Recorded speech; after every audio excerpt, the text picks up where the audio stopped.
The Columbia Workshop presents a dramatic program about the blues. What kind of blues, mister? All kinds of blues. Some that were played a long time ago and sound like this.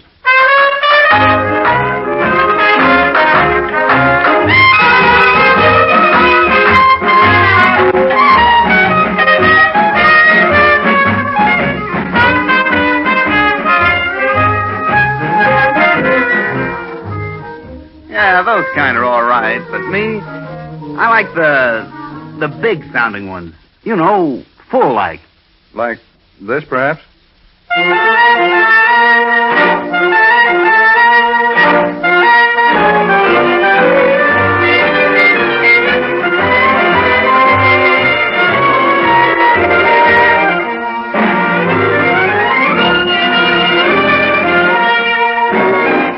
Yeah, that's it.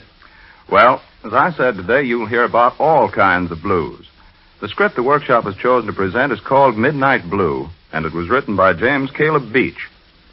The story starts in a deserted bar. Any deserted bar, anywhere in these United States. Deserted, that is, except for two men. That's all you have to know now. The rest you'll find out presently.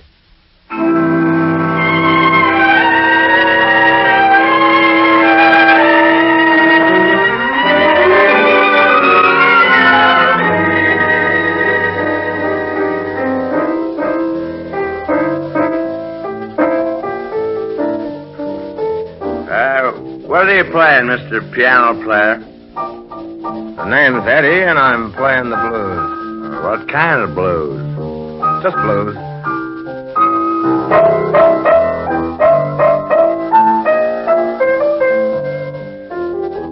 I heard songs called blues. The St. Louis blues don't go like that. These blues ain't like the St. Louis blues. You'll probably never hear these blues again. Look, pal, a tune has got to have a name. If you have to have a name, we'll call these the Vagrancy Blues. Or the Wanderlust Blues, or anything you want. Vagrancy blues? Anything you feel like calling them. I play them, you name them. You don't look like a vagrant. It isn't the way I look. It's the way I feel. The blues are the way we all feel sometimes.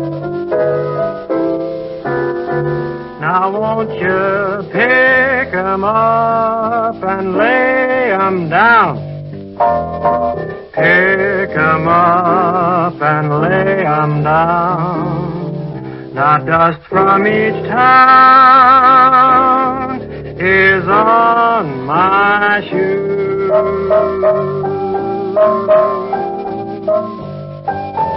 Didn't you ever feel like that? Sure, but it don't bother me. I just take another drink. Well, feeling like that gets me to playing and singing.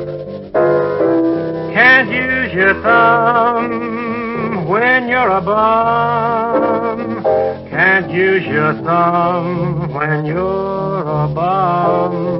Your feet all hum. Oh, they'll hum the blues.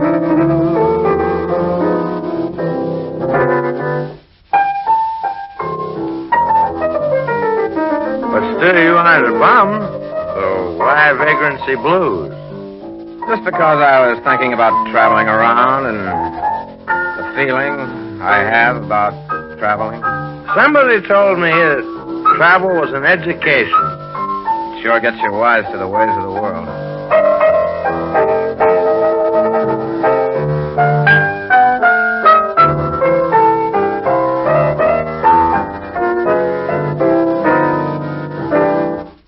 Well, from what you said, you must have written these blues. No, I didn't write them. I just feel them. Now, what's the difference? You're the guy who dreams them up. Somebody else helped me dream these up. They have a lot of guys in them. You talk the way you play. I don't know what either's about. You ever been on the bum? I should say not. I was. So were other guys. Friends of yours? Yeah, some of them. Why did you go on the bum? Because of the blues. I felt like it, that's all. Does the guy enjoy being no good? A guy can feel no good without being no good. Sometimes living makes you feel that you're no good. What do you mean? Well, maybe if I tell you a little story about a friend of mine, you'll understand.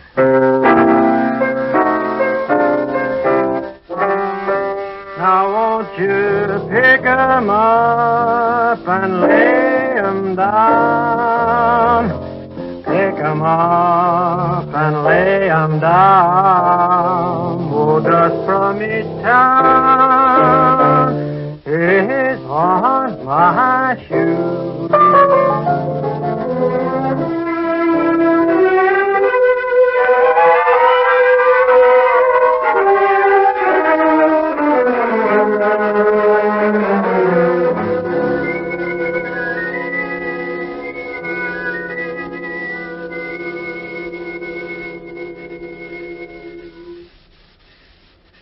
Say, mister, do trucks often stop here for gas at your station? No, not many this late at night. Why? Not many, huh? No. I just thought I'd get a lift tonight, that's all. Get a lift where, kid? West. I want to get on tonight if I can. Funny, when I started, I thought I'd like to see the country. But now I just want to get out of the place where I'm at. I don't like the place where I'm stopped. I seem to be figuring that the next town might be a better place. All along the line, I seem to think that. Running away from something in any of these towns? Ah, but that's the way it feels. I could be running away and nobody'd act any different. You try to work and get some change and you're treated like a convict or something. Why do you stay like a convict? Because that's the way you get the feeling about it. Oh. So you just shove on. I got something here to protect me from convicts. See this wrench? Huh? Never used this one on repaired jobs. I keep it right here. Makes good blackjack. I had to use it on a kid about your age once. I knocked the side of his face in with one blow. Swung from here, and he went down in a heap. Like lightning. Like lightning had pulled him over. All I wanted was to sit here for a few minutes and hope a truck would pull up. Guy's stuck on the road after dark. It's against company rules to allow bums to hang around the station. Even if it wasn't, I'd make my own rules about it. Do I look like a guy who'd rob you? Can't tell nowadays. So get going, you young tramp.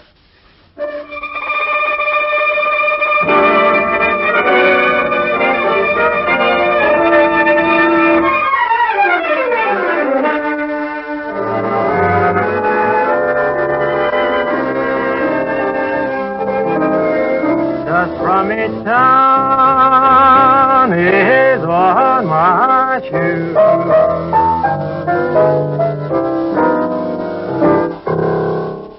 Well, maybe that'll help you understand the blues. Well, I don't know. You ever been in love? Lots of times.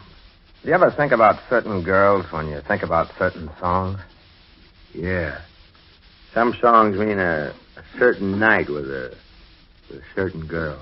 Well, blues sometimes make me think of a kid who fell in love with my piano. With you or the piano? The piano. I was on the road playing college towns. And one night out west, I looked up from the keyboard, and there is the most beautiful female in the world. I was working alone between sets when she walked up to me and said, Hello. My name's Anne. Hello, mine's Eddie. You were playing with your eyes closed. I wish I'd kept them open. How long have you been standing there? Since you began the last number. You like it? Oh, yes. Was the whole thing ad-libbed? Well, I have it worked out, but I only started with that and tried to improvise around it. I heard you one night in Chicago when you had the same solo, and you played it differently. Do you always do it that way? No. Sometimes you feel that what you're doing is lost on your listeners, and you strive for something they'll like. Tonight, I just didn't care. Was that the reason for your going off into the blues? I suppose so. Do you like blues? Yes. I find myself singing to them. I wrote some myself once. They were based on yours. And mine are based on other people's. Could I hear your blues? These I wrote only mean things to me. You wouldn't even know what they're about. I'm through here in about an hour. Is there someplace we could go? If you really want to. All our crowd is going to a roadhouse on the other side of town. You could come along. Just tell me where it is, and I'll be there. You know, you're the first girl...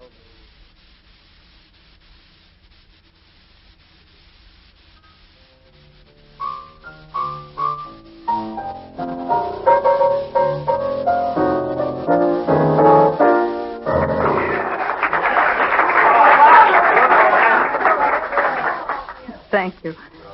I'm glad you really showed up. Isn't there someplace we could go to get away from this mob? There's nobody sitting in that end booth. Will that do? Yeah, let's go over. Please move over so I can sit next to you. All right. Sorry. Thanks. What did you want to say? Just wanted to talk with you. Don't you like to talk? Yes. But I'd rather hear you play. Why did you talk to me tonight? Because I like your piano. I've liked it ever since I first heard your records. My brother brought some home when he came from New York one summer. When was that? When I was 16. About a month before I came up here to college. I still have the records over at the house. All the girls like them, but I'm the one who goes for the blues. Would you be interested in hearing how those blues happen to be recorded? No. Oh? It's just that they mean an awful lot to me right now in a sort of abstract way, and I'd hate to have the spell broken. I don't even think of you as the man who plays them. Well, I don't play them often. Those records had a special release. But I'm happy that I played them tonight. Why? Because a wonderful young gal walked right up to the piano and started to talk with me. That's nice of you. I can be nice. One thing that makes me act that way is the company and comfort of a girl like you. Right now, you relax me. Do I? Yeah. The guy needs relaxation. I've never been told I was relaxing. Look. Could we stretch this into breakfast? Oh, I don't think so. Even on dance nights, we have a deadline on checking in. Only seniors can get away with that late stuff, so I'll have to wait until next year. This is only your third year, or is it? Yes. Holy smoke. Is that bad? No, not bad. You're still a kid. But a kid who likes your piano. But it's me, a guy who plays that piano. Don't you see that? Yes, but as I said, that music doesn't seem to be a part of this. I mean, sitting, talking with you. You don't see it then? Could you please play some more? For breakfast? No, that's out. I don't think I want to play. Please. Okay. I'll play. I'm sorry. Sorry about what? Sorry for myself, I guess. Come on. Well, and if I don't see you again tonight, I want to thank you. You're welcome.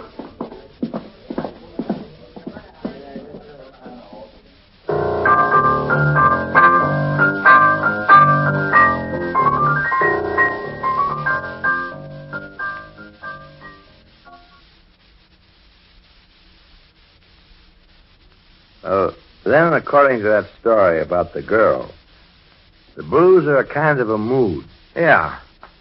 Mood plus a thought. But what I'm telling you is only about the blues. It isn't the blues. You play the blues. What can I tell from hearing them? I play the blues, yeah. Other people play and sing the blues, too. Gal singers. Heard in clubs that sell rotten liquor. And are so dark that you wouldn't know your own brother if he were at the end of the bar. People who use music to talk about the thoughts they have. Frustrated artists?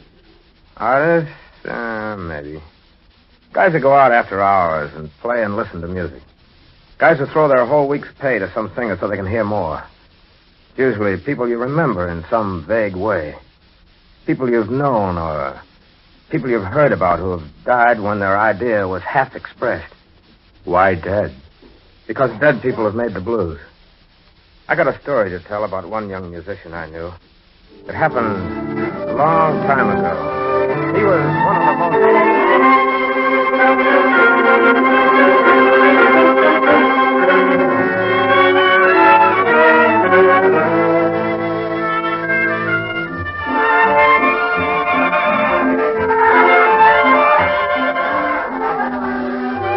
Can I help you, sir? Oh, thanks. I want to keep my horn with me. Supposed to meet some musicians. They're waiting for the band here to finish. You seen any hungry-looking fellows carrying instruments? Well, there's some fellows sitting at the band table over at the left. Oh, thanks. Yeah, I see them.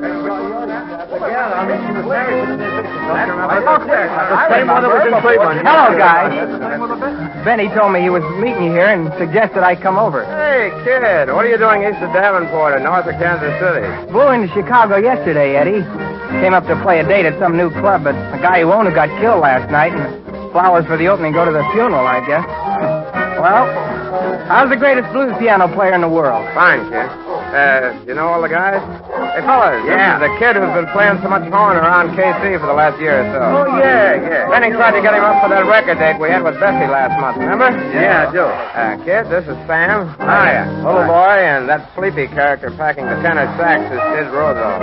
Hello, fellas.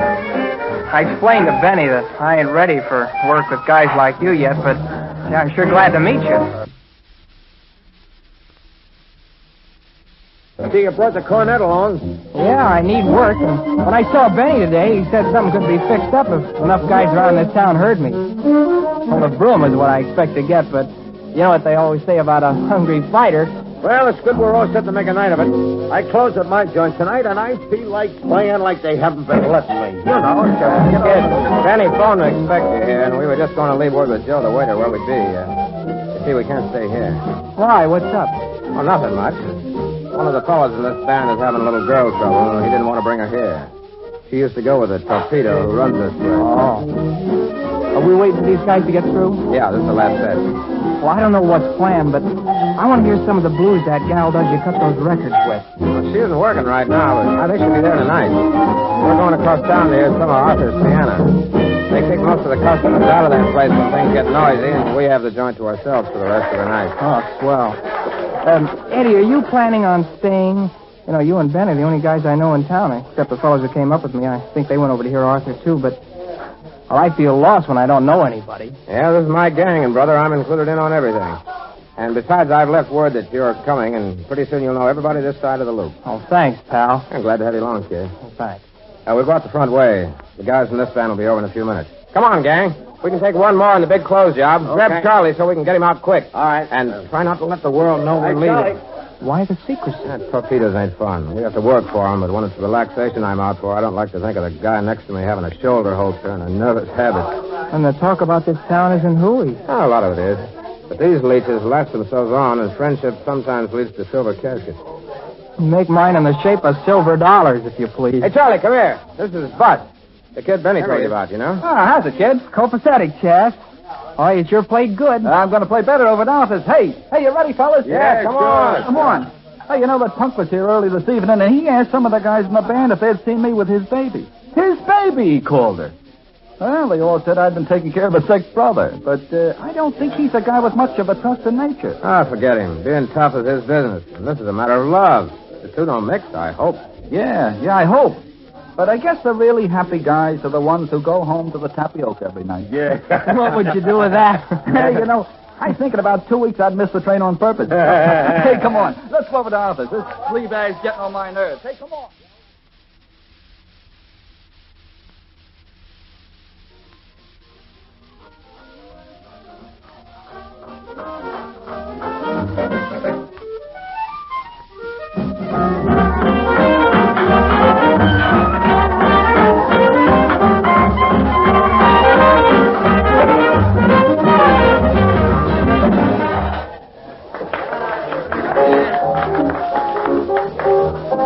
Eddie, You okay? keep playing. You know, ever since I was a little kid, I've been playing on my horn. You okay? Well, I worked around some in a couple of years since I left Iowa, but this is the first time I've really thought I couldn't play this thing. I just heard you. Oh, sure, I know how to play after a fashion, but what I play ain't what I want. In this music, we can get our kicks, but there's more inside of me, inside my horn, than I'm able to make come out. Well, there are notes and figures that just aren't on the horn, you know. But they're in me, Eddie. Well, what's to be done? Well, I don't know. I just got the blues about it and thought I'd try to tell you that I don't think I'm ready for much work. I think I stink. Kid, I heard your horn, and, brother, you play the way I like to hear music sound. All that you've said in the past couple of minutes can be heard in your music. Blues. That's what I got, and that's just about all I want to play. Hey, here comes Bessie. I told you she'd be here. Is that the one who sings on those records? Yeah, she wanted you for that date we had, too. Benny mentioned you, and she said she'd like to have you come up. Hello, Eddie. Hello, Bud. Hello, ma'am. You know the kid, Bessie? No, but I just heard him play. I saw you watching. I didn't know it was you, though. Gosh, I can't tell you how much I'm pleased to meet you. Well, if I knew how to speak like that, maybe I wouldn't sing. Maybe you wouldn't live if you couldn't sing. But I'll sing whenever you want if you'll play your horn some more. What about some blues? I'm for that. I'm for that, too. You know, this is the first time I've ever heard you, except for those wonderful records. Baby, if you want to hear the blues, I'll sing them. How's about now? Sure.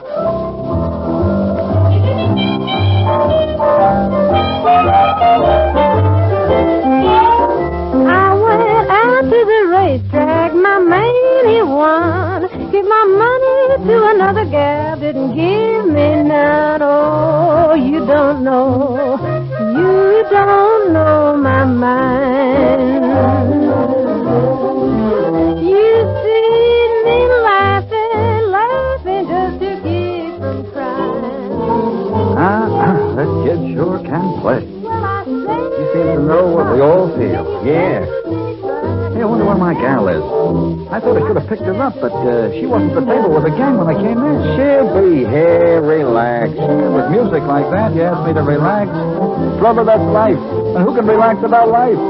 honey, you see me laughing just to keep from crying.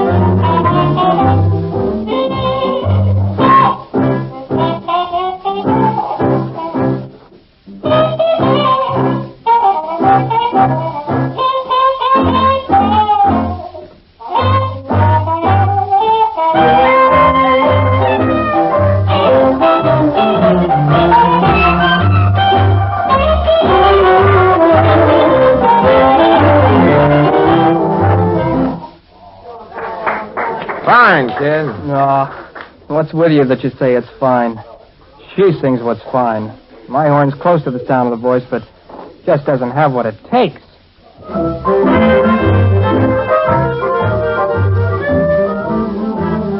Hey, Charlie, you better duck. Look who's coming. Listen, Guy, I told you to stay away from my girl. Well, now, look, take it easy. You waited outside and came in with her, didn't you? What are you trying to do, scare me? Smart people know when to be scared, punk. I told you to leave her alone. Yeah, well, I think she ought to have something to say about This is between you and me, brother. And I mean to see that it's just me. So what are you going to do about it? I didn't come down here to fight, stupid. I came to try and get it through your thick skull. And it looks like maybe it's going to take some solid knocking for you to see it. I mean it. Yeah, well, I don't see it. You don't see it?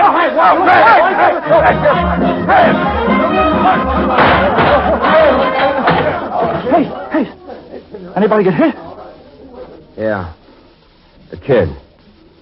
Bus. Hurt bad? Just about as bad as he could be.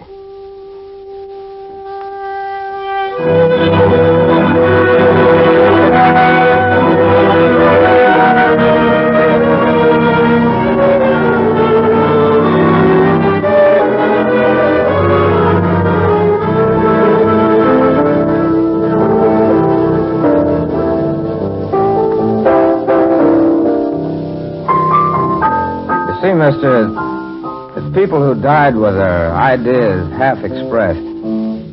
People who died with the blues in their stomach. They played or sang the blues, and 3 weeks later a band might leave town, and in it there might be a guy who was crazy with one string. And then in another town somebody else would hear him play it.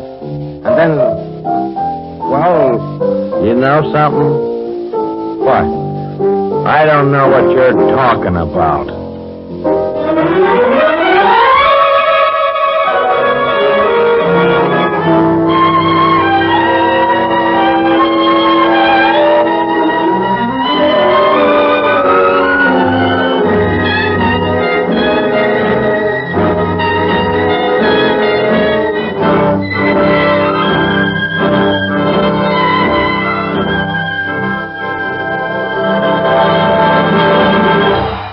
You've just heard the Columbia Workshop's production of Midnight Blue, written by James Caleb Beach, starring Myron McCormick as Eddie and Jim Backus as the man he told the story to.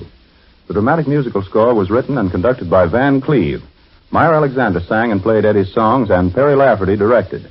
Next Sunday, the workshop will be heard at 3 o'clock Eastern Wartime, a half hour later than the regular period. Torpedoes are deadly weapons. So are rumors. This is the Columbia Broadcasting System.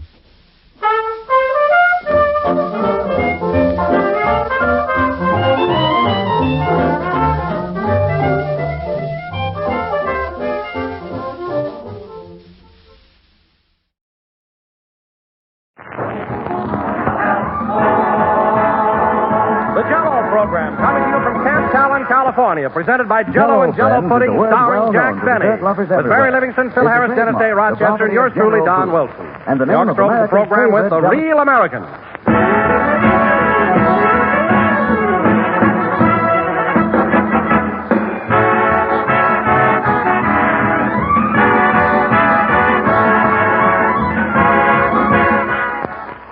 Jell-O, friends, is a word well known to dessert lovers everywhere. It's a trademark, the property of General Foods, and the name of America's favorite gelatin dessert. For years, Jello has stood for grand dessert flavor. And today, those big red letters on the box mean more flavor than ever. Because now, by means of a new Jell-O process, Jell-O's delightful goodness is made extra delicious. Nothing, you know, is more attractive than a big, glistening mold of rich, radiant Jell-O with its bright beauty and scintillating color. And you've never enjoyed anything more than you'll enjoy the swell, tangy flavor of Jell-O. Flavor as lively and refreshing as the juicy ripe fruit itself, and locked in for your added pleasure. Prove to yourself that Jell-O's flavor really is locked in. Open a package of Jell-O. Notice that there's no telltale aroma, no sign of escaping flavor. Then dissolve the Jell-O, and notice how Jell-O's captive flavor comes pouring out. Gloriously rich, thrillingly good. Get Jell-O tomorrow, friends, and enjoy its extra rich, locked-in flavor.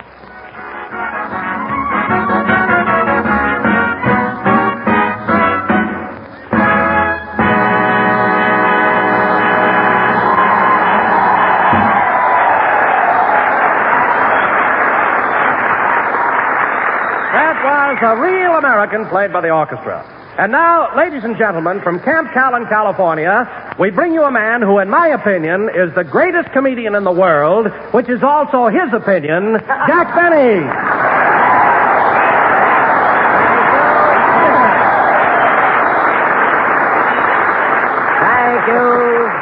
Thank you. Hello again, this is Jack Benny talking, and Don, that was a very nice introduction, but you didn't have to make such a ham out of me. I'm a great comedian. Let it go at that. Say. Well, Jack, you are a little hammy at times, but it's just my nature to be frank and outspoken. I see. Well, Don, one more introduction like that, and you're going to be outspoken on some other program. So watch it. Oh, for heaven's sake, Jack, what's the matter with you? Can't you take a rib? Only if it's got meat on it.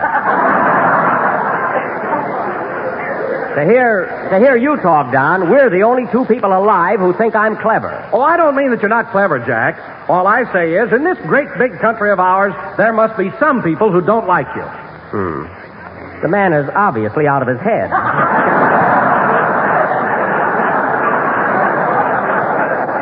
Listen, Don. Now, listen, I want to ask you something.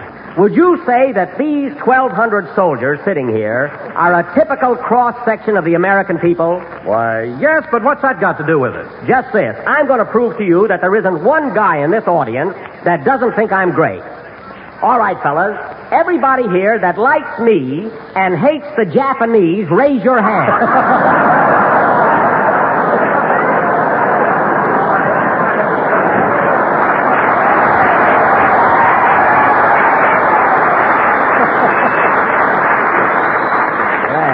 There you are, Don. They love me here.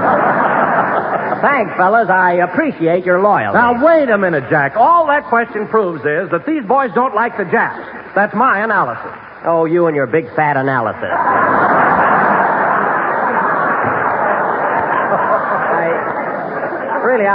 I never saw such a stubborn guy. Here we are at Old Camp Callan. All right, boys. Come on, start yelling. Now, Mary.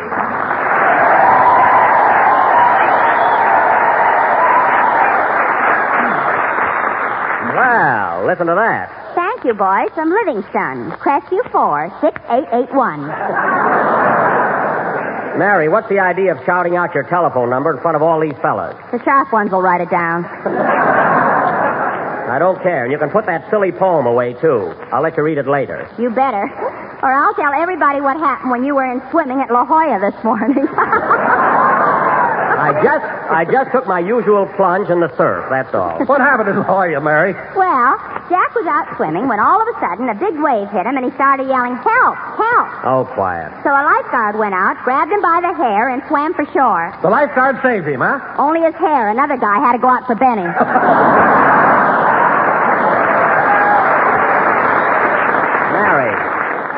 Mary, it's nothing to joke about. I darn near got drowned. But, Jack, a fellow who can't swim too well shouldn't go so far out in the ocean.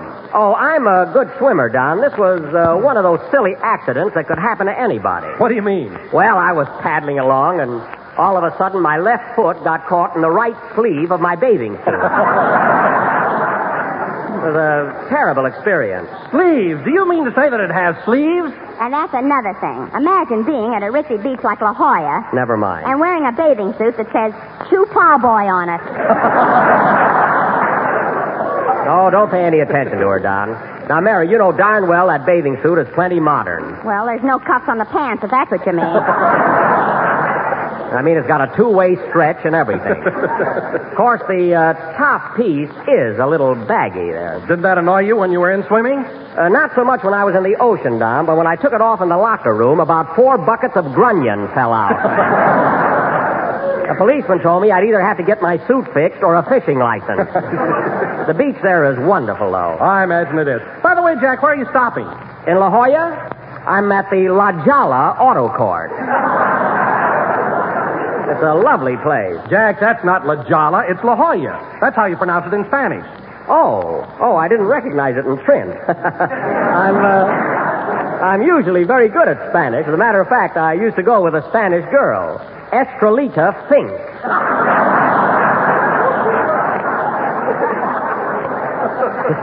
Swell gal. Is that the one that used to duck baseballs at Ocean Park? She sold a baseball. Get it straight, will you? That's all she did. Hey, Mr. Benny, I tried, but... Oh, hello, Dennis. Hello.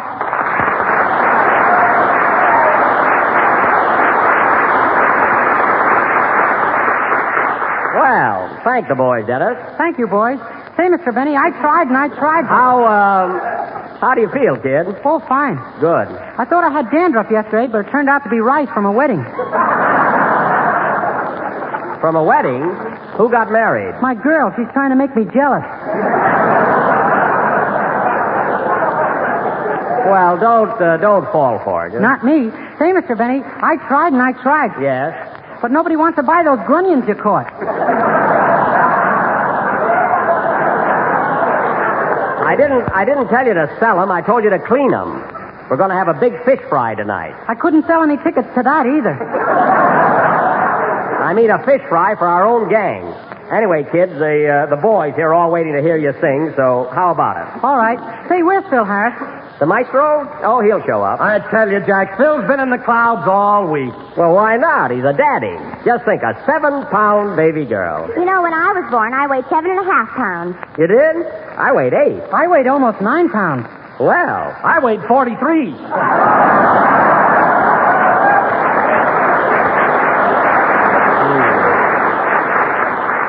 He's not kidding, fellas. The stork that brought Wilson had to make a forced landing. Sing, Dennis.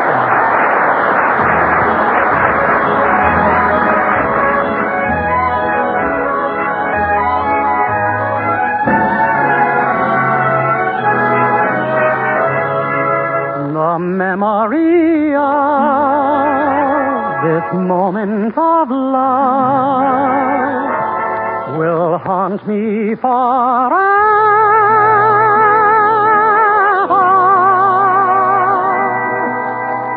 A sleepy lagoon, a tropical moon, and 2 on an island. A sleepy lagoon and 2 hearts in tune in some lullaby land. The fireflies gleam, reflect in the stream. They sparkle and shimmer. A star from on high falls out of the sky and slowly grows dimmer. The leaves from the trees all dance in the breeze and float on the river. We're deep in a spell, nightingales tell of roses and dew. The memory of this moment of love will haunt me forever. A tropical moon, a sleepy love.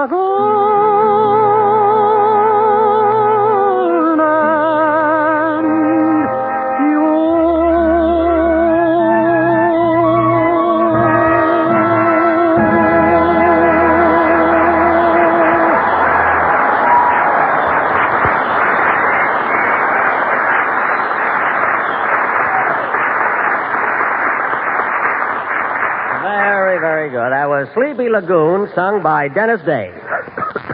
Say, Dennis, while you were singing, I noticed something flopping around in your coat pocket. What is it? A grunion. A grunion? Yeah, I picked the best one out for a sample. So put it with the others. We're going to fry them. And now, ladies and gentlemen... You're not going to fry this one. We're pals. All right. And now, folks, I've got a very important announcement to make. You'll have to save it, Jack. Look who's here. Well, the proud father. How are you, Daddy? Hiya, Jackson. Hello, fellas. Applaud loud. The baby's listening.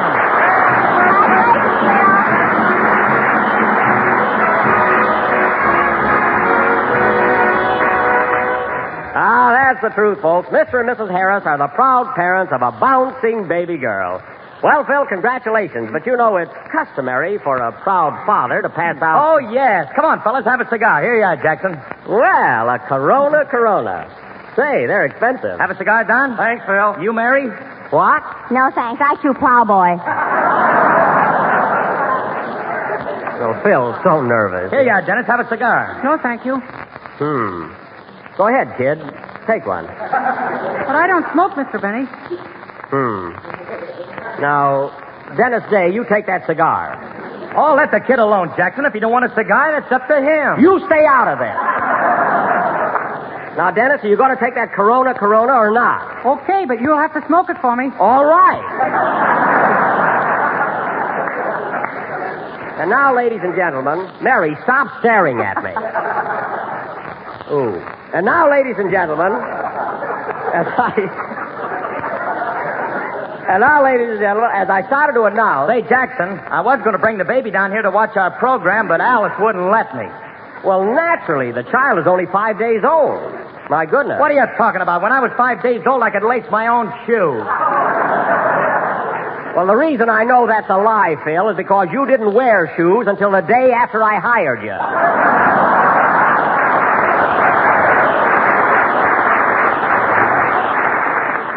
I dragged your whole band over to Floorshine. Remember? Oh, yeah. It took 4 salesmen to hold my guitar player down. That's right, but you can't blame Frankie. He thought they were going to brand him.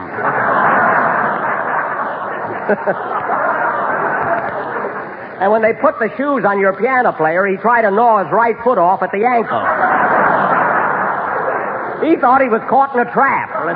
Yeah. Thanks, Tuffy. What a bunch. And now, fellas, for that announcement I was going to make. It's a very important message about next season. So everybody pay attention. You too, Dennis. Okay, hold my grunion. Put that back in your pocket. Now get this, fellas. As you all know, next Sunday will be our last performance for Jell-O. And beginning October 4th, we will be on the air for a different product. Great Nuts Flakes. Hey, what do you know about Great Nuts Flakes? Yes, sir. It's for the same company, General Foods, and will be on at the same time every Sunday night over the same network. And we'll have a lot of fun. Say, Jackson, I just happened to think of something. How are you going to identify yourself with this new product? What do you mean? Well, you always start off with Jell-O again. What are you going to do with Grape Nuts Flakes? Yeah, that's right. See, Grape Nuts Flakes. Gee, I can't say grape again. Or flakes again. Why don't you say nuts again?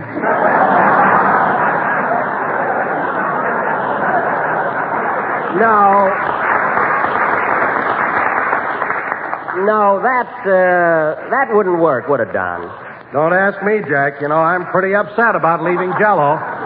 But, Don, folks will still be buying Jell-O, and there'll be another Jell-O program. We're just going on for another General Foods product. Well, maybe you're right. I guess I'm just a little bit too sentimental. You certainly are. Now, you still have this week and next to talk about Jell-O, so go ahead. Okay.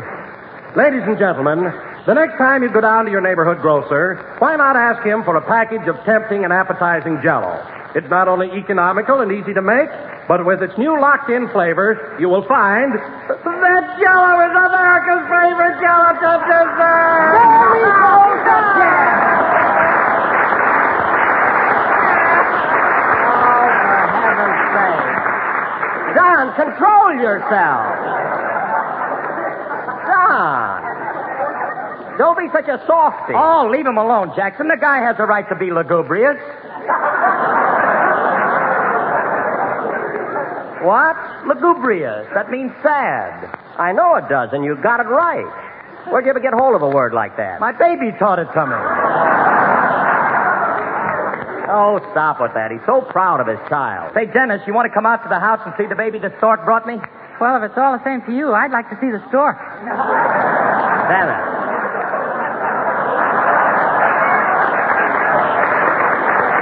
Well, there's no use waiting. I got to have a talk with that kid. Now, Don, dry your eyes. Don, dry your eyes. Dry your eyes either from laughing or crying. I don't know which. And Phil, let's have a band number and brighten up the atmosphere around here. Okay. Hold it. Come in. Well, I'll be Hey, Buck! Andy DeVon!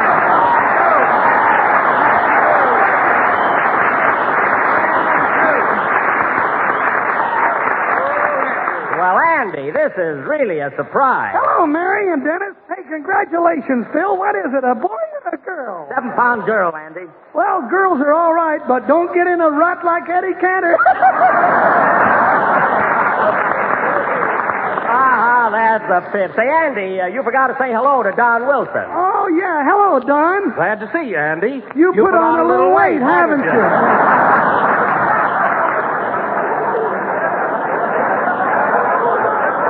Oh, golly. That's the second time that gag was good, wasn't it?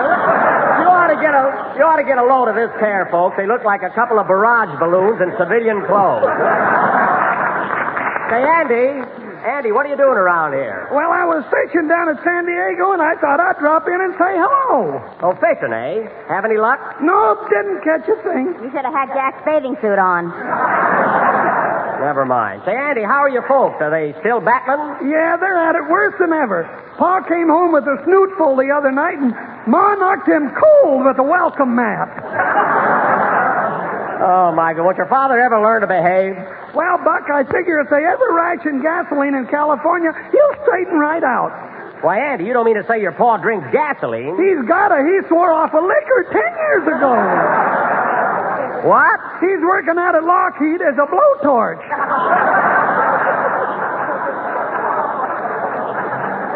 Well, that's the worst yet. Stick around, Andy. Phil's going to play a band number, then we'll go out and have something to eat. Well, I'd love to, but I gotta go now. My girl's waiting for me out in the car. What, your girl's outside alone with all these soldiers around? You're liable to lose her. Oh, no, I won't, Buck. I got her chained to the front bumper. Good idea. So long, Andy. So long, Buck.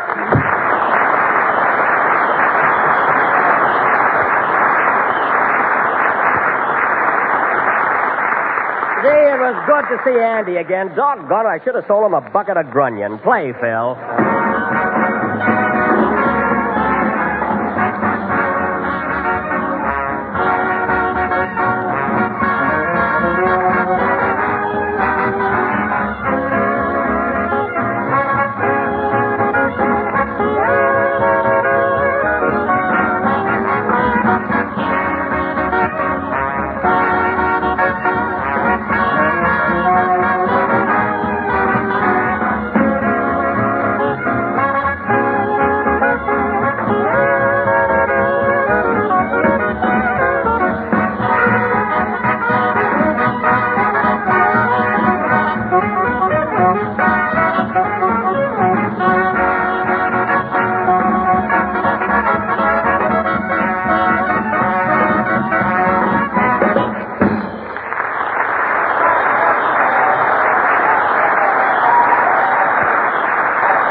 That was three little sisters, played by Daddy Harris and his 18 musical diapers.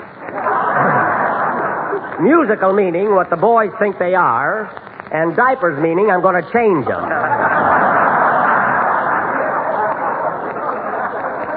Not bad, eh, Phil? That's a fine way to talk after I went and named my baby after you. What? You named the kid after me? Certainly. Alice J. Harris. J is for Jacqueline. J for Jacqueline. After me. J for what? You heard him.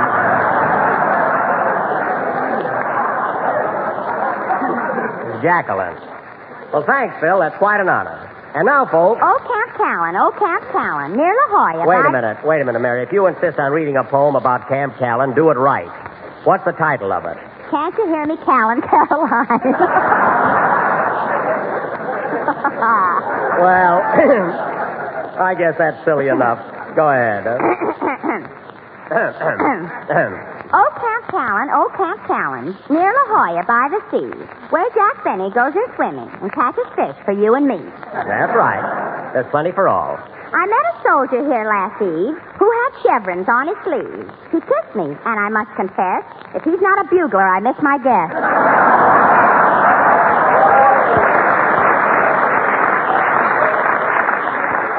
Mary, do you have to kiss every soldier you meet? Well, I'm not stuck up like you are. What's that got to do with it? Go ahead. We went walking neath the moon. I said to him, come on, let's spoon. But he wouldn't even flinch. You'd think I was an oozlefinch. Oozlefinch? What's that? A goofy-looking bird. It's the mascot of the Coast Artillery. Oh, I see. That's first. Good. Here's to the Coast Artillery. You defend us by the sea.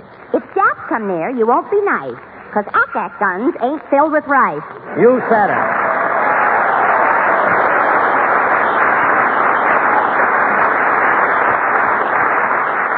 Mary, that's one of the finest poems you've ever written. Thanks, Bub. Go on. My daughter can write a better poem than that. Phil, your daughter's only 5 days old. Well, I don't care. She's very talented, and when she grows up, she's going to be a musician. Well, she'll be the first one in your family. And I'm not kidding. Since when ain't I a musician? Since any time. That's since when? Atta boy, Jacqueline. Dennis, take your grunion out for a drink of water, will you? And now, ladies and gentlemen, as I said before, next Sunday will be the last broadcast of the season. So for this occasion, we have arranged a special... I'll take it. Hello? Hello, Mr. Benny. This is Rochester.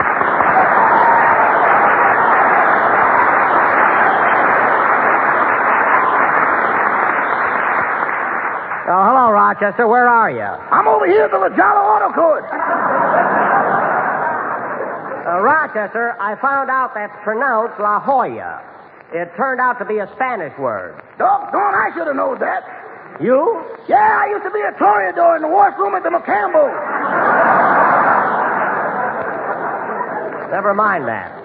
What did you call me about? I'm having a little trouble packing your bag, boss. What do you mean, trouble? After I got all them fish in, I didn't have room for your blue suit. What? You put those grunion in my brand new alligator bag? But, boss, alligators love fish. Only if they're alive. This alligator happens to be a suitcase. Well, just the same, every time I snap it shut, it snaps back at me. Now, Rochester, take those fish out of that bag. Okay. Then get in the Maxwell and come right over here to Camp Callan. But, Mr. Benny, that's about a 12-mile trip, is it not? Yes. And it's uphill, is it not? Yes. Now, when will you be here? Boss, that's a mechanical and a military secret.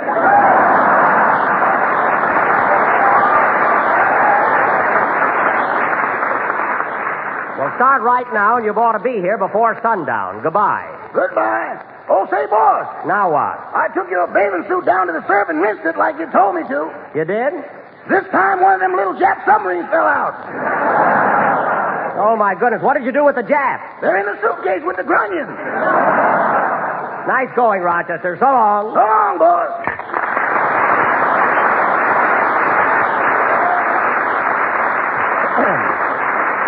Well, that is news. Maybe I ought to turn my bathing suit over to the government. I think I will. Play, Phil.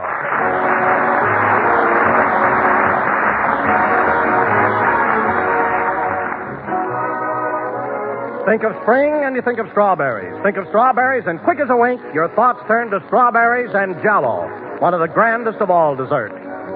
Just try Jell-O's new recipe, Fresh Strawberry Supreme, and see if you don't agree. It's gloriously good and so simple to make.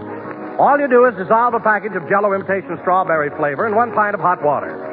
Chill until cold and syrupy. Then place in a bowl of cracked ice and whip with a rotary egg beater until fluffy. Next, fold in 1/2 cup of heavy cream whipped. Then arrange sweetened sliced strawberries in sherbet glasses and pile the whipped Jell-O lightly on the berries. Chill and serve, and you'll have one of the most delightful, flavorful desserts you ever tasted. Rich, juicy red strawberries covered with a creamy topping of whipped strawberry Jell-O. Order strawberry Jell-O tomorrow and try this marvelous treat. And be sure when you buy to get genuine Jell-O, because Jell-O gives you the extra goodness of locked-in flavors.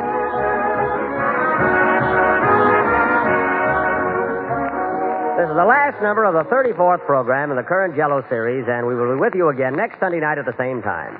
Now I'd like to thank General Hardaway and Captain Westerfield and all the boys here at Camp Callan for a swell time and a thrilling visit. Don't forget to tune in next week, ladies and gentlemen, for our last broadcast of the season. I know I will. Good night, folks.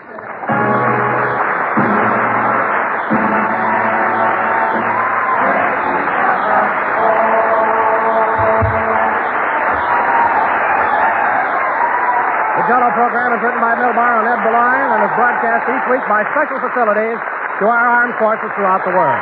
The presentation of this program from Camp Callan has been for the entertainment of the personnel stationed here and does not constitute an endorsement of our product by the War Department or its personnel.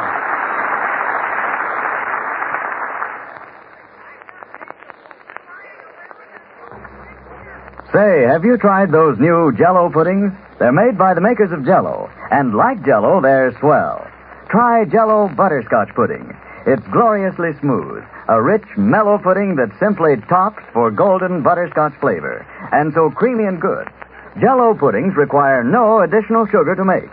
So tomorrow, when you order Jell-O, order Jell-O puddings, too, in all three flavors, chocolate, vanilla, and butterscotch. Jell-O puddings are just like Grandma's, only more so. The program came to you from Camp Callan.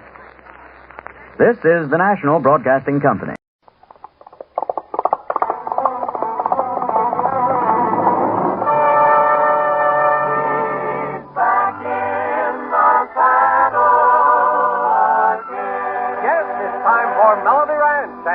Autry. I'm back in the saddle again, out where a friend is a friend, where the longhorn cattle feed on the Laurentian Sea. I'm back in the saddle. Yippee-yay, there'll be no wedding bells for today. I got spurs that jingle, jangle, jingle, as I go riding merrily along, and they sing, oh, ain't you glad you're single, and that song ain't so very far from wrong. Oh, Lily Bell, though I may have done some fooling, this is why I never fell. I got spurs that jingle, jangle, jingle, as I go riding merrily along, and they sing, oh, ain't you glad you're single, and that song ain't so very far from wrong.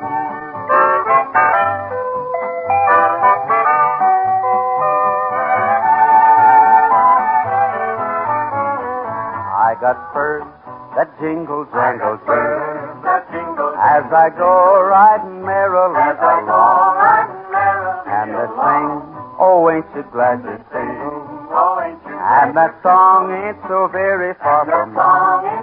Oh, Sally Jane, oh, Sally Jane, though I'd love to stay forever, this is why I can't be. I got spurs that jingle, jangle, jingle, as I go riding merrily along, and they sing, oh, ain't you glad you're single, and that song ain't so very far from wrong, and that song ain't so very far from wrong. So I jingle, jangle, jingle, all along.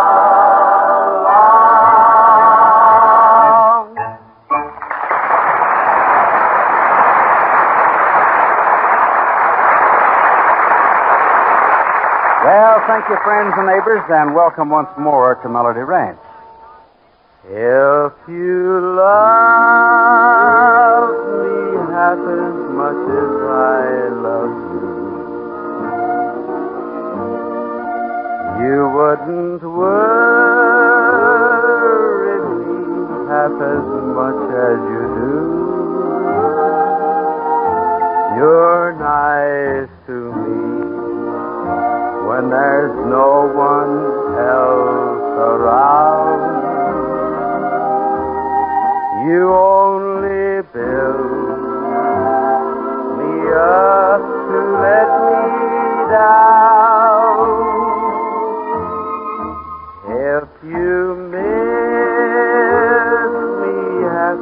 much as I miss you. You wouldn't stay away half as much as you do. I know that I would never be this blue if you only loved me half as much as I love you. If you miss me half as much as I miss you, you wouldn't stay away half as much as you do.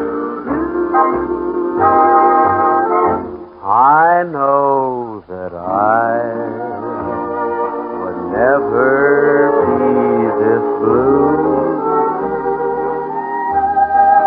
if you only loved me half as much as I love you.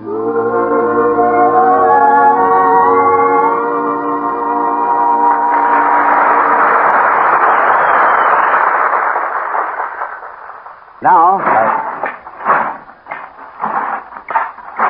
holy smoke.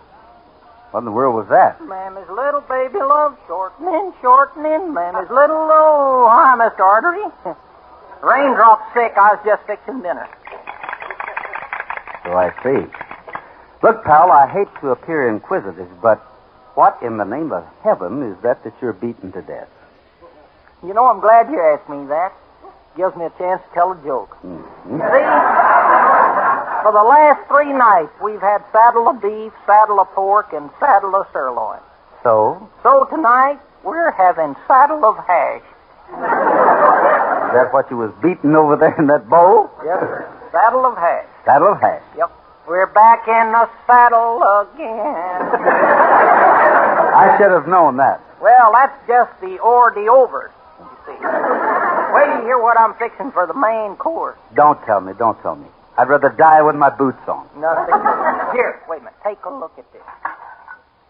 What is it? Roast duck a la Buttram.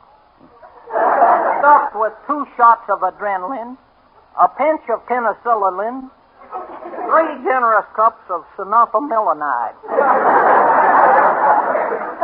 Now, don't tell me that all of that stuff is supposed to increase my appetite.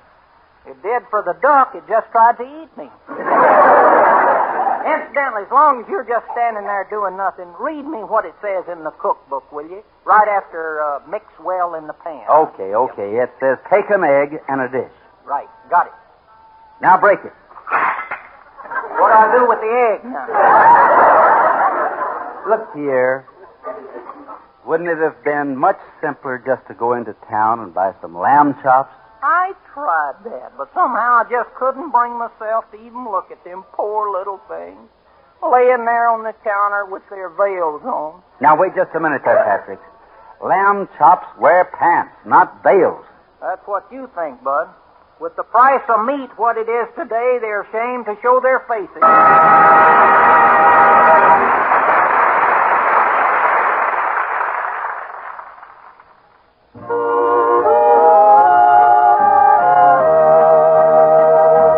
From this valley they say you are going.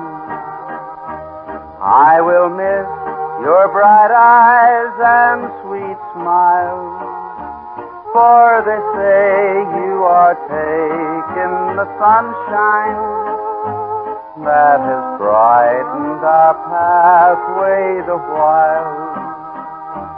Do you think of the valley you're leaving? Oh, how lonely and dreary it will be. Do you think of the fond heart you're breaking and the sadness you've cast over me? For a long time, my dear, I've been waiting for the words that you never would say. But alas, my poor heart, you are breaking. For they tell me you're going away. Come and sit by my side if you love me. Do not hasten to bid me adieu. But remember the Red River Valley. I'm the one who has loved you so true.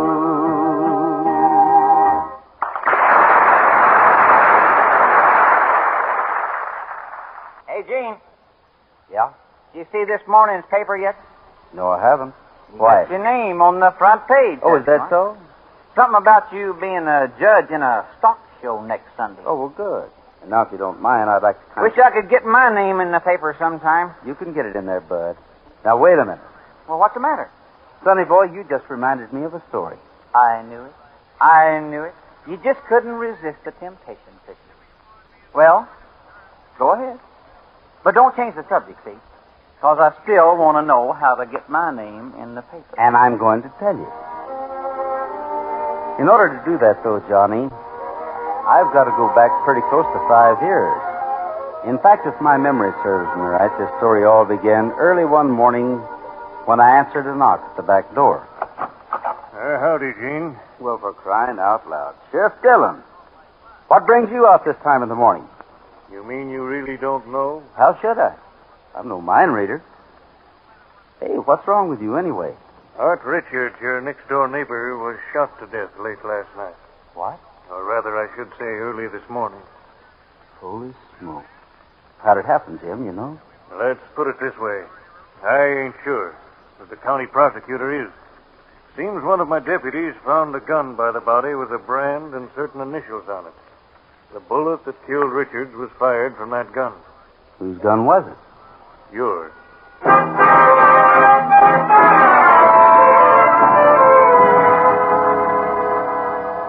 Now then, Mr. Autry, suppose we make this inquiry just as brief and to the point as possible. That's good enough for me. Good. First of all, that gun the sheriff was holding has definitely been proved to be the one that killed Richards. Now, is that your gun? It was. I gave it to Art Richards several years ago. Why? Because he liked it. As a matter of fact, he collected guns. I see. Now, is it or is it not true that you and Mr. Richards were, shall we say, not on the best of terms as recently as 3 months ago? We had a little misunderstanding over a boundary fence. That's what you mean. That's precisely what I mean. And how is the argument settled? I finally gave in to him. Reluctantly? I didn't say that. Thank you, Mr. Autry. That'll be all for now. Better lock him up, sir. Hey, now, wait a minute. Who is it? Sheriff Dillon. That's right. Well, my name is Sam Richards. I received your wire. I got here as fast as I could. Mr. Richards, Then I presume you're the brother of the deceased? Yes, that's right. Tell me, Sheriff, how did this happen? As the county prosecutor, I can answer that for you, Mr. Richards. This is the man who killed your brother. Wait a minute. That's no way to settle anything. I'm awfully sorry. You're right. It's just that I haven't seen my brother in 2 years, and I'm naturally upset.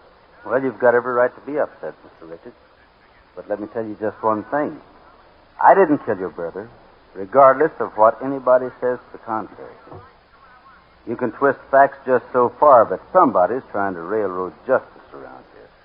And I intend to find out who that somebody is. And I hope you can, Mr. Autry. However, you may find it a little difficult from a jail cell.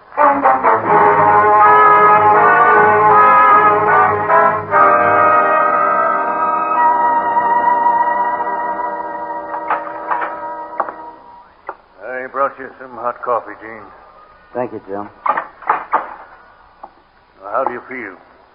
How do you think I feel? Look, Gene, you're just about the best friend I've got. Well, somehow I find that a little hard to believe. I mean it. I mean it so much I don't want to be around to see some prosecutor crucify you with a lot of phony evidence. That's why this afternoon I resigned as sheriff. Oh? I'm sorry, Jim. I I didn't mean what I said. You know that. Look, will you take a chance? Well, what kind of a chance? Let me out of here for a few hours. What? Are you crazy? Maybe. I'll let you know later. Right now, all I want is a chance to clear myself. Oh, but Gene... It's 9:30 now. I'll be back here before midnight, whether I find anything or not. How about it? You know, they say there's no fool like an old fool. Well, I'm going to find out. Go ahead.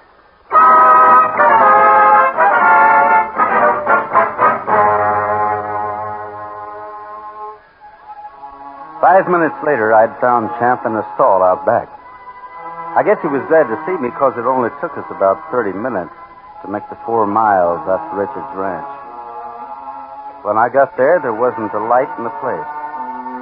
Quietly, I walked around back till I found an open window and climbed in. The sheriff had said Art Richards was shot while sitting at his desk in the front room. So I turned on a small table lamp in the corner. Then started going over the room with a fine-tooth comb. 15 minutes later, with the help of a torn ticket I had found partially hidden under the desk, I was pretty sure I knew the answer to who had killed Art Richards.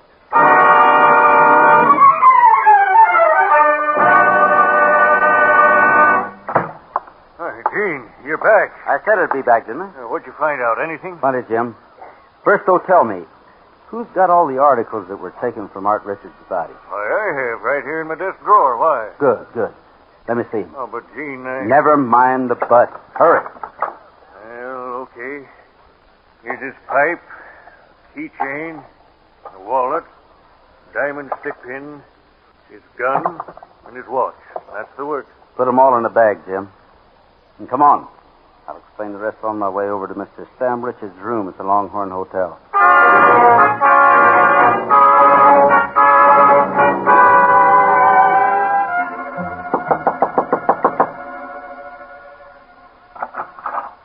Howdy, Mr. Richards.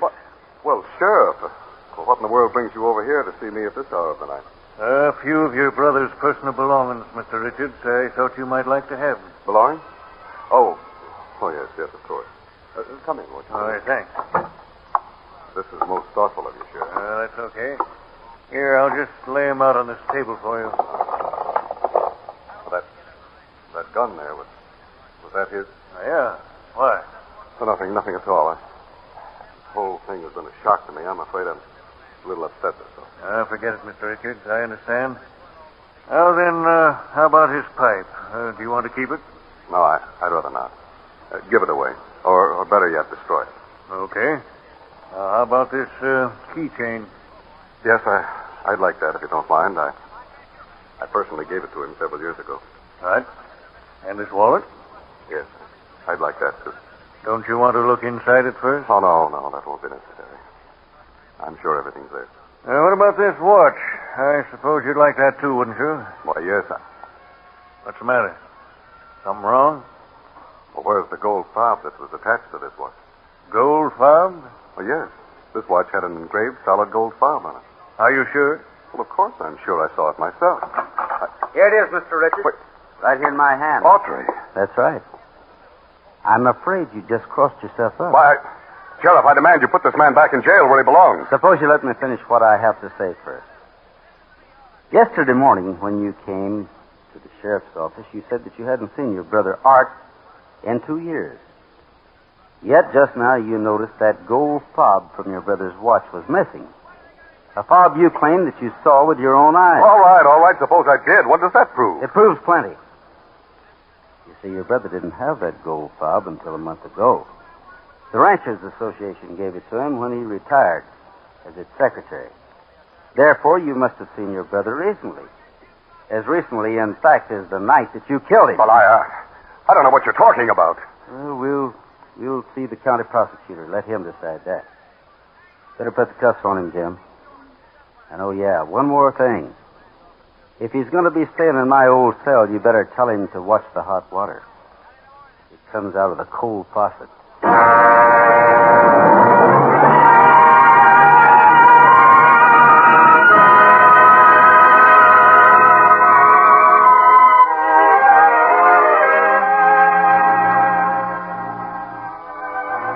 And so, Johnny, that's how I got my name in the paper. Sam Richards finally confessed to killing his brother, and I was given a clean bill of health. Well, what do you know? But hey, what'd you find out at Art Richards' ranch that night that made you suspicious of his brother in the first place? A railroad ticket from Rock Springs, Johnny. That's where Sam Richards lives. It was dated August 5th, and Art Richards was killed on August 6th, which meant Sam had taken the train over here, killed his brother, taken the train back, and then waited for the sheriff to call him, telling him that his brother'd been killed. Well, blow me down.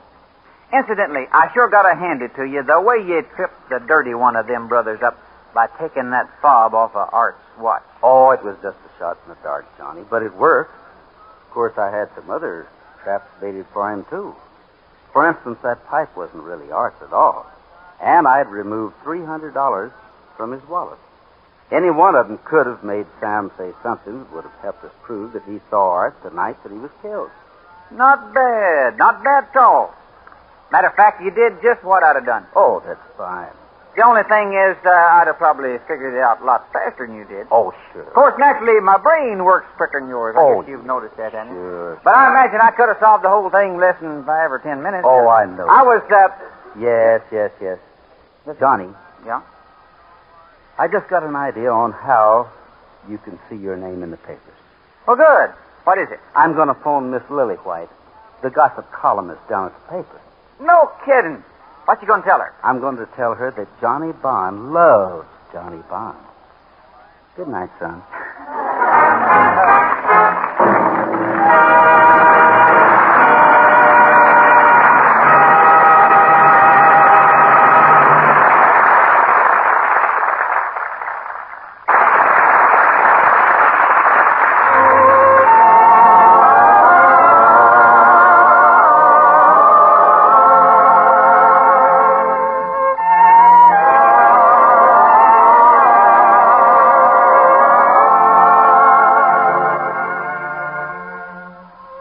Say, friends, here's a mighty pretty song we haven't sung for quite some time now. Anyway, the other day in the mail, we got a letter from a soldier stationed somewhere in Japan. Seems that he hails from Nevada, and the one thing he misses most of all is wrapped up in this particular song that he requested. So, Sergeant, here it is. When the golden sun is slowly sinking down behind the mountains to the west, then of you, sweetheart, I'm always thinking, just fashioning a dream I love the best. When it's night time in Nevada, I'm dreaming of the old days on the prairie and you. I miss you when the campfire is gleaming, and I wonder if you miss me too. I can see the great divide and the trail we used to ride, the only bit of heaven I knew. When it's night time in Nevada, I'm dreaming of the old days on the prairie and you. I can see the great divide and the trail we used to ride, the only bit of heaven I knew. When it's night time in Nevada, I'm dreaming of the old days on the prairie and you.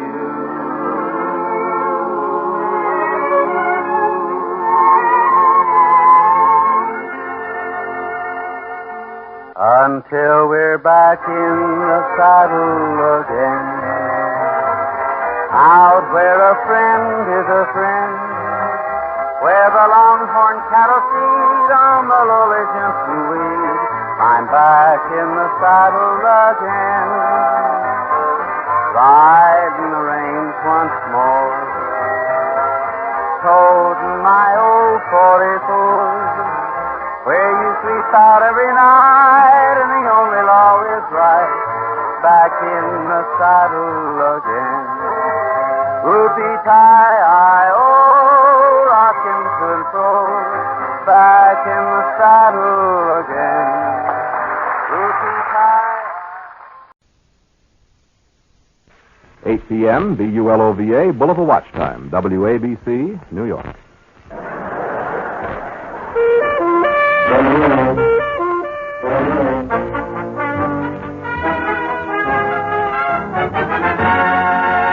It's Texaco time with Fred Allen.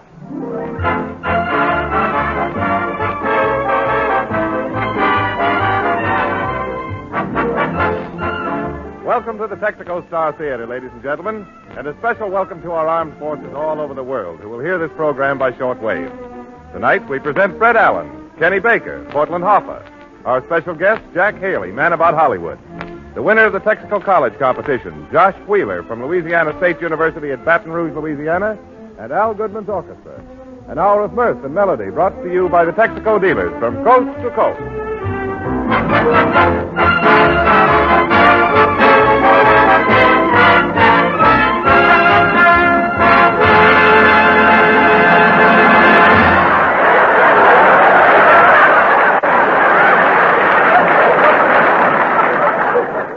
Ladies and gentlemen, in clothing stores today, men can't get cuffs on their trousers or lapels on their coats. We now bring you a man who, everyone agrees, should be given a belt in the back. And here he is, Fred Allen, his first.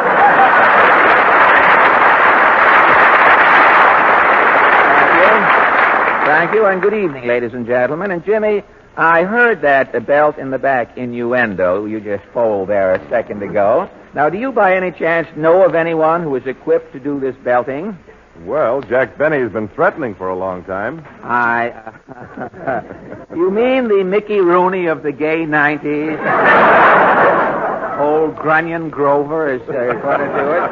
Look, let me tell you, Jimmy, he can't lick the point on a nice cream cone, that man. Did you have the ill luck to hear his program tonight? No, Fred. How was it? Well, it was, confidentially, it was aspirin bait with music tonight. The program opened. Benny was broadcasting from Camp Callan in California. Mm-hmm. You know, they have a new thing in the Army out on the coast now. Before, years ago, up till this present time, when a soldier broke a rule, he had to do KP duty. Peel potatoes, do dirty work. But since Benny started playing Army camps, KP duty has been done away with, Jimmy. If a soldier does something for punishment, he has to attend the Benny broadcast on the camp. They get even with them that way. Well, the program opened tonight. Don Wilson introduced the greatest comedian in the world. Oh. And then Mr. Benny came on and didn't deny it. I mean, he just let it. The greatest comedian in the world. It shows what a sad and sorry shape the world is in. No, honestly, I don't know about that guy lately. Benny is getting so hammy, his eyes are beginning to look like two cloves, Well, the show got going. After that, the show got going. I use the word loosely in this instance.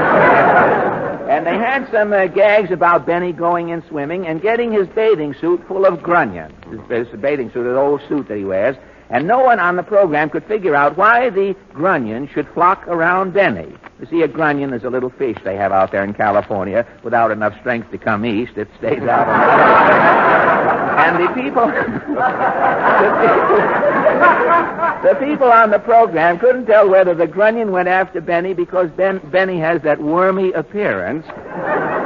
And I figured the whole thing out, Jimmy. The real reason that grunion, these little fish like Benny, is because the grunion belongs to the smelt family, you see. And if a smelt is lonesome, naturally it will go to a man who, as an actor, has smelt for many years.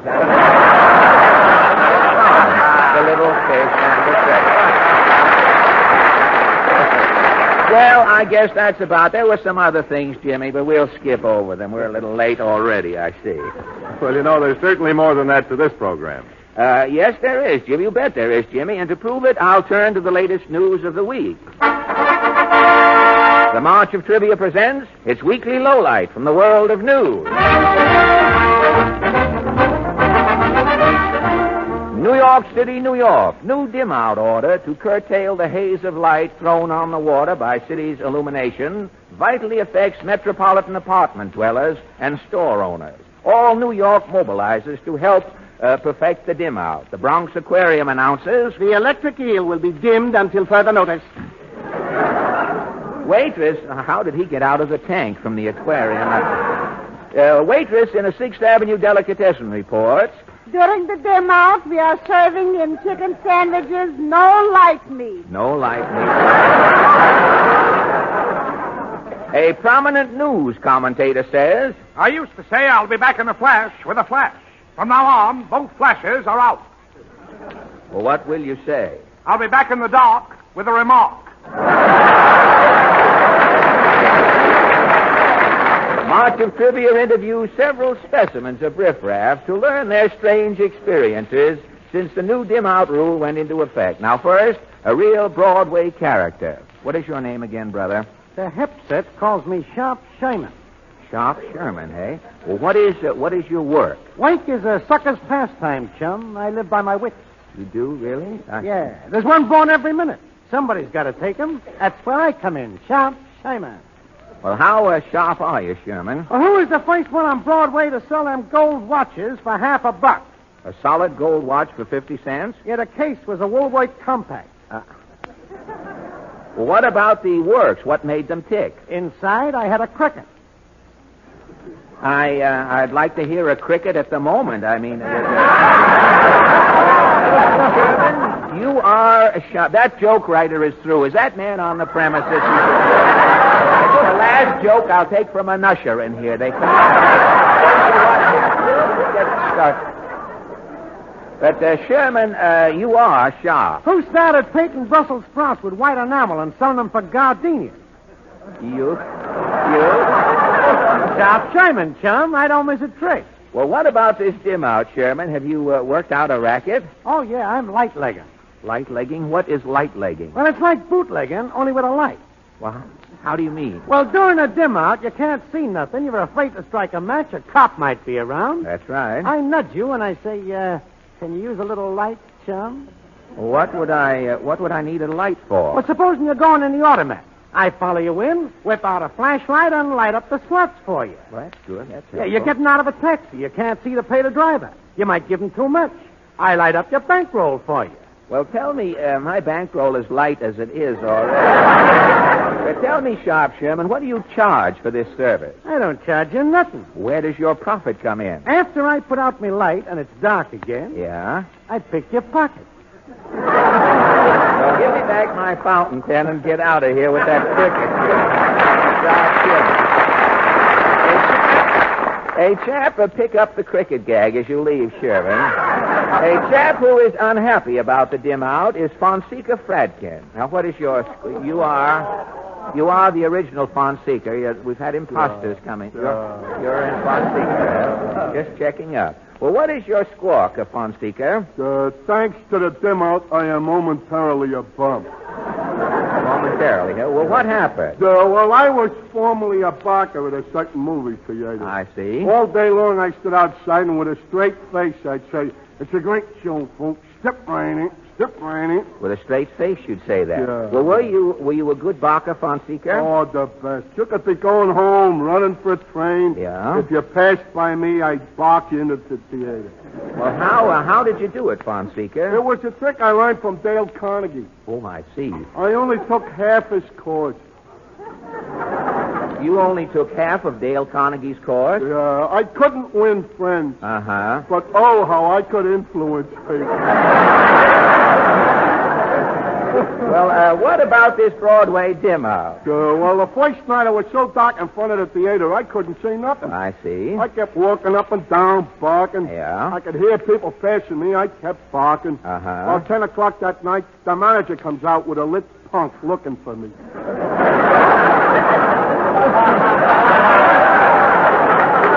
Comes out with a lit punk, He says, what's going on, Fonseca? The theater's empty. Yeah? I says, I'm barking, ain't I? He says, yeah, but you ain't in front of the theater. You mean it was so dark you went straight away from the front of the picture theater? I barked 2,000 people up an alley.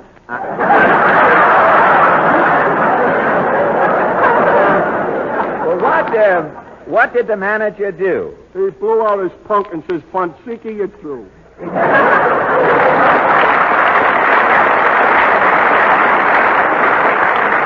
put out two punks simultaneously, and thank you, Fonseca Fradkin. Well, a young lady who was happy about the lack of Broadway lighting is Miss Vicky Welk.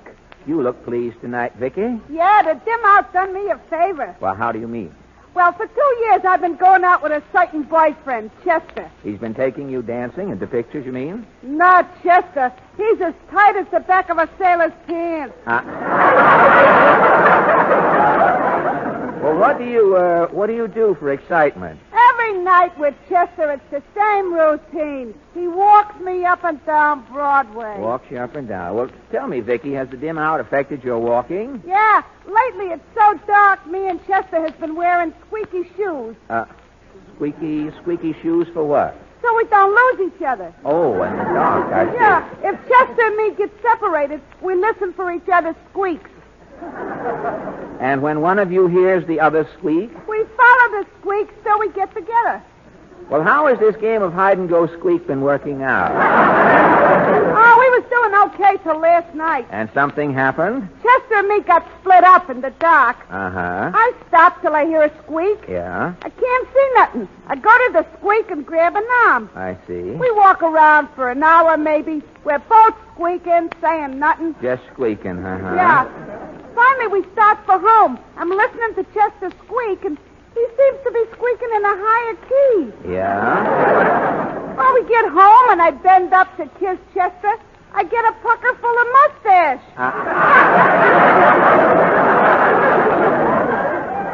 It wasn't Chester? Later, it comes out the guy's name is Salvador something.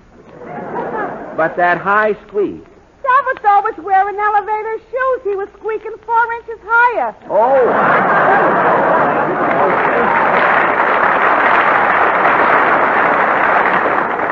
Well, with new shoes, we the people squeak, and thank you, Vicky Wells. Well, I imagine that about... Say your exit, Salty Sam. Falstaff's here with epigram. Openshaw, you're not back again with more broken-down poems. Have you heard, said the wren to the hen, never again?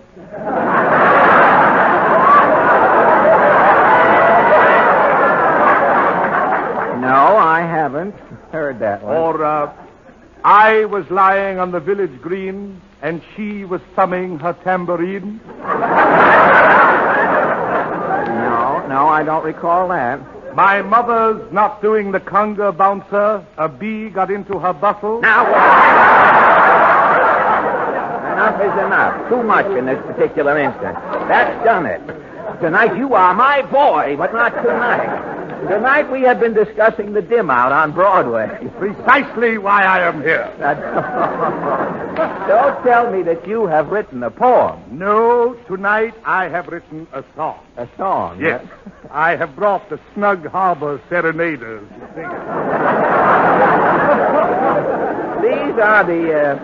These are the Snug Harbor Serenaders?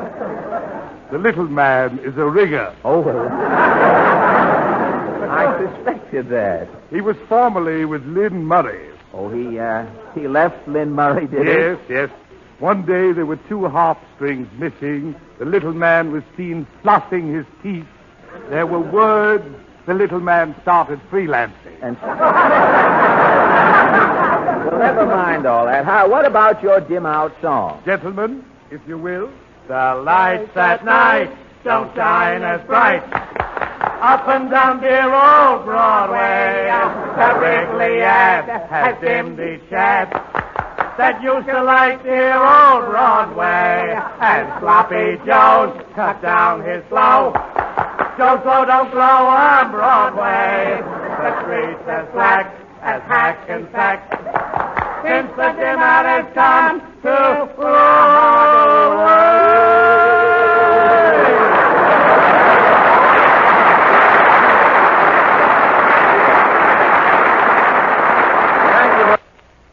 Falstaff and the Snug Harbor Serenaders. And that, ladies and gentlemen, brings us now to Kenny Baker. And for his first song tonight, Kenny has selected Estrellita. Al Goodman raises his baton, and Kenny sings.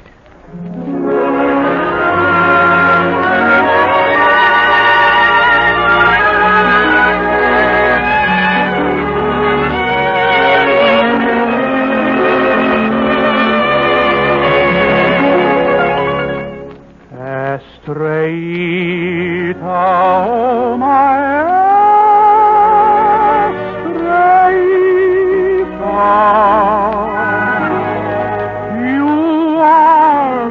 guiding star, there in your home afar, through the night's silvery light, for you will shine.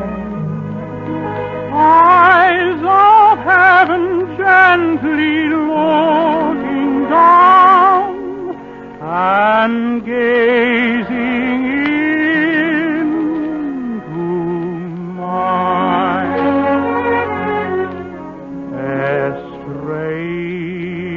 Estrellita, oh my Estrellita.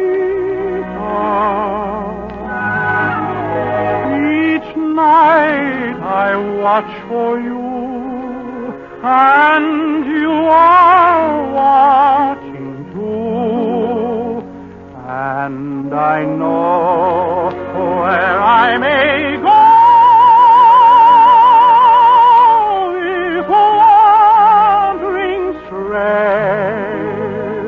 You will ever be my beacon light to lead me on my way.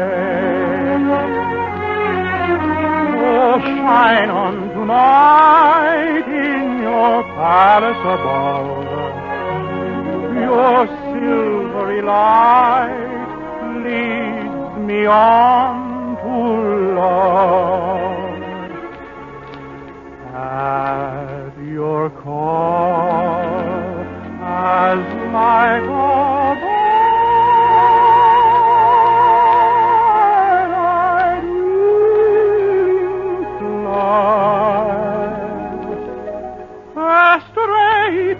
if your love should stray, then I would pray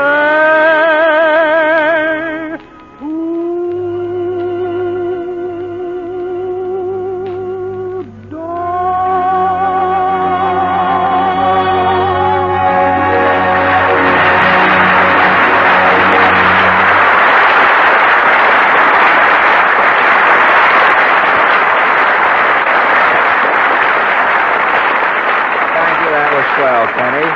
Now, ladies and gentlemen, here is Jimmy Wallington, who looks as though he had a slogan in mind. You're right, Fred. I have a slogan, and a good slogan. What is it, Jimmy? Care for your car, for your country. Say, that is an important slogan today, isn't it? Yes.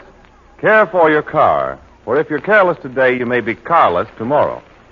Ladies and gentlemen, make the care of your car systematic with your Texaco dealer's war conditioning service. Don't rely on occasional attention.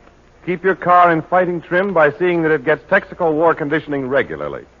Your Texaco dealer's war conditioning includes Marfac 40-point chassis lubrication, regular care of tires, air cleaner, batteries, spark plugs, radiator, front wheel bearings, crankcase, transmission, differential, and body finish, and a systematic reminder service to tell you when your car should be attended to again. Enlist a Texaco dealer as your personal car warden. Start tomorrow with his war conditioning service and ask for your copy of his booklet, Care for Your Car, for Your Country, 16 pages of car-saving facts, free at your Texaco dealers. Well, that was very good, Jimmy, but I think you got that same message over much better about 2 weeks ago with that song, remember? Oh, you mean Care for Your Car for Your Country? That's right. How did that song go again? Show 'em, boys.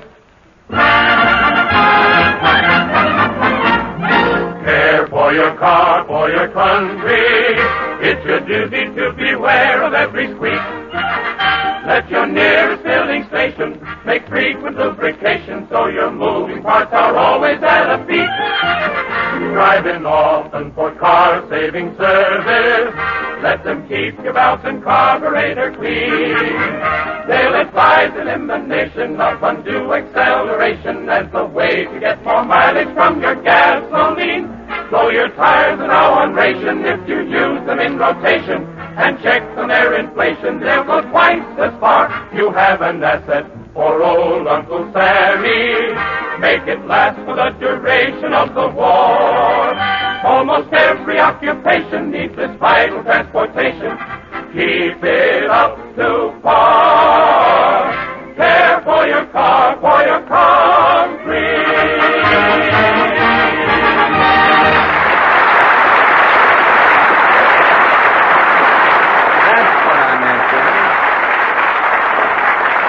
That's what I meant, Jimmy. Care for your car for your country. Now, that should be the theme song of every motorist in the country today. And now, ladies and gentlemen... Mr. Allen! Well, of course.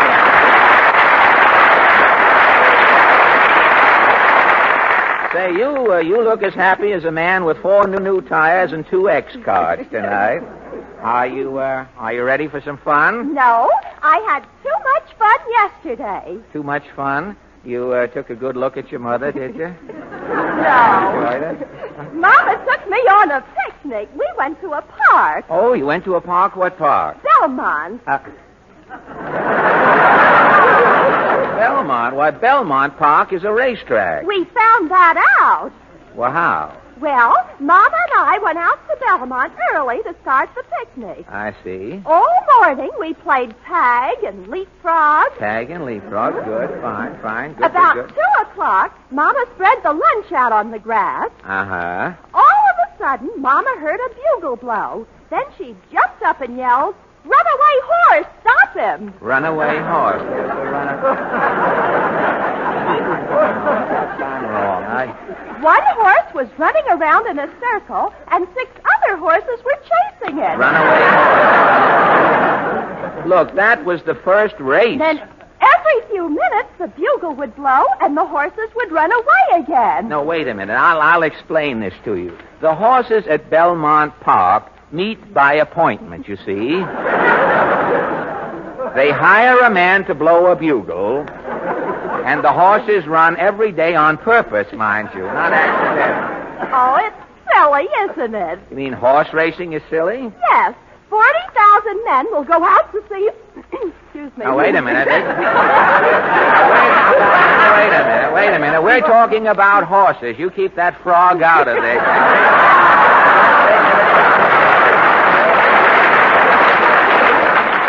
Oh, you want to start again? You say horse racing is silly, you say? Yes.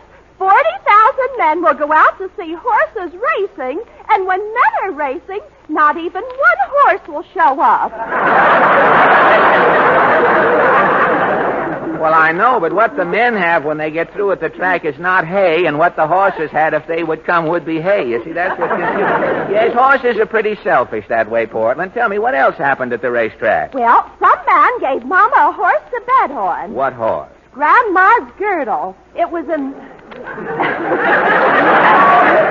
It was in the last race.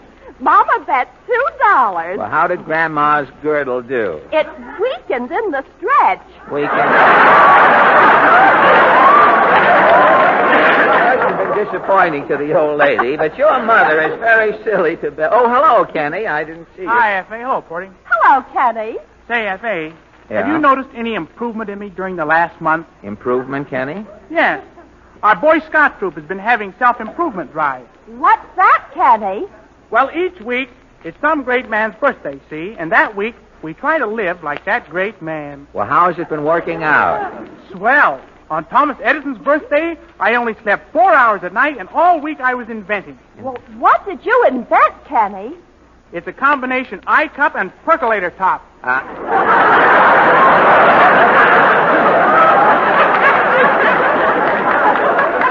Well, that sounds handy. If you've got something in your eye, it's an eye cup, see? I see. And if you want to make coffee, it's a percolator top. Uh-huh. That's Well, what else, who else, rather, whom else have you been impersonating? When it was Benjamin Franklin's birthday, I flew a kite all week. Well, whose birthday is it this week? Rocky, fellers, and I want a raise. Why, every Sunday it's some new trick to get more money. Oh, loosen up, Bob, just this week. Well, why this week? I want to show the scoutmaster my paycheck and say, something new has been added. Well, if you keep up, something new will be subtracted, Kenny, and I don't mean Latakia. Well, I've got to see if our guest showed up. Well, we were supposed to have Thorndike McGee to Portland.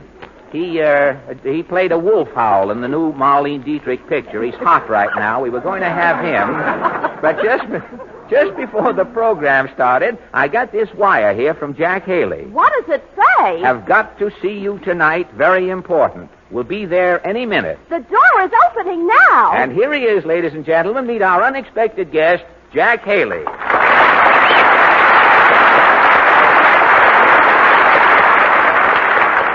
Say, you look excited, Jack. I am, Fred. Did you get my wire? Yeah, now calm down, Jack. You're all out of breath. I couldn't wait for a taxi. I ran all the way over from the Grand Central. I had to tell you. You tell me what? After 15 years, what we've both been waiting for, it's back. Well, what is back? Vaudeville.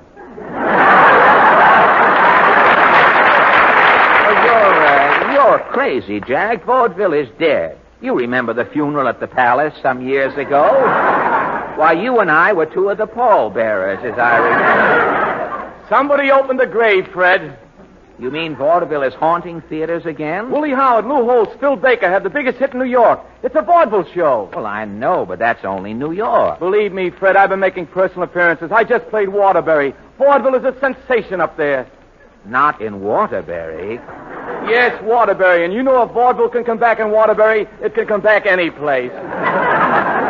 Why, I died in Waterbury before vaudeville died. Fred, radio and pictures aren't enough today. Audiences all over are clamoring for vaudeville. What are we waiting for? We? What have I got to do with it, Jack? You and I can team up and go back into vaudeville. We'll make a fortune. Oh, look, Jack, vaudeville's all right for you. You're not working. Not working? I just finished working in a picture at Paramount, Beyond the Blue Horizon, with Dorothy Lamour. Well, so what? I'm giving up all that, Hollywood and everything, to go back in vaudeville. Fred, you've got to go. Look, I have got 5 more weeks in radio. Radio? What do you want with radio? This drudgery? This sham? This gold mine?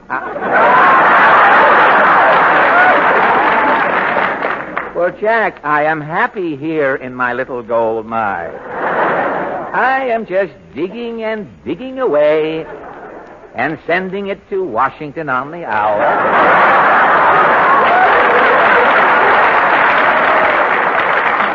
You're killing yourself. Look at those bags under your eyes.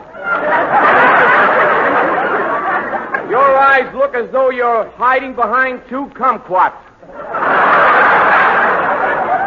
I know how I look. Do you ever have any fun in radio? Well, no. Remember all the good times we used to have in vaudeville? A new town every week, girl acts on the bill. Ah, girl acts on the bill. Oh, and all those friends you used to have, Miller and Mack, Lane and Freeman, the LaToy sisters, Jack Norworth, Lucille and her cockatoo.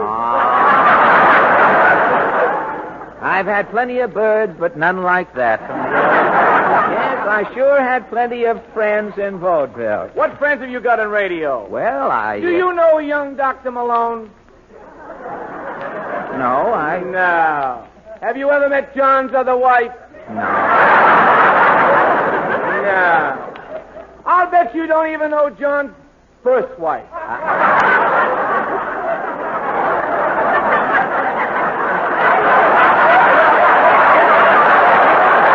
I don't even know John.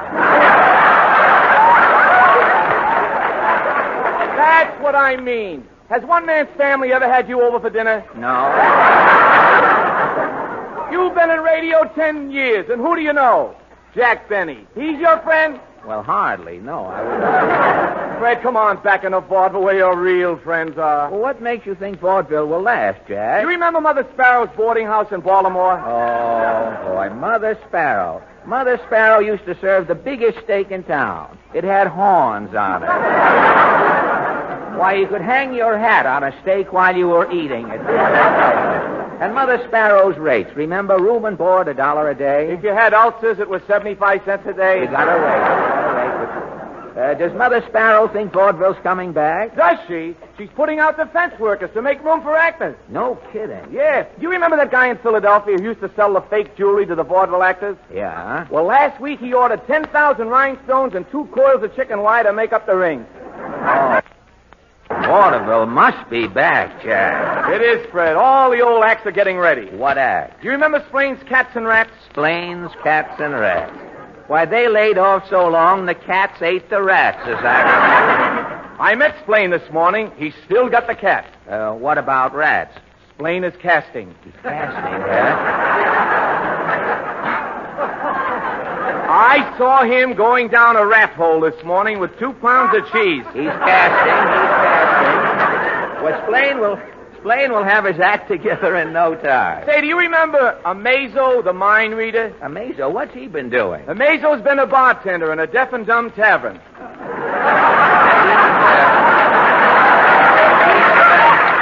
He's ready, too? Yes, Amazo's opening at Stanford tomorrow. A mind reader in Stanford. What'll he do up there? Remember Murphy's midgets? Oh, sure. When vaudeville died, Murphy shaved his midgets and put them in an orphan asylum. Good now.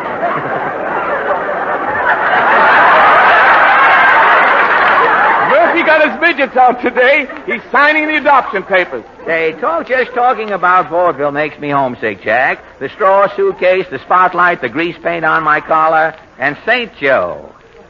They loved me in St. Joe. They were fickle there. Here's what we'll do, Fred. You and I'll get our own vaudeville show out. But we'll need 8 other acts, Jack. What comedians aren't working? With us, who needs comedians? I'll grab 8 animal acts.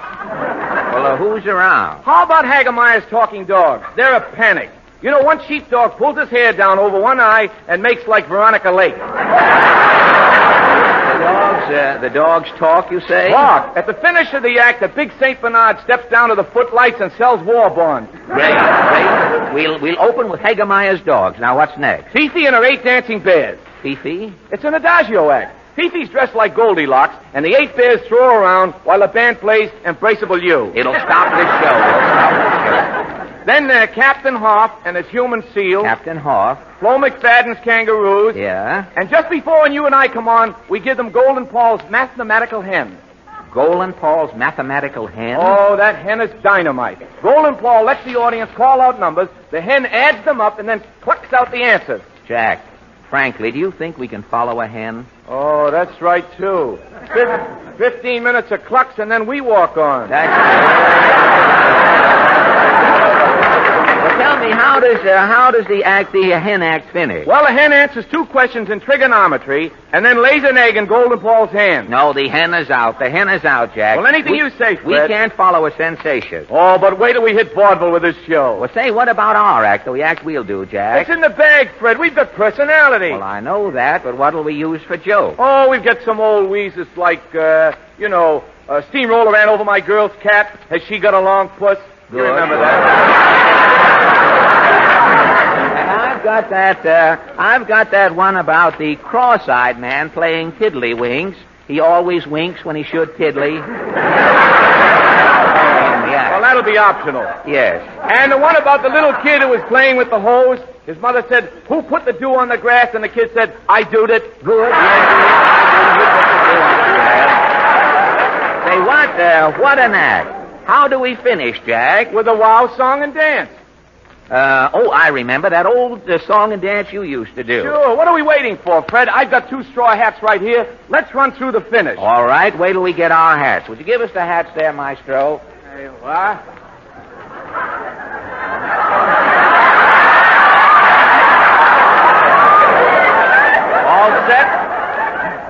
all set. Give them the music cue, Jack. If you please, Professor.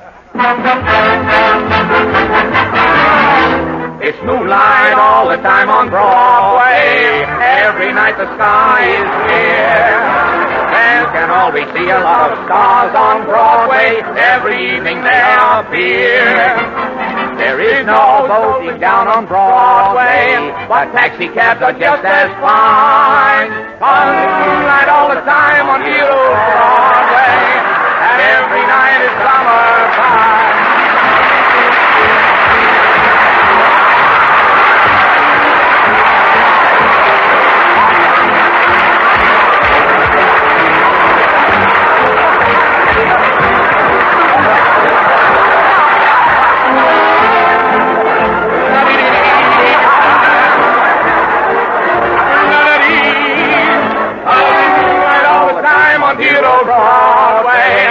Every night is summer, every night is summer, every night is summertime. We don't mean winter. Every night is summer.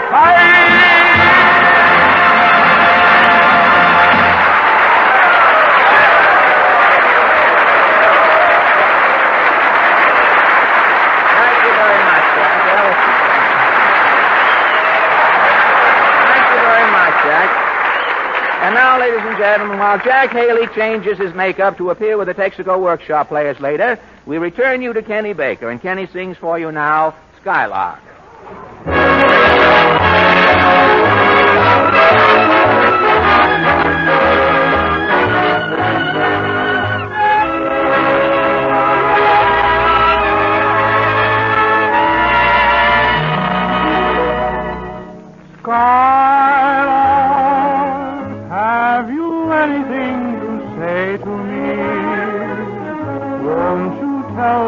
My love can be. Is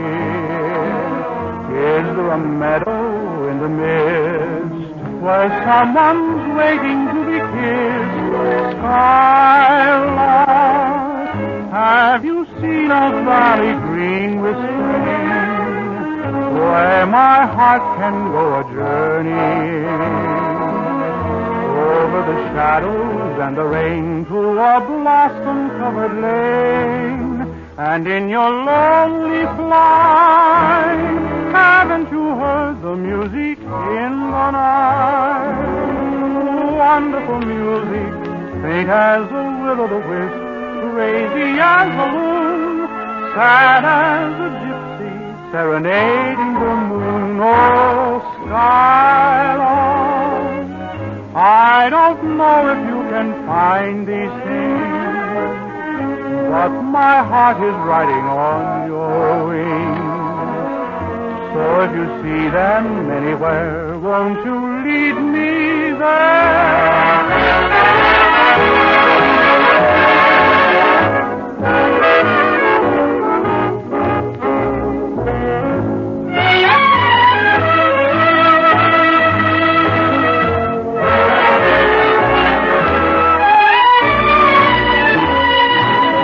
And in your lonely flight, haven't you heard the music in the night? Wonderful music, faint as a will-o'-the-wisp, crazy as a loon, sad as a gypsy serenading the moon. Oh, Skylark, I don't know if you can find these things, but my heart is riding on your wings. So if you see them anywhere, won't you lead me there?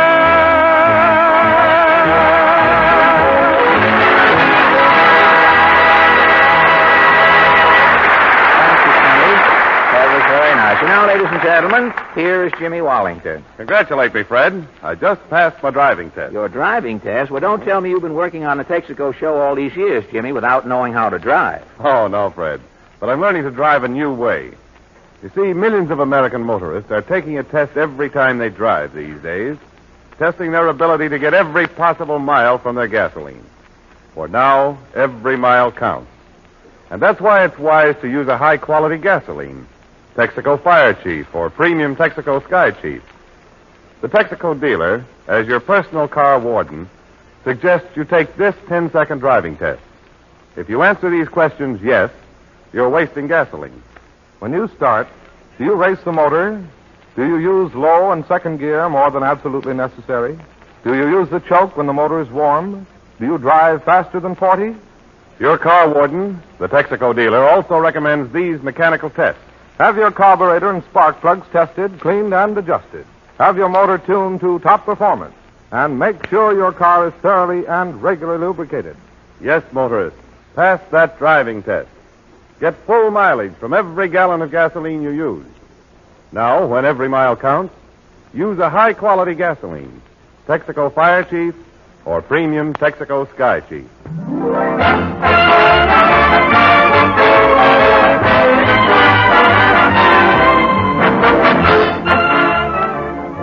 After a brief pause for station identification, Fred Allen returns to present the most talented undergraduate of Louisiana State University and the Texaco Workshop Players, starring Jack Haley. This is the Columbia Broadcasting System. WABC, New York.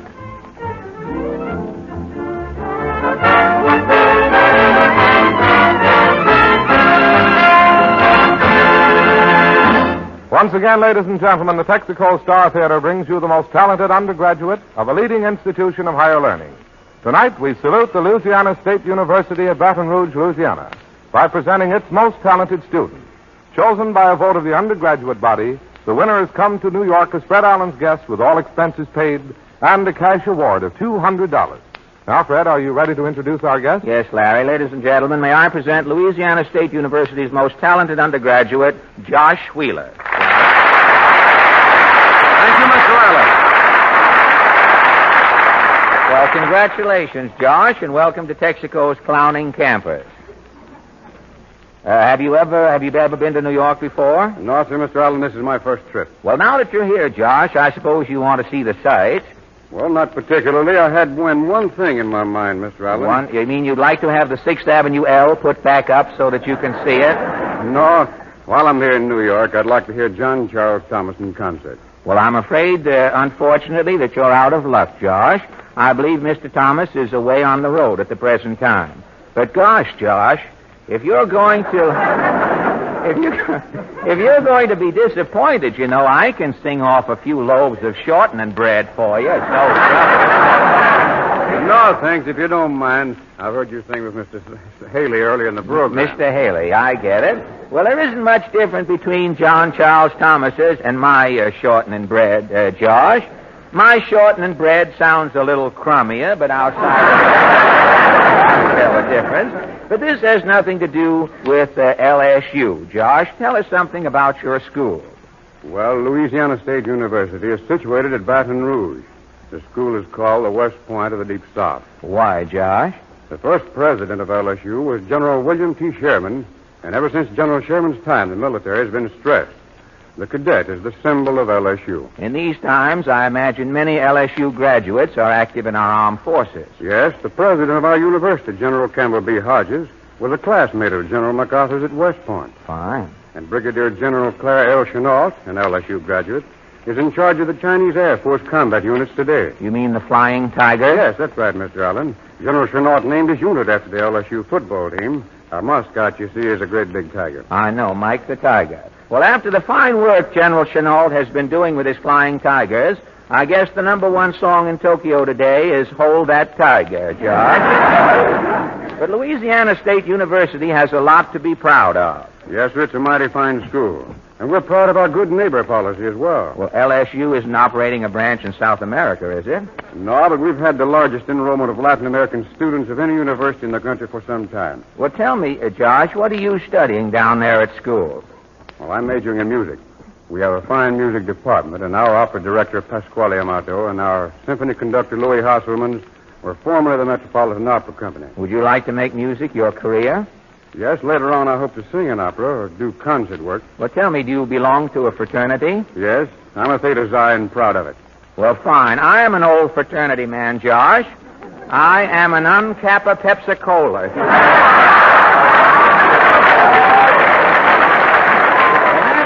reminds me, Josh, I have been sort of looking forward to your visit tonight. Why, Mr. Allen? Well, last November, Spenny Spencer, a very charming young lady, came up from Tulane University at New Orleans, and as a gift from Governor Sam Jones in the good old state of Louisiana, Spenny brought me a 100-pound sack of sugar. Of course, that was last November, Josh. Yes. Well, the sugar is getting pretty low, Josh. And I know you folks down there in Louisiana kick sugar around. You call it sweet gravel, I believe, if you're using it around. And I thought... Well, Mr. Allen, I have brought you a gift. Granulated or lump, Josh? But it isn't sugar. It isn't sugar, Josh? Seriously, no. The Louisiana State University has appointed you an honorary cadet. Well, thank you, Josh. That is quite an honor. Thank you very much. And the students at LSU asked and are now presenting to you Cadet Fibber. Well, they say this is beautiful, Josh. What is this writing on the scabbard here? Well, it's an inscription. It reads, to Fred Allen from the students of LSU, the Old War School, May 1942. Well, thank you, Josh. Now I am all set. Let them ration their razor blades.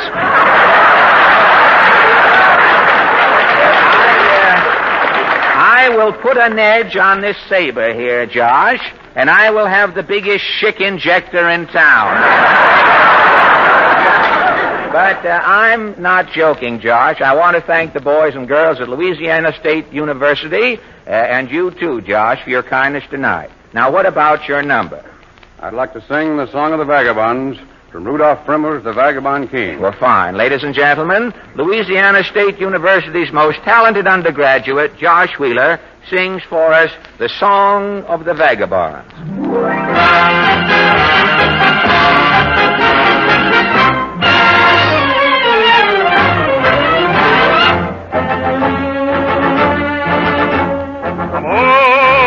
You beggars of Paris town, you lousy rabble of low degree. You rabble of low degree. King Louis to keep his crown and save our city from Burgundy. Our city from Burgundy. You and I are good for nothing but to die. We can die for liberty. Sons of toil and danger, will you serve a stranger and bow down to Burgundy? Sons of shame and sorrow, will you cheer tomorrow for the crown of Burgundy?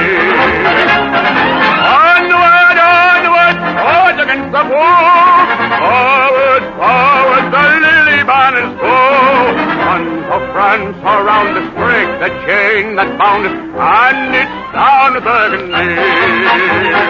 Sons of toil and danger, will you serve a stranger and bow down to Burgundy?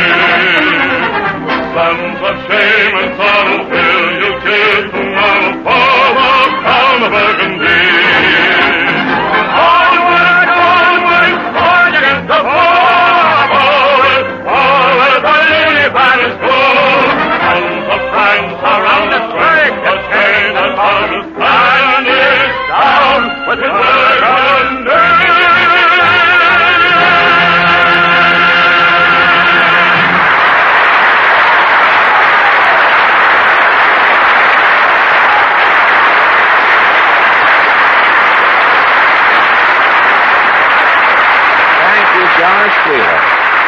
Thank you, Josh. I know your fellow students, the faculty, and the LSU alumni will be as pleased with your performance tonight as we are. And all of us here in the Texaco Star Theater wish you every success in your musical career. Now, next week, ladies and gentlemen, we shall present the most talented undergraduate of Southern Methodist University at Dallas, Texas. After hearing the three finalists over station KRLD in Dallas, the student body voted, the ballots have just been tabulated, and the winner is Miss Fayreen Smith. Congratulations, Fayreen. We'll be looking for you here next Sunday night. And now, here comes Larry Elliott, apparently. Well, you look a little tired, Larry. Yes, I've been up all night working on my new book. Oh, new book? Yes, I'm writing a sequel to Gone with the Wind. It's called Stay with the Air. What is it, a novel? No, Fred, it's some figures on how much longer your tires can stay in service if you keep the air up to the correct pressure. Would you believe it, Fred? The average tire will wear out 600 miles before it should if the air pressure is kept only 1 pound below the correct point. In other words, if you don't give your tires air, they give you the air, huh? Yes, and here's another thing that ruins tires quickly: speed. America could save 7 million tire miles every year if every driver would reduce his average speed 10 miles per hour. So make your tires last, ladies and gentlemen. Drive slowly, never over 40, and drive into your Texaco dealer regularly to have your tires checked. He'll check them over for cuts and other damage that can be repaired before they're ruined, too. For it's your Texaco dealer's job to keep that car of yours in good running condition, not only with care for your tires, but with thorough, skilled lubrication and maintenance that may add many thousands of miles to the service you expect from the car itself. Use your Texaco dealer's training and experience. As your car warden, he's ready to help you to care for your car for your country.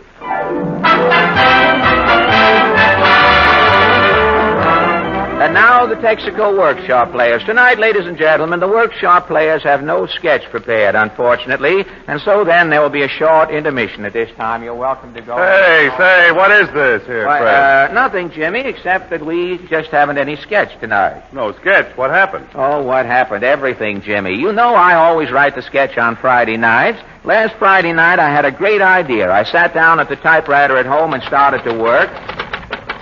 Suddenly, I heard 2 automobiles approaching. Then there was a crash. After the crash, I threw on my coat and ran out of the house. I heard a man and woman arguing. Why don't you look where you're going? You were driving over the white line. Women drivers ought to be kept off the road, especially at night. I smell liquor. Well, if you smell liquor, sister, it's on you. Now, wait a minute. Can I help? What happened here, folks? He drove right into me. Is anyone hurt? Well, I'm okay. My knee hurts a little, but thank heavens my tires are all right. Now, let me see your license, sister. Here's mine. Where's yours? Right here. The name's Homer McGee. My name's Natalie Funston. Well, as long as... Wait a minute, Bud. Before you go, what's your name? Fred Allen. I'll put that down. Me too. Well, good night, folks. Good night. Well, I went back into the house, Jimmy, and sat down at the typewriter again and started to work. A minute later, there was a knock on the door. Come in. Is your name Allen? Fred Allen? Yes. My name is Schuster. Schuster, attorney at law. You're a lawyer? Yes. Now about this accident outside. A lawyer? It didn't take you long to get here. I came with the ambulance. Oh. My office is in a trailer. It hooks onto the ambulance. Hooks on? Oh, I see. My client, Homer McGee, is pretty badly banged up. Well, I just saw Mr. McGee. He was all right when I left. I carry a hammer in my coat. Oh, I see. You are my client's only witness, Mr. Allen. My whole case depends on your story. But I didn't even see the accident. What story can I tell? Oh, you're a writer. You'll think of something. I'll see you in court tomorrow morning. Good night. Well, after Schuster left, Jimmy, I started typing again. Now, let me see. The sketch ought to start with the... Oh, what's this? Come in. Mr. Allen? Yes? I just saw that Schuster coming out. I hope I'm not too late. Well, who are you? I'm Harvey Haley of Haley, Shapiro, Haley Attorneys. Haley, Shapiro, and Haley? Shapiro's the treasurer. Oh. Well, look. Mr. Haley, I am trying to write a radio script here. I'll be brief, Mr. Allen. My client, Miss Funston, was badly injured in this accident outside. Badly injured? She was all right a minute ago. Fortunately, I found a rock in the gutter. You mean? A concussion is so helpful in accident cases. Look, Mr. Haley, I'm writing... With your testimony, Miss Funston and I will win this case, Mr. Allen. But I didn't see the accident. You heard the crash? Yes. You just heard I had a rock. Miss Funston has a concussion. Yes. Surely, Mr. Allen, you can put 2 and 2 together. Now, listen, Mr. Haley. I'll see you in court tomorrow morning. Good night. See me in court. Well, I'll get busy on this sketch. Now, let me see. Sketch should open and... Come in. Who's Fred Allen? I am. My name's O'Houlihan. I'm the cop on this beat. Oh, you're officer? You're the cop, yes? Sir. What about this accident? Well, you're a policeman. Didn't you hear the crash? I'm a sound sleeper. You just found out about the accident? Yeah, I pulled in my box. The sergeant was at the emergency ward with the victims. The emergency ward? Yeah, the sergeant was with 2 lawyers. Schuster and Haley? That's them. They told me to get the story from you. But I didn't see the accident. That's perjury, Allen. You're talking to the law. Now listen, law or no law, I have been sitting here 5 hours trying to write a sketch. 2 cars crashed outside. I went out. A man and woman were standing there arguing. Well, who bumped into who? Well, how do I know? Nobody was hurt. I came back in here to try and write my sketch. Oh, you left the scene of an accident, eh? I had nothing to do with it. Oh, no, I'll see you in court tomorrow morning. Oh, yes? Well, I won't be in court tomorrow morning. Oh, yes, you will. What makes you think I will? Here's a summons. Good night. Well, after that, Jimmy, I gave up the sketch. It was 6 o'clock in the morning. I had to be in court at 9. I slept 2 hours, and yesterday morning at 9 o'clock, I appeared in court. Well, as I walked in the courtroom, the judge was just calling the case. Next case, Homer McGee versus Natalie Funston, and Natalie Funston versus Homer... Who's suing who? Your Honor, my client, Homer McGee, is suing Natalie Funston. Your Honor, my client, Natalie Funston, is suing Homer McGee. Your client caused the accident. Your client ran my client down. That is a lie, you How you despise? I'll get you put out of law school. Why? Order in the court. Order. Who's first? I am, Your Honor. Put your client on the stand. Your Honor, Mr. McGee is here in this wheelchair. He is swathed in bandages. His arm is in a cast. You hear, Your Honor? Mr. McGee is suffering intense physical pain. He is in no condition to take the stand. Very well, proceed. Your Honor and members of the jury, Mr. Homer McGee sits before you a mental and physical wreck. On the night of May 22nd, Natalie Funston crashed into Mr. McGee. Miss Funston is a lady driver. Need I say more? What damages are you asking? Homer McGee is suffering multiple contusions and compound fractures. The index finger on his right hand is broken. He is deprived of making a living. Mr. McGee made a living with his finger? Mr. McGee is a radio producer, Your Honor. And what does he do with his finger? Formerly, he pointed his finger rigid at the actors to give them their cues. I see. Radio actors won't talk unless somebody points a finger at them. And you say Mr. McGee's finger is useless? As a result of this accident, the cord in Mr. McGee's finger has been severed. His finger hangs down. A director with a limp finger in radio is through. Mr. McGee's career is ruined, Your Honor. We are asking $50,000 damages from Miss Natalie Funston. Is Miss Natalie Funston in court? I am her attorney, Your Honor, Harvey Haley of Haley, Shapiro, and Haley. Never mind your commercial. Put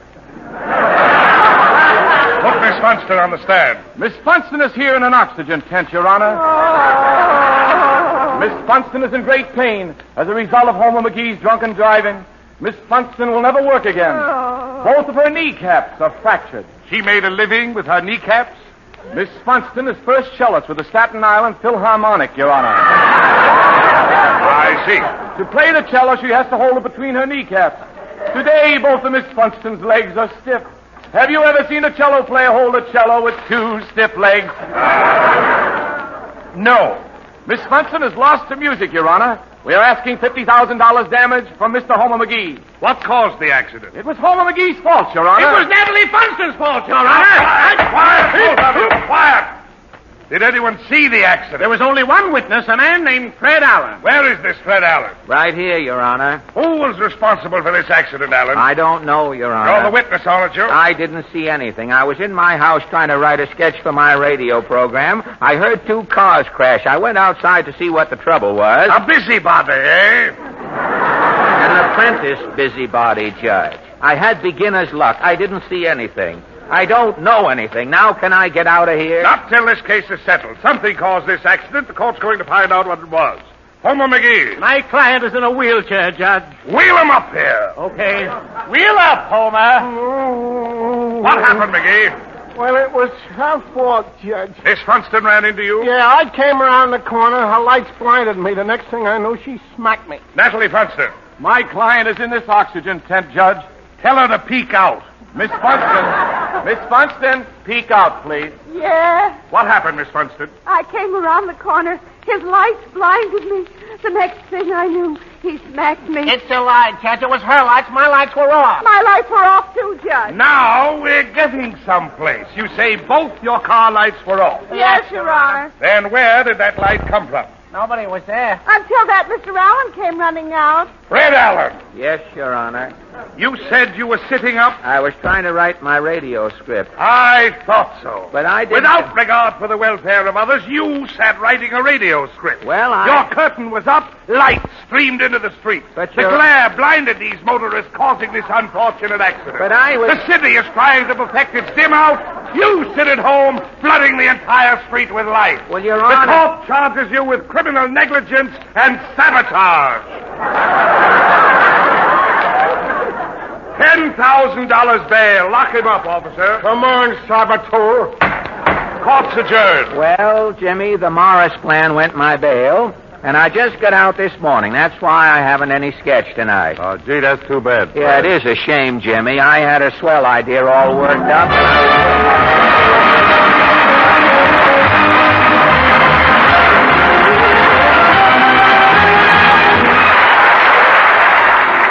Ladies and gentlemen, just a reminder from Larry Elliott. May we remind you that the annual National Poppy Drive is now on. Display your patriotism and buy a poppy. Thank you, Larry, and thank you, ladies and gentlemen, for joining us tonight. Now, next week, our guest will be Ben Burney, the old maestro in person, and the winner of the Texaco College competition at Southern Methodist University, Miss Fayreen Smith. This is Fred Allen saying goodnight for the Texaco dealers from coast to coast, reminding you not to speed in your car.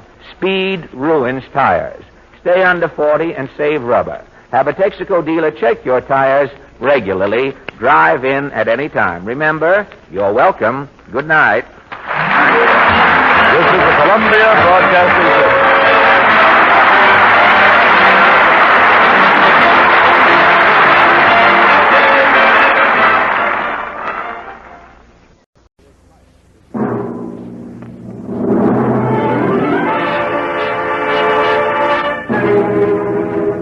Starring Tyrone Power as young Tom Jefferson on the Cavalcade of America, sponsored by the DuPont Company, maker of better things for better living through chemistry.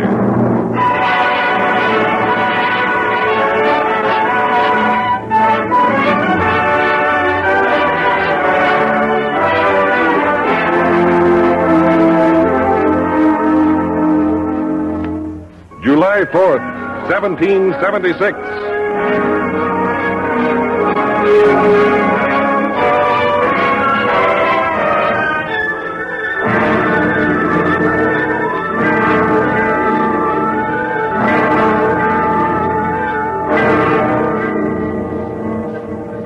When in the course of human events, it becomes necessary for one people to dissolve the political bands which have connected them with another, and to assume among the powers of the earth.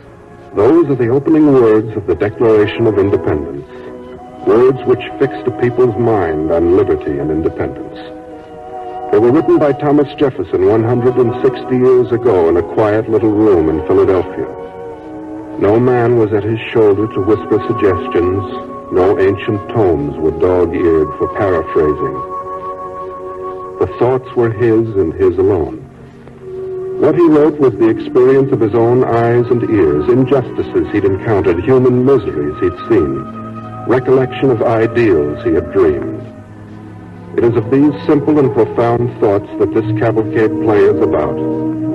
A play called Young Tom Jefferson, in which Tyrone Power is the star.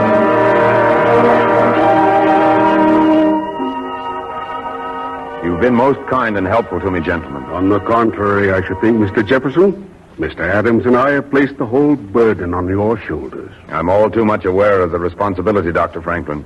I trust you will bear with me. I work slowly. Well, if mankind has waited 2,000 years for what we are about to say, they doubtless can afford to wait another week or two. And yet you are aware our need is pressing. Unless this declaration can unite the states behind us. Mr. Adams, is the thought that weighs most heavily upon me. If there's anything you need of us. Oh, thank you. Well, then, Mr. Jefferson, it appears the matter now is in your hands. Oh, by the way, had you thought what to call this document?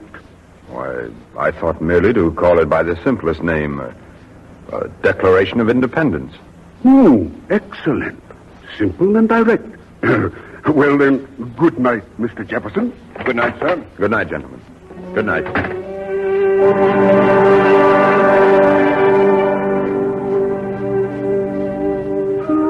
Slowly, young Thomas Jefferson walks over to the little desk before the fire, slowly sits down before the first blank piece of paper, slowly takes the goose quill pen between his fingers. The day has come. The little room is silent, save for the faint whispering of the fire. Slowly the pen moves. On the blank paper, the first momentous words appear. When, in the course of human events, it becomes necessary for one people to dissolve the political bands which have connected them with another, and to assume among the powers of the earth.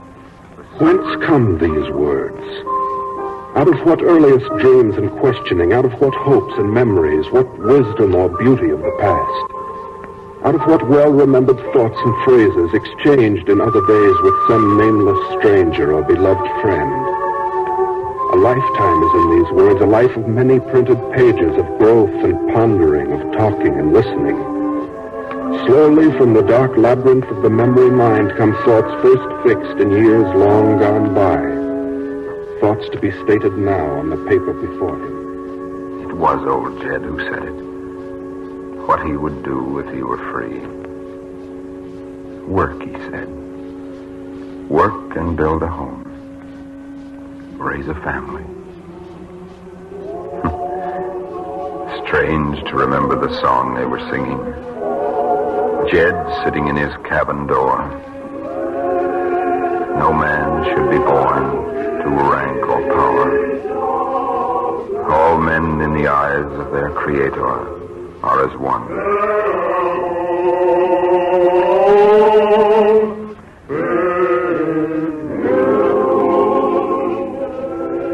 What do you call that song, Jed? Is that my song? Nothing special. Just a song about Moses. Is that your favorite song, Jed? Well, we like it all right, Mustang. Why do you like it so much? Why? Why, 'cause it goes good. Is it because Moses led the people out of slavery? That might be one reason. What would you do if you were free? Work. Same as I'm working now. What else? Oh, maybe I'd go into the back country, get me a little farm, raise me a family of my own. Is that what you think there is to being free? That's the most of it, I reckon. Oh, I think there's more to it than that, Jed. That's hard work, too, but I wouldn't want to be a slave. There is more than that, Marstown. I don't know whether I can exactly explain it to you, being as you never been a slave, and I never been free. But I reckon it's something about the way you feel inside yourself. Something in the way you walk, work, and the way you laugh. Maybe it don't seem like such a big thing if you got it. But I reckon it's a mighty big thing if you ain't got it. You're right, Jed. It's a big thing to have and not to have.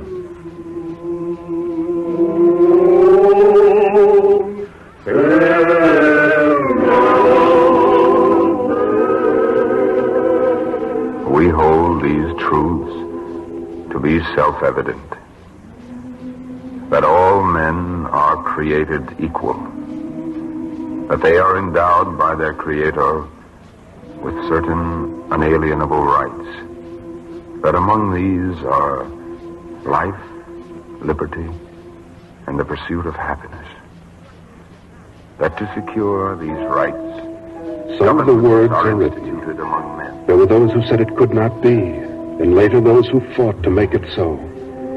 The pen moves on and other words appear, words to bring men from their farms and shops, from ships and country houses, men willing to die for life, liberty, and the pursuit of happiness.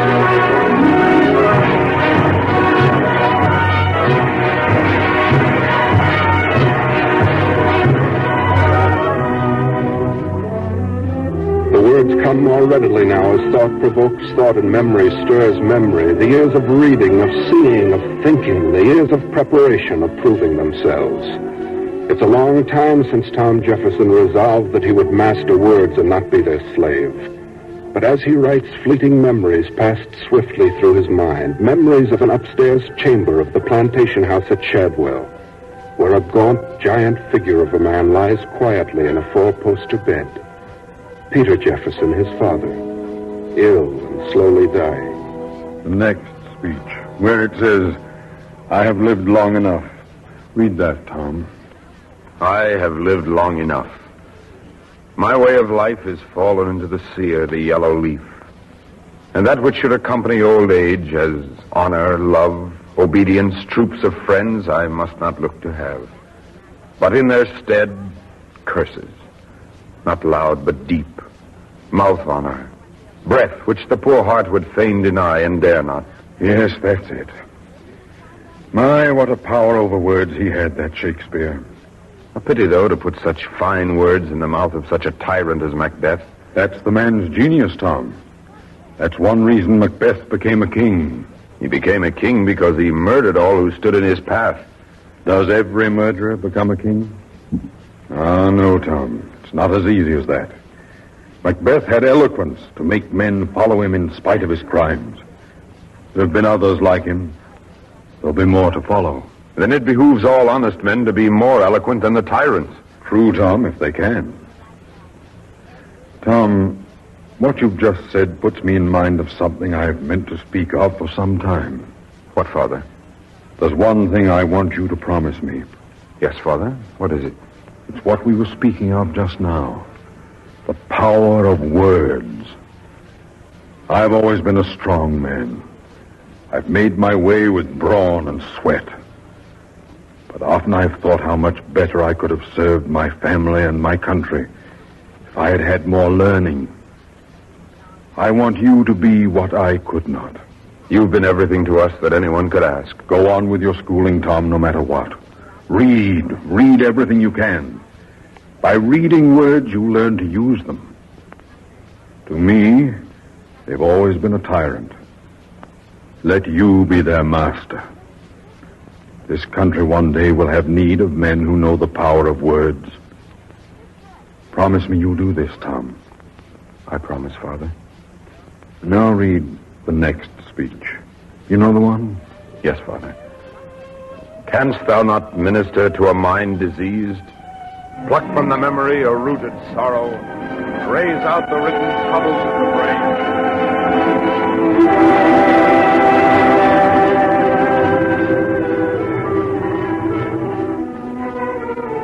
Out of the shadows of the past, the memory of an anxious father. And other memories crowding back, the events and turmoil of the hastening years. Of young George Washington helping to win for England all the frontier country from the Appalachians to the Mississippi. The Stamp Act passed by Parliament and 9 colonies gathered in convention to protest. Memories of himself training to be a lawyer, of a corridor outside the courtroom in Richmond, of a gangling farmer from the back country talking to him. And what happened then? Well, Mr. Jefferson, when this tax collector came, I told him I could give him nothing, as I had nothing. And what did he say? Say? He just laughed at me. He went out to the shed. I followed him. He found the grain I had there, only enough to get us through the winter the very most. He said he knew I was lying, and he was going to take the grain. Then's when I went back to the house and I got my rifle. He had no right to take your grain. That's how I figured. Did you threaten him? Well, sir, I was pretty mad. I was born in this country. The crown gave me no help. I cleared that land with my own hands, and I don't aim to be starved out of it by any thieving tax collector. That's what I told him. I was holding my rifle when I said it. It was unwise, perhaps, but you were provoked. And you were within your rights in the protection of your property. What do you reckon they'll do to me? Oh, the worst, I think, is to hold you in debt until such time as you can pay. But if I know the temper of juries nowadays, you'll get off scot-free. Oh, the court is sitting. We'd best go in. Clerk will call the first case. Crown versus John Randall on the complaint of His Majesty's Officer of Excise, William Sharp. Is the defendant represented by counsel? I am representing the defendant. May it please your lordship. How do you plead for your client? Not guilty, your lordship. And I respectfully move for a jury trial for my client at an early session. Motion denied. This is no case for a jury, Mr. Jefferson. Your lordship, every subject has a right to a trial by jury. Not in these times. But, Your Lordship, even if my client were a common thief... Mr. Jefferson, I am charging your client with sedition. Sedition? His utterances to an officer of the Crown were of a most seditious nature, such as might well cause him to be deported. I sentence him to 1 year in prison. Next case. Your Lordship. Well? Your Lordship, I do not intend to let this man go to prison. I shall put up bond for his appearance and carry his case to Parliament if necessary. But one thing I must tell Your Lordship. There is no sedition in these colonies. There is no disloyalty to the Crown or to its officers. Yet. But if it comes, and come it surely will if such injustices persist, you, Your Lordship, and those like you, will have brought it on yourselves as the natural and inexorable fruits of your own tyranny.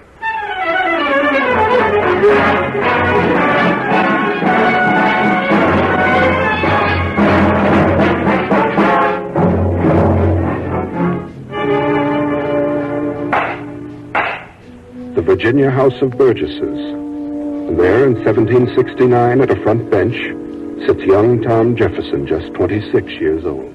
His Excellency, the Governor. Gentlemen, I have before me the document of your complaint directed at His Majesty the King and presumably at myself as his appointed governor of this colony. These complaints ostensibly concern themselves with certain alleged injustices in the matter of taxation. I find them far more serious than that. To my mind, what you have written falls little short of treason. Therefore, in accordance with the power vested in me, I hereby declare this assembly dissolved. I declare this assembly dissolved.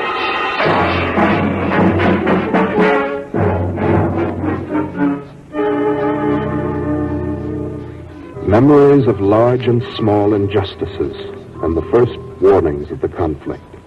Now written down, now recorded for all posterity. Swarms of officers to harass our people and eat out their substance. Quartering large bodies of armed troops among us. Depriving us of the benefits of trial by jury. Armies to complete the works of death and tyranny.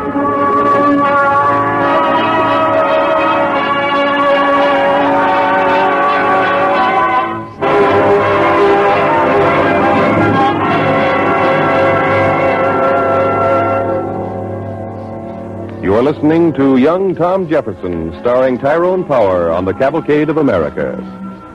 As our play continues, a young couple is playing a duet in the spacious living room of a plantation home. The boy is Tom Jefferson. Seated at the harpsichord is the daughter of the house, Miss Martha Wales.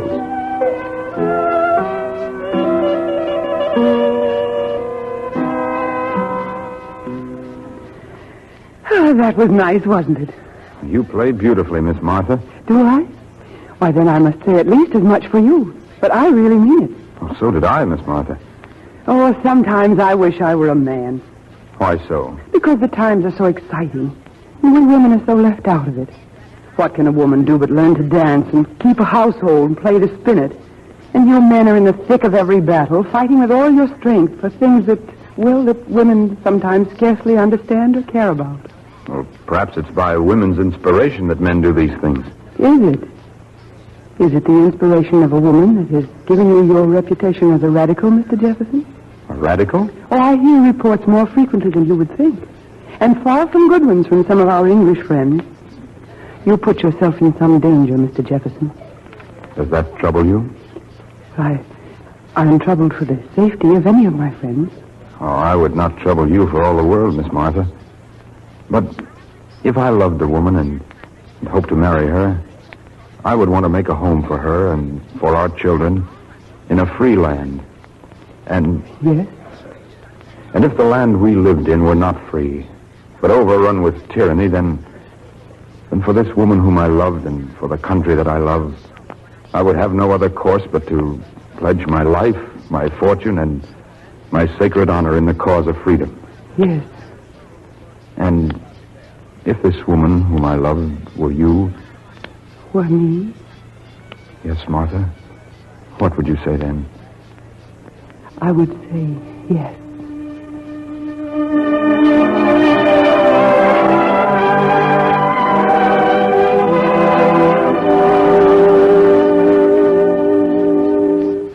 this declaration he has written, we mutually pledge our lives, our fortunes, and our sacred honor.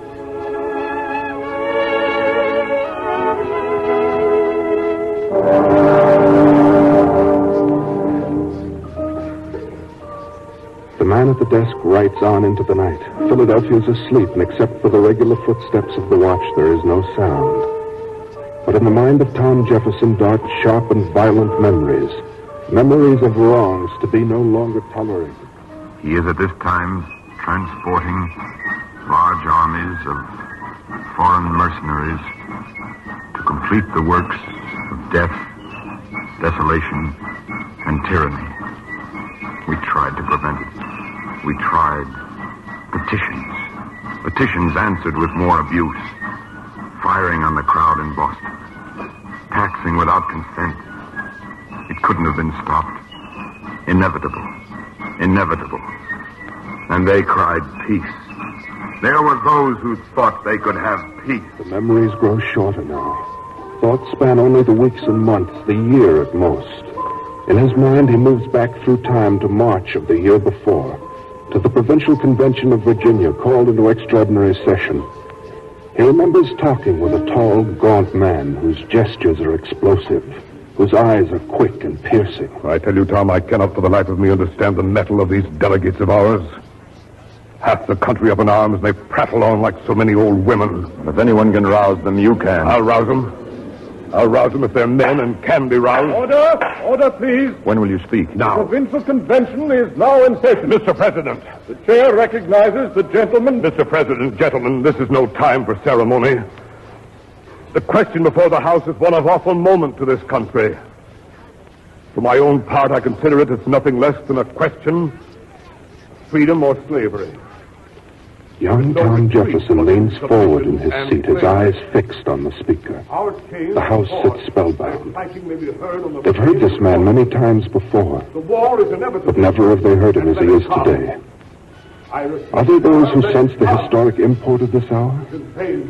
Perhaps. For not only young Tom Jefferson, but men long generations after will remember what is spoken here today. The next gale that sweeps from the north will bring to our ears the clash of resounding arms. Our brethren are already in the field. Why stand we here idle? What is it the gentlemen wish? What would you have?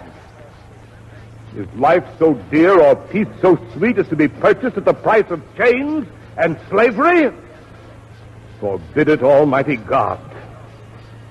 I know not what course others may take, but as for me, give me liberty or give me death.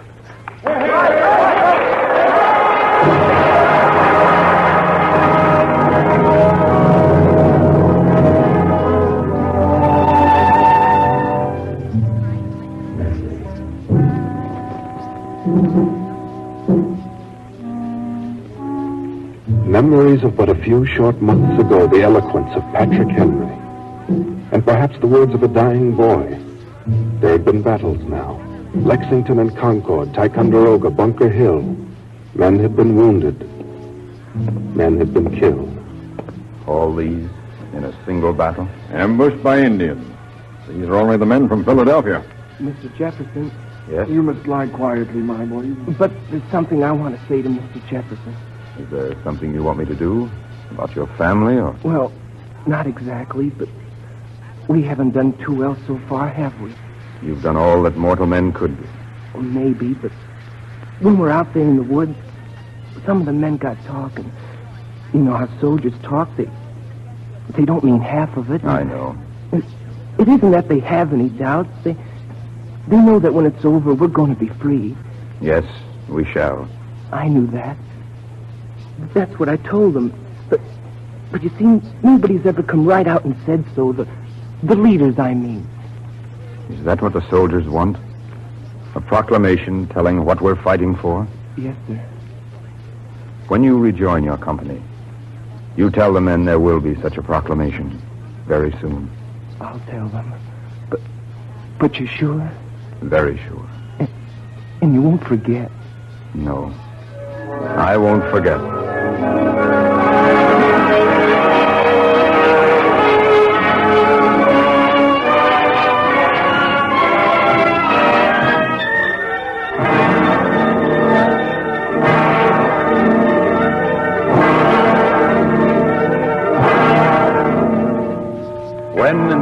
of human events, it becomes necessary for one people to dissolve the political bands which have connected them with another, and to assume among the powers of the earth the separate and equal station to which the laws of nature and of nature's God entitles them, a decent respect to the opinions of mankind. The work is done.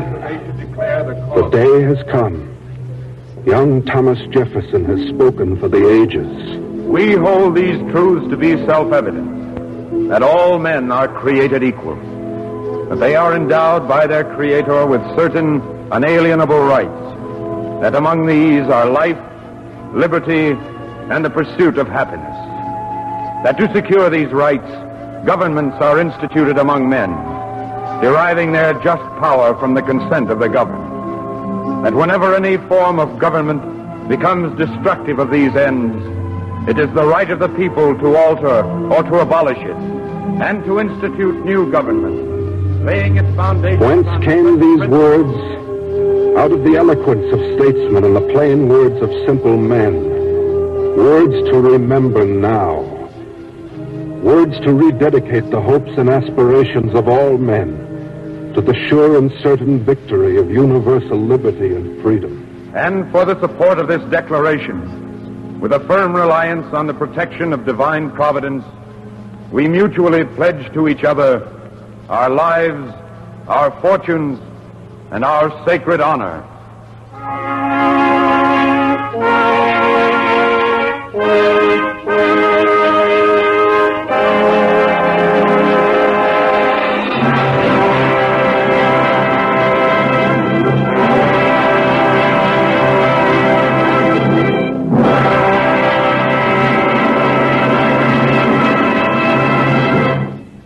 Thank you, Tyrone Power. Our original story tonight was written especially for Cavalcade by Robert Richards. The orchestra and original musical score on this program were under the personal direction of Robert Armbruster. Tyrone Power appeared through courtesy of 20th Century Fox, in whose production, This Above All, He May Now Be Seen.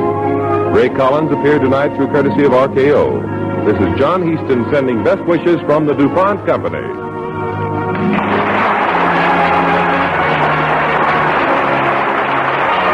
Program came to you from Hollywood.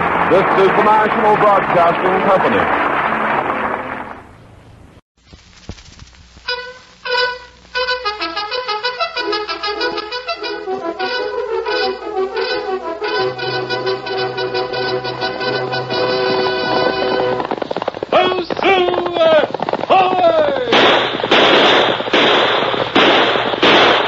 Fiery horse with the speed of light, a cloud of dust, and a hearty hi-yo, Silver, the Lone Ranger.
With his faithful Indian companion Tonto, the masked rider of the plains led the fight for law and order in the early western United States.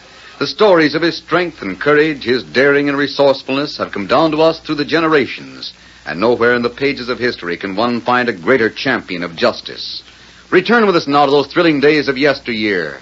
From out of the past come the thundering hoofbeats of the great horse Silver. The Lone Ranger rides again. Come on, Silver. The Padre has a message for us. Hail, Silver! Hi!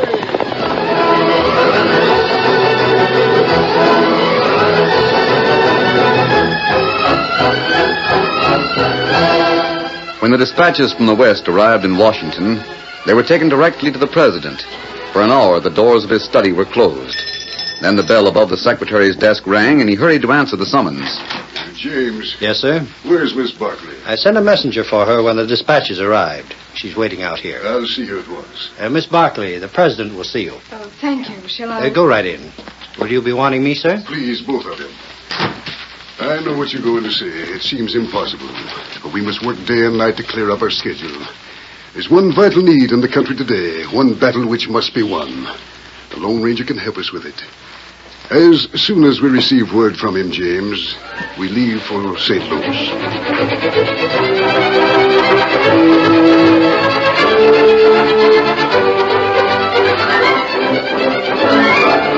Word flashed across the country from the capital. To General Fairchild, to Wild Bill Hickok, to Bill Cody, to the Padre and Mustang Mag. Every close friend of the masked rider of the plains received the same message. Find the Lone Ranger. Tell him to communicate with Washington at once. Message for the General from the White House. Wild Bill, he's doing tonight. I'll tell him for sure. Oh, sirree. This is one message nobody gets to read. I'm taking it to Mag myself. Padre, I've ridden hard from the village. The singing wires have bring you a great command. It was the Padre who enlisted the help of friendly Indians, and the message, first sent winging across the continent by science, was picked up and carried on by their primitive smoke signals. West of the Pecos, Tonto read and translated the message. Then the Lone Ranger and his Indian companion swung into the saddle and raced across the level rangeland to the nearest telegraph station.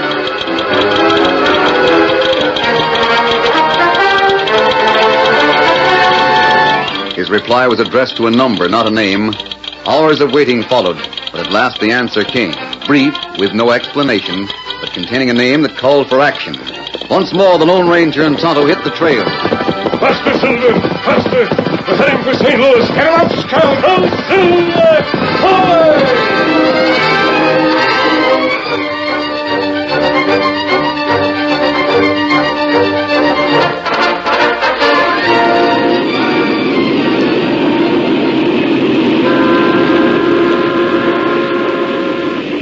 He should reach St. Louis tomorrow night, Mr. President. We arrive there in the afternoon. This car will be taken to the same siding. All the cars, sir. There's no need for anyone but you and me and Miss Barkley to see him. That's been arranged. Your guard has its orders. It isn't that I don't trust my staff, but some of them are small men, wrapped up in the present, unable to look ahead. There are none so blind, James. I understand, sir.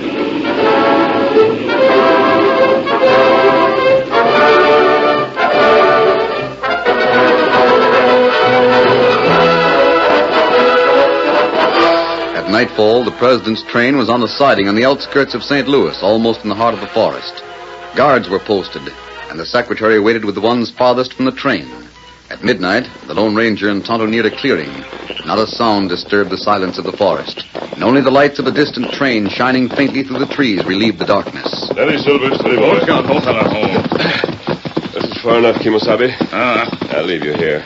I don't know how long it will be, but sometime before morning I'll be back. Tonto, wait. You know what I'm hoping. It's going through. It'll be the greatest thing that's ever happened for the West. That's right. Adios.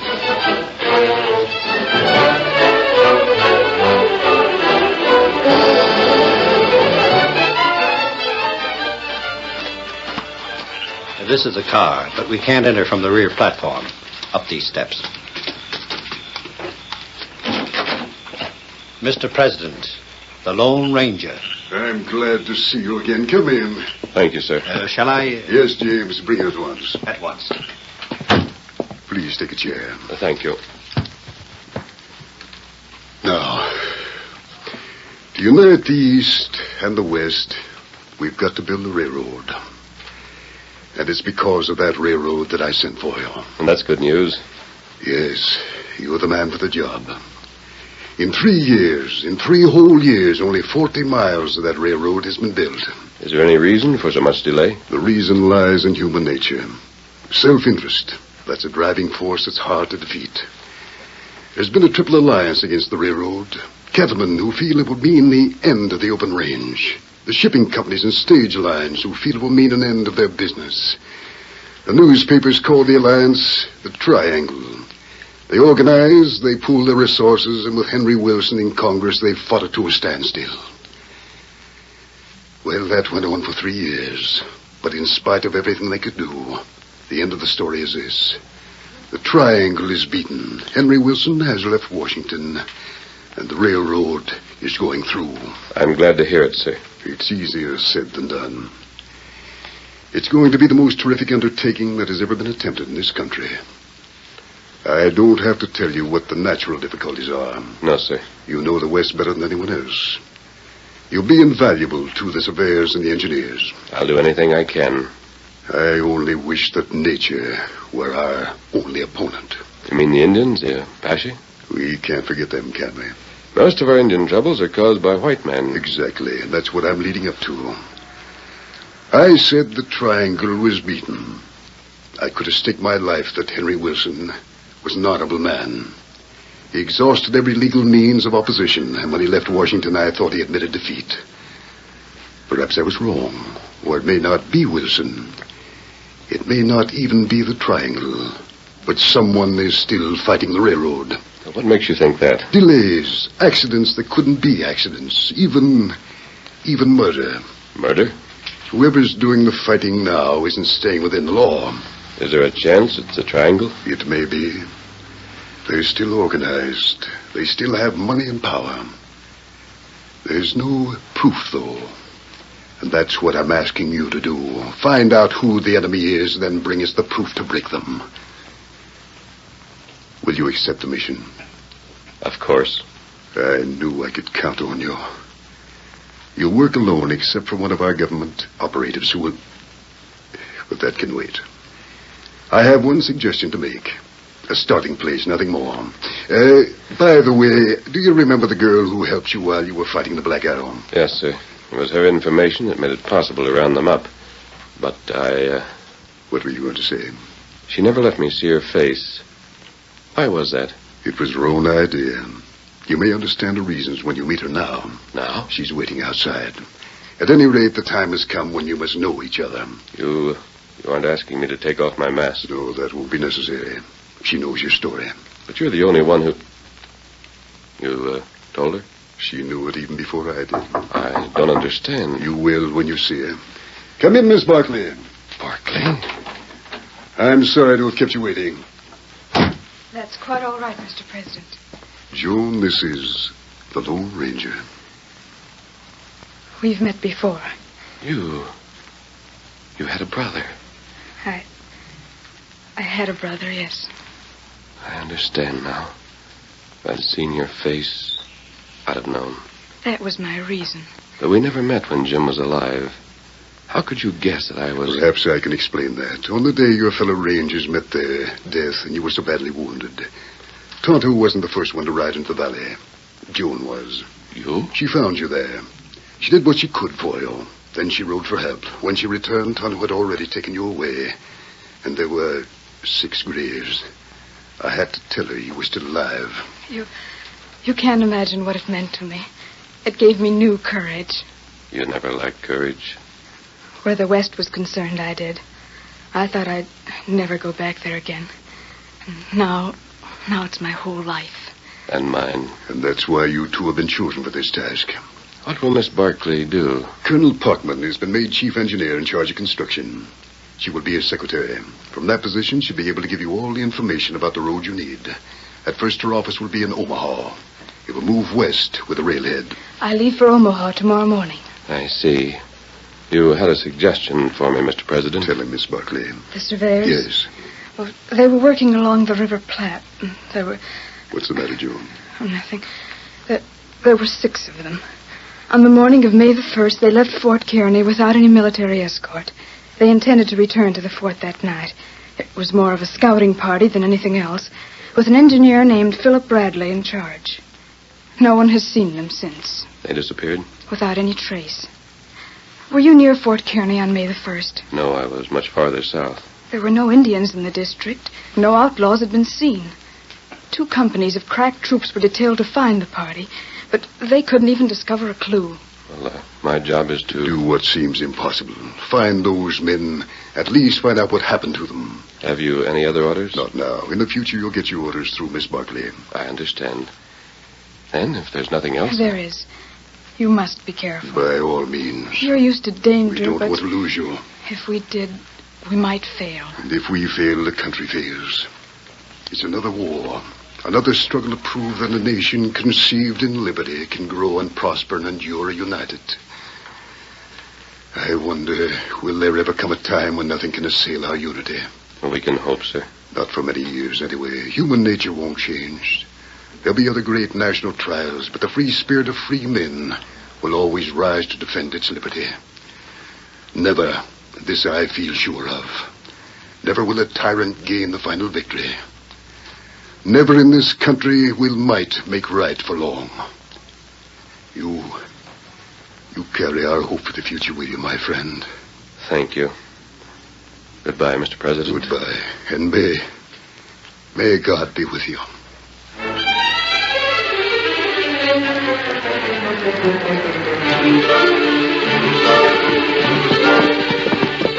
Quickly, Tonto. Got Scout saddled. What did Great White Father tell you? There's work to be done. Where we go? West of Fort Kearney. Our first job is to find a ray of light. What that mean? A man or men who are fighting against the railroad. The enemy that strikes in the dark. And Tonto, you remember the girl? Well, I met her. I saw her face. Her name is Joan Barkley. She's Jim Barkley's sister. Jim Barkley? Him you My are... friend, one of the finest Texas Rangers who ever lived and died for justice. We can't fail, Kimosabe. Well, are you ready? You ready? Then we ride, Tonto. The railroad must go through. Steady, big fella. Come on, Silver. Get him up, Scout. Get him up. Oh, Silver! Hoy!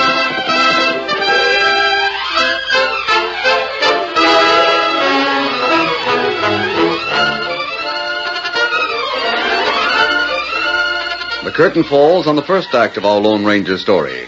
Before the next exciting scenes, please permit us to pause for just a few moments.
Now to continue our story. The Lone Ranger stopped at Fort Kearney and obtained a complete description of the lost surveying party. Then he and Tonto scouted the banks of the river for miles to the west. It had been a full month since Phil Bradley and his men had disappeared, and not even the keen eyes of the Indian could find any clue to what happened to them. But on the evening of their third day out of Kearney, the masked man and his companion made camp near the entrance of a wooded ravine. As Tonto was gathering firewood, he noticed a small pile of stones. Kimosabe, you look here. What is it, Tonto? There's a sign of campfire here. Yes, I see it. Not very recent. Do those stones mean anything? Not like that. Tonto move one stone so. It Indian sign for danger. Call for help. Do you think one of the surveyors could have piled up those stones? Maybe so. Him try to make danger sign. Not get it right. I wonder what's at the end of this ravine. Plenty rough country to south. Let's go on, Kimosabe. This is the first lead we've had. Here, Silver. Here, Scout.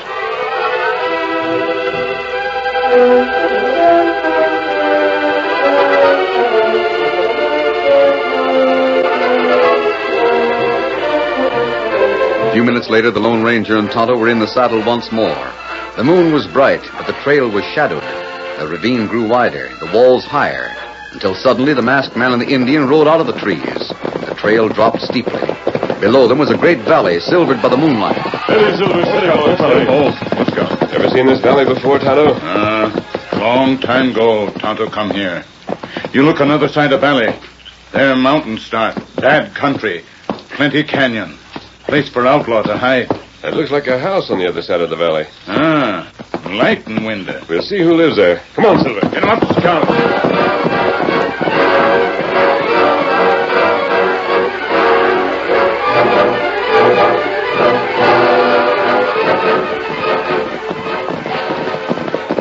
Steady, easy, boy, easy. Only 2 horses in the corral. That right. You have gun ready. Me not like this place. It's certainly run down.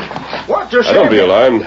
A masked man and an Indian. We aren't outlaws. What's the idea of the guns? We didn't know what kind of a reception you'd give us. Are you all alone here? Yeah, but I haven't got any money. You're just wasting your time. All we want is information. Information? About what? The party of men come to the valley about a month ago? Not that I know.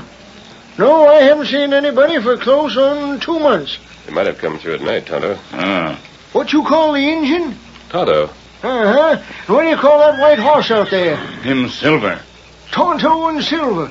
A masked man that don't talk like an outlaw. I know who you are, mister. You're the Lone Ranger. That right. Come on inside. My handle's Chris Walden. I'm sure glad to meet up with you. Now, sit down. Make yourself comfortable. Well, we can't stay long. Those men we asked about are crooks. We believe they've either captured or killed a party of surveyors. So that's who they were. What's that? I know the gang you're talking about, and I wondered about those young fellas riding with them. They just didn't seem to belong. You said before that you hadn't... Well, that was before I found out who you were. When you're old and all by yourself, it's a heap safer to mind your own business and keep your mouth shut. You saw the gang then? I sure did. Just about a month ago. That wasn't the first time either. They'd been hiding out in the hills all winter. Can you tell us exactly where? Well, I've got an idea I could show you. We don't want to put you in any danger. Oh, they'll never see us. I'll lead you to their camp. Then you can go back to the fort and bring the soldiers. Can't you just tell us where it is? Maybe draw a map? Oh, no. There's too many signs you got to watch out for. And man alive, give me some credit. I've been trapping around here for 20 years. I ought to know how to keep under cover by now. Well, we'll appreciate your help. Then it's settled. We'll start the first thing in the morning.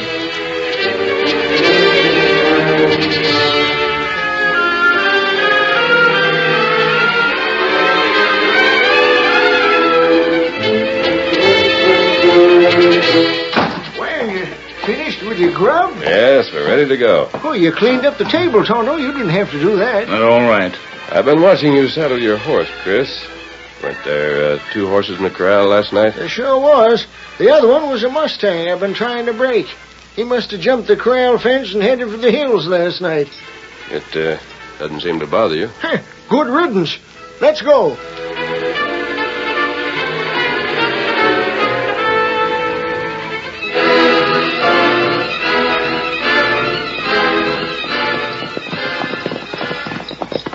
How about it, Tonto? You think you can follow the trail from here?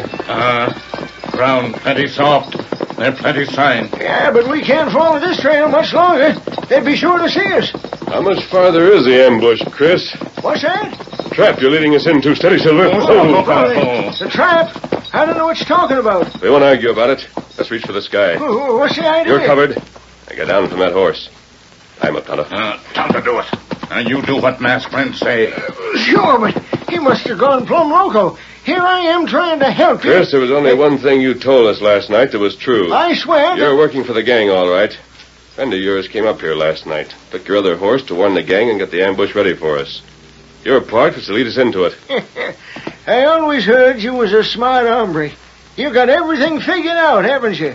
From here, we should be able to find the camp without your help, Chris. Him tied plenty tight now. What are you going to do, just leave me here? Well, we'll find a safer place away from the trail. There's no place safe for you. And if you want to live, you better hightail it out of here as fast as you can. We'll keep you company until dark, and then we'll go on alone.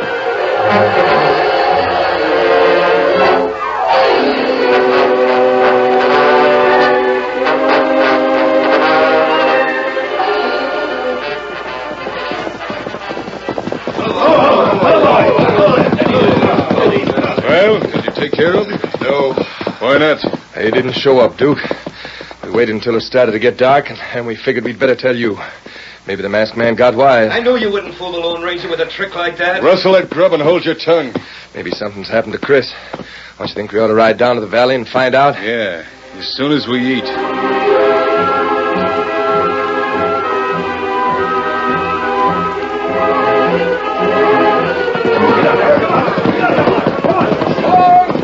Look, Joe. How long do you have to keep us tied to these trees? 3 or 4 hours. Well, can't you loosen the ropes a little? They're cutting into my wrist. That's good. If you don't shut up, I'll gag every one of you. Hey, what was that? Sounded like a bird. I know that's what it sounded like, but was it? You're awful nervous, Joe. Listen. That's somebody riding this way. Sure. Duke must have forgot something. It ain't Duke. They're coming down from the ridge. I see him. A white horse and a paint. A masked man It's and... the Lone Ranger. Drop that gun. Not on your life! No! Steady, Silver, steady. Get his gun, Tonto. How did he get it in my hand? You haven't been hurt. Masked man, the Duke, and the rest of the boys just rode out of here. They must have heard that shot. They'll come back. You're free. Take the knife and cut the ropes on the others. I'll tie this crook up. Get him up, Count. Where's the engine going? After your horses. Hey, Duke, come back! It's the Lone Ranger! That'll be enough of that. We'll never get out of here in time. Trail's narrow, and I can hold the gang back for a while. Are there any extra guns around? In Duke's tent. Get them. Where are your saddles? Under that tarp. Have them ready. Here comes Tonto with the horses now. I'll take care of the saddles. Get some guns, boys! Follow Tonto's orders. Steady. Come on, Silver.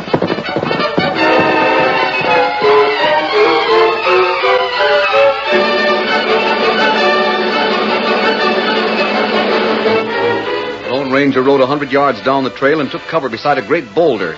Around the campfire, the surveying crew saddled their horses in frantic haste and jammed their pockets full of cartridges. The sound of firing reached them. At last, they were in the saddle. You follow Tonto up the top of ridge. You're not going to leave the Lone Ranger behind, are No, we? him hold off gang. We circle down mountain, hit trail below Outlaw. Then we catch him between two fire. You're going to try and capture the whole gang? You not afraid? Oh, not with the Lone Ranger on our side. How about it, boys? Silver, come on. I've been aching to get a shot at those coyotes. They're not too many. Lead the way. Get on,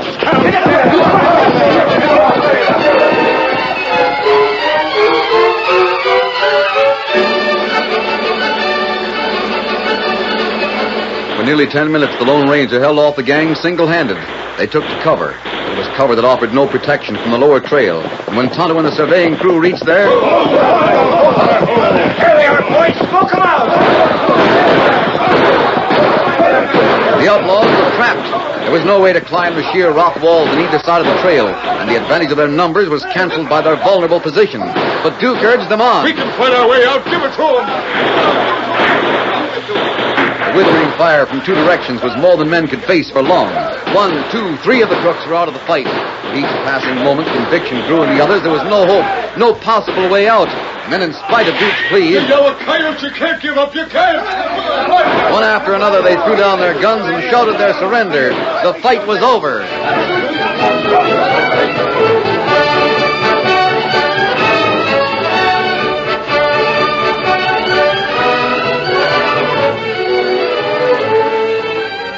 Half an hour later, Duke, Chris, Joe, and all the rest of the gang rode down the trail with their hands tied behind their backs. At the head of the column were the Lone Ranger, Tonto, and Phil Bradley. Mister, I never thought I'd get out of that alive. How were you captured, Phil? That's what I can't understand. Wasn't any sign of a struggle around your campfire. Well, they got us too fast. There was no sign of any horses but your own. Well, they came in a boat. A boat? A long boat. Just put into shore, and before we knew it was happening, they'd taken us prisoner. And then we were loaded in the boat, and they poled it up the stream for about 10 miles. That's where their horses were waiting. We didn't find any boat. Well, somewhere in the river. They sunk it. Oh, I see. Maybe you can tell me something. I'll try. Why did they do it? You heard me talking to Duke? Sure. You think somebody hired him to do the job, but why? I'm just a surveyor. Why would they want to kidnap me? You work for the railroad. From now on, every surveying crew is going to have as large a military escort as the Army can manage. You mean to say every outlaw in the West is against the railroad? They're interested in money. The men who are fighting the road have plenty. You have a dangerous job ahead of you, Phil. Men like Duke won't stop at anything. I guess we were lucky to get out of it alive. You certainly were. Oh, if Wilson had gotten there before you... Oh, Silver, whoa. What was that? What was that name you said? Wilson. They were holding us at the camp until he showed up and had a talk with us. What Wilson? Are you talking about Henry Wilson? Well, I never heard him mention a first name. It must be the same one. Phil, you and the boys can handle these prisoners, can't you? Oh, sure. Just turn them over to the sheriff at North Platte. You're leaving us? We must. You you've given me important information. We can't waste any time acting on it. You ready, Tonto? We're heading for Omaha. Come on, Silver. Get him up, Scout. Get him up. Oh, Silver! Hi!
The story you have just heard is a copyrighted feature of the Lone Ranger Incorporated.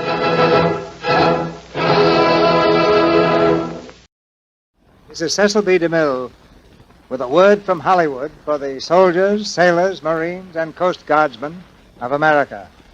Once again, we have the privilege of bringing the Lux Radio Theater to the men of our armed forces, wherever you may be. And tonight we have a thriller called Test Pilot, with a cast that's just as thrilling. Two fine actors, Bob Taylor and Bob Preston, and a young lady who, I understand, is the toast of all branches of the service, Miss Rita Hayworth. She'll say a word to you right now. Hello, everybody. Naturally, I don't know where you're going to be when you're here, Test Pilot, tonight. But wherever that is, our hearts are with you. Good luck. Yes, good luck and good hunting. Lux presents Hollywood.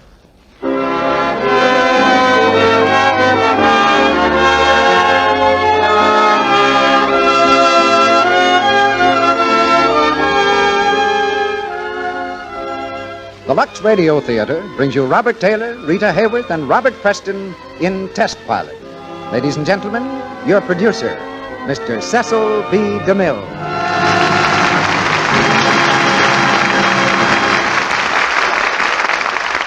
Greetings from Hollywood, ladies and gentlemen.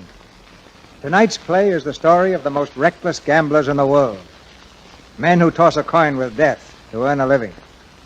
For theirs is the business of taking aloft new, untried planes and straining them to the limit to see if they'll crash. But when these daredevils go to gamble in the clouds, they leave others on the ground. Others who can only wait and hope and pray. This is their story, too. For above all, there is great human drama in the Metro-Goldwyn-Mayer action hit, Test Pilot. And starring in it, you'll hear Robert Taylor, Rita Hayworth, and Robert Preston. Incidentally, we had to cover the town to get this cast. Bob Taylor from the Metro-Goldwyn-Mayer studios, Rita Hayworth from the Columbia picture The Gay Senorita, and Bob Preston from a certain Paramount picture called Reap the Wild Wind.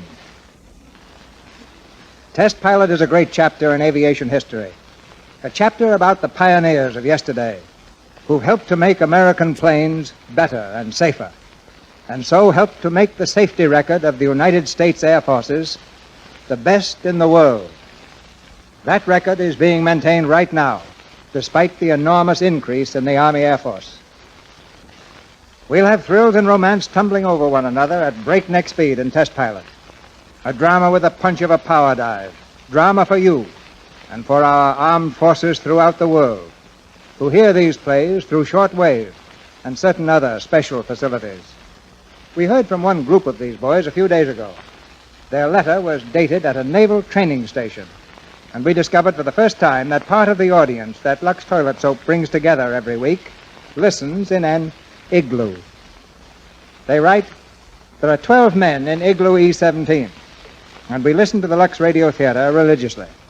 To compensate for the enjoyment derived from your program, we thought that the proper thing to do would be to give your soap a trial. It's with pleasure we report that nothing other than Lux soap is now being used in our igloo. We salute Igloo E-17 and hasten to say they needn't buy anything to hear this program. But we're delighted that they've discovered how good Lux Toilet Soap really is. Now the curtain rises, the motors rev up, and here's Test Pilot, starring Robert Taylor as Jim Lane, Rita Hayworth as Anne, and Robert Preston as Gunner. At 2 o'clock this morning, Jim Lane, test pilot for Drake Aircraft Corporation, took off from Burbank Field in California in an attempt to smash the coast-to-coast record. Flying the famous Drake bullet, he was last reported over Las Vegas, Nevada, 10 minutes ahead of schedule.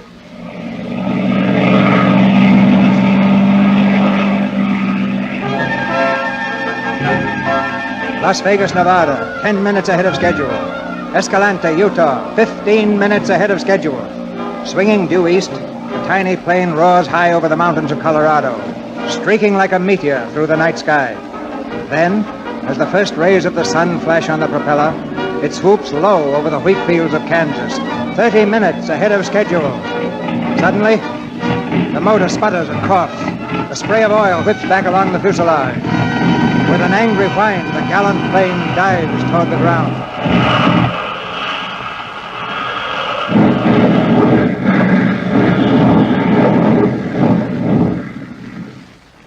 Hey, are you all right? Hey, you in the plane. Are you all right? What's the matter, mister? Cat got your tongue? Out of my way, lady. I'm in a hurry. Something wrong with the motor, huh? No, I came down to look over the crops.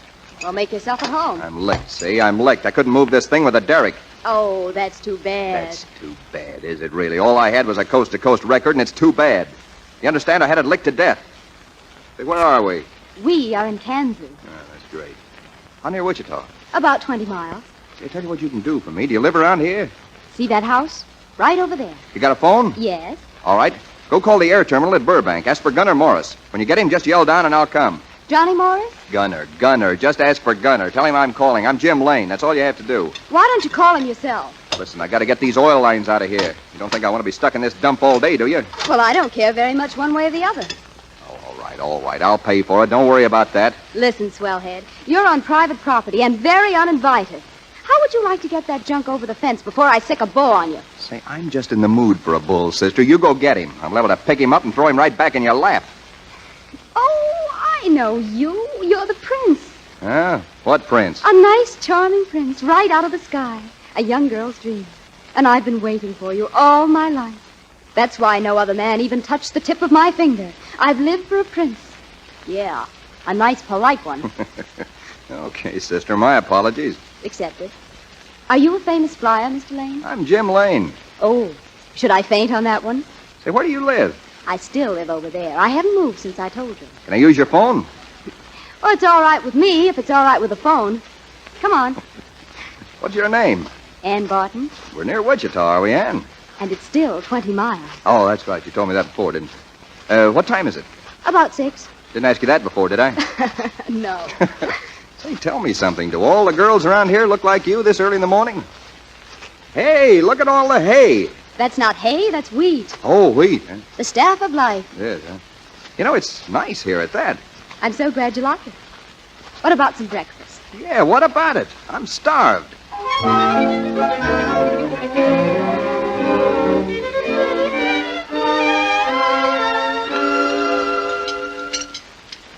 How many more waffles can you eat, Mr. Lane? Well, I'll tell you, Mrs. Barton. How many have you got? That's all I wanted to know. Say, Ann, where'd you get such a nice mother? Oh, I took my time picking her out. Fresh, isn't he, Mother?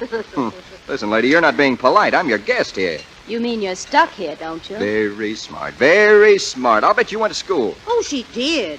And graduated from State University with all the highest honors. Didn't you, Ann? Yep. Broke all the records. Did you go to college, Mr. Lane? Oh, Mother, don't embarrass him. Quiet, you. I broke some records, too. I entered high school as a sophomore and came out a freshman. That must be your call, Mr. Lane. Oh, yeah, thanks. Don't talk about me while I'm gone now. He's very charming, man. Uh-huh. Hello? Yeah, put him on. Hello?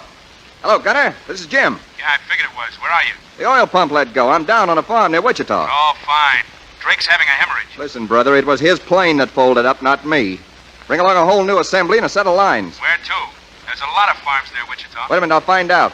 Oh, Ann, Who's Ann? Yes, what do you want? will anyone in Wichita know how to get here all right? Oh, sure. Due west of Wichita on the main highway. Everybody knows the Barton farm. Yeah, hey, Gunner. Due west of Wichita on the main highway. Everybody knows a Barton farm. I don't. Hey, what's all this Ann stuff? Forget it. What time will you get in Wichita? Well, I'll hop the first trip east. Why do you always have to land way out in the sticks? Why, this isn't the sticks, lad. This is the prettiest farm I ever saw. Wait till you see it. The wheat sways in the field like a silken sea. How's that? Sounds like a blonde to me. Now listen, Jim. Don't fool around there all day. Get that old pump out, will you, so I can put the new one in right away? Oh, sure. I'll work on it all afternoon. The oil pump, not Ann. Never mind. Well, I'll get in about 5 this afternoon, your time. Okay, see you at the airport. Bye. Yeah.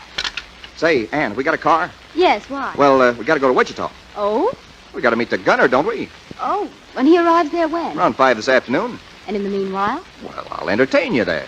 Oh, but I thought you had to work on the plane. Oh, no. That's hard work. Come on, pal. We're wasting time. Wichita is calling. Hooray. What'll we do, pal? What do you want to do? Oh, anything. Let's get out the red paint and splash it all over the old hometown, huh? Okay. You like baseball? Huh? Baseball. Wichita versus Omaha. Are you kidding?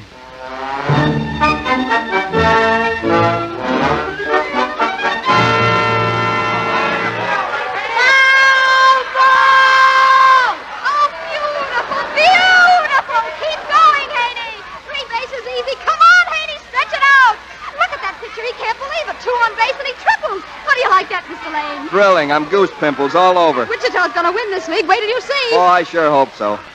Say, have you ever been up in a plane? No, why? I'll take you up out at the airport. We'll hire a ship. Okay, sure. Come on, Gilly, sock that old pill.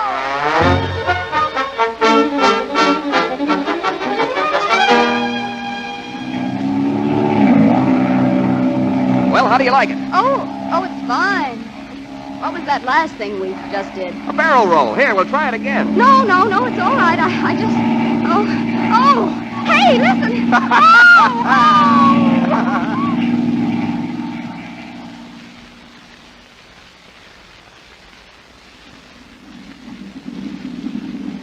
Ship 3 from Los Angeles, arriving at gate 2. Ship 3 from Los Angeles, arriving at gate 2. Here he comes. Hey, Gunner! Gunner, over here! Hello, sweetheart. Welcome to Wichita. Listen, I'm in no mood for gags. Shake hands with Ann, Gunner. Gunner Morris, Ann, the best grease monkey in the business. Hello. No, only one this time, huh? One what? One girl. He usually has 2. Oh, that's nice talk. Now, one of them's usually named Mabel. Where's Mabel? Oh, Mabel couldn't come. She's sitting up with a sick cow. Where'd he find you? I picked her off a cloud and got dizzy. The car's over here. This way, sweetheart.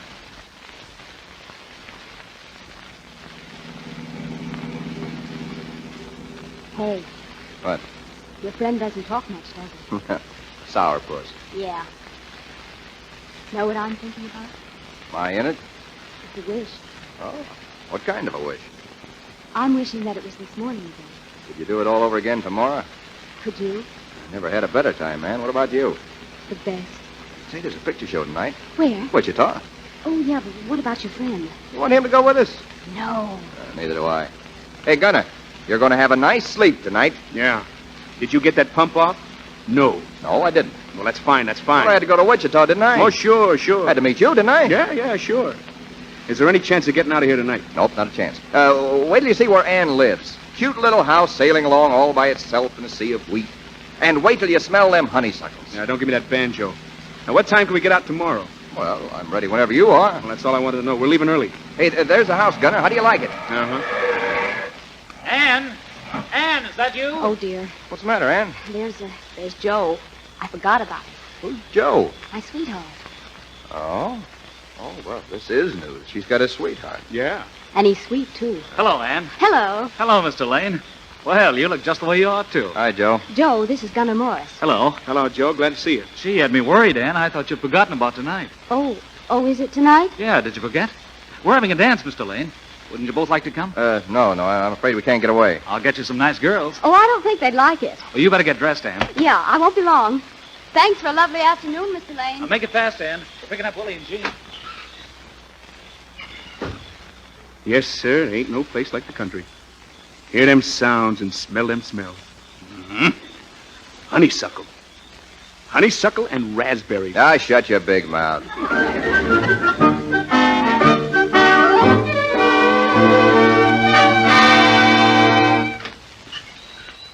Hello out there.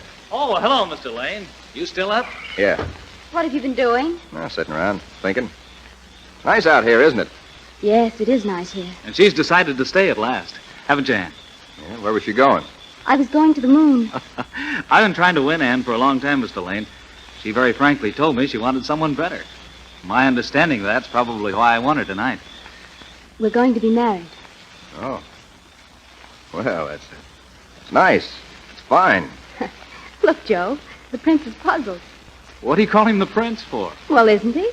They used to ride white horses over some hill, but nowadays they go so fast they can't see straight. Do you know what she means, Mr. Lane? No. I don't either. When she talks like this, I just let her go. Now, Joe, kiss me goodnight. I'm tired. Sure. Night. Good night, Mr. Lane. Goodbye. Night, Joe. Good luck. Thanks. Night, dear. Night. He's a nice fella. Did anyone ever nickname you nice? No, why? Well, it seems to be your favorite word. Well, he's still a nice fella.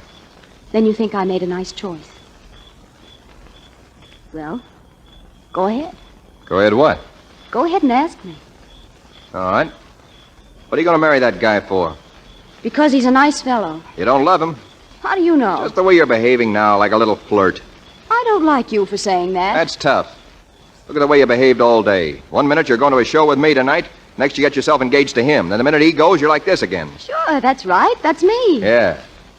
And I rated you the best girl I ever saw. It's rotten to be disappointed. You'll be gone in the morning.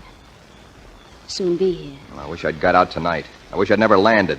I wish I never saw you. Well, what do you think I wish? Do you think I like this? What are you trying to say now? Well, all my life I've waited for this morning to come. I thought it had come. Well, I was wrong. It was just a day to you. All right, you don't love me. What of it? What did you get engaged to him for if that's the way you feel? Because I'm going to forget you. Because he's fine. Because I'm going to be a farmer's wife and a good one. Oh, I'm grateful to you for making me forget my dreams. For giving me peace. Is that clear? What do you want me to do? Say I love you? Oh, not in a million years. If your heart were tearing for me, I'd like to see you get me now. Well, it was a thrill to see you come out of the sky.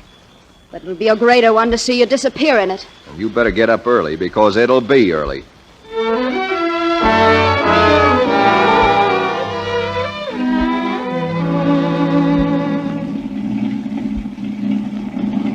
All right, she's all set. Get going. Okay. Well, so long. So long. Give my regards to Joe. What'll I tell him? Oh, you don't need anybody to talk for you. Oh, and give my love to the Wichita team. I will. They'll win that league yet. Sure they will. Bye. Bye.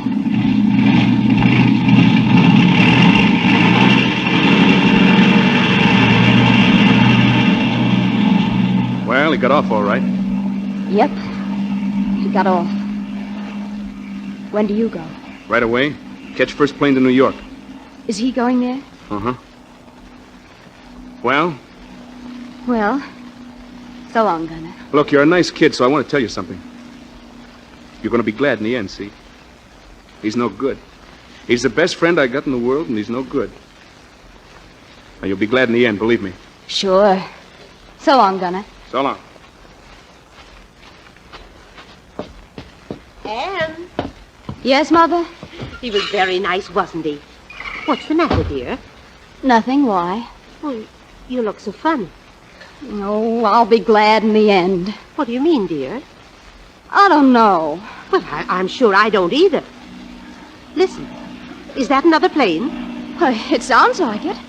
Well, for heaven's sake, he's coming back. He is? I think he's going to land again. Yes, there. He's coming down. He's coming back. He's coming back. Anne, where are you going? Anne.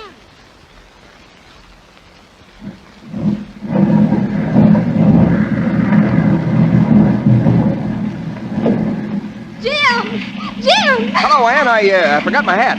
Jim, you didn't. What? You didn't forget your hat. What did I forget? You forgot me. What are you talking about? Oh, you did. You couldn't go. You came back. You couldn't go. Well, then get in and don't ask any questions. Let's get out of here. Get in? Get in the plane? Come on, don't you want to?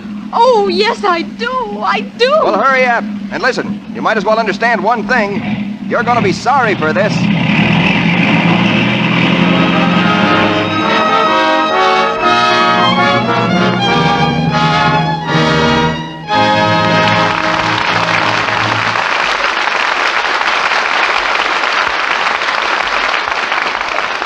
In just a moment, Mr. DeMille and our stars, Robert Taylor, Rita Hayworth, and Robert Preston, will bring us Act Two of Test Pilot. Now, I want to tell you a short story in words and music. A real success story. Our heroine, a woman who's far from wealthy, whose family budget must be thrifty.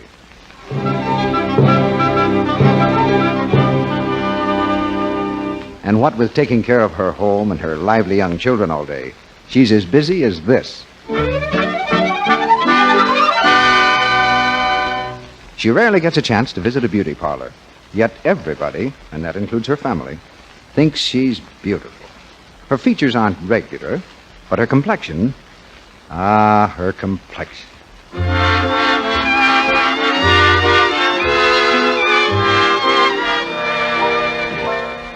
Yes, her skin is lovely to look at. So smooth and soft it gives the appearance of beauty and freshness always. Yet her beauty care is a very simple one. You've guessed it, of course. It's active lather facials with Lux toilet soap. Our clever heroine uses this fine white soap with active lather every single day. That creamy, rich lather swiftly removes stale cosmetics, every trace of dust and dirt, and gives her skin gentle protecting care skin needs to stay lovely.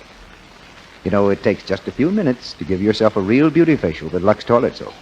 Here's what you do. Pat the rich lather lightly into your skin. Rinse with warm water, then with cool. Then pat gently to dry with a soft towel. Now touch your skin. See how smooth it feels, how fresh it looks. Hollywood screen stars whose complexions must have the most exquisite care tell you they depend on daily active lather facials with gentle Lux toilet soap. We couldn't say more in praise of it. Are you giving your precious complexion care it deserves? Care that will help you keep it smooth, soft, and lovely? Well, why not try regular Lux Soap active lather facials for 30 days? Then look in your mirror and see. Now, our producer, Mr. DeMille. Act Two of Test Pilot, starring Robert Taylor as Jim Lane, Rita Hayworth as Anne, and Robert Preston as Gunner. The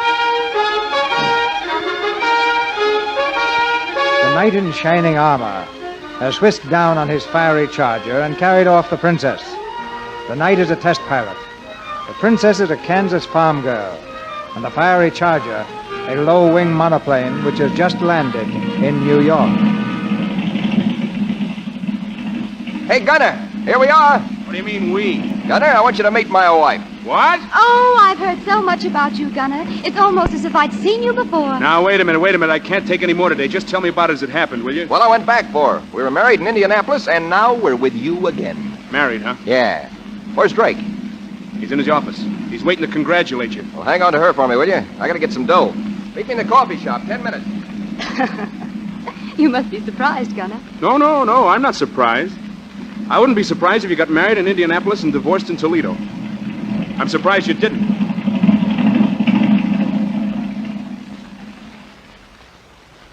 Listen, Drake. Now, you listen to me. You start out carrying with you the best we can give you and work and hope. You're due here in 7 hours. And aviation's supposed to be advanced 7 years, and what happens? You arrive here 37 hours late with a girl. Don't call her a girl. She's my wife. All right, so she's your wife. You're going to test that Thompson racer on Thursday. Tomorrow's Tuesday. That'll give you a couple of days for a honeymoon. How's that? Well, how about a couple of hundred in advance? All right. Right. See you a week from Thursday. No, this Thursday. Yeah, I heard you a week from Thursday. I'm sorry, but the National Air Races won't wait for a honeymoon. This Thursday. Right, week from Thursday. Lane? Yeah? Wait a minute. Hello. Yes, Mr. Drake. If Jim Lane asks you for any money, tell him he's no longer on the payroll. Yes, sir. Well, Lane, you can still change your mind. What'll you get in my place? Benson. You'll change yours. So long. Listen, Jim. You've got the idea in your head you're the only test pilot in the world, aren't you? No, but you have.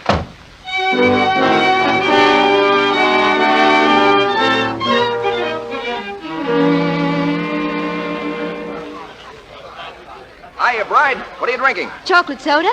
Want a straw? No, never touch him. Hiya, Gunner. Well, I got it. How much? The gate. Oh, Jim, you were fired. On my ear. Yeah, Drake's pulled a lot of beauties, but this one he really dressed up for the ball. Jim Lane, I want to speak to you. Hiya, Grant. I'm busy. Jim, I just heard you were fired. Yeah, that's right. Jim, fly for me. Fly my plane. I got the fastest ship in the world. Oh, go away, Screwy. Oh, listen, Jim, I've given 3 good years designing that ship. If I win the Thompson, I'll have a factory in a year. Hey, Grant, cut it out, will you? You know I'm broke, Jim. I can't give you any dough, but if you win, the whole 10 grand is yours. Beat it. Oh, Gunner, take a look at the plane, will you? I saw her. You said she was fast. You okayed all that dope. Remember, Gunner? Yeah. And I told you ought to run her on dope, too, remember? She's fast and she's crazy. Oh, he's kidding you, Grant. It's a good boat. Oh, does that mean that you will or might or what? Oh, no. It's too fast. You know, I like 'em slow and steady. Oh, yeah, okay. Okay, glad to have met you. How do you like that, honey? Man wants to give me $10,000. Yeah, for breaking your neck. Well, I don't need it. I got $10 and a wife. What more do I want? $10? Is that all you've got? Yep. Oh, lovely. Gunner, he buys a ring for $600 and he marries a girl. He has $10 in the world. He loses his job and he comes out laughing. Yeah, it's all very funny. Hey, there's Al. I'll go put the bite on him for a couple of $100. Well, I'll be getting along. Oh, one thing. Hey, Al. That guy ain't very easy to handle. I guess that. Yeah. And look, don't let him fly Grant's ship, see? It's dangerous. He didn't seem very interested. Well, he will be when he wants the dough. Well, it's in your lap now. Good luck. Okay. Thanks, Gunner.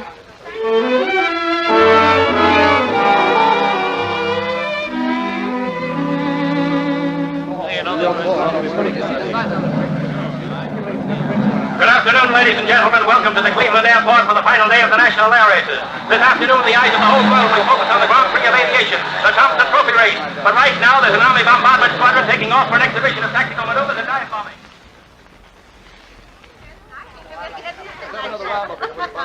Hey, listen, Jim. Everything's going to be great. You can't lose in that ship of mine, can he, Gunner? Look, he's flying your ship because he wants to, not because I want him to. Now beat it and let him alone. Yeah, okay, but the ship's in great shape. Yeah, and if you're not here when I come back, I'll understand. Yeah, okay. Hey, where's Ann? She's up in the grandstand. Hey, Jim. There's Benson. Hiya, Benson. Hiya, Jim. Glad to see you. Gunner, have you met Mr. Drake's new pilot, the mighty Benson? Oh, yeah. You guys got good seats? Could be a nice race to watch. The battle for second place is going to be vicious. Yeah, my wife's sitting pretty. You know, you could buy a lot of seats for 10 grand, pal. You're a piker. My wife's here with the kids. What do you want to disappoint all of them for? Attention, pilots for the Thompson Trophy race. On the line now. Well, that's us. Come on. Good luck, Benson. Same to you. For second place. And now, ladies and gentlemen, the big event of the year in aviation, the Thompson Trophy race for the 10 fastest planes in America. 20 times around this closed course of aviation's toughest competitive speed event. All set, Gunner. Let her go. Wait! Oh, Jim! Well, it's Annie. Yeah, and to think I left Kansas for this. Hey, I wonder what Joe's doing now. Just giving me the laugh. Uh-huh. Well, there's a sucker born every second, pal. Not anymore. I broke the mold. All clear? All clear. Well, baby, you can sing a song of 10 grand and a pocket full of dough. I'll see you at the bank. Don't do anything I wouldn't do. I won't. Oh, darling, wait. Yeah? Jim. Yeah, what? Well, I got a telegram from the landlady. Yeah, what'd she say? She hopes you win. I will. So long. So long. Here comes the Grand Mystery Race at number 7, flown by Jim Lane. Lane, you remember, won the Thompson last year in a race special. And there's the starter holding up its flag. Timers and judges are ready. And there goes the flag. They're away.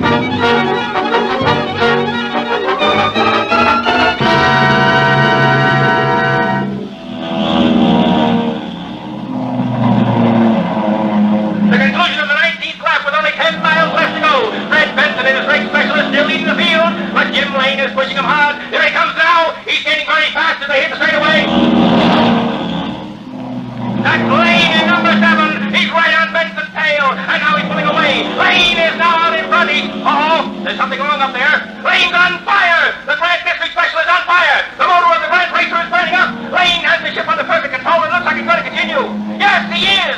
More than half a lap to go. Lane's going to gamble that his ship will hold together. It's a long chance he's taken up there. Come on, Jim. Come on down. He's on fire. Gunner, he's burning! Ah, don't be crazy. That's nothing. It's nice to have a little fire. You don't know how cold it gets up there. Oh, Jim! Jim! Besides, the guy's made of asbestos. Oh, how can you talk like that? How dare you? Oh, you little fool. Who are you talking to? What do you think this game is, anyway? You married him without giving it a thought, didn't you? Well, if you can't take it, get out. Go on, beat it. Go hide your head and cry. Go on. I'm all right. Bless you, Gunner. He's got a good chance, Ann. He's awful good up there. Look! The fire is out! He dove the fire out! Oh, Jim! Come on, Jim. Come on, boy. Here he comes! The winner! He's across the line! Ladies and gentlemen, last year's winner repeats again this year. Jim Lane, flying the best race of his career in the Grand Mystery Racer, wins the Thompson Trophy race. He's coming in. Let's go get him. Hi, Ann. I'm Kansas. Darling. What were you doing up there? Giving an exhibition? Oh, Jim, are you burned? No, not a blister. Well, a little bit on the hand. $10,000, baby, all for you. Benson's in trouble! Benson in number 12! Hey. His motor's quit. He looks like he's going to crash! Everybody off the field! Field guards to your stations immediately! Pull out, Benson. Pull out! Pull out!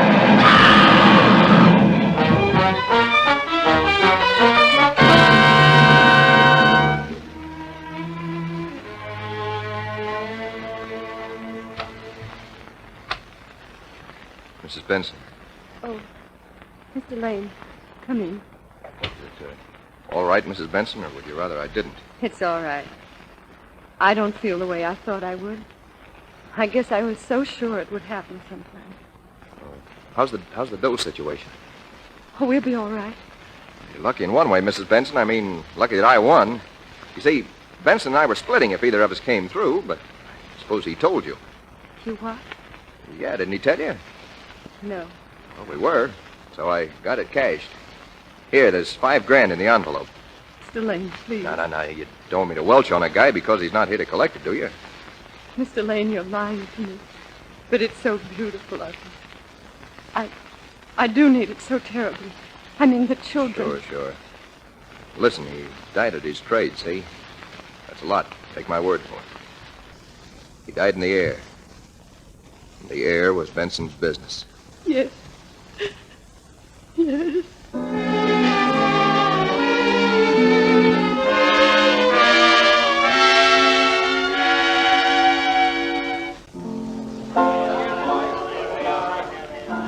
Waiter! Hey, waiter, fill him up here. Fill him up. Come on, Jim. Hand it over. Where is it? I'm right here, pal. I'm right here. Come on, the dough. Oh, never mind the dough. Waiter! Now, listen, Ann. This guy started with $10,000 all in cash, and he's on a bender. Now, grab some of it, will you? I can't grab any. He's too big. Come on, let's drink. Let's drink to Benson. Fred Benson. Give me the dough, will you? Go away. Fred Benson. What license did that guy have to fly? He didn't have any. Jim. Too tough, baby. Sky looks sweet and wears a pretty blue dress, doesn't she? Yeah, well, don't kid yourself. She lives up there. She invites you up there, and when she gets you up there, she knocks you down. A nice guy like Benson. Don't think, honey. I'm not thinking, honey. I'm just telling you that Benson wasn't good enough for her. Come on, get out of the sky. I don't like you. Sure, that's her. Don't let her fool you when she looks soft and sweet. She sits in your lap and purrs, doesn't she? Yeah, well, she don't fool me none. Fire is still fire. Stuck her little tongue out of me today, didn't she? All nice and red. Kissed from Cinderella. She didn't get away with it, did she? Did she, Kansas? She got kissed right back. Yeah, and then you take her by the throat, you shake her silly, you slap her back, you put her in her place, and you give her the laugh. Dirty, scheming, rotten. Darling, stop. Please. Yeah. I'm not thinking, honey. Waiter. Hey. Jim, listen. Let's go home, huh? Come on. Oh, baby, who are you? A girl. Yeah, who told you so? You did. Well, I don't even know your name. I know yours. Oh, I'm a famous guy. Yeah. I want a blue dress. Blue? She wears a blue dress up there. Who does? Miss up there. I'd look nice in blue. No good, no good. Waiter! Gunner, will you take me home? Sick? No. No, I'm just tired. Yeah. Take her along home, Gunner. She's tired.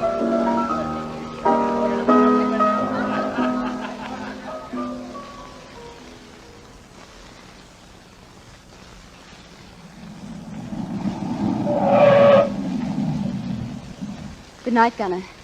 Thanks. Good night. Now, don't worry about him. No. Well, I met her, didn't I? Who? My rival. Oh, yeah, sure. You met her. Oh, don't just shore me like that, Gunner. I tell you, I met my rival. She rides with him when he's up there. Oh. Yeah. But it's hard to cut out a girl a man loves when he's alone. He never looked at me the way he looked when he said he slapped her back into place. Yeah. I met her all right.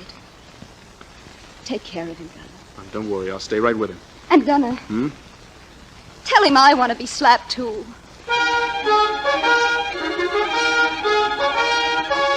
Hello? Hello, Ann, this is Gunner. Now, listen, he got away from me. I don't know. I've been making the rounds all night looking for him. Yeah, I'll find him. I don't know where, but I'll find him.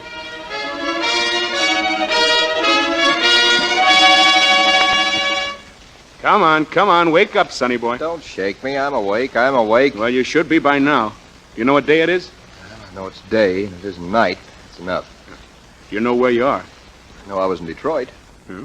Well, now you're in Chicago. Chicago? Chicago. Oh, I don't feel like doing that. You've been in every city but Indianapolis. Hey, where's Ann? Well, the last time I saw her, she was in Cleveland. That was 4 days ago. I had just enough dough to wire her back to New York. Oh, yeah, and speaking of dough, I suppose you've got my share right here with you, huh? Look at my pants. I did. Even the handkerchief is blown. And the vest? Ain't no vest. Where is it? That's the vest. Well, pal, it was a great race. I'm glad you won it. No dough, huh? Time to go home, isn't it? I don't know. Anyway, it's an idea.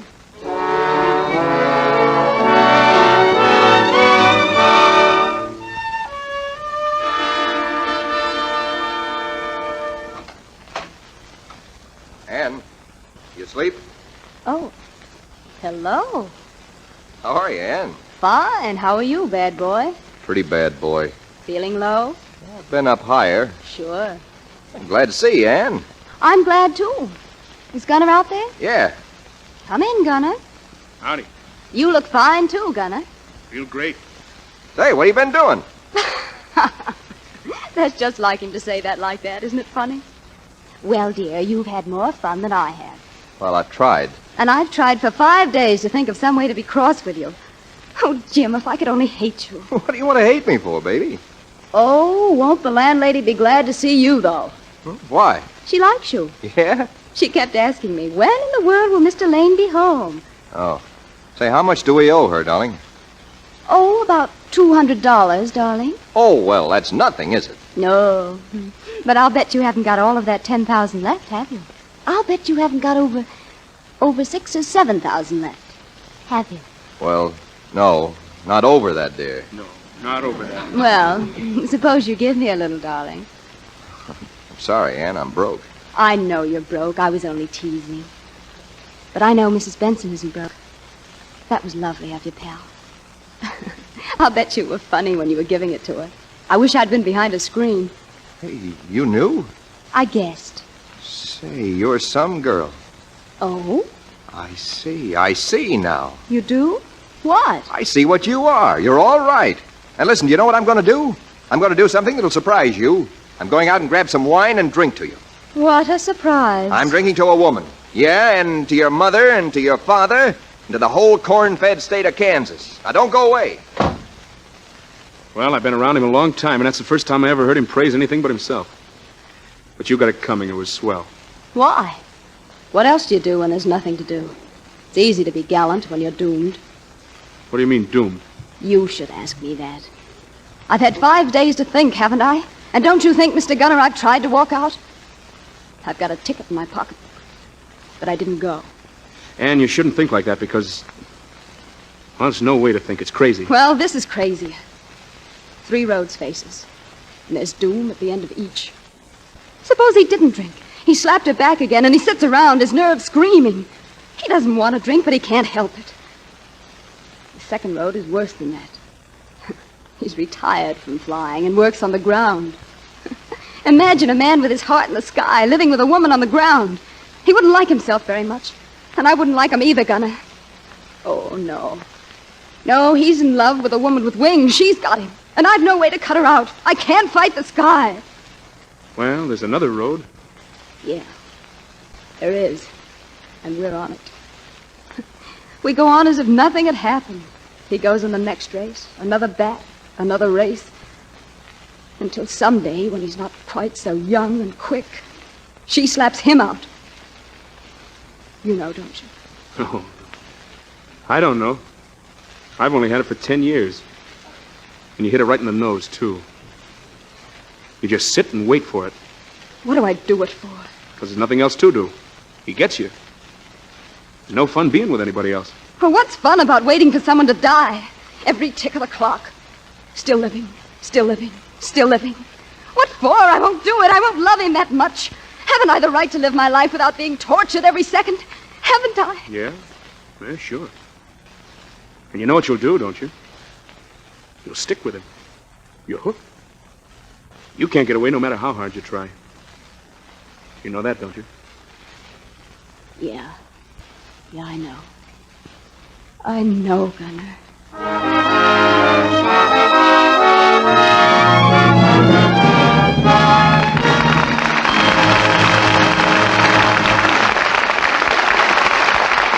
We pause now for station identification. This is the Columbia Broadcasting System.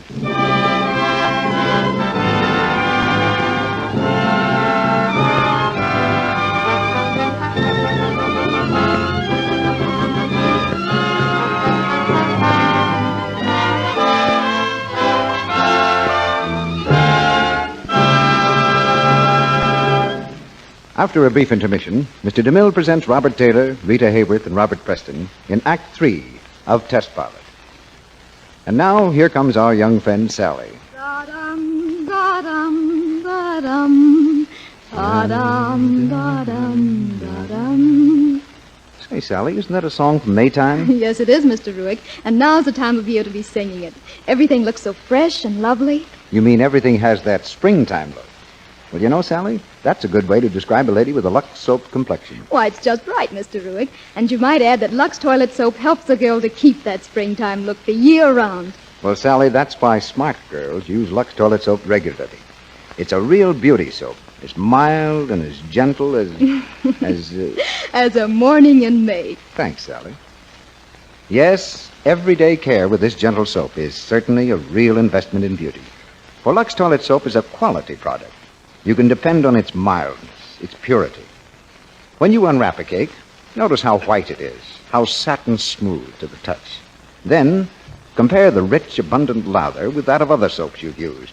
Active lather, that's so creamy and smooth, it's like a caress to the skin. 9 out of 10 lovely screen stars, you know, use Lux toilet soap. As a complexion soap, and as a delightful bath soap, too. Lux toilet soap is luxurious to use, and it's thrifty as well. Millions of cakes are sold each year, and so this fine white soap with the flower-like fragrance costs you only a few pennies. Why not let the whole family enjoy it? Get 3 cakes of Lux toilet soap tomorrow. Now, Mr. DeMille returns to the microphone. Curtain rises on the third act of Test Pilot, starring Robert Taylor, Rita Hayworth, and Robert Preston.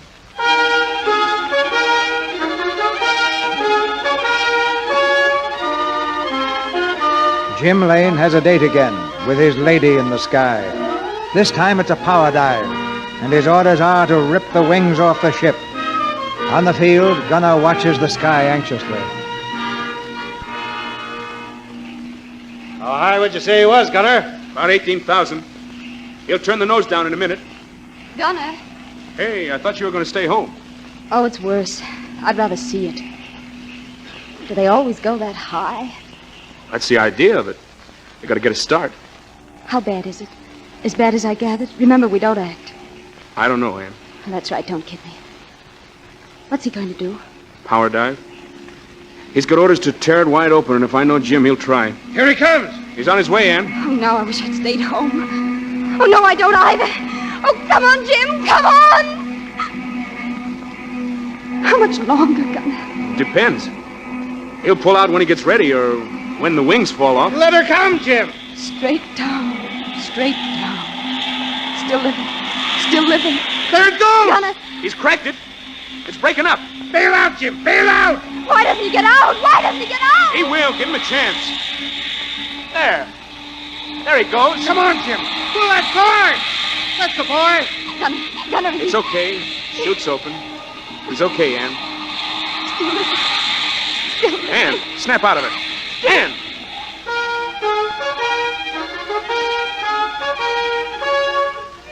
Jim Lane to test new ship. Still living. Jim Lane silent on record flight. Still living. Lane flies Mercy ship to Arctic. Still living. Still living. Still living.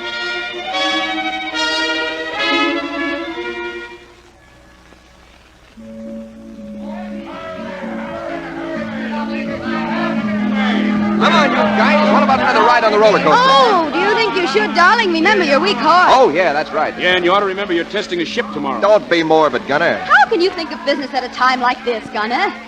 Oh, Jim, I want some peanuts. Peanuts, huh? All right, peanuts. Coming up right away. Hey, peanuts. Hey. Oh, it's wonderful to be silly, Gunner. You can't keep this up, Ann. What's the matter? I've never felt such pain. It's like the sharp edge of a knife. I'll get used to it. You'll be dead before he is. That's all right, too. I'm grabbing what I can, Gunner. What do you want me to do? I don't know. Oh, it'll be all right. I'll be okay, too, when the baby comes. Baby? Yeah. He doesn't know yet. Don't tell him, Gunner. Why not? Don't tell him, please. Okay. And don't ever fall in love, Gunner. Don't ever fall in love. Here we are. Here you peanuts. You know what goes good with peanuts? What? Outside of you? Champagne. Oh, yeah. Try and get it. Having a good time, darling? Precious. Enjoying yourself, Gunner? Adorable. Say, why don't you be gay for once and give yourself a shock? Too many roads. What roads? 3 roads. Gunner. Yeah, 3 roads. 3 roads? You're going crazy. Yeah, I guess maybe I am. Maybe you're drunk, huh? No, but I think I'm gonna be.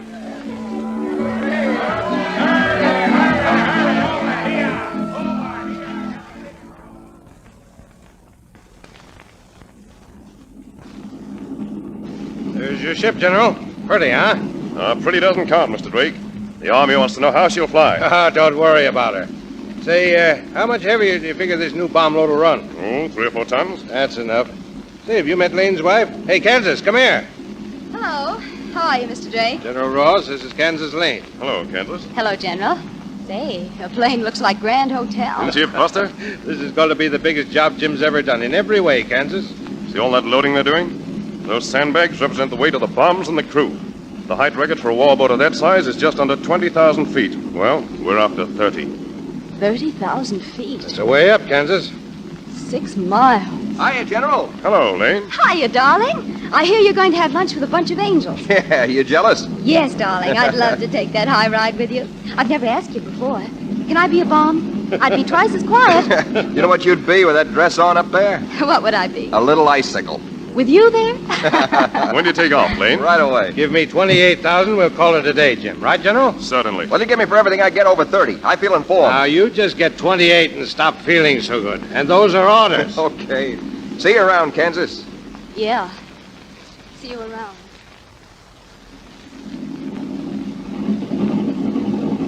Come on, get those sandbags in there. We ain't got all afternoon. Get a move on. Take your time, Gunner. We're ready. Yeah, you've been ready all day. Now, listen, you do the flying, we'll do the loading. Now, don't give me any of your lip or I'll bust it wide open, see? Oh, yeah? Yeah, you want to see me? Here. What's the matter? Tell that guy to lay off me. Shut up.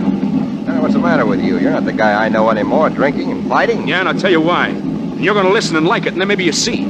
See what? Come on, see what? Nothing. I'm shooting my mouth. I don't know what I'm talking about. Now, snap out of it, sweetheart. Come on, let's go. All set there. Get in, Gunner. All set, Jim. Let her go.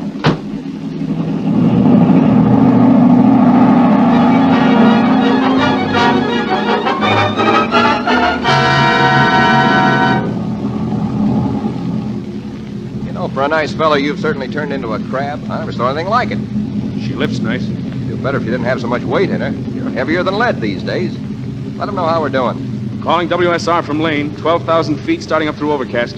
Going on instruments, north beam. There she is. There's the sky, Gunner. We're coming, honey.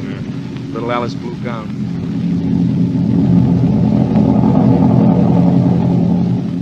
WSR Lane, new record for weight, 26,200. Manifold pressure falling. Hey, we're about washed up. Not yet. Turn the heat full on. It is full on.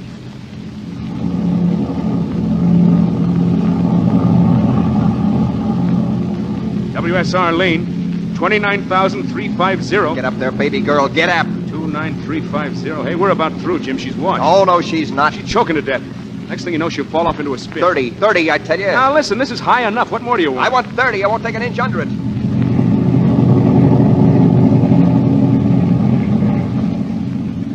WSR lane 29950. 50 more. Squeeze. Hey, look, Jim, with all those sandbags back there. Squeeze. Come on, what's it read? It's almost there. A little more. Up, baby. Up, girl. Squeeze. Here it is. It's coming up. There. 30,000 even. She's over. Head up, baby. Hooray! Now look out. She's falling off. Now don't let it get into a spin. Don't worry. Listen, she's off. It's okay. Wait till we get down with her some air. You feel all right, don't you? Oh, I feel charming. I hope those sandbags hold together. I hope we hold together. WSR from lane. We're spinning. Come on, lady, straighten out. Hey, when do we hit that thick air? We're dropping like a light. You handling your controls? I'm not touching them.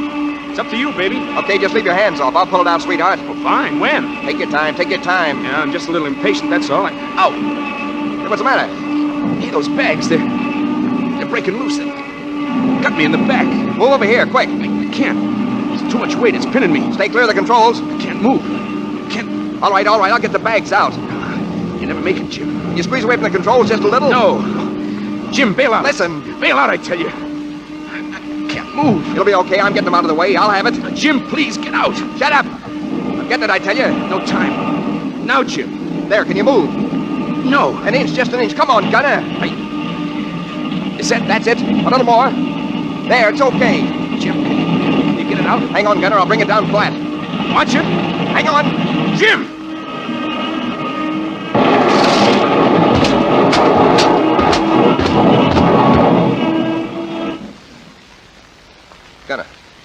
Gunner.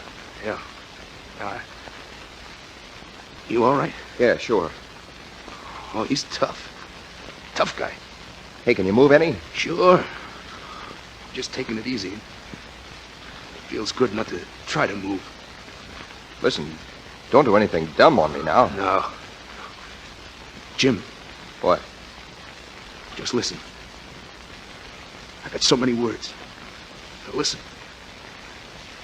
Don't take anyone in my place. You're so dumb, you don't know how good I was.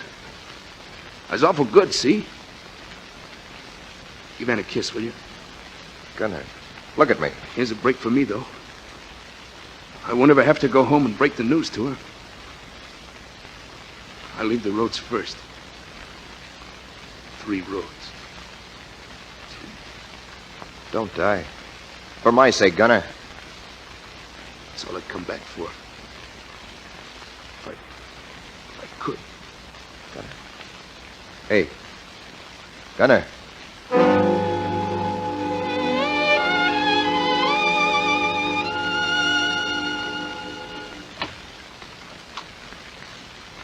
Ann. I know. I heard. He's dead. Gunner's dead.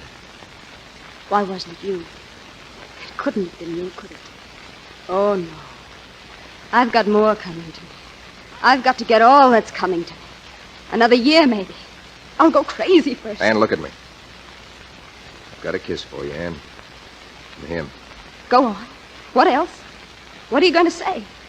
Your heart's bleeding? Aren't you going to say that? My heart isn't bleeding a drop. My memory of Gunner is beautiful. I believe you. You have no heart. You don't know what pain is. He died at his trade, didn't he? What more do you want? Oh, that's great. Go back up in the sky. That awful sky. Go up there and stay. Go on. Oh, why don't you die and leave me alone?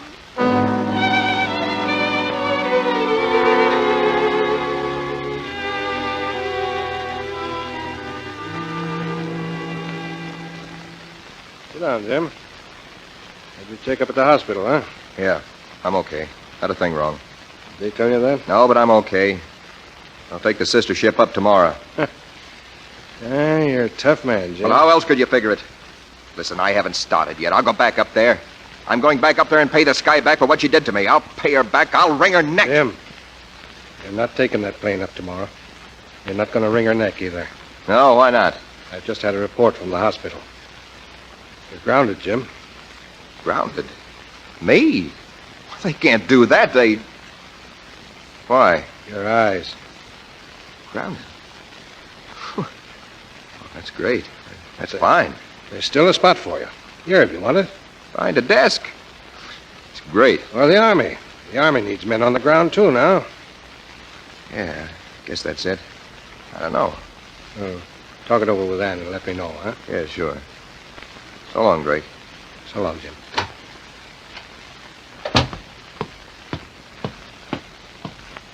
Jim. Oh, yeah? Jim, I said some awful things. I didn't know what I was talking about. I was just jealous, darling. Jealous? Of that girl of yours up there. Well, I'm not anymore. She can have you when you're flying. But when you're down here, you're mine, Jim. And don't be jealous. Don't be jealous anymore.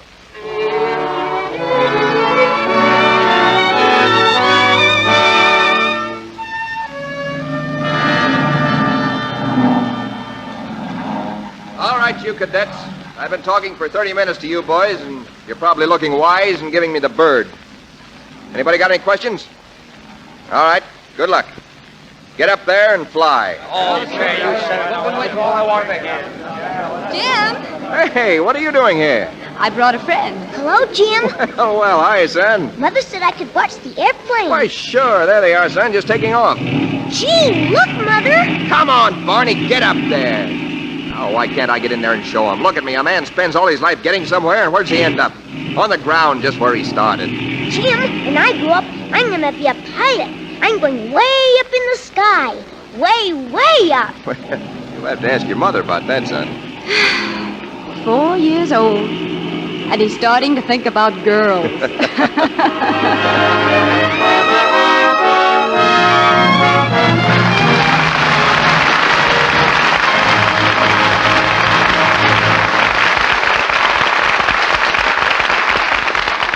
A thrilling play had a thrilling performance at the hands of Robert Taylor, Rita Hayworth, and Robert Preston.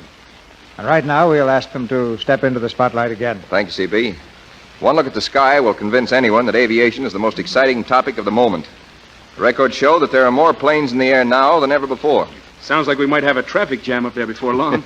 Yes, what about accidents? Well, in spite of all the planes in the air, Rita, America's safety record is still the best in the world.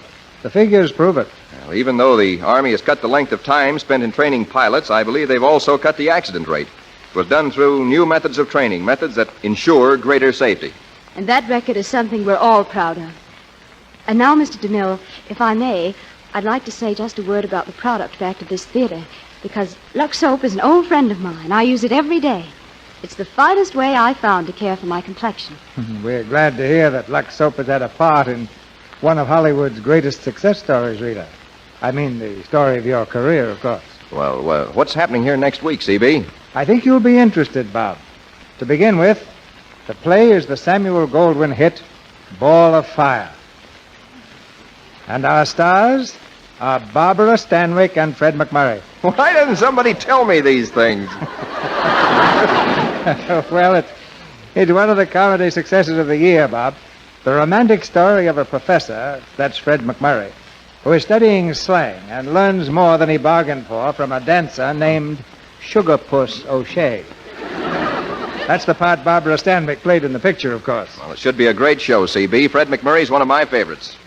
Haven't you forgotten someone, Bob? Forgotten? Oh, yes, Barbara Stanwyck. She's good, too. Say, CB, I know you're at work on a Mexican picture, but I think you'll should let us all in on that other drama you've been whispering about all week. Well, it's no secret any longer, Bob.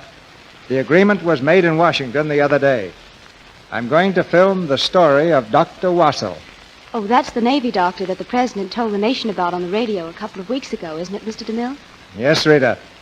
The humble man of medicine who single-handed evacuated 9 wounded and helpless naval heroes from Java, ran the Japanese blockade, and brought them to safety in an Australian port 1,500 miles away.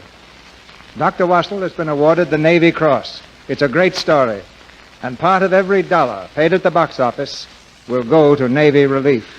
Well, that'll be good news to all Americans, Mr. DeMille. Good night. Good night. Good night. Good night. Good night. happy landings tonight and every night to our American airmen.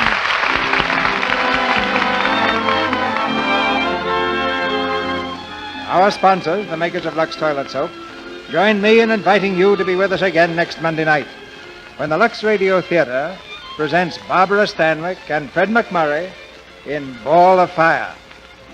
This is Cecil B. DeMille saying good night to you from Hollywood.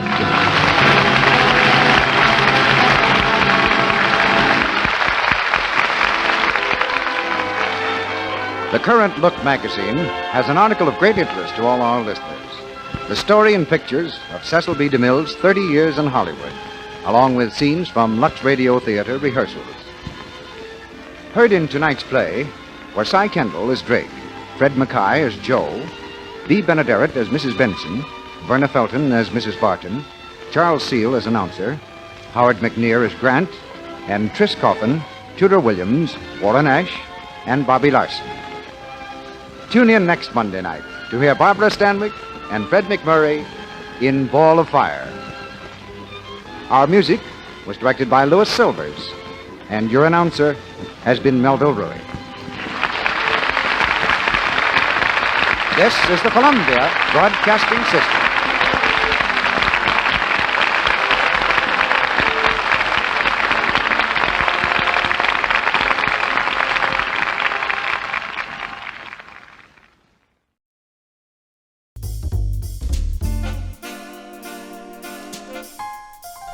Welcome to The Victory Kitchen, the podcast all about American food rationing during World War II. I'm your host, Sarah Creviston Lee, author, historian, and vintage foodie. I'll be exploring the logistics of food rationing, featuring wartime cookbooks and recipes, and highlighting real home front experiences. We're going to be learning exactly what our grandmothers had to do to get their food to fight for victory. Hello, and welcome to another episode of The Victory Kitchen. Today is episode number 7, Ice Cream Goes to War. But first, Happy VE Day! In honor of the 75th anniversary of this commemoration, I wanted to take a quick moment to tell you a little bit about somebody I just recently started following on Instagram. His username is Uncle Joey 100, and if you haven't heard of this guy, he's pretty terrific. He is 98 years young. This is from his bio. He's a World War II Purple Heart Army vet, living life, Yanks Opening Day honoree 2018. And he says, follow me to 100. He's the oldest man in the USA with an Instagram account. His account is really fun, and it's great seeing him share pictures of himself from the war and sharing some fun anecdotes and his older wisdom. Like one of his posts, he says, as someone who fought hard in World War II and survived the Depression with little or no food, I think I have to post this without meaning any disrespect. And his post says, to those who are complaining about the quarantine period and curfews, just remember that your grandparents were called to war. You are being called to sit on the couch and watch Netflix. You can do this. So, true words, Uncle Joey. So, sadly right now, he is fighting coronavirus. And he could definitely use our prayers. So give this guy a follow on Instagram, say a prayer for him, and we're really rooting for him, hoping he fights through this. All right, well, today we are talking about ice cream and ice cream rationing. What better way to celebrate the 75th anniversary of VE Day than with ice cream, right? Well, in the October 1943 issue of the Westinghouse Health for Victory cookbook, that's always a mouthful to say, they tell this funny story, and it goes with the picture on the cover. It shows a sailor on the cover happily eating his dish of ice cream. And the story inside is they're hearkening back to earlier in the war, the previous year, May 1942, and the USS Lexington. And this is what they say.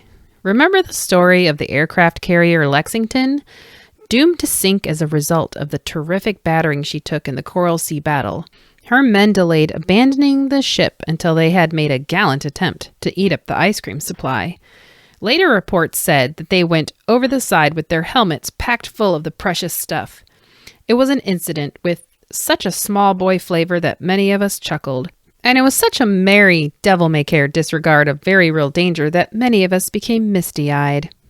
Okay, so I really love this story, and I really wondered how true it was. So I went and looked it up in the newspaper headlines, and I did find this story about the ice cream in the USS Lexington, although this report in the cookbook is a little skewed, I think. But even in the newspaper articles, it's hard to really pin down exactly what happened because I guess they received reports from so many different guys. I don't know.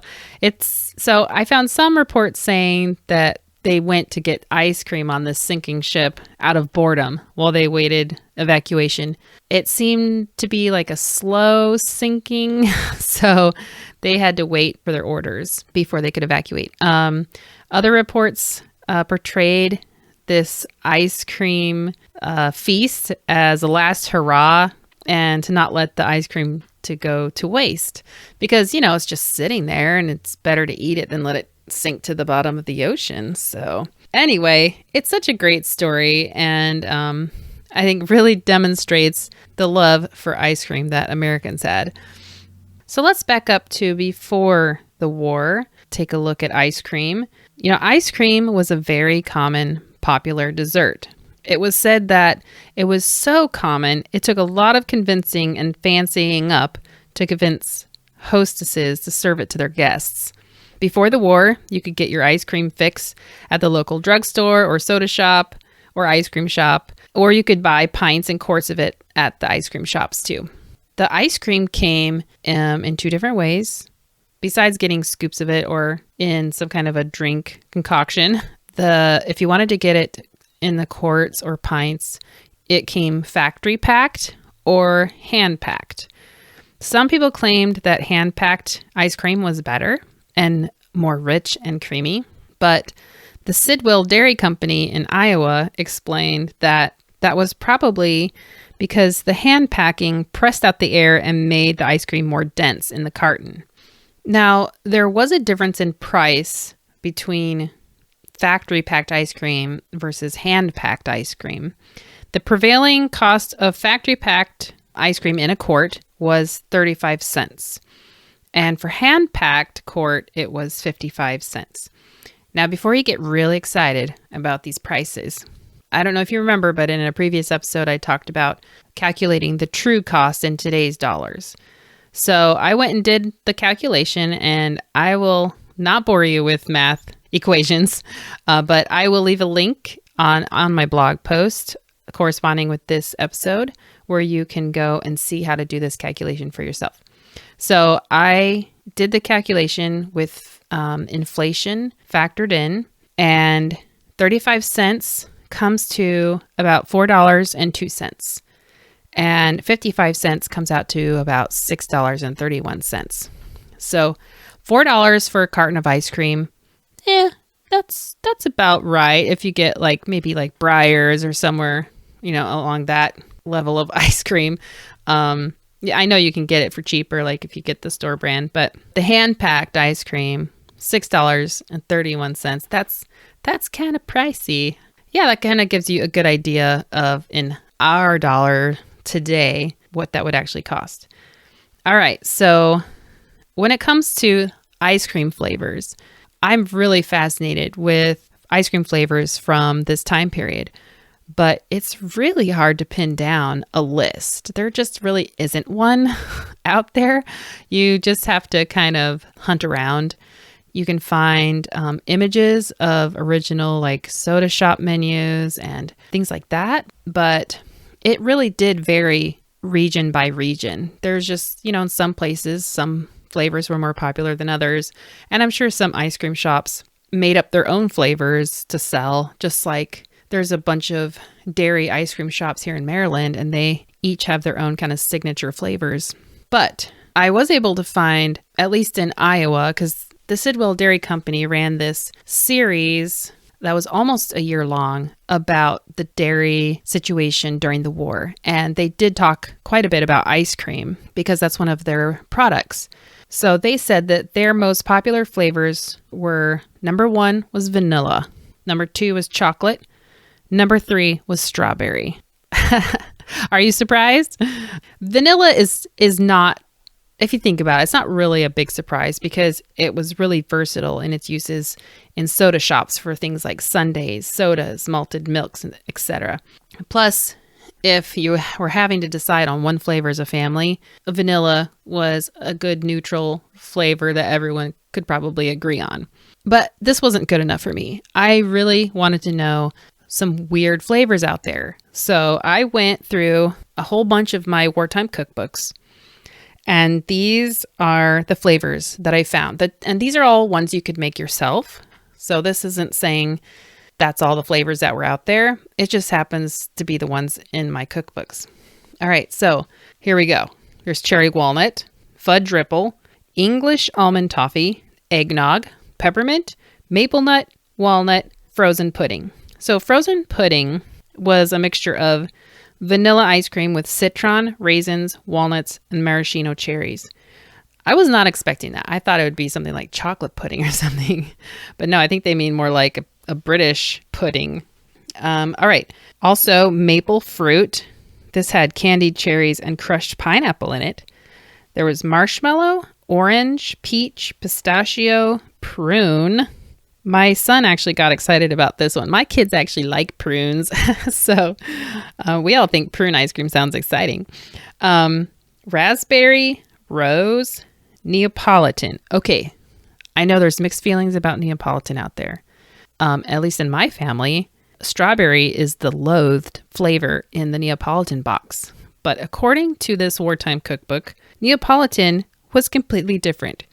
It did have strawberry, but the other 2 flavors were pistachio and orange. But they say, with a little caveat, that any flavor combos could be used. So there you go. Just make up your own. All right, next we've got avocado, sour cream. This is a type of vanilla, but sour cream is used in the recipe. Caramel, cherry, nut, just nut, apricot, coffee, pineapple, molasses praline. That one sounds interesting. I think I might try that one. Banana, bisque. This has macaroon crumbs in it. Grape nuts ice cream. Have any of you tried that? I know it's available in some places, and the people I've asked about it have tried it, and they say it's not that great. But I don't know. I'm still intrigued. There's also pecan brittle, orange pecan, red plum, butter pecan, loganberry, ginger, lemon, pineapple mint, Bing cherry. Whew, this is quite the list, isn't it? Rum, burnt almond, pumpkin. This is cinnamon, ginger, orange rind, and brown sugar with the pumpkin in there. That sounds amazing. And last is Tutti Frutti. This was not what I expected for Tutti Frutti. Maraschino cherries, sherry wine, chopped nuts, and crushed pineapple. Woohoo! Now, if you're not hungry for ice cream by the end of this list, I don't know.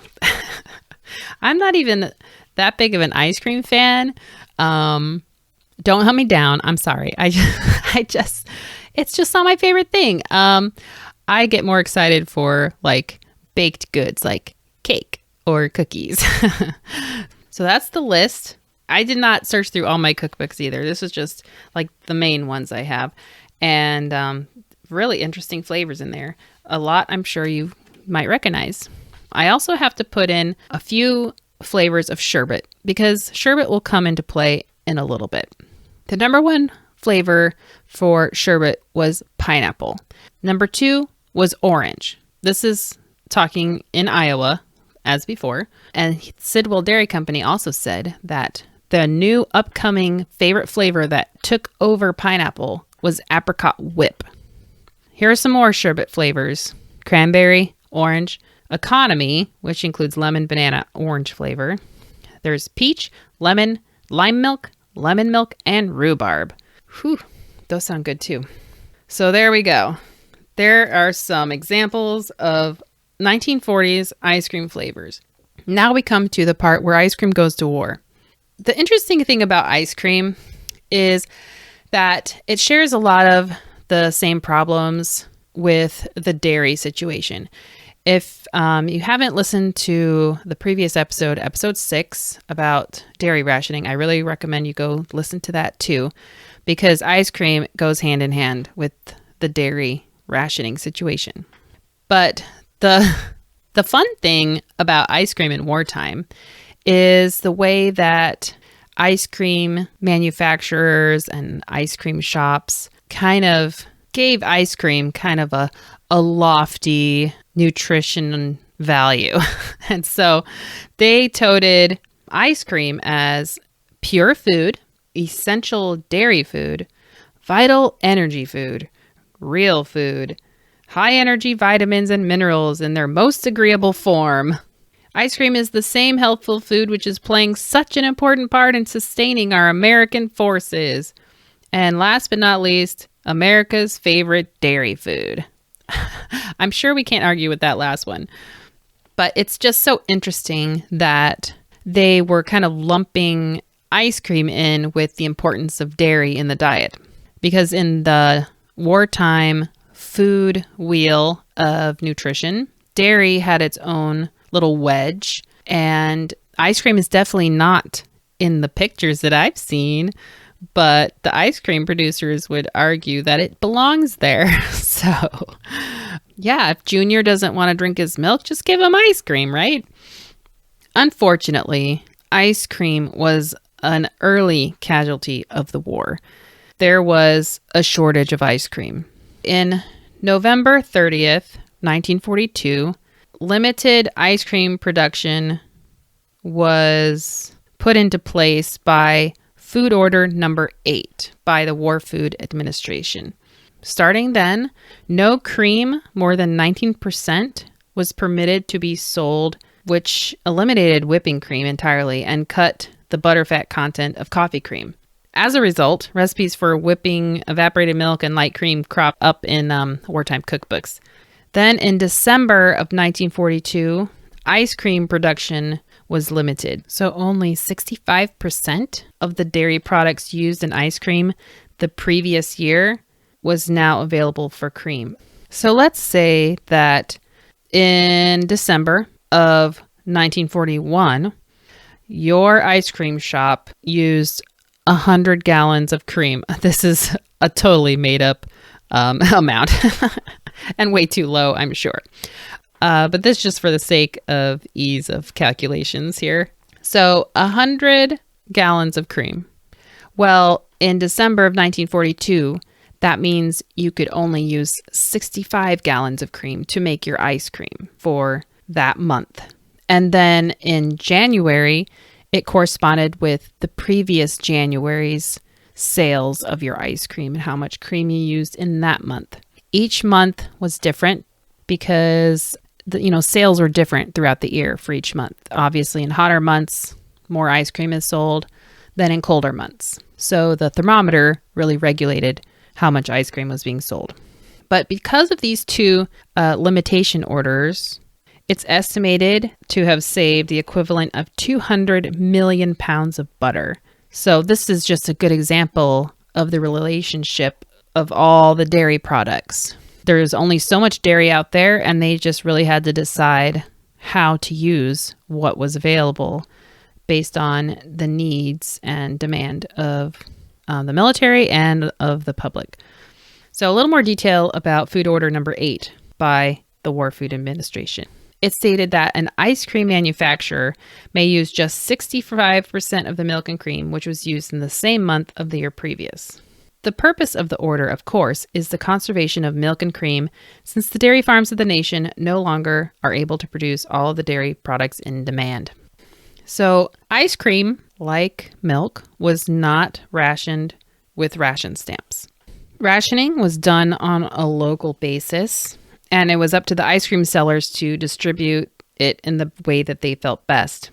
A huge amount of the dairy around that was available was required by the military and to supply our allies under the Lend-Lease arrangements. So that's where a lot of the dairy went. So some problems that they encountered was that as a result of milk fat rationing, less flavors were produced than before. You could no longer buy large packed quantities of ice cream for picnics or holidays, and ice cream was sometimes hard to purchase in person. They would just run out. In January of 1944, ice cream production was very restricted. The previous year's sales were low because of lack of demand, but in 1944, January was much warmer and demand went up, at least in Iowa. The sales of ice cream, like I said before, they're always tied to the thermometer. So that's a really tricky situation for them to be in, but there wasn't a lot they could do about it, so people had to go without ice cream. Another situation that was troublesome was that if they sold out on a Sunday, they couldn't necessarily go to their cold storage and bring more ice cream. The Office of Transportation Regulations governed truck operations and stipulated that they couldn't make wholesale deliveries on Sunday. So they had to stock up for Saturday and Sunday sales on Saturday. If they sold out early, the ice cream shop had to close their doors early. Before we feel too sorry for them, one article pointed out that ice cream production in Britain had completely ceased altogether because it wasn't considered an essential food. So American soldiers couldn't get ice cream in Britain, and they wrote home about how much they missed it. So Americans were very lucky to still be able to get ice cream, even if it was on a restricted basis. Now, there were some solutions that they came up with. I'm talking about Iowa a lot because the Sidwell Dairy Company, they wrote a lot about the dairy situation with that series of articles that they printed. And I haven't found yet any other company that was quite so liberal in their explanations. So it definitely varied according to the area of the country, but Iowa's kind of right there in the middle. So it's just really cool to have this resource that just is so full of information. They mentioned that in Iowa, there was a wartime ice cream bill, which reduced the permissible butterfat content of ice cream from 12% to 8%. And by doing so, they hope to save approximately 1.2 million pounds of butterfat and thus avoid ice cream rationing in Iowa. The article mentions that many southern states were adopting similar measures for 8% butterfat. The Sidwell Dairy Company explained in November of 43 that this lowering of the milk fat standards has enabled us to change the original Sidwell quality formula to a temporary war formula and thereby more nearly able to supply the demands for our ice cream. This was a very important measure because the butterfat content of ice cream was regulated by law, and you couldn't put less in there without it being illegal. So by passing this wartime measure, dairy companies and ice cream companies were able to make their cream stretch farther. Another solution was half and half. This is where sherbet comes into play. So ice cream shops encourage people to get half ice cream and half sherbet when they ordered their, packed quart of ice cream, or even just to eat at the counter.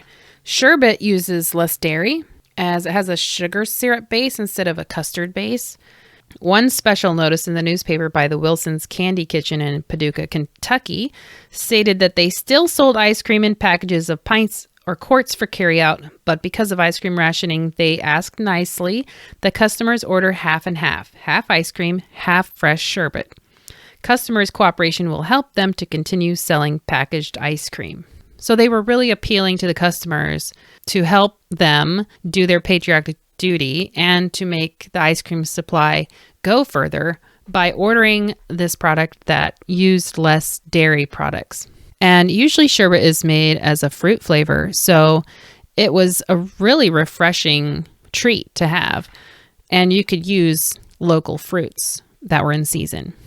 There was another drugstore advertisement I found that talked about that it had canceled ice cream deliveries. They still served it in the drugstore. They explained that soldiers, war workers, and other war personnel must have cream.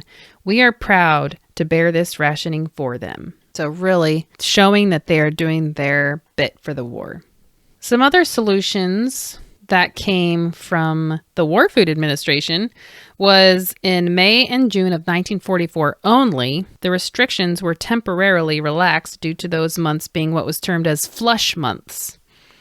Milk production was at a seasonal all-time high. So in order to use the excess milk, the War Food Administration allowed dairies to use 75% of the milk products used the previous year. I can imagine that a lot of customers and dairy companies were relieved to have that, but it was short-lived because it was temporary. But in addition to this measure, to further siphon off the surplus in May and June, the War Food Administration allowed ice cream plants in ordinarily dairy deficient areas to freeze and store ice cream in excess of their May and June quotas. And then they would deduct it from future monthly quotas when it was sold. So this permitted more extensive freezing of ice cream in the peak months of milk production when the raw products were in abundance. I'm sure this was a huge boon for these areas where the demand for milk was much higher than the availability of milk. All right, so the final solution was just make your own dang ice cream. Ice cream availability varied by location, city versus country, based on the local milk situation. So a lot of ice cream recipes that I found from wartime, they use light cream. Some of them use evaporated milk.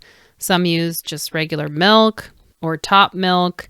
There were many ways to make a good ice cream. No, it wasn't as creamy and amazing, delicious as your regular ice cream, but hey, it's better than no ice cream, right? And then if you lived on a farm, well, you probably had no problem getting cream for your ice cream if you had dairy cows. So making your own ice cream could be done in one of two ways. One is if you had like a hand crank, like what we think of as old fashioned with rock salt kind of ice cream churn. Another way was to do it in the little freezer section of your refrigerator. The only thing with this method was that those little freezer sections in the fridge were not very big. You couldn't store a lot of like frozen foods in there. Maybe you could keep an ice cube tray or two in there, and you could maybe fit a small container for making ice cream in there. So a lot of the recipes I've come across do not say anything about using an ice cream churn, but they have you put it in a container and then you stick it in the freezer. And that leads us right into our featured ration cookbook.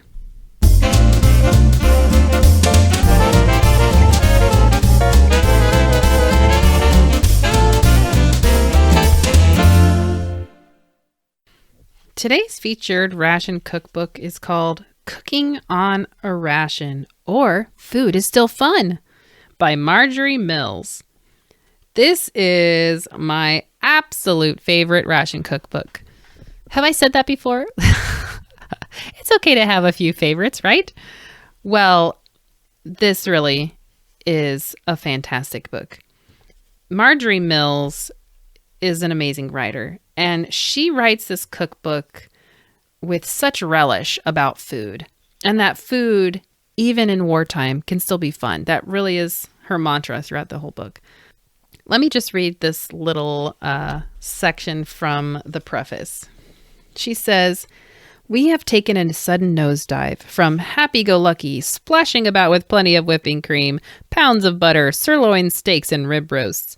The food picture changes so rapidly we are almost breathless, determined to do what is asked of us, conserve our precious food supply, make it stretch to help feed the hungry, but wistfully, we want paterfamilias and the family satisfied and proud of what our ingenuity concocts. As Harpo Marx says, it isn't that hard times are coming, but soft times are going. Does that mean food has to be less fun? On the contrary, we may be turning the page to a new and exciting chapter in American cuisine for the very reason that we'll work over the foods we do serve with devoted care and concentration." And then at the very end of the preface, she says, All in all, this book is planned for women who have been whirled into a dizzy series of readjustments. They are showing, nevertheless, dauntless spirit, courage, and the resolve to turn out delectable food with whatever materials may be available. They are resolved that good food, good cheer, and good neighborliness shall not vanish. I don't think she realized how true her words were, that they were turning a page to a new and exciting chapter in American cuisine. 75 years later, we are poring over these books, especially during this pandemic time, turning back to the recipes of our grandmothers because they had to figure out how to make do and do without, and still put good food on the table. Now, the contents of this cookbook are pretty standard.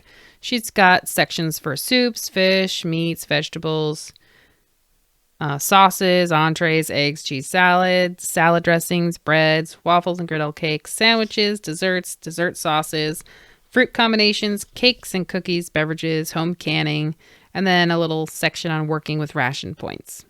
The fabulous thing about this book, though, are her introductions to every single chapter. They are just delightful. Just make your mouth water and laugh at the same time. Her sense of humor is fantastic. I think my favorite section is the chapter on meats.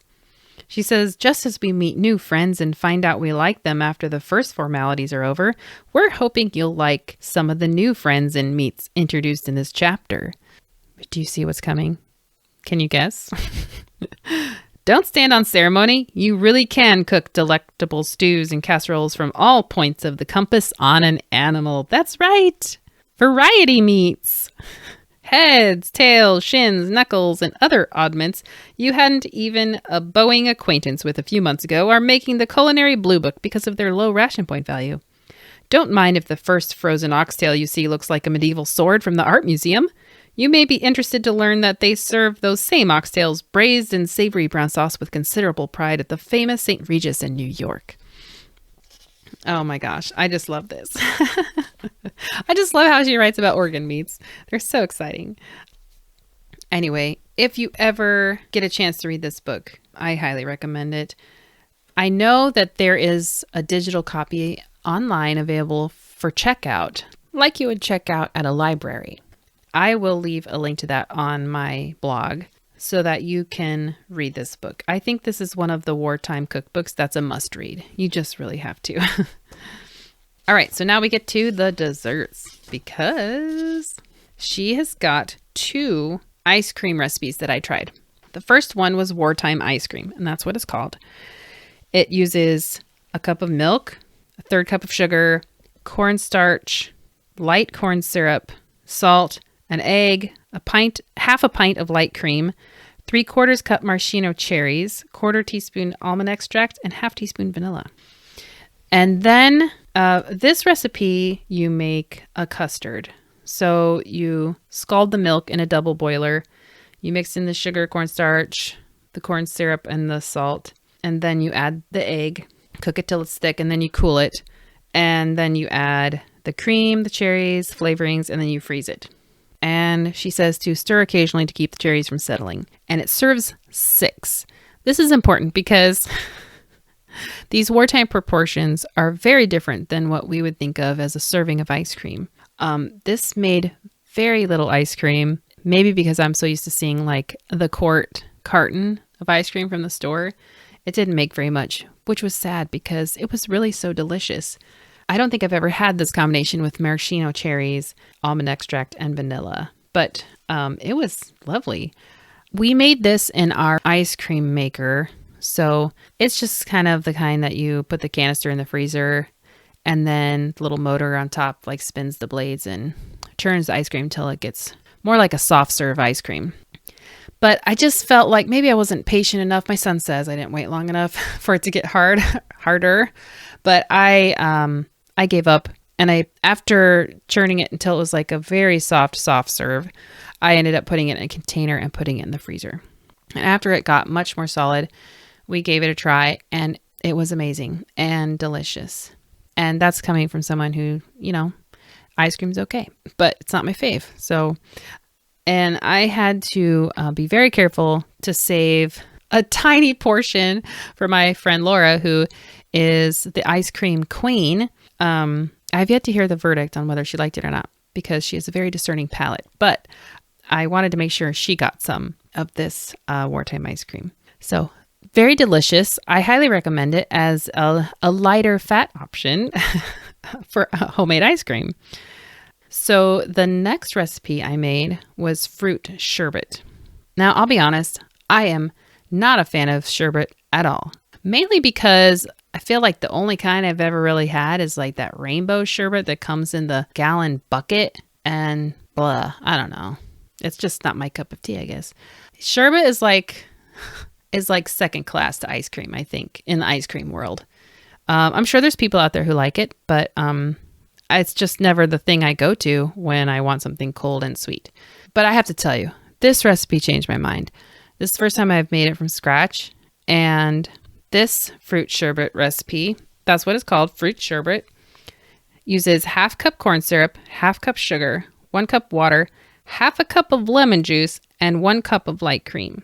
So what you do is you use the corn syrup and the sugar and the water to make a sugar syrup that you heat up on the stove. Then you cool it. You add ice cold lemon juice, but you reserve 1 tablespoon of the lemon juice. You add that tablespoon gradually to the very cold light cream, and you whip it constantly. This kind of thickens it, and then you combine that cream with the sugar and lemon juice mixture and freeze, stirring twice while freezing. Now, to get the flavor that you want, you just add fresh fruit to the sugar syrup while it's heating on the stove. So I just used what I had on hand. I had, luckily, some fresh pineapple that was an amazing pineapple, and I was so glad there was some left over. So I chopped that up in little pieces and put that in the syrup. I doubled this recipe. I made 2 different versions because I had 2 different fruits I needed to use up. The second batch I made orange flavored because I had these oranges on the counter nobody was eating, and I didn't want them to go bad. So I juiced the oranges and just added the juice to the sugar syrup on the stove, including all the pulp and stuff. Because before you mix everything together, you have to strain the syrup to keep out all the fruit solids. The sherbet is not meant to be chunky with fruit at all. It's just a flavored ice cream. It suggests that you can use peaches, raspberries, or strawberries. It says that frosted peaches, raspberries, or strawberries can be heated in the sugar syrup, then strained to make fruit-flavored sherbet. Serves 6. I did stir it twice during the freezing, but I feel like it wasn't enough. Ice crystals formed while it was freezing, so it was a little bit grittier in texture. Sherbet's supposed to be smooth and creamy, but that's okay. It didn't really affect the taste, just the texture a little bit. Man, I have to say, this stuff was dang amazing. I was worried about the 1/2 cup of lemon juice. That was kind of intimidating, but it just was so refreshing. There was the perfect balance of cream to tart flavor. And I thought the pineapple was my favorite. It was just so good. My kids liked the orange flavor. And I think this is important to note. It did not taste like orange creamsicle. I hate orange creamsicle. And I was worried that it would taste like that. But it didn't. And I think it's because there was no vanilla in it. I think if there was vanilla, it might have tasted like that. But it was just a very nice orange, tart, creamy. Oh, it was good too. So I would say that both of these recipes were a huge success. I think they definitely could use some work on my part. Just I'm not too familiar with making ice cream at home from scratch. Even though we have an ice cream maker, we just don't make it very often. So I'm sure that by perfecting technique of like stirring while it's freezing and things like that could make a smoother end product. So I recommend these. I will be putting these recipes on my blog, and I do hope you give them a try.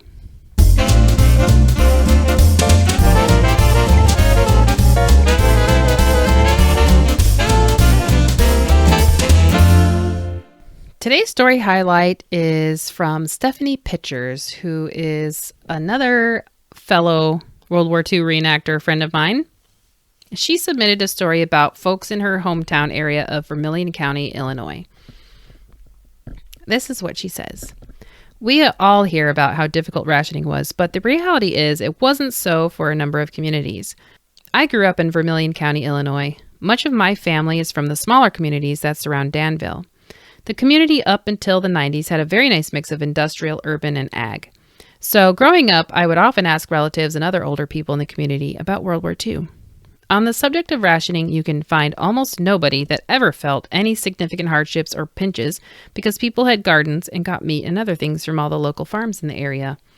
The one area of hurt you will hear time and time again about is rations for tires, gas, and the biggest one, shoes. My great-grandmother was a school teacher during the time and taught multiple grades in the one-room school building, while a new grade school was being built. She often told stories about how girls would come to school wearing clothes and boots that were hand-me-downs from a big brother, and boys would often wear Mary Janes and sweaters that were hand-me-downs from an older sister.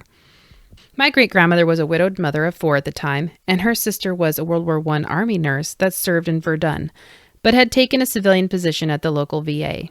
Being a nurse, she was classed as an essential war worker and got extra ration allowances that she would give my great-grandmother to use for shoes and tires.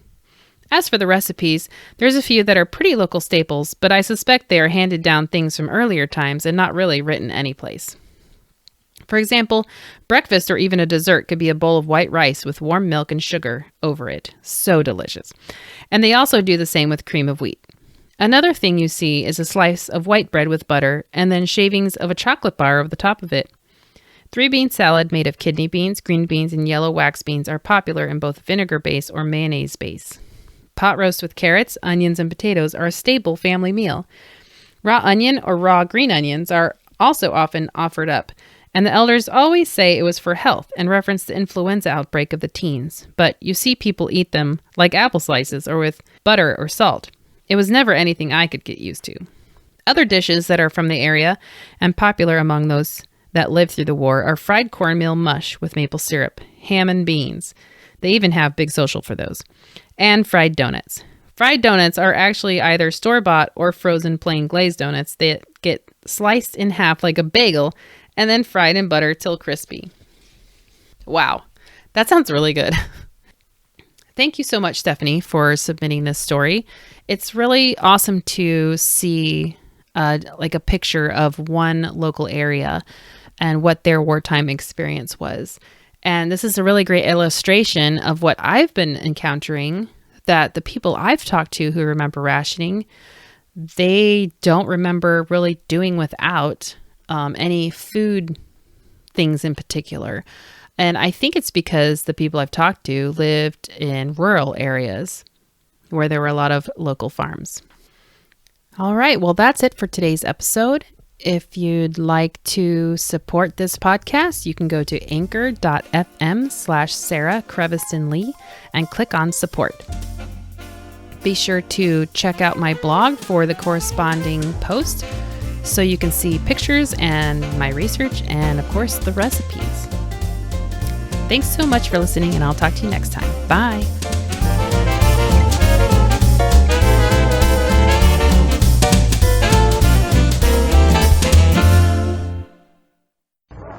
The Johnson Wax Program with Fibber, McGee, and Molly.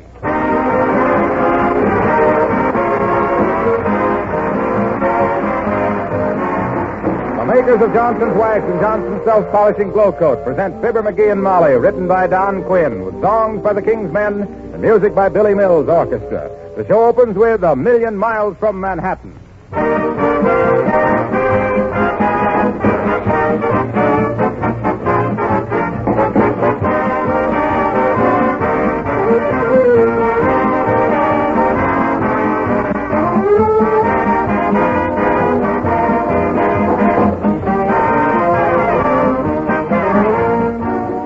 Audience tonight, I'm sure there are many business and industrial executives relaxing a bit from a busy day.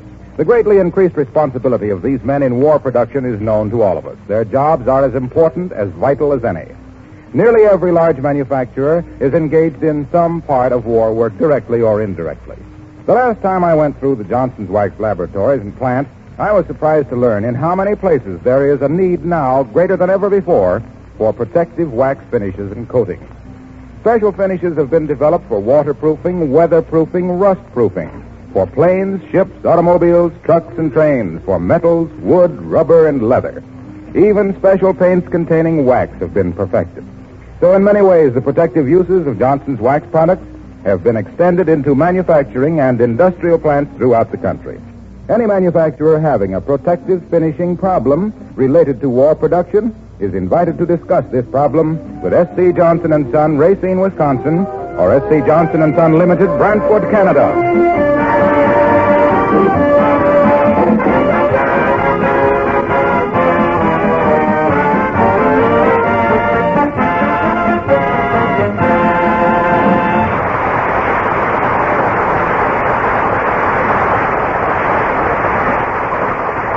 There's a minor mystery at 79 Wistful Vista. Uncle Dennis has been missing for 2 days. And here in the living room, one worried for fear he won't come back, and the other for fear he will, we find Fibber, McGee, and Molly.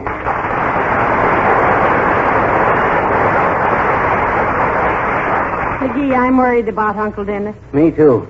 If he don't lay off of that stuff, he's going to wind up coming unwound. I don't mean that. I mean, I'm afraid something's happened to him. No, that's too bad. Hey, what's become of the sporting section of the paper? Never mind the paper. I'm worried about Uncle Dennis, and I don't like to worry all alone. Okay, I'll worry with you. Poor old Uncle Dennis. Oh, my, oh, my, oh, my. For goodness sakes, McGee, haven't you any human sympathy? What if Uncle Dennis has had an accident? Accidents only happen when you don't know things are loaded. And we know he always is.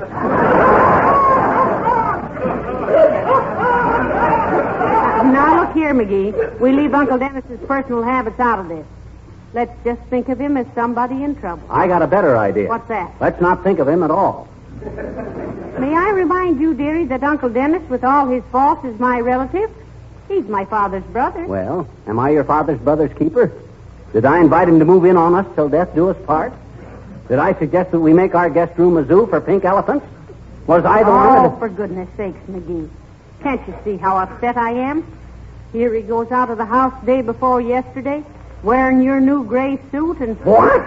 My new gray suit? Yes. Oh, my gosh. We gotta find him. Suppose he met with an accident or something. That's what I say. Suppose something... Well, don't just stand there, Molly. We gotta do something. Now, can't you see how worried I am? Gee, my new gray suit. All right. All right. You worry about your suit and I'll worry about Uncle Dennis. But let's find them. Well, what'll we do? Where'll we look? Do you know anybody that owns some bloodhounds? Bloodhounds wouldn't work on him. We'll have to get booze hounds. Hey, maybe I better call the police. Now. Let's take this thing quietly, dearie. What would Ellery Queen or Perry Mason do in a case like this? They'd write a book about it, and we haven't got time for that. When did you say you saw Uncle Dennis last? Day before yesterday. He was wearing your new gray suit and... And how'd it look? Oh, beautiful. The sleeves were a little short, though. No, that's too bad. Next time I buy a suit, I'll take him with me. I don't want him to be unhappy. Where was he going when you saw him? As if I didn't know. Downtown, I think. He usually goes to Joe's Tavern. Yeah, I know. He's a stockholder. He is? Sure. He can hold more of Joe's stock than anybody in town.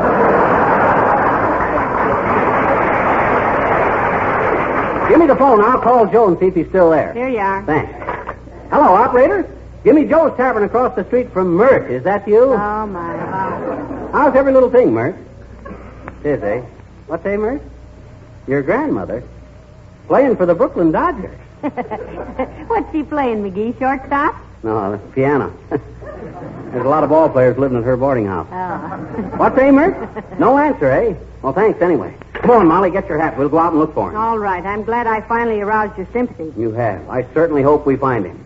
And if he's torn one single pocket of that gray suit, I'll swarm over him like Doolittle over Tokyo. No. Don't get excited now. Maybe he just... Come in. Good day, Mrs. McGee. Hello, McGee. Oh, hi, Latrivia. Just the guy we want to see. Why? We've lost an uncle someplace. Oh, maybe he isn't lost. Perhaps you just forgot where you put him. You know, Molly, I just happened to think. Maybe he's out house hunting. But he's got this house. Yeah, this is probably the one he's hunting.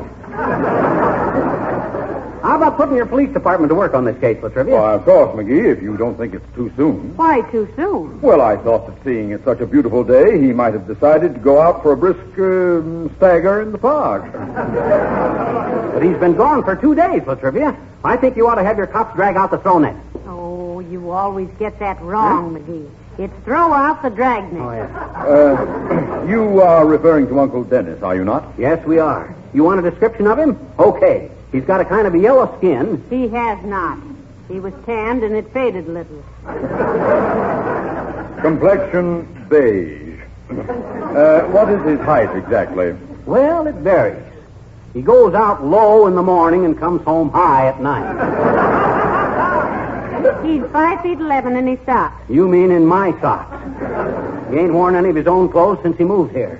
5'11". How much does he weigh? Well, he's gained little weight lately. Yeah, now it takes at least 3 men to bring him home. Well, one man can carry a 75-pound load comfortably. 3 times 75 would be 225. Stout fellow. What color are his eyes? Bloodshot. Eyes, old rose. You're giving Mayor Latrivia a terrible picture of my Uncle Dennis, McGee. Yeah, and if he'll give me back the picture, I'll give him Uncle Dennis. I don't like to be an alarmist, Mrs. McGee, but we must face the facts. You think we should drag the river? Oh, no. No, I don't. You don't? No, he wouldn't be in the river. He hates water. Very well. If you'll let me use your telephone, I'll have his description broadcast on police radio immediately. Here, Mr. Mayor. Oh, thank you. Hello, operator. Please connect me with the police department. I beg your pardon? McGee, who's Mert? Just an off-stage character, Mr. Mayor. Don't let her get you down. Hello, operator. Police department, please. No, I don't care what happened to your grandmother. I want the police department. Yes. Great family girl, Mert. Hello, Clanahan? This is my honor. Your honor. His honor. This is the mayor speaking. Put this on the radio right away. Locate and bring in a Mr. Dennis Driscoll, 5'11", pink eyes, weight 225, complexion saffron. When last seen, was wearing light gray suit and silk lampshade on head. Yes, keep me informed. Goodbye.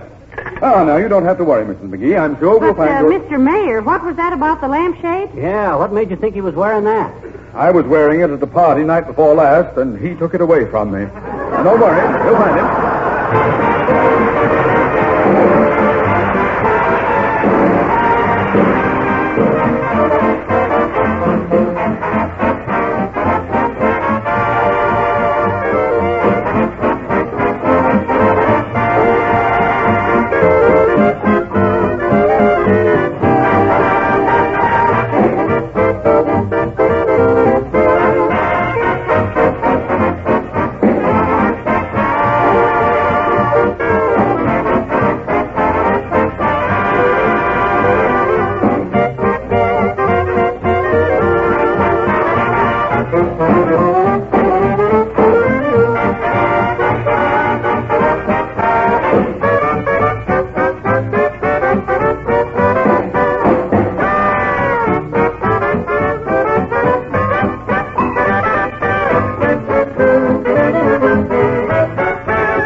Surely somebody must have seen him, McGee.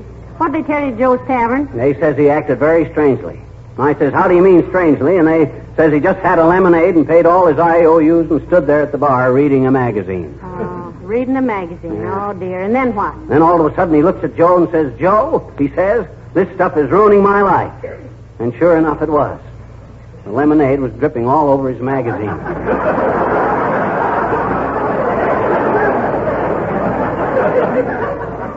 And then he walked out, and Joe hasn't seen him since. And the police haven't had any report on him either. Where should we go first? I think we better ask Billy Mills. He and Billy were always great pals. Yeah, they're always together at parties. Yeah. Billy never says anything but yes and no. And Uncle Dennis never says anything but yes. Oh, he says more than that. He also says, I don't care if I do. And who paid for the last one? He's the greatest. Well, hello there, kids. Out for a walk? Well, we're trying to locate Uncle Dennis, Mr. Oldtimer. Have you seen him? Was he wearing a raccoon coat, roller skates, and a catcher's mitt? No, he wasn't. What gave you that silly idea? Nobody, Johnny. Thought of it myself. Much easier to identify if he was dressed like that. Well, we're afraid he's been kidnapped or something. Or maybe taken for a ride. Notified the police, daughter? Yes, we have, and they're dragging out the throw net. Why? Well, they're the ones who usually take him for a ride. Say, maybe he... McGee, look. Look at what? Where did you get that hat, Mr. Oldtimer? This one? I took it away from a dog, daughter. He was dragging it up the street, and it looked like a good hat, so I took it. Just fits, too. That's Uncle Dennis's hat. Sure. Now we're getting someplace. Would you know that dog again if you saw him, Old-Timer? Sure would, Johnny. He's a little snippy pup with long ears and a piece of my pants in his mouth. When I took this hat away from him, he chased me and my gal all the way home from the movies. We just made it, too. Run in the house together and slammed the door on him. Neck and neck, huh? We sure did, daughter, after we got our breath. Want this hat now? No, you keep it till later, Old-Timer. We're more interested in finding Uncle Dennis. You know whose dog it was? Sure do. Whose? Whose dog? Yes. You know whose it was? Sure do. Whose? Who's on first? What's... Oh, no. Belongs to that rich widow who lives around the corner from him. One that rides in the car with the chauffeur. Mrs. Uppington. Heavenly days, McGee. Let's go see her. Well, after we see Billy Mills. Well, much obliged, Old-Timer. That's okay, kids. Hope you find your uncle. Know how you feel, because we lost a cousin once the same way. Oh. Cousin Clyde. Back in Hannibal, Missouri. Oh. Didn't you ever find him again? He never found us again, daughter. The minute we realized he was missing, we all moved to Decatur, Illinois. Well, good luck, kids.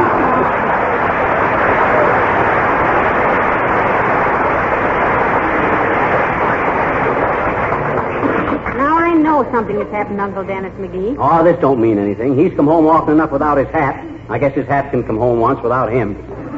Come on, here's Billy Mills' house. Hope he's home.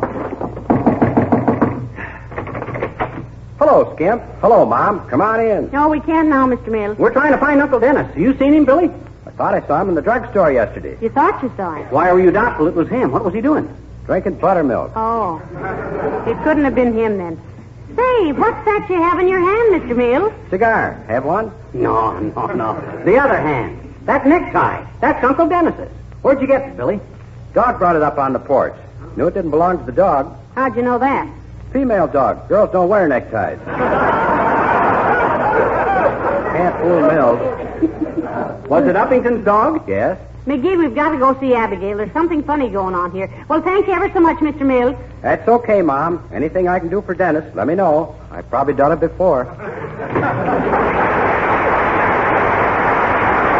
Very funny, Molly. The same dog. First he drags Uncle Dennis's hat along the street, and then he brings his necktie to Billy Mills. If Uncle Dennis is doing a striptease, he's being awful public about it.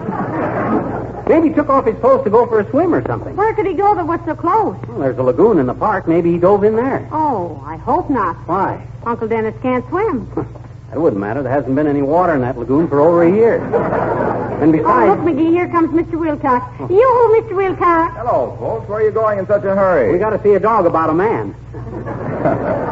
Yeah? Say, I had an odd experience with a dog yesterday myself. Oh, how was that, Mr. Wilcox? I have a feeling, folks, that this is going to end up in one of them commercial anecdotes that Chester, a hard-working comedian. What do you mean? I mean, this is probably one of those tales that dogs the wag. I get it. Not that you'd ever intentionally connive to get in a mention about Johnson's Carnew, Harlow. Say, I'm glad you brought that up, Fibber. It was Carnew that started the whole incident. See what I mean, folks? He's glad I brought it up. It's the devilish ingenuity of the fellow that gets me. Well, what did Carnew start, Harlow? Why, the whole dog incident. You see, I'm a member of a neighborhood car pool. A bunch of us got together and we pooled transportation in our cars. Take turns taking each other to work. Saves tires and gasoline and conserves the cars. Yes, we know about that, but where does the dog come in? Well, as long as I take people in my car, I want it to look nice, you see? To say nothing of setting an example of conservation and preservation to the rest of the neighbors. So there I was giving my busted going over with Johnson's Carnew. You know how it shines as it dries in one easy operation. See, it looked beautiful. Of course it did, but how about the dog? Well, sir, when I stood back to admire that gorgeous, gleaming finish, woof woof. Woof woof? What'd you do, bark your shins on the running board? No, it was this dog, a little bitty pup, but very feisty. She saw a reflection in the side of my car. It was just like a mirror by that time, of course. And she thought it was another dog. So she dropped the old shoe she was carrying in her mouth and started after her reflection. Wait a minute. What kind of a shoe was she carrying?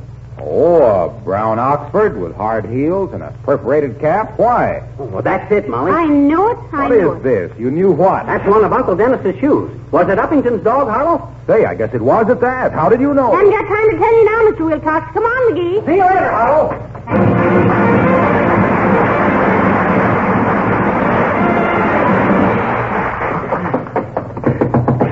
Gee, I hope Uppington's at home, Molly. Me too. I haven't sprinted like that since I saw the garter's nest back at the high school the day William Jennings Bryan spoke to our sophomores. How do you do, Mr. McGee? And Mr. McGee. Hello, Abigail. Your dog here. Fifi? Oh, yes, but she can't come out and play with you now. She's been a very, very bad girl. What'd she do, Abigail? Run through the sprinkler and frizzle her permanent? She's probably sulking because they put the wrong shade of nail polish on her little footsies. I beg your pardon, Mr. McGee. I do not pamper Fifi with such extravagant treatment. Don't you really, Abigail? Indeed not. I think for a dog like Fifi, dear as she is to me, that a plain finger wave and colorless nail polish is quite good enough. Won't you come in? No, thanks, Uppy. We got important things to do. We think Uncle Dennis has met with foul play, and Fifi is mixed up in it somehow. How dare you, Mr. McGee? Fifi is entirely incapable of... What did she do? Well, suppose you tell us how she's been a bad girl. Oh, she was merely mischievous, Mrs. McGee. She dragged home a man's shirt and was tearing it to pieces under the chaise longue. A man's shirt, eh? That's what we mean, Uppy. That was Uncle Dennis's shirt. How utterly fantastic, Mr. McGee. Fifi barely knows your Uncle Dennis. If he keeps losing his clothes, he'll be barely known by everybody.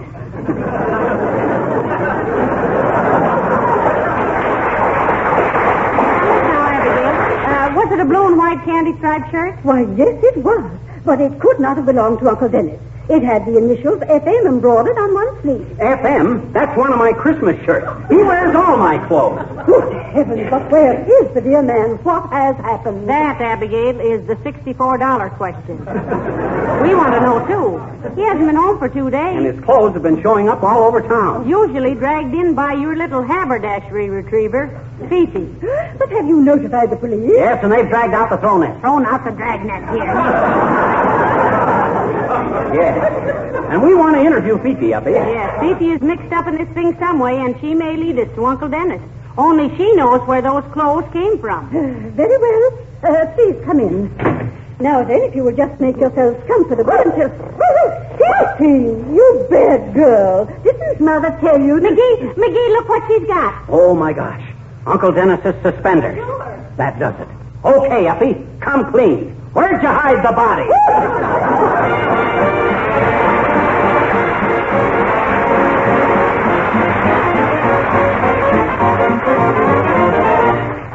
The King's Men sing Billy Mills, the Sound Effects Man. Oh, what would we do without the Sound Effects Man, that radio racketeer? Tune your dial and listen a while. This is what you'll hear. There's a knock up on the door.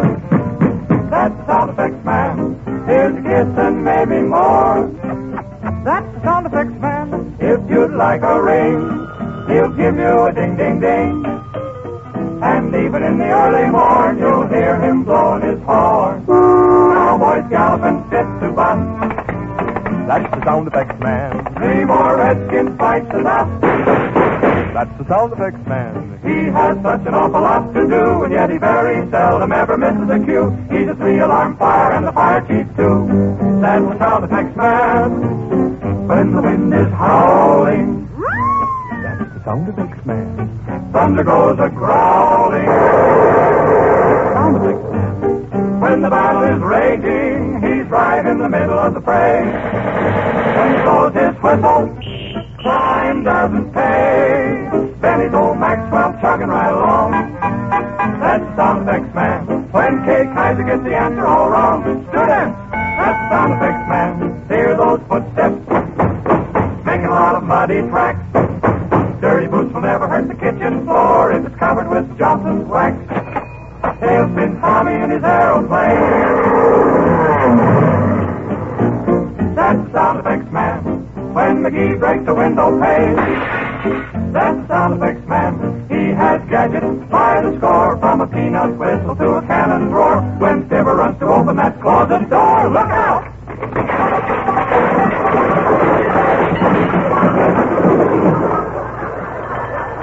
Gotta straighten out that closet one of these days.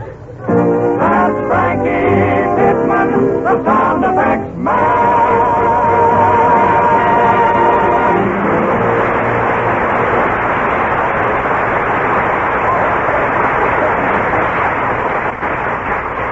A likely story. Come clean, Uppy. I tell you, Mr. McGee and Mrs. McGee, that both Mrs. Fifi and I are utterly innocent. Oh, yeah. Oh, I am a very lonely woman, and Fifi means a great deal to me. You must make allowances for a woman no longer young, with no family, no dear ones about her. A woman who is, I must admit, starved for affection. I bet I could. You bet you could what? Crawl right under that footstool without bending my knees. I feel pretty small myself, Abigail. We're sorry if we misjudged you, but we are so worried about Uncle Dennis. Yes, it ain't Uncle Dennis so much with me. It's my new gray suit. Do you think we could use your Pekingese as a bloodhound? Well, as they say in contract bridge, Mr. McGee, a peek is as good as a finesse. I should get Fifi's leash immediately. Here, Fifi, come to mother. Fifi? That little flea circus gets more attention than I ever did at her age. She should. She'd better behave. Shall we answer it or wait for Abigail? We better get it. Come in. Mr. Wimple. Oh, hello, folks. My goodness, I never expected to see you here. We just dropped in for a minute, Wimp, old man. Anything we can do for you? Oh, no, thank you. I just wanted Mrs. Uppington to see my new suit. Well, it's very good looking, Mr. Wimple. Yeah, that particular shade of gray is... Hey, where'd you get that suit, Wimp? A dog brought it to me. Now, Mr. Wimple, that's no way to talk about your wife. No, really, Mrs. McGee. A little doggy dragged it up on our back porch last night, and Sweetie Face took it away from her. That's my suit, Wimp. Uncle Dennis is wearing it, and he's lost, strayed, or stolen, and his clothes have been showing up all over town. Oh, dear. Well, in that case, I'll just have to give it back, Mr. McGee, and... Please, Mr. Wimple. No, not right here. Oh, excuse me. I guess I'm just too impulsive. Did Uncle Dennis run away? Well, we don't know, Wimp. We got everybody in town looking for him. We even had the police drag out the throw net. Throw out the drag net.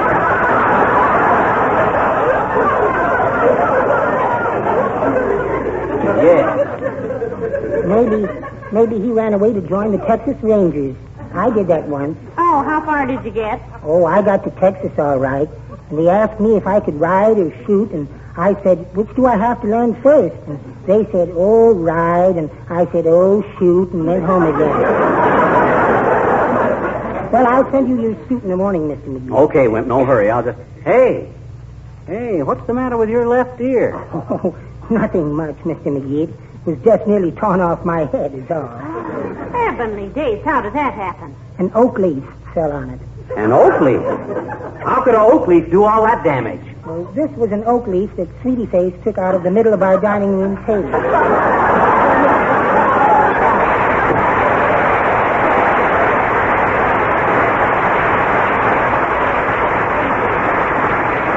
You wait till I get hold of that Uncle Dennis. I'll show him he can't let dogs drag my best gray suit all over town and get away. Please, McGee. We don't know what's happened to Uncle Dennis. I know what's going to happen to him if he ain't got a reasonable explanation. Well, we're all ready to go, Mr. McGee. I have even given Fifi a sip of black tea to give her courage. Oh, good for you, Abigail. Now, how do we start this manhunt, McGee? Well, first we got to let Fifi smell of some personal object. Where's that shirt? Oh, here. Smell that, Fifi. Well, really, I do believe she knows what we want. Come, Fifi, fetch. Oh, look, she wants to go out. Open the door, Uppy. Fifi, take us to Uncle Dennis. And hurry.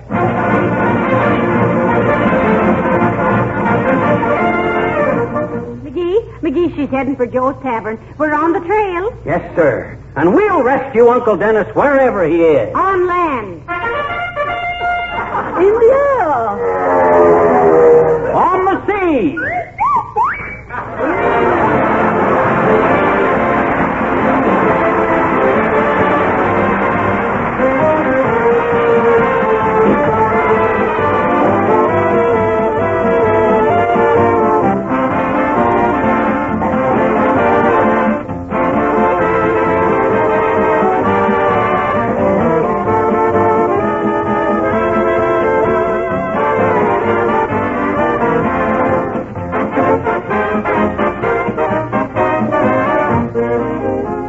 Do you know the real number one reason for putting wax on your floors, furniture, and woodwork? It's for protection, to guard these surfaces against wear and dirt. Make them last longer. Save on costly refinishing. The rich, mellow beauty that Johnson's wax gives is really an extra dividend. So are the many hours of work that you save when your things are wax protected. The next time you apply a coat of Johnson's wax to your floors or tabletop or leather goods, remember that you're only doing what nature has always done. Did you know that when you rub a red apple and it shines, you have merely buffed up a waxed surface? That's true. And man, throughout the ages, in protecting his things with wax, has merely imitated nature. Today, genuine Johnson's wax, paste or liquid, has a special role to play in helping you to take better care of your things, as you are asked to do in the government's Consumer Victory Pledge.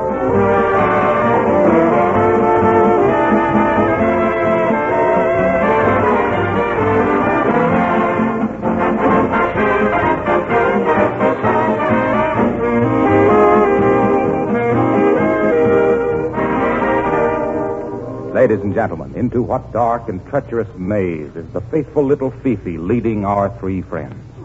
What depths of criminal depravity and harrowing experiences lie in store for the intrepid investigators of Uncle Dennis' strange disappearance? Was it foul play? And if it was foul play, was it as foul a play as this has been?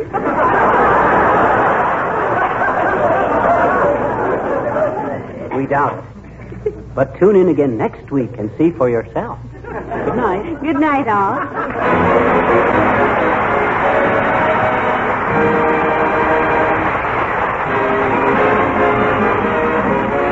Fibber, McGee, and Molly radio programs are short-waved each week to all our armed forces throughout the world. This is Harlow Wilcox, speaking for the makers of Johnson's Wax Finishes for Home and Industry, inviting you to be with us again next Tuesday night. Good night. This program reached you from Hollywood. This is the National Broadcasting Company.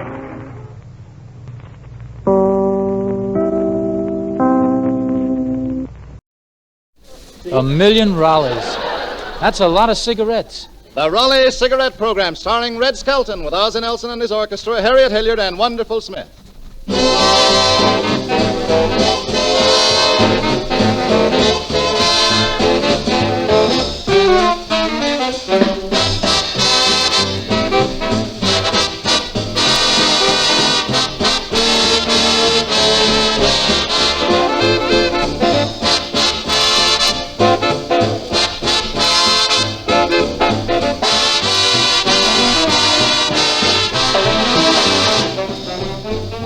Ladies and gentlemen, we don't resort to flowery phrases.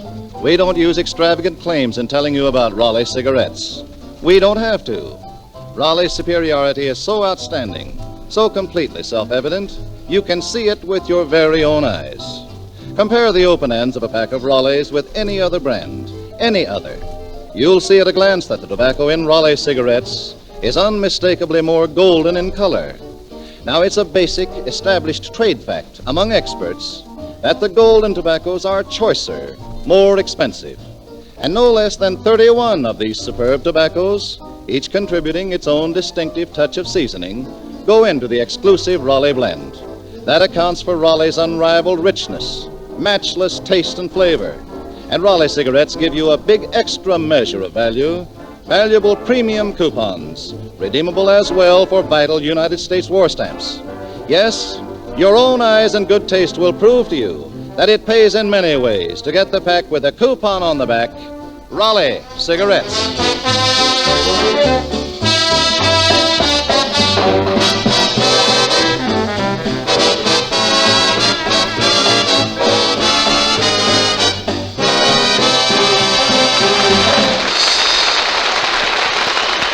Ozzie Nelson on the orchestra playing When You're Smiling. And now, the star of our show, Red Skelton.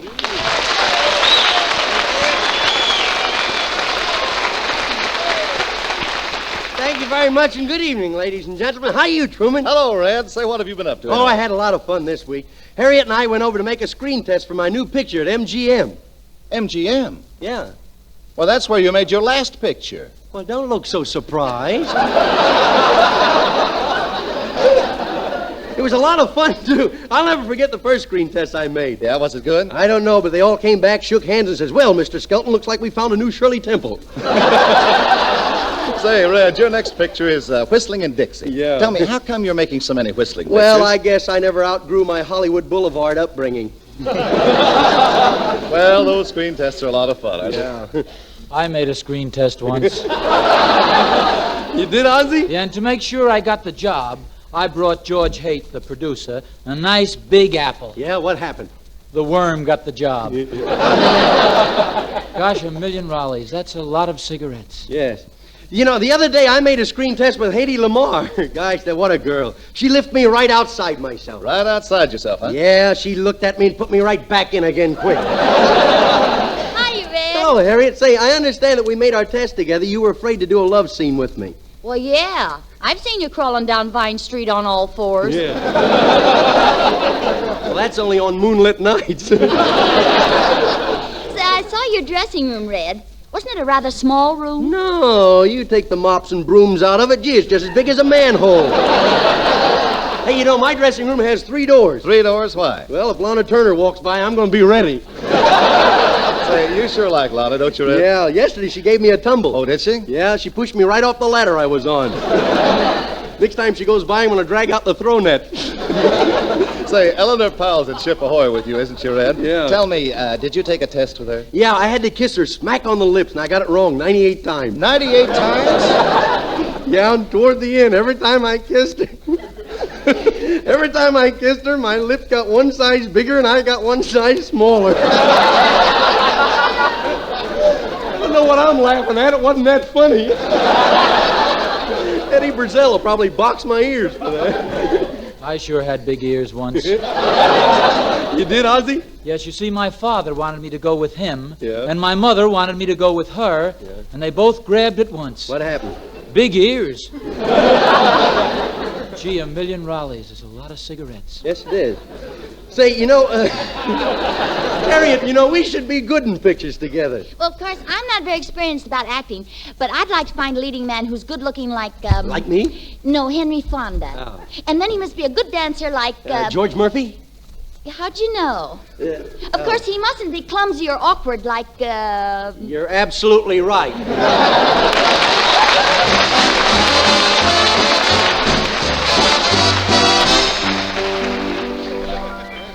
I know a fellow who always leaves the nicest things unsaid. Girls like to hear pretty speeches from boys. Is your face getting red? Huh? I said, is your face getting red?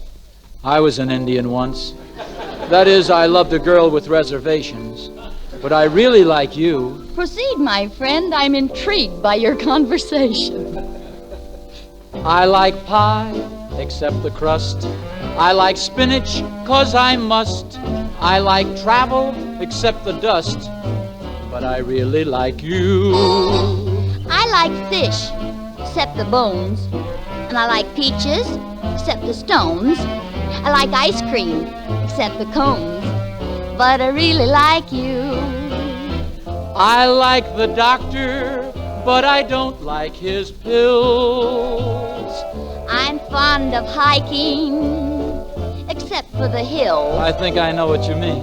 I like duck, except the wings. And I like alarm clocks, except the ring. You know, I like singers, except when they sing. Oh, but I really like you. I like a rose, except the thorn. I like champagne, except the next morn. And I like dancing, except my pet corn. Ow! But I really like you.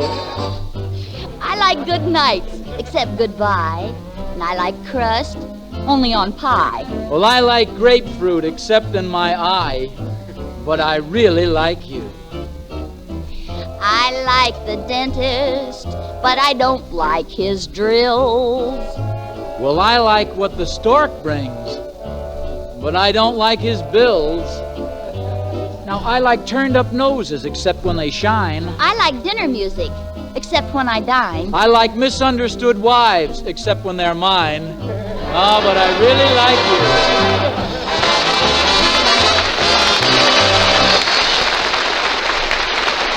That was Harriet Nazi and the boys playing I Really Like You, and very good, too. And tonight we're going to try to show how different people try to impress other people with their own importance.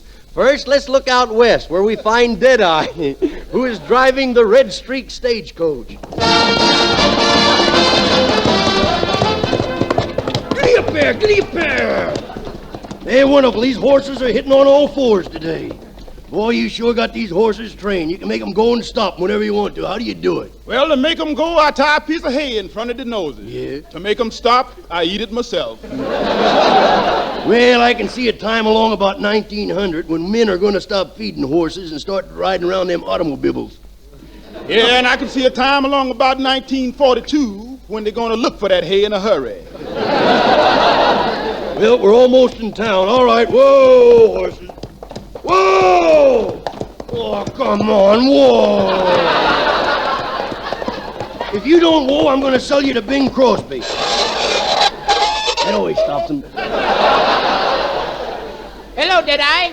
Well, if it ain't the station agent, I'm glad to see you. Put me down. What have you been doing, Deadeye? A year and a day. Yeah, he shot a man by mistake. By mistake? Yeah, how'd I know he was only reaching for a Raleigh? Well, what else have you been doing? I've been rustling dance hall girls. Rustling dance hall girls? Yeah, and with them silk dresses, they sure rustle mighty pretty. Deadeye, I have a surprise for you. What's that? I've got a beautiful girl who's going to be a passenger on the stagecoach. A girl? What's that? Oh, just think of the most beautiful thing in the world walking right over towards you. Now, don't tell me them sugar ration cards has got legs. Here she comes now. This here's Deadeye, miss. He'll take you to where you're going. Howdy. Are you a real cowboy? I sure am, ma'am. Which part is the cow? Our boots. Are those boots really cowhide? Yeah, ma'am, I'll show you. I'll just rub them together.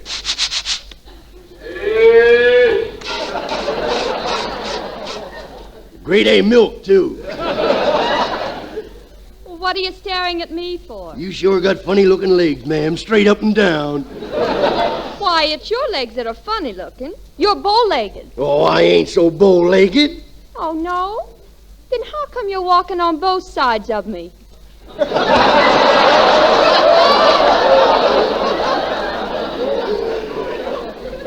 I bet you're strong, aren't you? Yeah, I ain't no lily, if that's what you mean. Strong, wonderful here can bend a crowbar with his teeth.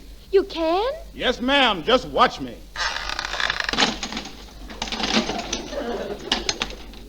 Good thing I ain't a big eater.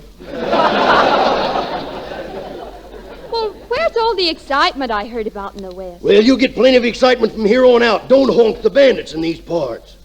Oh, I hope you'll have a big, brave man to protect me. Yeah, me too. But don't worry, ma'am. I'd lay my life down for you if I could find a nice, dry place to lay it in. You better get in the stagecoach, miss. Don't worry, ma'am. It's nice and warm inside the coach. Hey, wonderful. Go round up some of the fellas and tell them to stage a fake holdup. I want to impress this girl. Tell them when I say I'm dead-eyed, have them run, then they'll think they're afraid of me. See, she'll think... Okay, Mr. Deadeye. Yeah. I'll meet you at the crossroads. Okay. Giddy up there.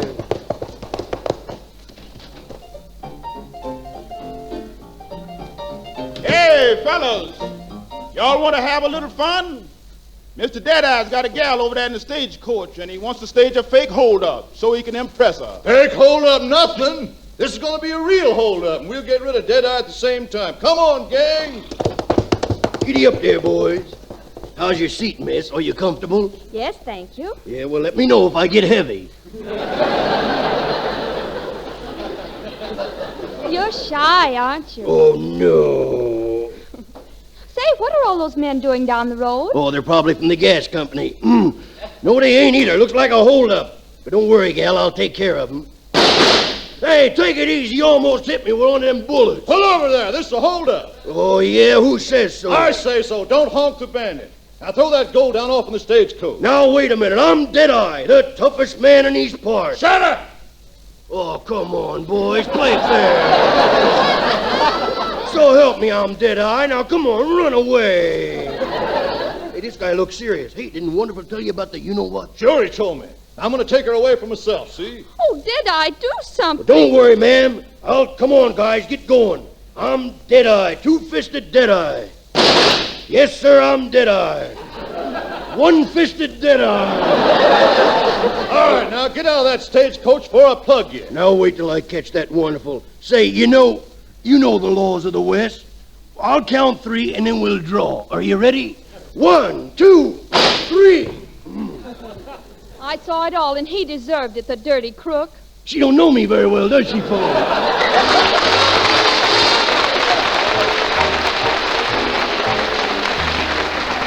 Then we have Clem, the fellow from the country. He's on his way to see Daisy June.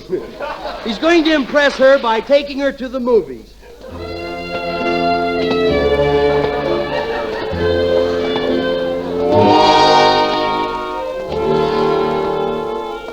Well, here I am. In the good old summertime. Guys, I can hardly wait to see Gene Autry make them Indians bite the dust. I could never figure out why he always makes them bite the dust. It must taste terrible. Boy, it sure is hot today. Hot enough to fry an egg on top of my head. It reminds me, this one's just about done, I guess. Well, here's her house. I'll knock on the door. Hello, Clem. Well, Daisy June.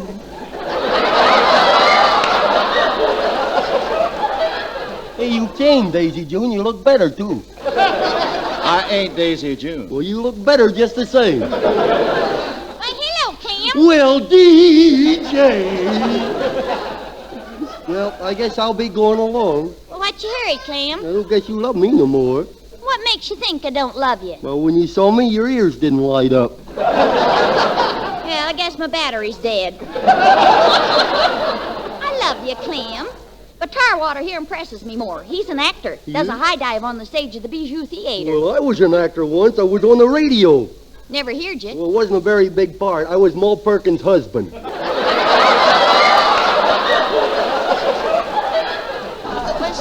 Sit down, Clem. You don't look so good. I know. I've been putting too much water on my head. Is that bad? Yeah, killed all my tomato plants.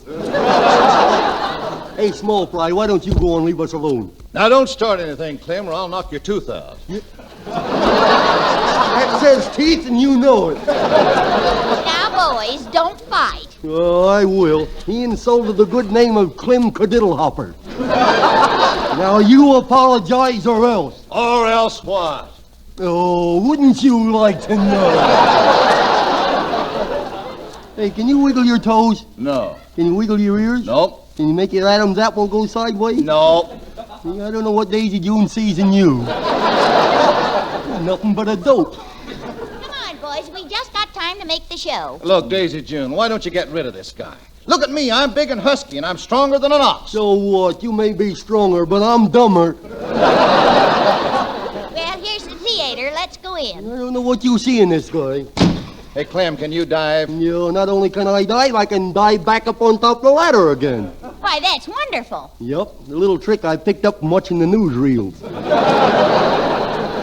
I used to be a high diver with a circus. Once I dove off a 100-foot tower into a tub of water, but I didn't like it. Why not? Hard water. To impress you, Daisy June, I'll dive off a platform 1,000 feet high into a cup of coffee. Oh, Clem, you're so wonderful. No, I'll show you, Tarwater. I'll climb up this ladder here. Okay. There he goes, folks. Up, up, up, up. 1,000 feet. Are you ready? You silly, I'm still standing here. Are you ready? Yeah, I'm ready. Here I come. All set, Clem. Is the coffee ready? All set. Here I come.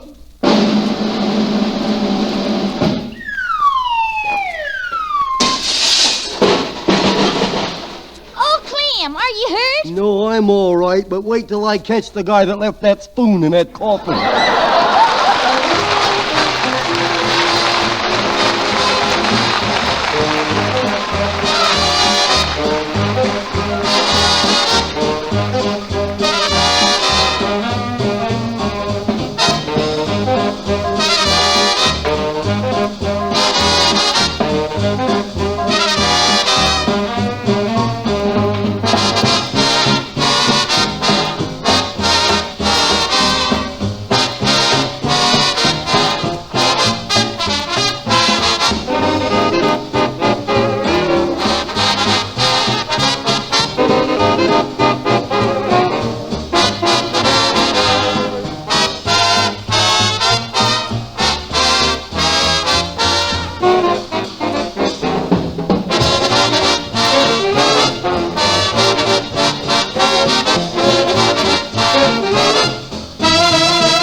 Ozzie Nelson and the orchestra playing strictly instrumental.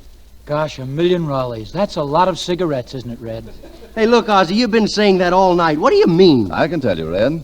1,000,000 Raleigh cigarettes have been given to General MacArthur and his fighting men in Australia. A wisely chosen gift from the 2,500 employees of the Wright Aeronautical Company of Patterson, New Jersey. 1,000,000 Raleigh cigarettes to General MacArthur's men. Gosh, 1,000,000 Raleighs are a lot of cigarettes, isn't it? Huh? Yes, and you all have an opportunity to make friends or relatives serving on foreign battlefronts mighty, mighty happy.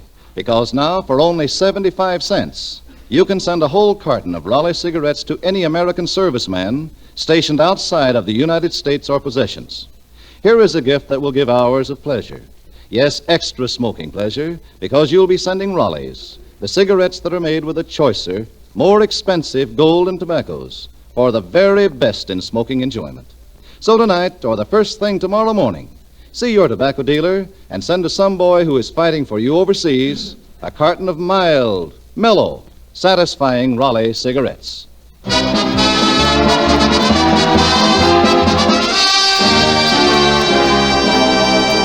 Getting back to people impressing people, we have a lady and her little boy. The boss is coming over for dinner, and they want to impress him for Junior's father. So, Harriet, you be my mother, and I'll be the mean little kid. Well, here I is, all ready for the party tonight. Did you wash your face like I told you? Yeah, watch me over here, too, look. I am looking, and it's awful. Well, gee whiz, you can't get rid of that dust bowl in one day, you know. What's that big bulge in your pocket? That's me piggy bank. Company, you know. Always pays to show out the thrifty little rascal. Junior, what did I tell you about panhandling? You mean I don't do it right?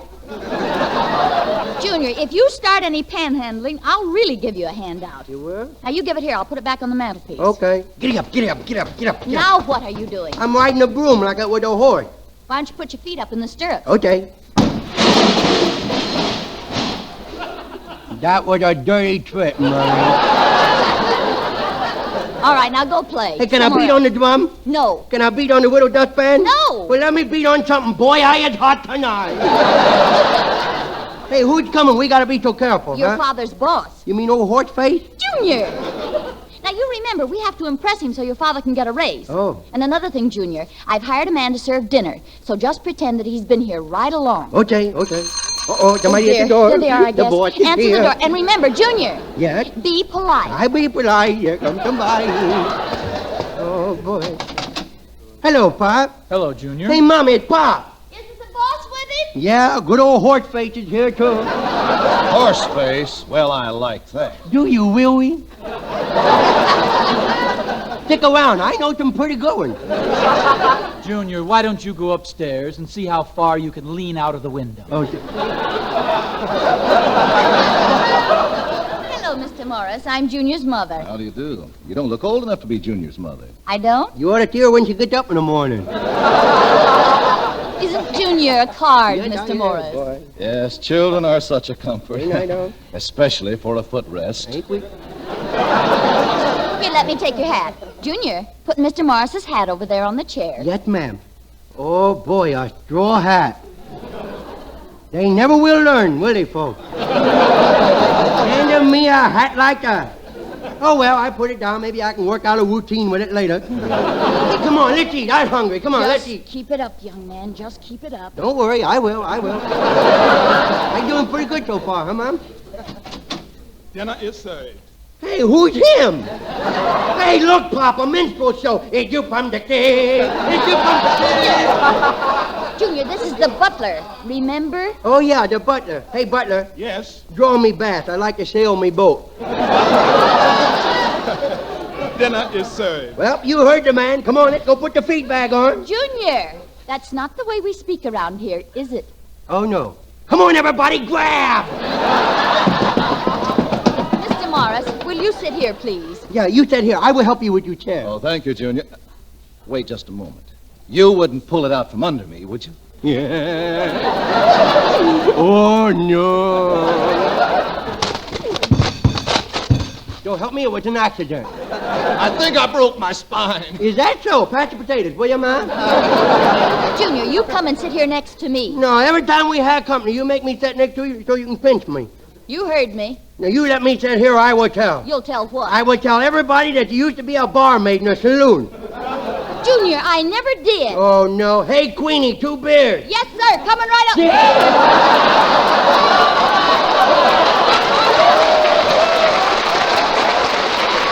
Shame on you. Just for that, I'll have to punish you. Oh, you had me, you had me.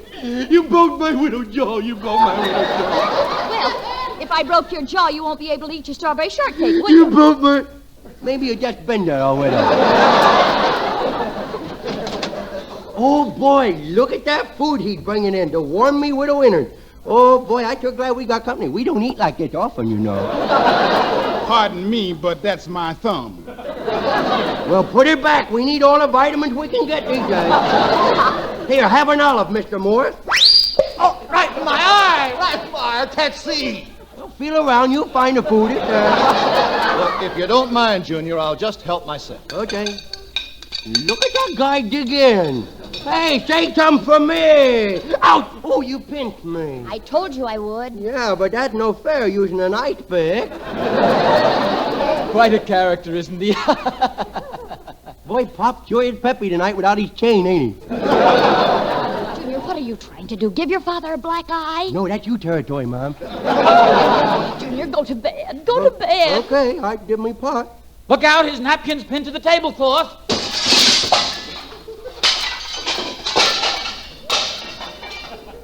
Well, you won't have to stay up all night watching them things. Mr. Morris, I'm so sorry. That's quite all right. I just came here tonight to tell your husband that I'm making him our new general manager. What? General manager? Junior? Okay, I going. Don't hit me. I going. Well, here I am all alone. And that is murder. Oh, there's me little piggy bank up on the mantelpiece. I wonder if that guy good for a nickel. I would stand on a chair and get me piggy bank. No, it ain't high enough. About 3 more inches, I could reach it. Uh-oh. There's the man's straw hat. If I do, I get a weapon. I do that. I will put his hat there, and I would stand up on top of it.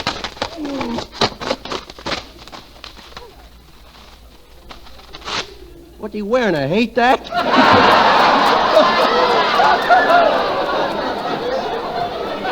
Awful cheap stuff in these things. Well, I must be going now. Oh, hurry back. Where's my hat, please? Oh, go bareheaded. Junior, where's his hat? Let him go bareheaded.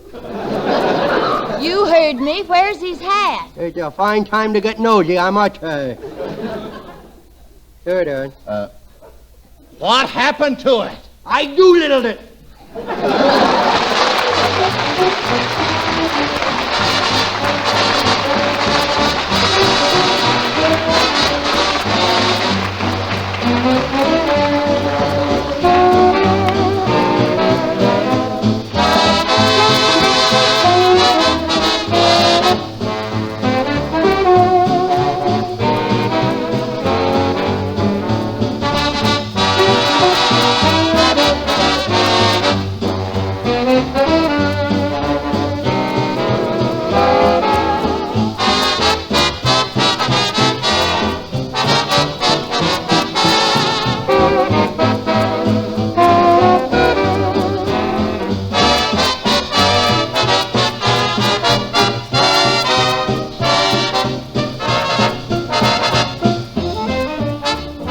Ozzie and the band give a report on Full Moon. Bell King says a word to pipe smokers. Sir Walter Raleigh is the perfect pipe tobacco. First of all, the rich nut-like flavor of Sir Walter Raleigh is tailored right to your taste. And you'll like its smoothness, the restful mellowness of Sir Walter Raleigh's exclusive blend of selected burleys. You'll never find a mite of bite in Sir Walter Raleigh either. It burns even and cool right down to the bottom of the bowl with a pleasing, fragrant aroma. Try the quality pipe tobacco of America tonight. Get Sir Walter Raleigh.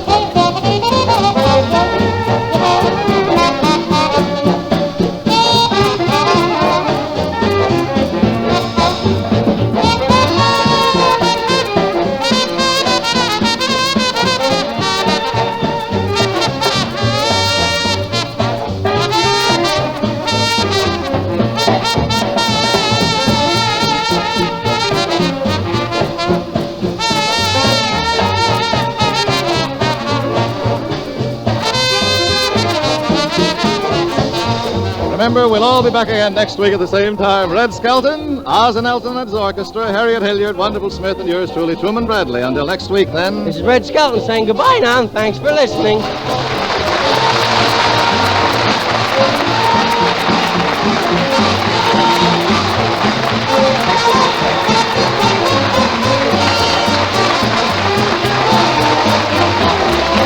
Red Skelton is presented by arrangement with Metro-Goldwyn-Mayer Studio. This program is broadcast to our armed forces abroad and came to you from Hollywood. This is the National Broadcasting Company.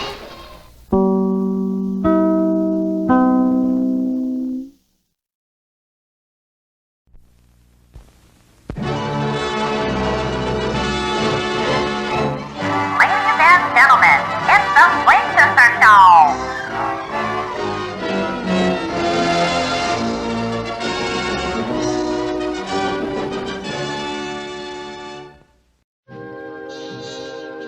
Howdy, everybody, and welcome to a very Western edition of The Swing Sisters Show.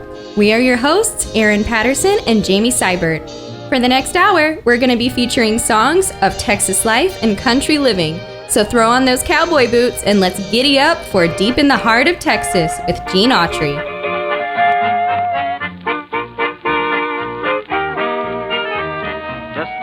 stars at night are big and bright. Deep in the heart of Texas, the prairie sky is wide and high. Deep in the heart of Texas, the coyotes wail along the trail. Deep in the heart of Texas, the rabbits rush around the brush. Deep in the heart of Texas.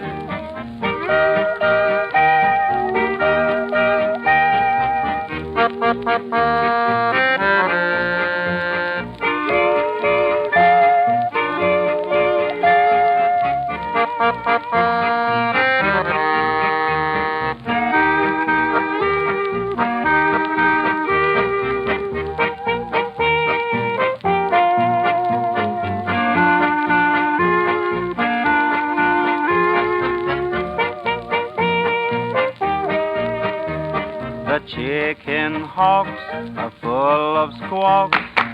Deep in the heart of Texas, the oil wells are full of smell.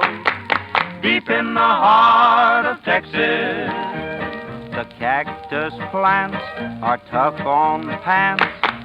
Deep in the heart of Texas, that's why perhaps they all wear chaps.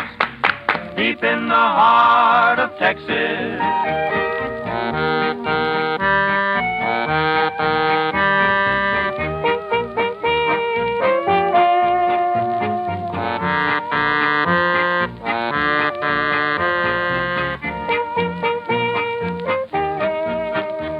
The cowboys cry, "Ki-yip-the-yi." Deep in the heart of Texas, the doggies bawl and say you all. Deep in the heart of Texas, the cactus plants are tough on pants. Deep in the heart of Texas, that's why perhaps they all wear chaps. Deep in the heart of Texas. That was Deep in the Heart of Texas by Gene Autry. Up next is Cow Cow Boogie by Dorothy Dandridge.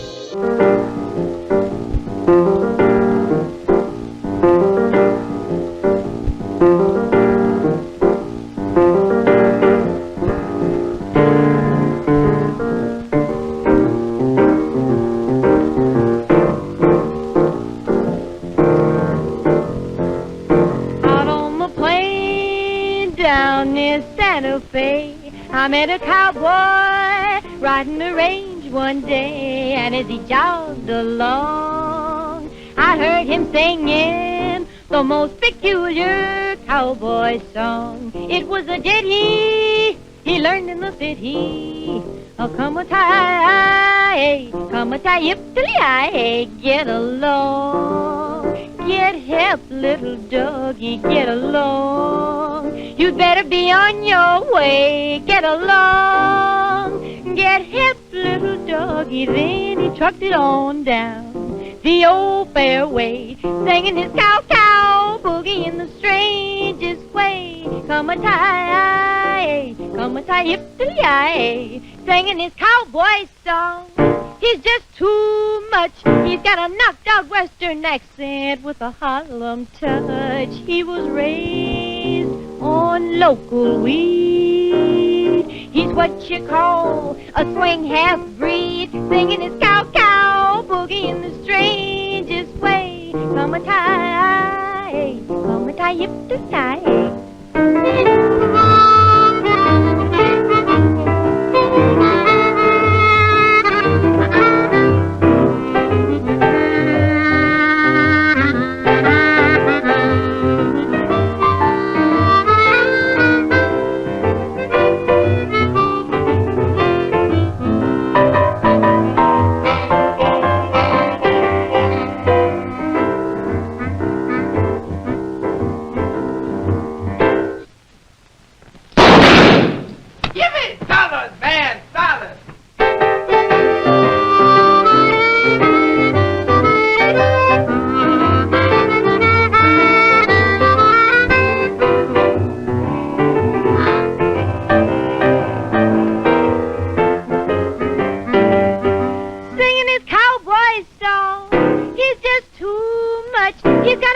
southwestern accent with a Harlem touch. He was raised on local weed.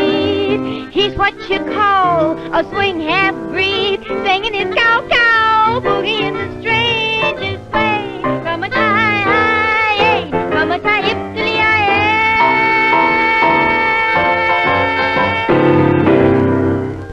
That was Cow Cow Boogie with Dorothy Dandridge, and now strap on those spurs because we have Jingle Jangle Jingle with Kay Kaiser. Yippee-yay, there'll be no wedding bells for today. 'Cause I got spurs that jingle, jangle, jingle. Jingle, jangle. As I go riding merrily along. Jingle, jangle.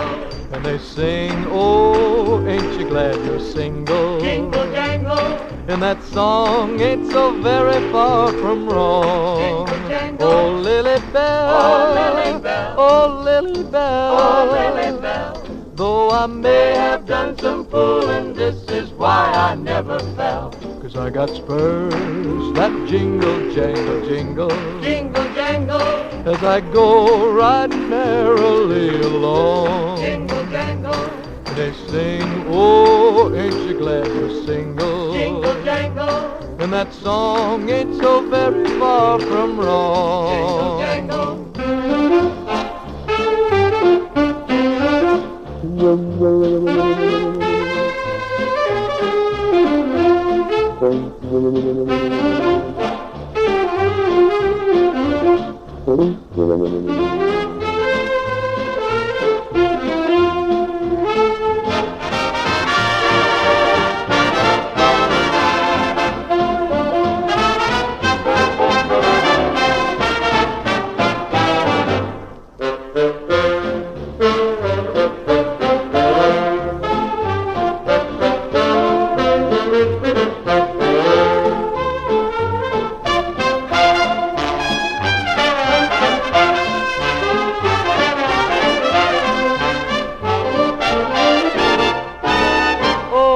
got spurs that jingle, jangle, I got spurs that jingle, jangle, as I jingle. Go riding merrily as I along. go riding merrily And along. they sing, oh, ain't you glad And they you're sing, single? oh, ain't you glad And you're that single? song ain't so very far And that from song wrong. ain't so very far from wrong. Oh, Lily Bell, oh, Lily Bell, though I may have done some fooling, this is why I never fell. 'Cause I got spurs that jingle, jangle, I got spurs that jingle, jangle, as I jingle. go riding merrily as I along. go riding merrily And they along. sing, oh, ain't you glad And they you're sing, single? oh, ain't you glad And you're that single? song ain't so very far And that from song wrong. ain't so very far from wrong.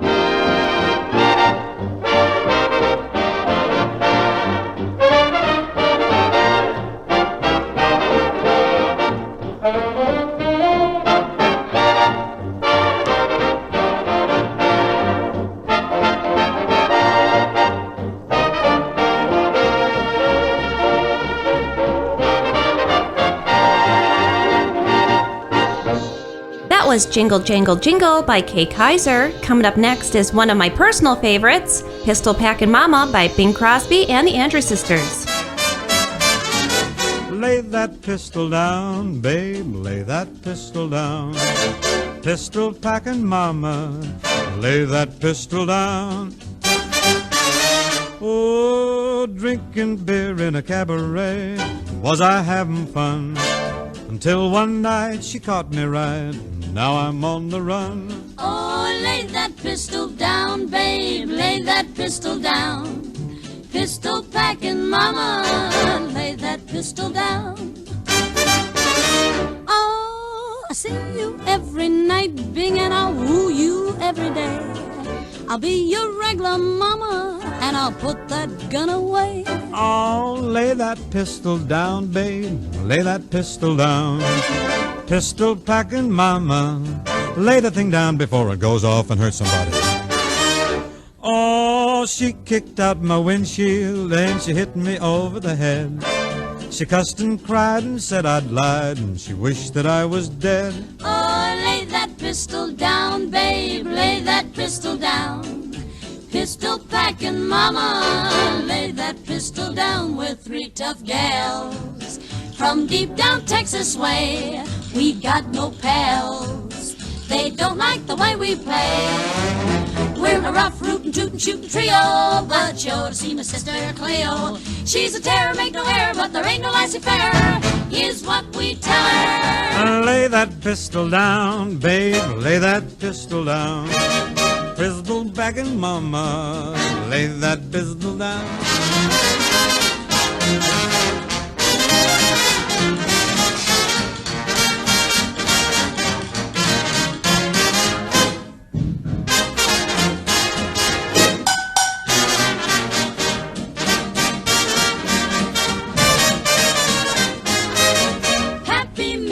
Batch of corn, the revenuers came.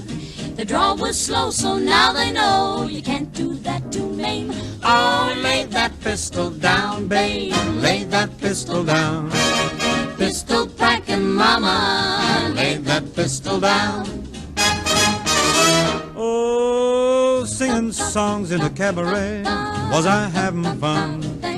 Till one night I didn't sing right, now I'm on the run. Oh, lay that pistol down, babe, lay that pistol down. Pistol packing mama, lay that pistol down. Oh, pistol packing mama, lay that pistol down.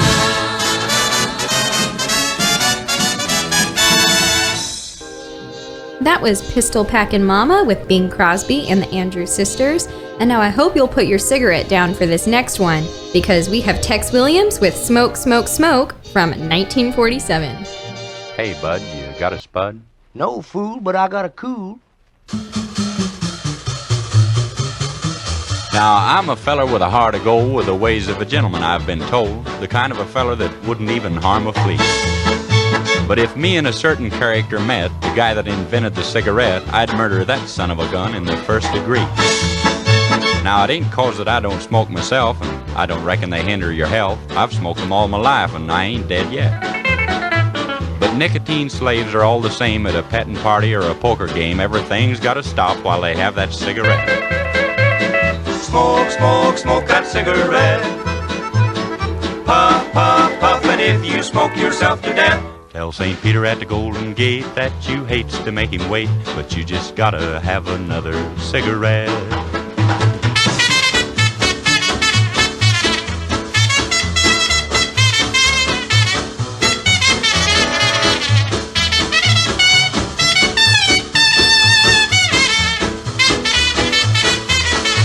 Now, in a game of chance the other night, old Dame Fortune was doing me right. The kings and the queens, they just kept on coming around. Then I got a full and I bet it high, but my bluff didn't work on a certain guy. He just kept on a-raising and a-laying the money down. Now, he'd raise me and I'd raise him. I sweated blood, I got a sink or swim. He finally called and then didn't raise the bet. I said, ace is full, pal, how about you? And he said, well, I'll tell you in just a minute or two, but right now I just gotta have a cigarette. Smoke, smoke, smoke that cigarette. Puff, puff, puff, and if you smoke yourself to death, tell St. Peter at the Golden Gate that you hates to make him wait, but you just gotta have another cigarette.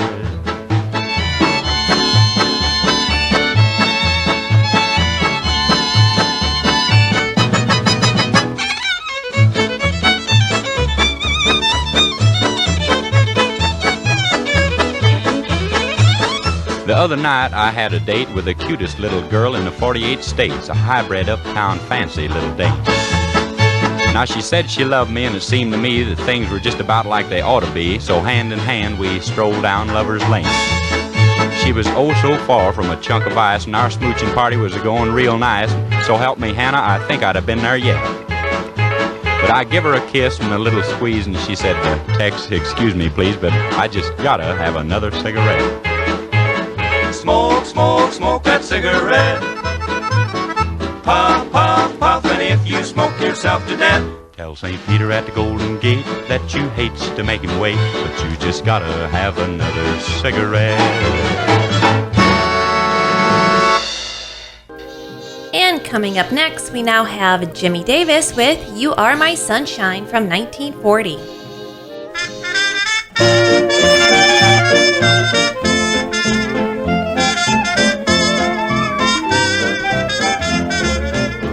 The other night, dear, as I lay sleeping, I dreamed I held you in my arms. But when I woke, dear, I was mistaken, and I hung my head and cried. You are my sunshine, my only sunshine. You make me happy when skies are gray. You'll never know, dear, how much I love you. Please don't take my sunshine away.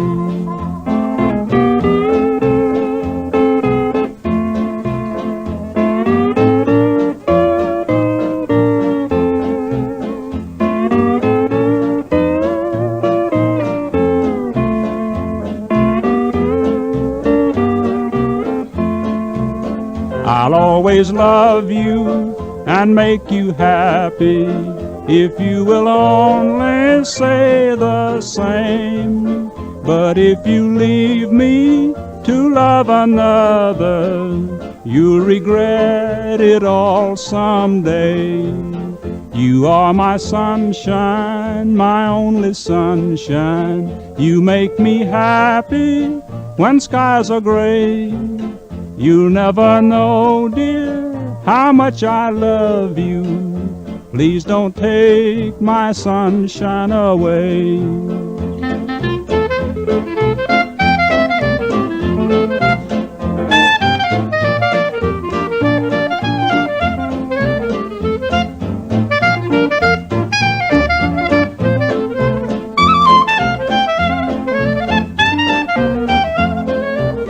You told me once, dear, you really love me, that no one else could come between. But now you've left me and love another. You have shattered all my dreams. You are my sunshine, my only sunshine. You make me happy when skies are gray. You'll never know, dear, how much I love you. Please don't take my sunshine away. Up next, we have Dinah Shore with Buttons and Bows.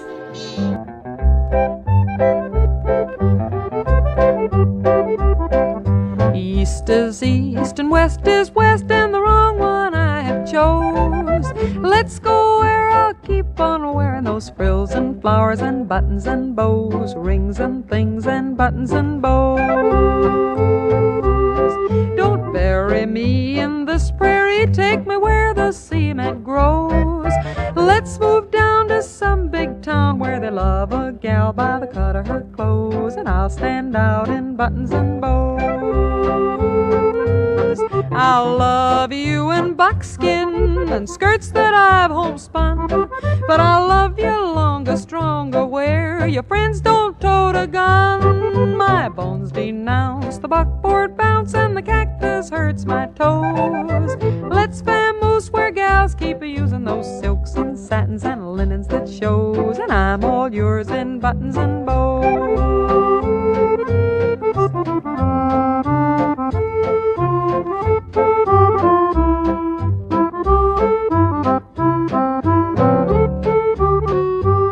My bones denounce the buckboard bounce, and the cactus hurts my toes.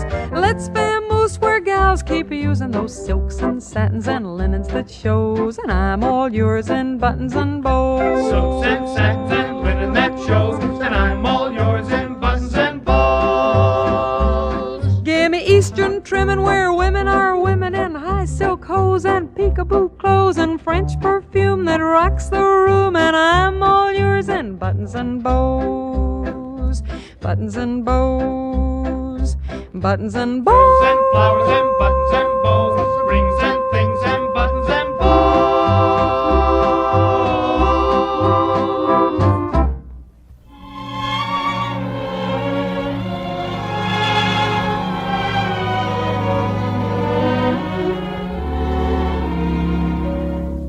Imagine me with my head on your shoulder, and you with your lips getting bolder, a sky full of moon and a sweet mellow tune. Ah, by that dream, imagine me in a gown white and flowery, and you thanking Dad for my dowry. A church full of folks and those last-minute jokes. Ah, by that dream. A honeymoon in Cairo in a brand new autogyro, then off to Rio for a drink.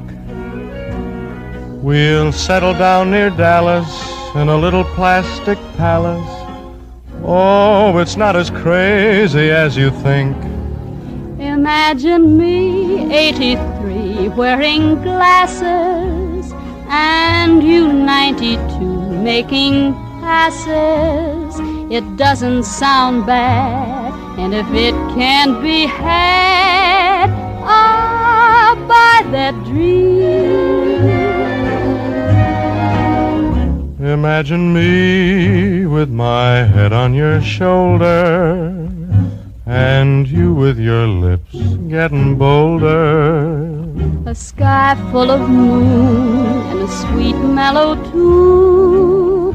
Ah, by that dream, imagine me in a gown white and flowery, and you thanking Dad for my dowry. A church full of folks and those last-minute jokes.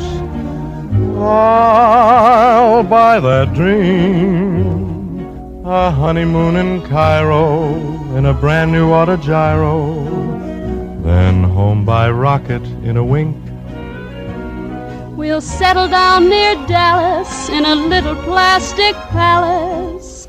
It's not as crazy as you think. Imagine me on our first anniversary, with someone like you in the nursery. Oh, it doesn't sound bad, and if it can be had, I'll buy that dream.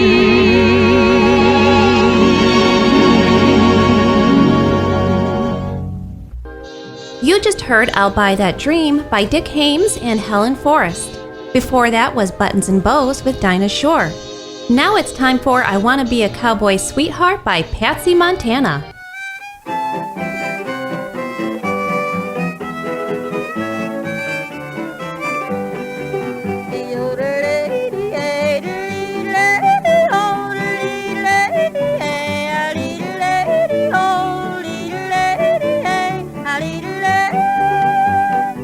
I want to be a cowboy sweetheart. I want to learn to rope and to ride. I want to ride o'er the plains and the desert, out west of the Great Divide. I want to hear the coyotes howling while the sun sinks in the west. I want to be a cowboy sweetheart. That's the life that I love best.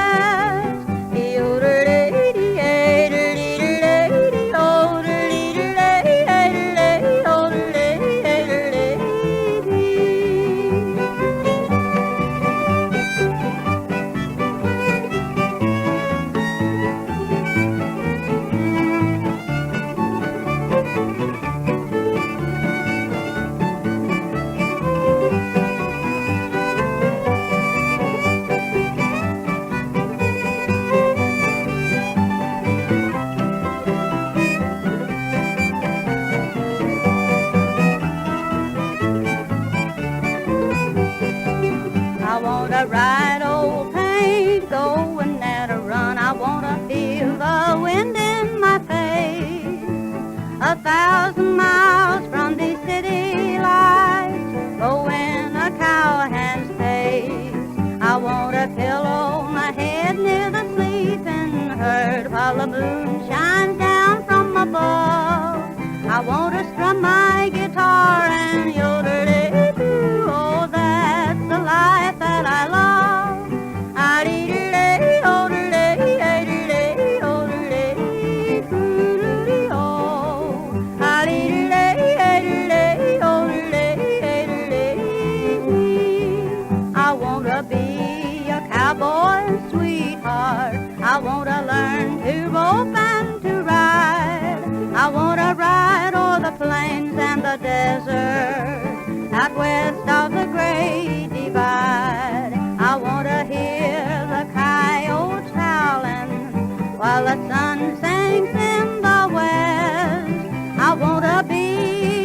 cowboy sweetheart, that's the life that I love best.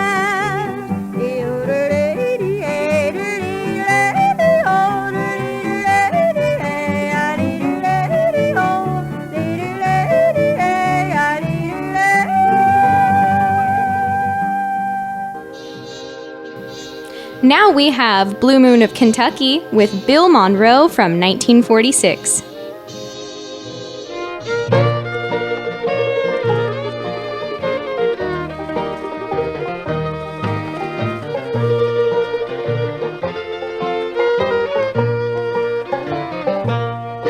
Blue moon of Kentucky, keep on shining, shine on the one that's gone and proved untrue. Blue moon of Kentucky, keep on shining, shine on the one that's gone and left me blue. It was on a moonlight night, the stars were shining bright, and they whispered from on high, your love has said goodbye. Blue moon of Kentucky, keep on shining, shine on the one that's gone and said goodbye.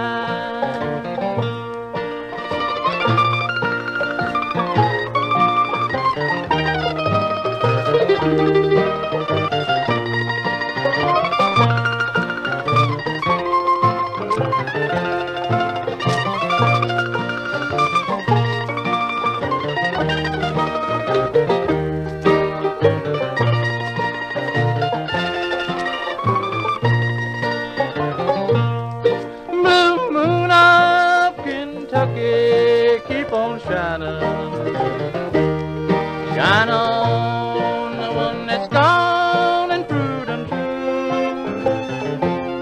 Blue moon of Kentucky, keep on shining,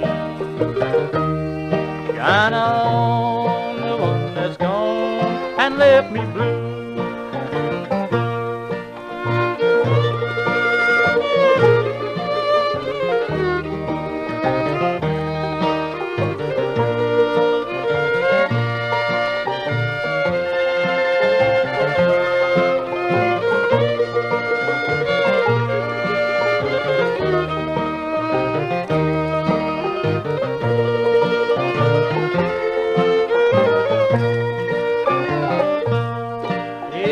On a moonlight night, the stars were shining bright, and they whispered from on high, your love has said goodbye. Blue moon of Kentucky, keep on shining,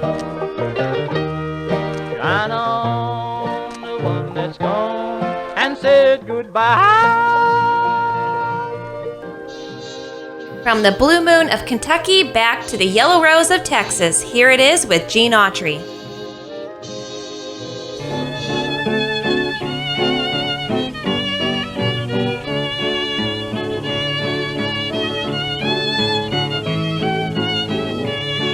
There's a yellow rose in Texas I'm going there to see.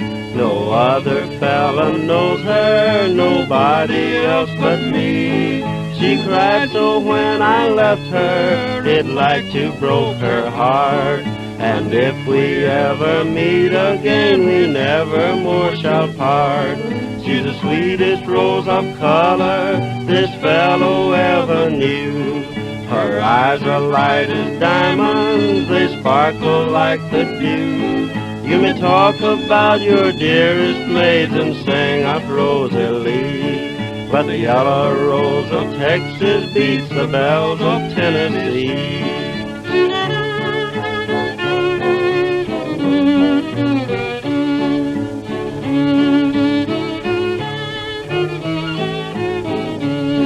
Where the Rio Grande is flowing and the stars are shining bright, we walked along the river on a quiet summer night.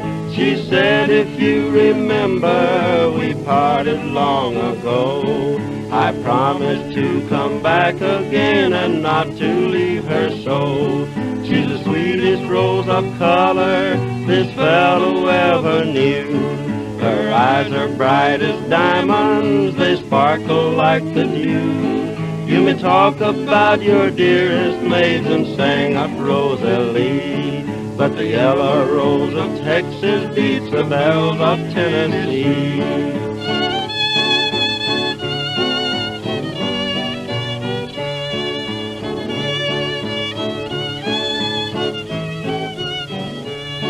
Oh, I'm going back to find her, for my heart is full of woe. We'll sing the songs together we sang so long ago. I'll pick the banjo gaily and sing the songs of yore, and the yellow rose of Texas shall be mine forevermore. She's the sweetest rose of color this fellow ever knew. Her eyes are bright as diamonds, they sparkle like the dew. You may talk about your dearest maids and sing of Rosalie, but the yellow rose of Texas beats the bells of Tennessee. And now we have Smoke on the Water by Red Foley.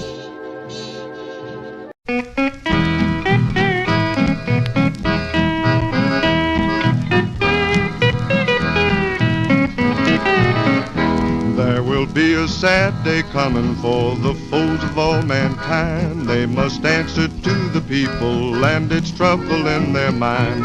Everybody who must fear them will rejoice on that great day, when the powers of dictators shall be taken all away. There'll be smoke on the water, on the land and the sea, when our army and navy overtakes the enemy. There'll be smoke on the mountains where the heathen gods stay, and the sun that is rising will go down on that day.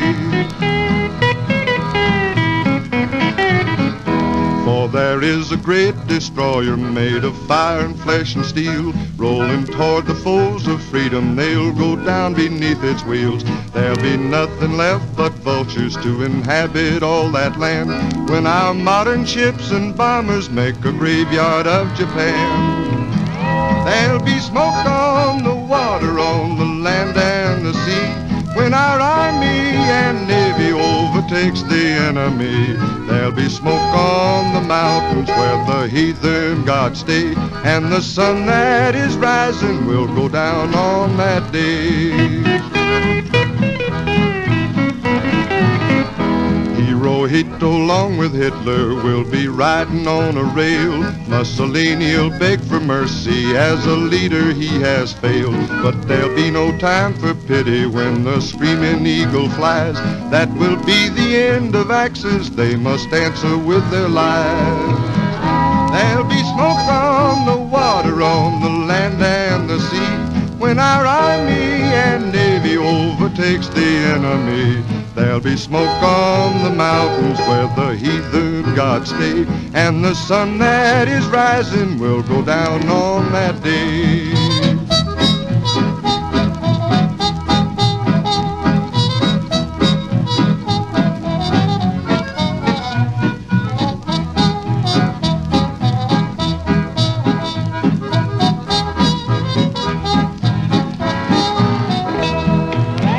There'll be smoke on the water, on the land and the sea, when our army and navy overtakes the enemy. There'll be smoke on the mountains where the heathen gods stay, and the sun that is rising will go down on that day. Don't turn that dial. You're listening to the Swing Sister Show.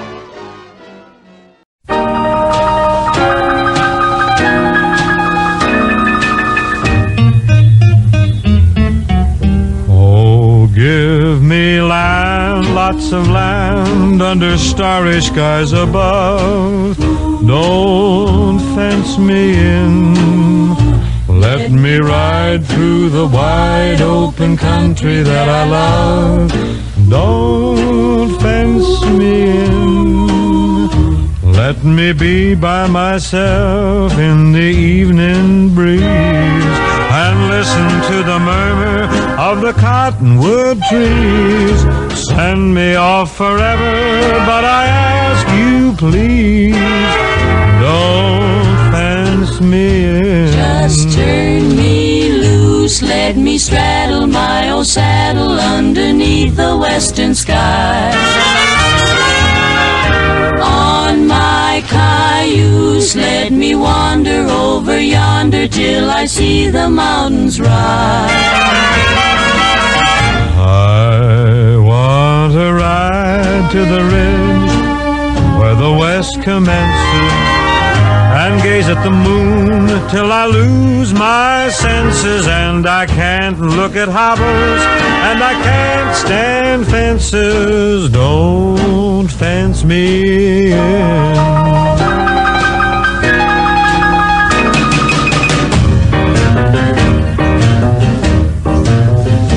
Give me land, lots of land under starry skies.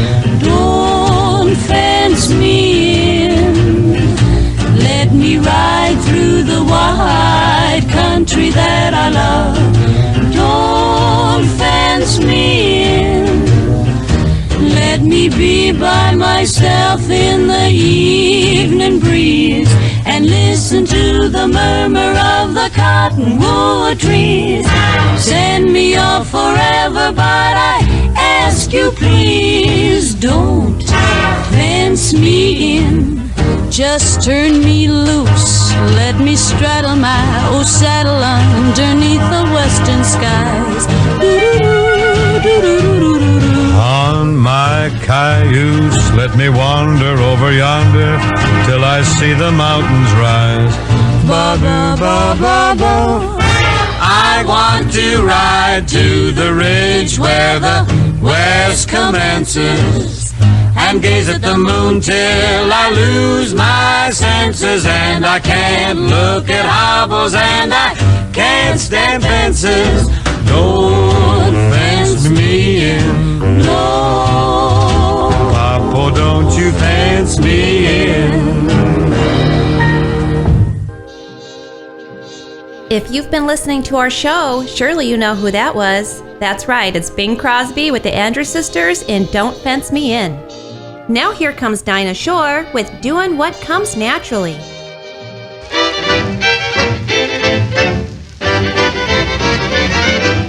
Folks are dumb where I come from, they ain't had any learning. Still they're happy as can be, doing what comes naturally. Doing what comes naturally. Folks like us could never fuss with schools and books and learning.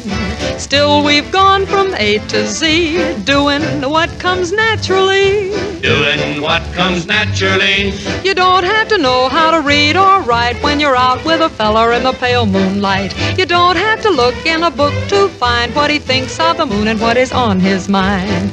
That comes naturally. That comes naturally. My uncle out in Texas can't even write his name. He signs his checks with X's and they cash 'em just the same. Grandpa Dick was always sick but never saw a doctor. He just died at 93, doing what comes naturally. Doing what comes naturally.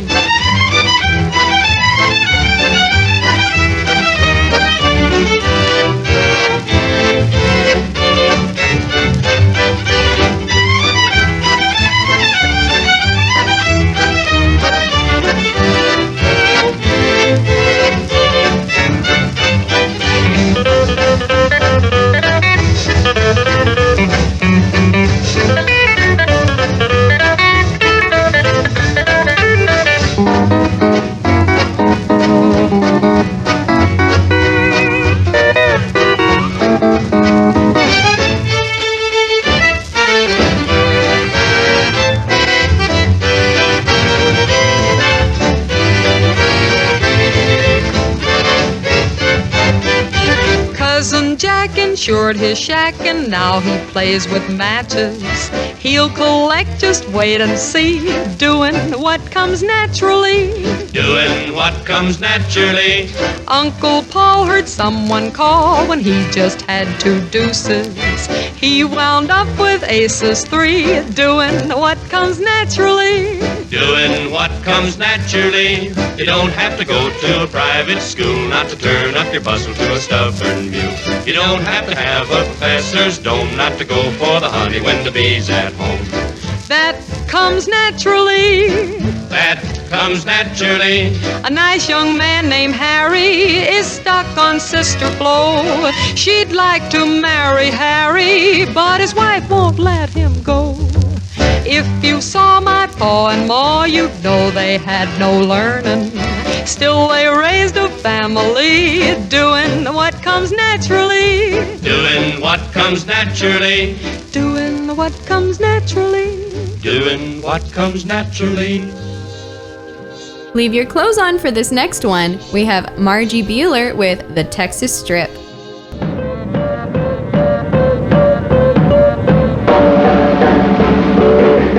I was born in Texas, raised in Tennessee. And when I left Texas, moved to Tennessee. I told a gal in Texas she'd better wait for me. I was born in Texas, raised in Tennessee. But since I left Texas and lived in Tennessee, now that gal in Texas, she don't look so good to me. Found a nice hot mama here in Tennessee. I'm in love with her and she's in love with me. To go back to Texas, what a fool I'd be. I'm a Texas guy, as happy as can be. Wanna do some jumping, 'cause my heart is free. How about it, fellas? Let's jump in the key of C, huh?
If that song didn't have you toe-tapping, maybe this next one will. Here's 1947's Across the Alley from the Alamo by the Mills Brothers.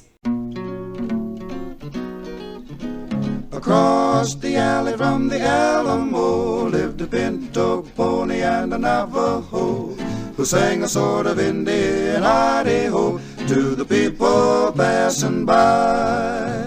The pinto spent his time a-swishing flies, and the Navajo watched the lazy skies, and very rarely did they ever rest their eyes on the people passing by. One day they went a-walking along the railroad track. They were swishing, not a-looking, doot, doot, they never came back. Oh, across the alley from the Alamo, when the summer sun decides to settle low, a fly sings an Indian hi-de-ho to the people passing by. Across the alley from the Alamo lived a pinto, a pony, and a Navajo who used to bake frioles in cornmeal dough for the people passing by. They thought that they would make some easy bucks by washing their frioles in Does and Lux, a pair of very conscientious clucks to the people passing by. Then they took this cheap vacation. The shoes were polished bright. No, they never heard the whistle. Toot, toot. They're clear out of sight. Oh, across the alley from the Alamo, when the starlight beams its tender glow, the beans go to sleep and then there ain't no dough for the people passing by. One day they went a-walking along the railroad track. They were swishing out a-looking, toot, toot.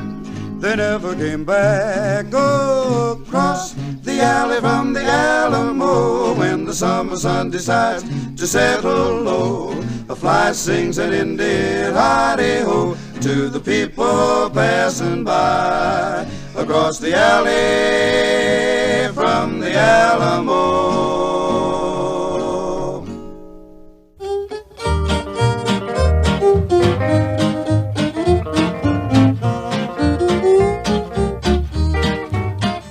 Many months has come and gone since I wandered from my home in those Oklahoma hills where I was born. Many a page of life has turned, many a lesson I have learned. Well, I feel like in those hills I still belong. Way down yonder in the Indian Nation, I ride my pony on the reservation in those Oklahoma hills where I was born. Now way down yonder in the Indian Nation, the cowboy's life is my occupation in those Oklahoma hills where I was born.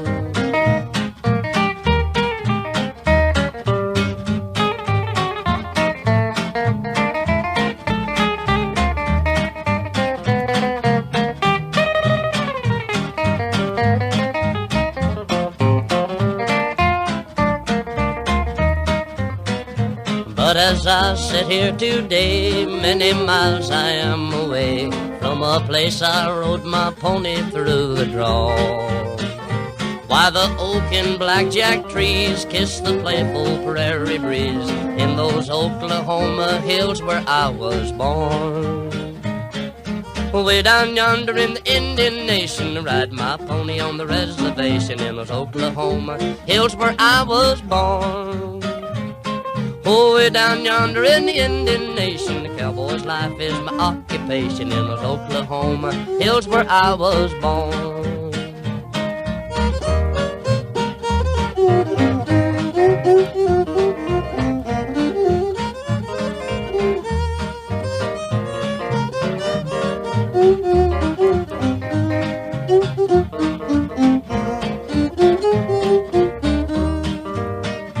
Now as I turn life a page to the land of the great Osage, in those Oklahoma hills where I was born.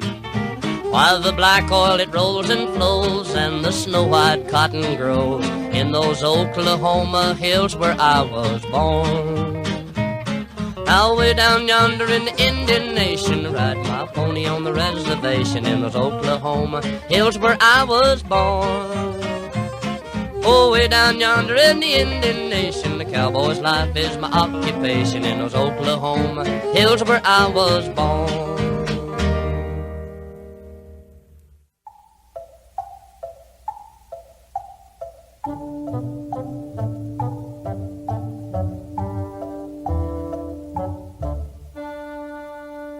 When I take you out tonight with me, honey, here's the way it's gonna be. You will sit behind a team of snow-white horses in the slickest gig you ever see. Chicks and ducks and geese better scurry when I take you out in the Surrey. When I take you out in the Surrey with the fringe on top. Watch that fringe and see how it flutters when I drive them high-stepping strutters. Nosy pokes'll peek through the shutters and their eyes'll pop. The wheels are yellow, the upholstery's brown, the dashboard's genuine leather. With eyes and glass curtains you can roll right down in case there's a change in the weather. Two bright side lights winking and blinking. Ain't no finer rig, I'm a-thinking. You can keep your rig if you're thinking that I'd care to swap for that shiny little Surrey with the fringe on the top. Would you say the fringe was made of silk? Wouldn't have no other kind but silk. Has it really got a team of snow-white horses? One's like snow, the other's more like milk. All the world will fly in a flurry when I take you out in the Surrey. When I take you out in the Surrey with the fringe on top. When we hit that road hell for leather, cats and dogs will dance in the heather.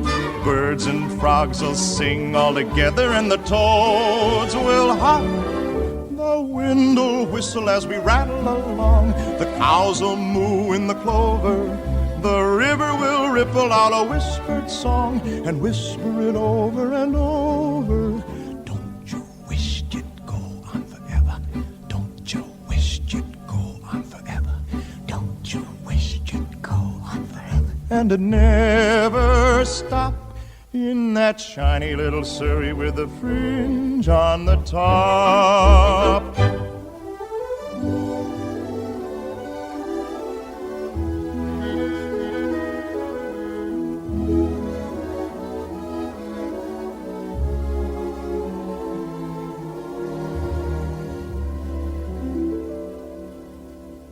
I can see the stars getting blurry when we ride back home in the Surrey, riding slowly home in the Surrey with the fringe on top.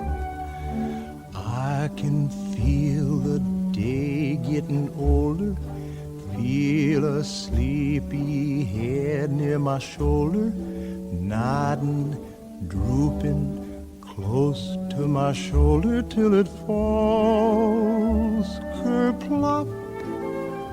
The sun is swimming on the rim of a hill. The moon is taking a header. And just as I'm thinking all the earth is still, a lark will wake up in the meadow.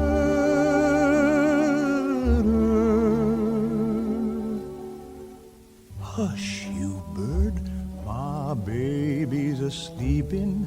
Maybe got a dream worth a-keeping.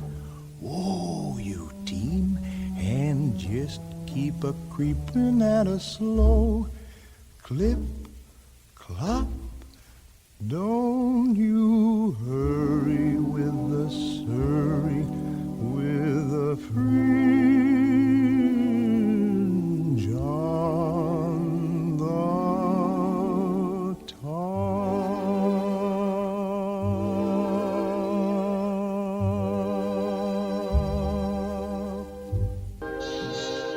You just heard Jack Guthrie from 1945 with Oklahoma Hills, followed by The Surrey with the Fringe on Top from the movie Oklahoma with Gordon McRae from 1955.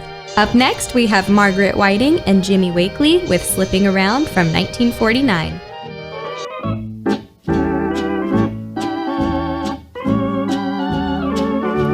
Seems we always have to slip around to be together, dear. Slipping around. afraid we might be found. I know I can't forget you, and I've gotta have you near. But we just have to slip around and live in constant fear. Oh, you're tied up with someone else, and I'm all tied up too. I know I've made mistakes, dear, but I'm so in love with you. I hope someday I'll find a way to bring you back to me, and I won't have to slip around to have your company.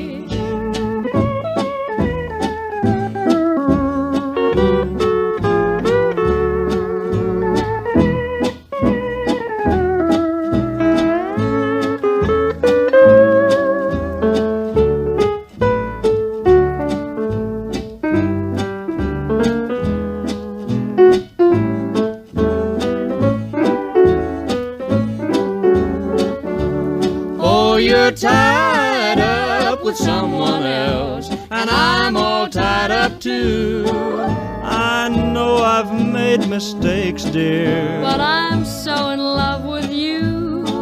I hope someday I'll find a way to bring you back to me, and I won't have to slip around,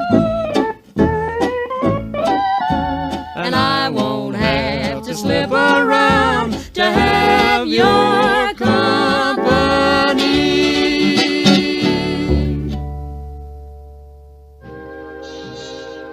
Thank you for joining us for our Western-themed show. We hope you enjoyed it as much as we did. Be sure to tune in next Sunday and every Sunday at 1 o'clock for the new episode of the Swing Sisters Show. And if you can't wait until Sunday, you can head on over to our podcast on The Wiz Show every Wednesday. Now let's go ahead and end the show with a little bit of the Duke, John Wayne. I'm going to tell you something, Flacca, and I want you to listen tight. It may sound like I'm talking about me, but I'm not. I'm talking about you. As a matter of fact, I'm talking about all people everywhere. When I come down here to Texas, I was looking for something. I didn't know what. It seems like you add up my life and I'd spend it all either stomping other men or, in some cases, getting stomped. Had me some money and had me some medals, but none of it seemed a lifetime worth the pain of the mother that bore me. It was like I was empty. Well, I'm not empty anymore. That's what's important, to feel useful in this old world. To hit a lick against what's wrong, or to say a word for what's right, even though you get walloped for saying that word. Now, I may sound like a Bible beater yelling up a revival at a river crossing camp meeting, but that don't change the truth none. There's right and there's wrong. You gotta do one or the other. You do the one and you're living. You do the other and you may be walking around, but you're dead as a beaver hat.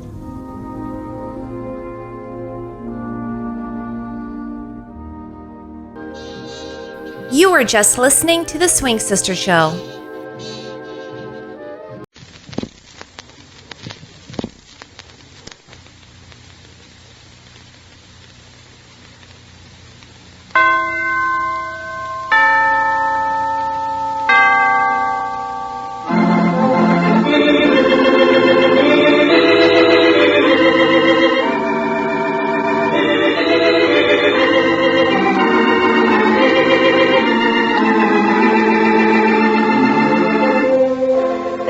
California, we present Gene Hersholt in a new Dr. Christian story called Bad Boy.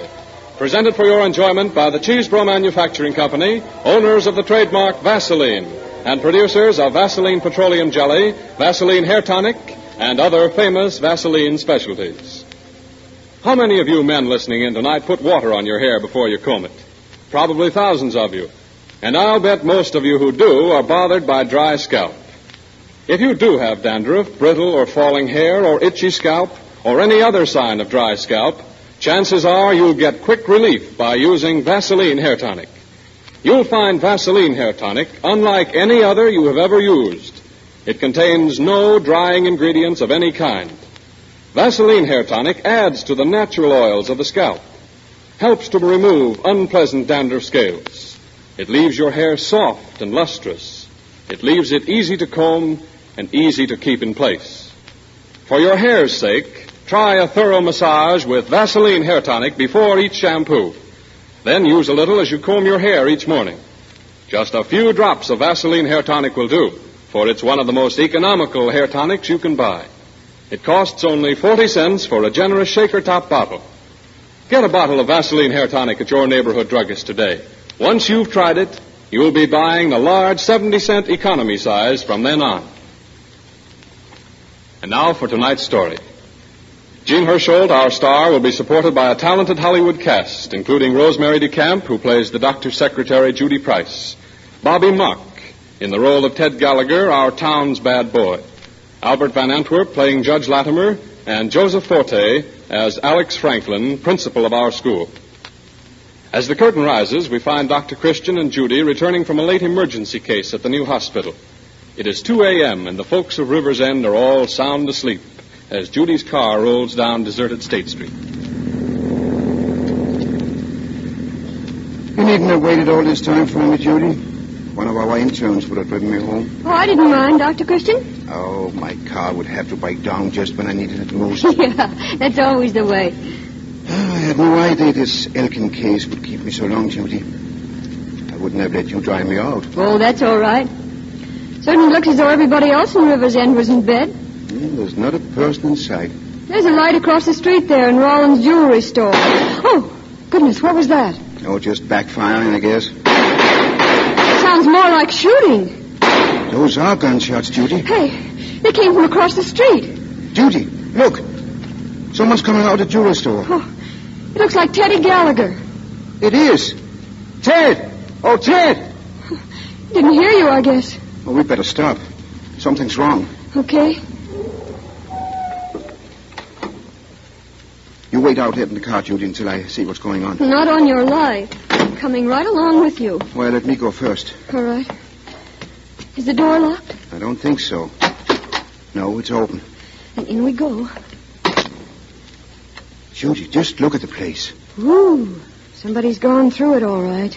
Oh. Look, on the floor back of the counter. Oh. It's Slim Elliott, the night watchman. Yes, I see. Oh. I'm sorry, Judy, but I guess we have to make another trip back to the hospital tonight.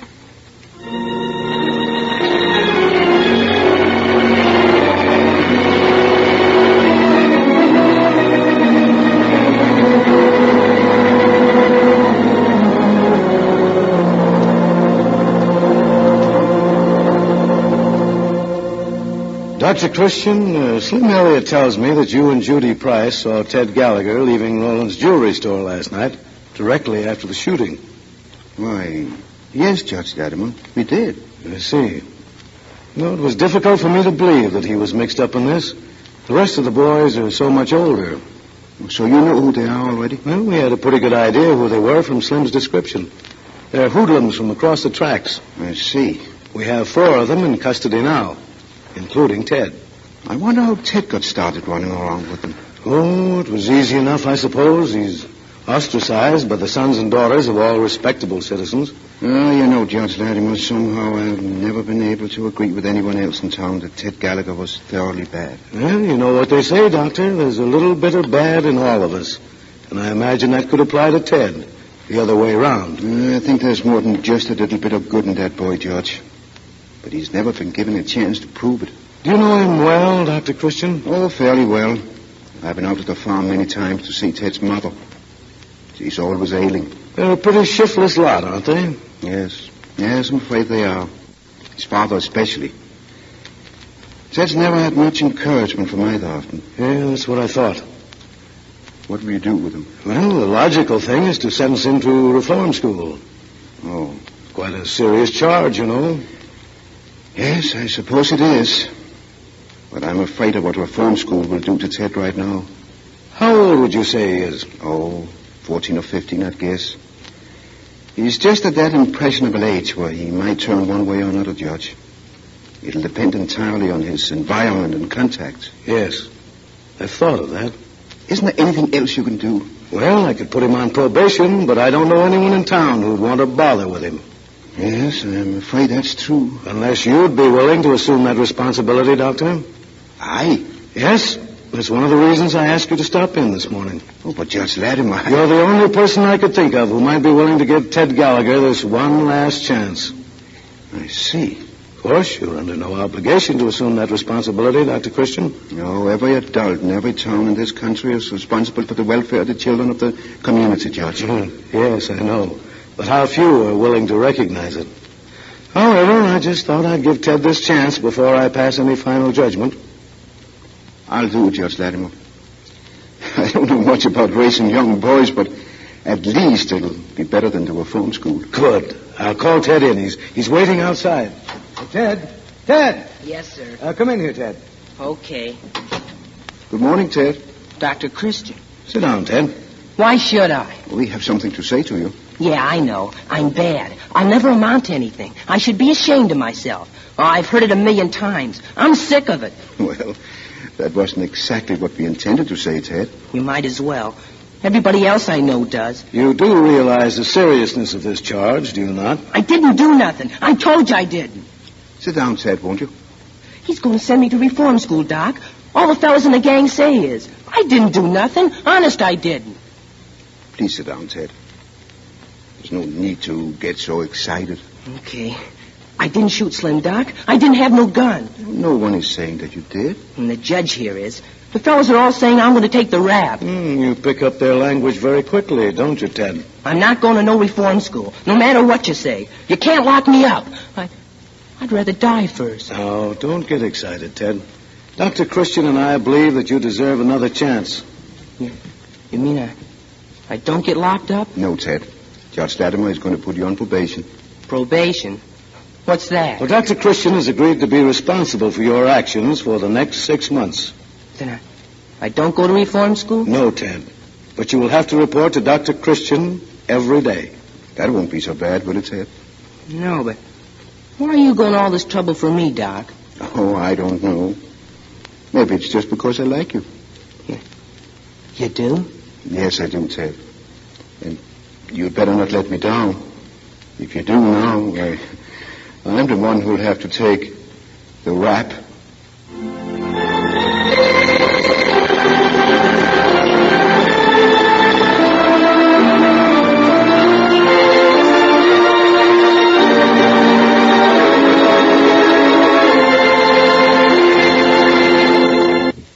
The story of Ted Gallagher, bad boy of River's End, will be continued in just a moment. Meanwhile, during intermission, may I present to you one of our studio guests who has something of interest to say about one of the products that make this program possible. I'm a social worker, and my job keeps me away from home 3 days a week. So on those days, my 2 small sons are on their own. But I never worry, because Dick and Dave are as self-reliant as many boys lots older. For one thing, when they get small cuts, burns, scratches, and other minor injuries, they know what to do.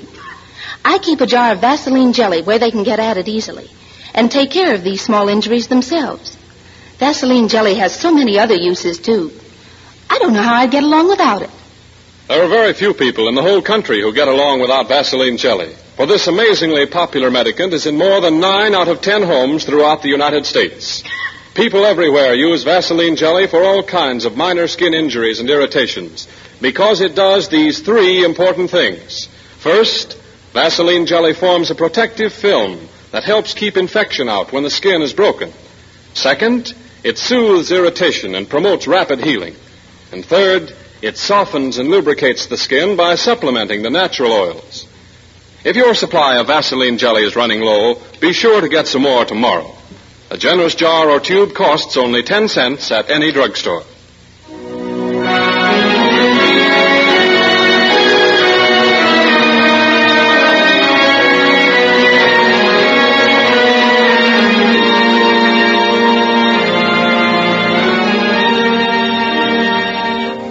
The curtain is going up now on the next act of our Dr. Christian drama, the story of Ted Gallagher, the bad boy of River's End.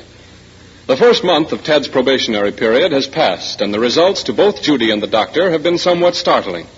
The scene is the doctor's office. Hey, Judy! Ted Gallagher, how many times have I told you not to come banging into the office like that? Suppose the place had been full of patients. All the better for the doctor, I'd say. Listen, Fresh, after this you come in like a gentleman. You wouldn't know the difference if I did. Oh, I wouldn't, huh? You couldn't think of a smart comeback to that one, could you? School out already? Sure. It's after 3. Oh, goodness, it is. Where's Doc, Judy? The doctor has gone to remove the splints from the Elkins boy's arm. Oh, Christopher. Ted Gallagher, how often have I told you... Doc promised me he'd wait so I could go along. You go along? Sure. Doc lets me go with him on lots of his calls. Says I might even be a doctor myself one of these days. I'm afraid nothing you do would surprise me, Ted Gallagher. I've got something here, I bet, well. It's in my school bag someplace. What is it this time? Something I made specially for you. Ah, here it is. Why, Ted. Go on, take it. Oh, it's an inkstand, isn't it? Sure. I carved it myself out of one piece of wood. Just for you. In school? Oh, no. Out back in Doc's tool shed. Why, it's marvelous, Ted.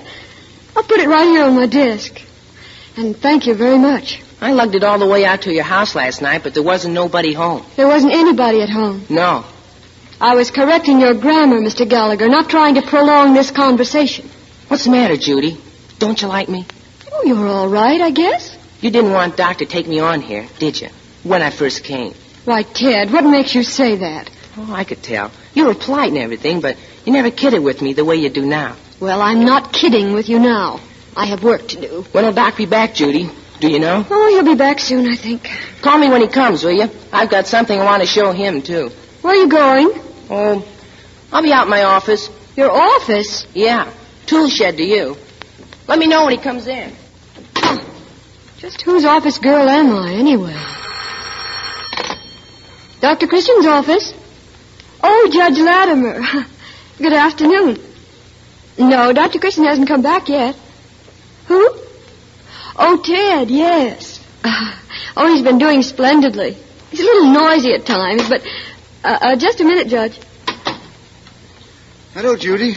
Dr. Christian's just come in, Judge Latimer. Will you hold the wire, please? Is that Judge Latimer? Yes, Doctor. He's called to inquire about Ted.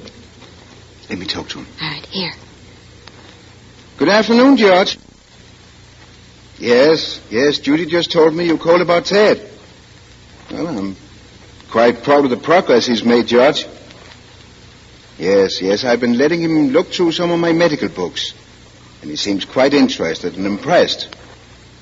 You never can tell. We might make a doctor out of him yet. Yeah. Oh, by the way, Judge, tomorrow is Ted's birthday, and I'm arranging a little surprise party for him. Can you come? Why, Doctor, I didn't know. Oh, just a few of the boys and girls from the neighborhood. Oh, yes. The parents have finally decided it's safe to let them come. Good. About 4 o'clock, then? At my house? We'll expect you. Yes, Judge, I will. Thank you for calling. Goodbye. I didn't know tomorrow was Ted's birthday, Dr. Christian. Neither did I until this morning, Judy. I was looking through some of my files. He's out in the tool shed now. I wondered if he'd been around. You know, Judy, I feel very happy about Ted. I even think he might be a great surgeon someday. Oh, you're just a born optimist. Oh, he might. I watched him work out there on the tool shed from time to time, building and carving things out of pieces of wood. The skill in those 2 strong hands of his is amazing. He brought me this inkstand just this afternoon.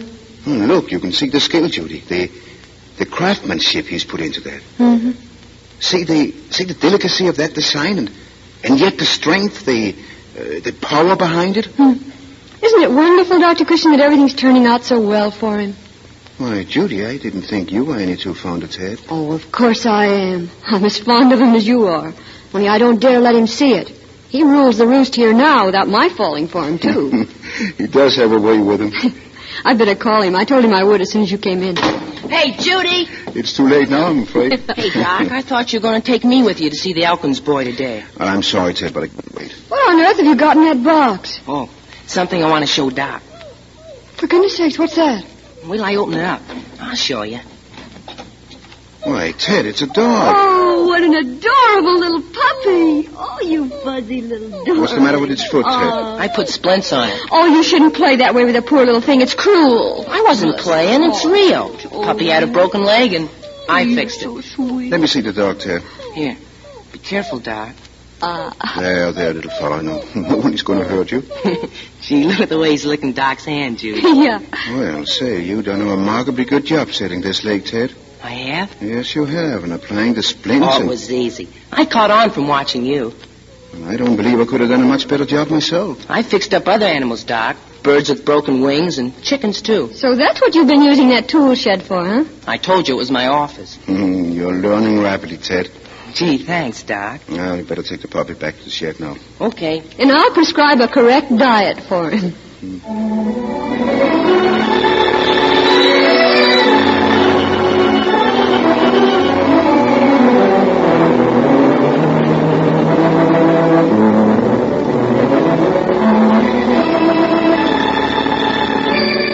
Well, here's the birthday cake, Dr. Christian, with 15 candles. Count 'em. Oh, it's beautiful, Judy. It's the best I could bake in that oven of yours. Why don't you get a new stove, anyway? It certainly is beautiful. I'll leave it right here on the dining room table till I clean up the kitchen. What time is it now, Judy? Oh, goodness, school must be out. It's nearly 3:30. Well, Ted's teacher said he'd telephone as soon as class was dismissed. That was a wonderful idea of yours, Dr. Christian, asking Mr. Franklin to keep Ted after school so the other children could get here first. Oh, but Ted, he'll be furious. Yeah. He knows there's some sort of a surprise waiting. Oh, that must be Mr. Franklin now. I'll answer, Judy. Hello? This is Dr. Christian. Oh, yes, Mr. Franklin. It is. What's that? You want me to come over to the school at once? I see. What's happened, Dr. Christian? The Melrose boy has been hurt. Oh. What's that, Mr. Franklin? You're afraid he's seriously injured? But how did it happen? I see. In a fight. Oh, I see. Yes, I'll be right over. Oh, Dr. Christian, you're upset. What is it? It's Ted. He's had an accident? He got in a fight with a Melrose boy as soon as class was dismissed. Oh. Apparently they were alone together in the room. Oh, get my bag, Judy. Yeah. Quick. Here it is, Doctor. Here's your coat. Call off the party, Judy. Tell the children to go home. All right. Then you better come over to the school. I may need you. Did Ted hurt the Melrose boy badly? Knocked him out cold, and they can't revive him.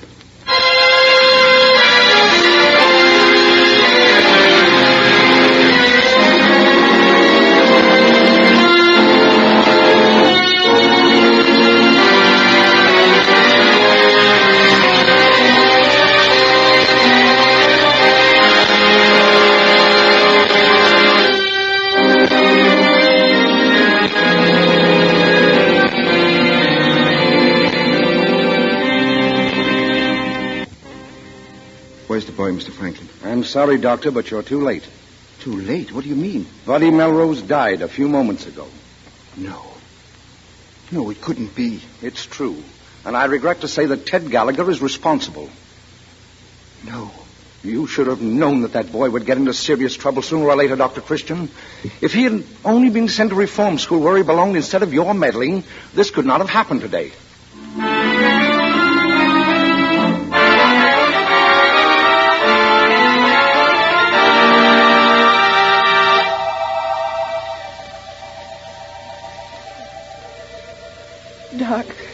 Doc, they say I killed Buddy Melrose. Oh, there, Ted. Get a hold of yourself. I didn't. Honest, I didn't. I wouldn't kill anybody. Oh, Teddy, dear. Pull yourself together and tell us what happened. I hit Buddy. I didn't hit him hard. I couldn't have hit him hard enough to kill him. That is beside the point. Buddy Melrose is dead, and you are responsible for his death. I'm not, I tell you. I couldn't be. Dr. Christian, isn't it possible that Buddy Melrose hit his head when he fell? No, I'm afraid not. There's not a mark on the body. Can't you tell us what happened, Ted? How you got in the fight? Listen to me, Ted. You must answer me truthfully. What were you and Buddy fighting about? I can't tell you. Oh, but you must, Ted. How can we help you if you won't tell? Well, I won't tell. Not ever. Oh, Teddy, don't be that way. Won't you even tell Dr. Christian in private? No. Oh, Ted, you're making everything so hard for yourself and for us. Okay. If you don't want to believe in me, you can all go to blazes. Oh, Teddy. You see how impossible the boy is? Look here, Ted. If you won't tell us, you must have a pretty good reason. Now, I want you to go quietly. Go? Go where? The police are waiting. Doc, don't let him take me. I didn't kill Buddy, I tell you. Honest, I didn't. And I believe you, Ted. Now, keep a stiff upper lip. You mean I've got to go with him? Yes, Ted, there's nothing else we can do right now. But, Doc... Don't be afraid, I won't let you down. Dr. Christian never let anybody down in his life, Teddy.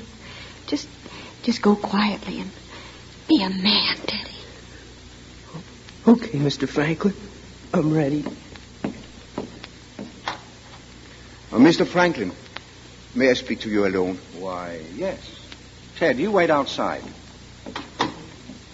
Mr. Franklin, isn't there something we can do? I'm afraid not, Dr. Christian. Ted has always been a vicious, incorrigible character. The whole town knows that, and they'll demand justice when they hear what has happened today. Justice? Who in Riversend knows this boy as I do? I have talked with the parents of the other children. They've objected to Ted Gallagher being in the same classroom with their sons and daughters. But because of their respect for you and your faith in the boy, they've been willing to take a chance, too. Oh, but they don't understand. There's no more of a chance that they'd ask for a child of their own if they were faced with the problem of a boy like Ted. Perhaps not. But murder is another thing. The whole town will be up in arms about this, Dr. Christian. And, unless I'm greatly mistaken, they'll put Ted Gallagher where he belongs. This time.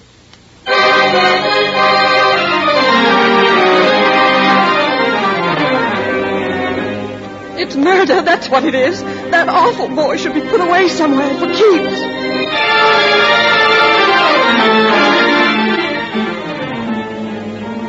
Ted Gallagher never was any good. It's about time we saw to it. He's put someplace where he can't do any more harm. Gee, Mom, are they going to put Ted in an electric chair? Are they? The mothers of this town must stand together. Ted Gallagher must be taken away this time. It's up to us to see that he is.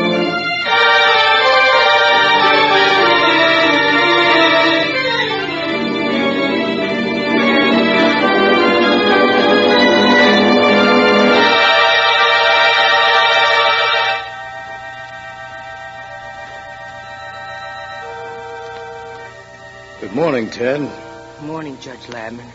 This is a serious charge against you, Ted. The most serious charge known to man. The taking of a human life. I didn't, sir. Well, the whole town believes you did, and they're demanding punishment for you. Your only hope of defense would be your reason for striking the Melrose boy. He made me mad. Then you quarreled first before you struck him? Yes, sir. What were you quarreling about? Well?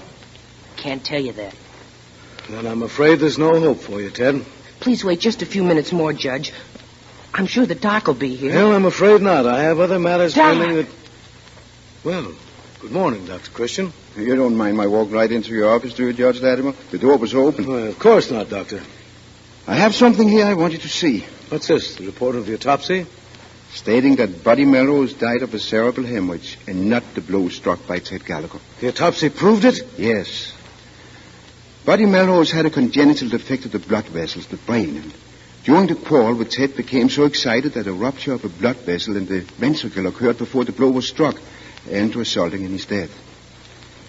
The other children told me that they had heard both of the boys quarreling violently from the adjoining classroom before the fight began. Well, good work, Doctor. I congratulate you. Gosh, that's wonderful, Doc. I took a long chance, Ted, but it proved I was right. Well, I guess there's no charge against you now, Ted. But you'll have to toe the line in the future. I knew I didn't hit Buddy very hard. Now, you can run out and get your things together if you'd like, Ted. Okay, Judge. Gee, Dr. Christian. Thanks. All right. Dr. Christian? Yes, Judge. No, you're not the only sleuth around here. What do you mean? Well, I think I know what caused the fight between those boys. You do? What? Well, this note will interest you. We took it out of Ted's pocket. Read it. Dr. Christian is a fake. He's a great big clown. Phony medicine he does make. we should run him out of town. Well. Somebody has peculiar ideas about your profession. Oh, but this isn't Ted's handwriting. No? I think you'll find it was Buddy Melrose who had the talent for rhyming.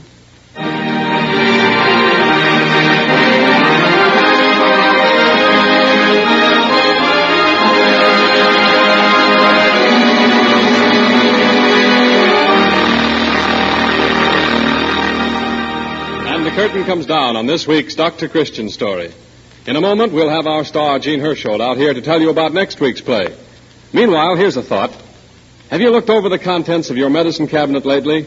It's a good idea to go through it at frequent intervals and check up on your supply of emergency remedies, such as Vaseline jelly. When you have Vaseline jelly on hand, you have a remedy effective in the treatment of minor burns and scalds, cuts, scratches, chapping, chafing, and many other minor skin injuries and irritations. You can always count on the safety of Vaseline jelly. Vaseline jelly is absolutely free from any harmful ingredients whatever. It is refined in the making until it's pure enough to eat. Your druggist also carries several specialties under the famous Vaseline brand. Vaseline carbonated jelly, Vaseline borated jelly, Vaseline camphor ice, and Vaseline lip ice. Ask him about their special uses. And remember, whether you are buying regular Vaseline jelly or one of the specialties, be sure to look for the trademark Vaseline. It is your guarantee of absolute purity. Well, that's enough for me now, because I know you're waiting to greet our star, Gene Hersholt, who plays in this Dr. Christian series the most popular role of a long and active theatrical career. Dr. Christian.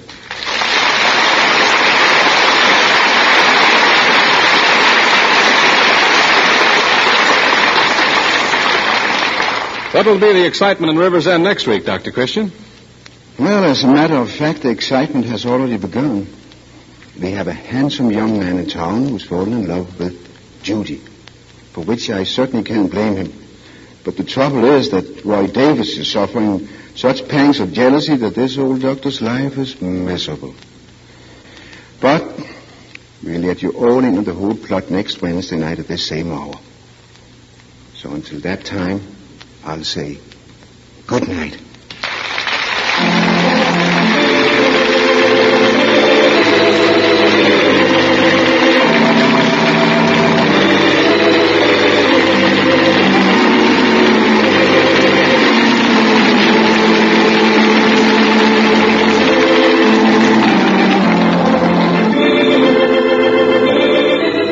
Coming soon to your local theater is the new Gene Hersholt picture, Meet Dr. Christian.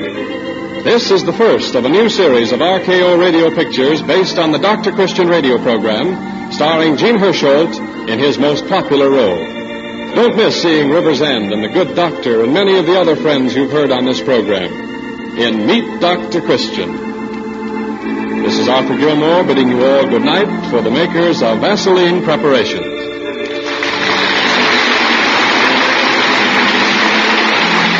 This is the Columbia Broadcasting System.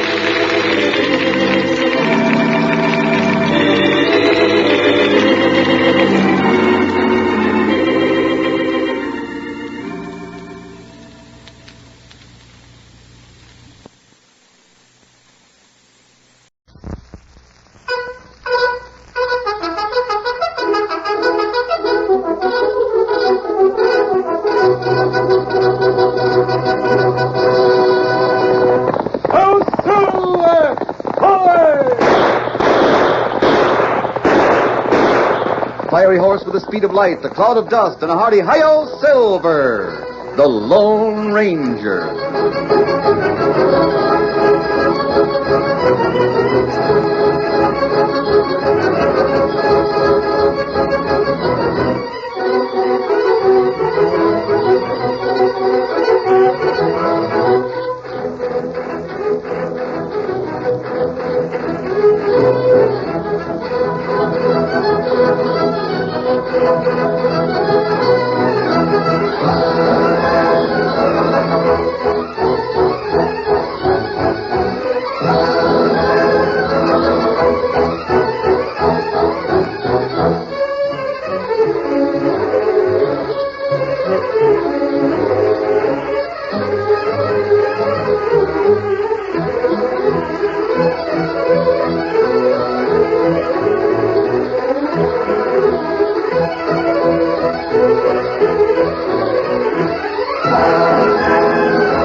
building of the first transcontinental railroad was one of the greatest steps toward the winning of the West.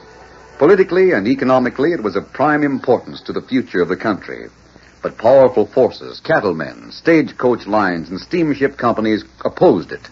Outlaw opposition sprang up, and the Lone Ranger was commissioned by the President to lead the fight against the enemies of progress. Return with us now to those thrilling days of yesteryear. From out of the past come the thundering hoofbeats of the great horse Silver. The Lone Ranger rides again. Come on, Silver! We're heading for Omaha! Hail, Silver!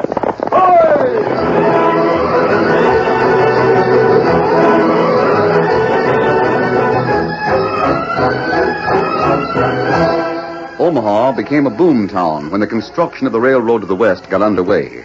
It was the focal point for laborers in search of work who came from all parts of the country. It was in Omaha that all the supplies were brought together.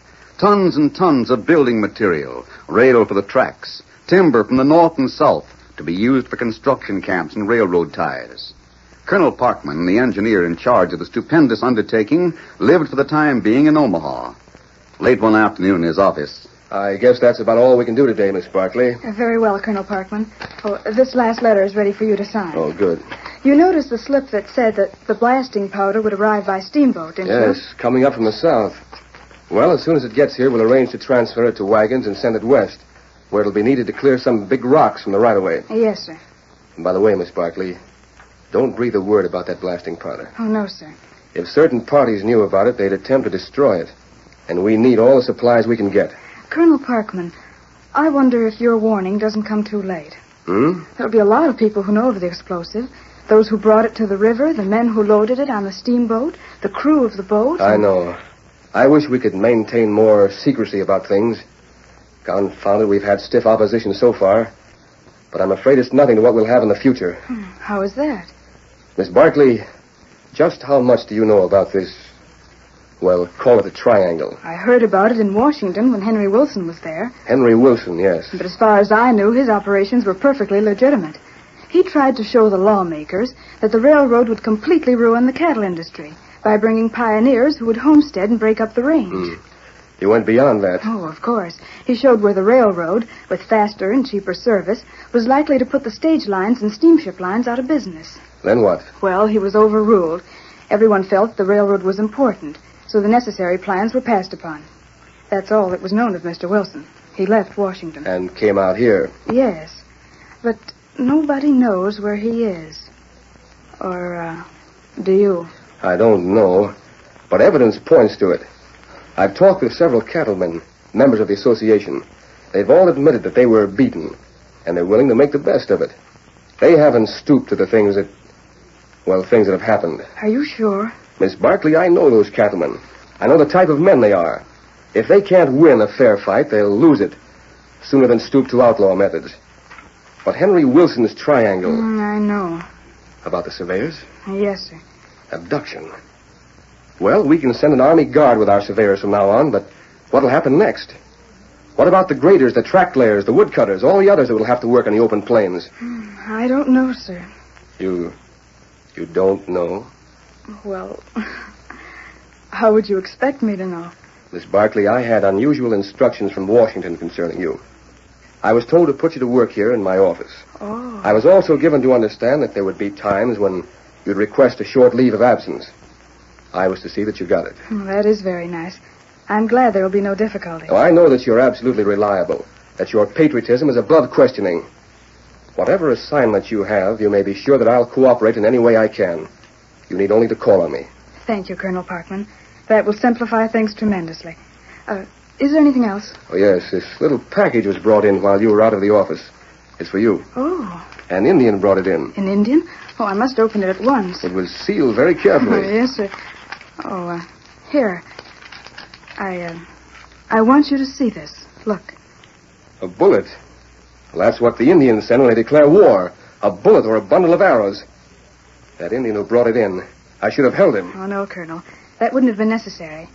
This isn't a declaration of war from Indians. Take a closer look at this bullet. What's it made of? Is that silver? Yes, Colonel Parkman. It's a silver bullet. What? Oh, I think I understand. I think I do understand.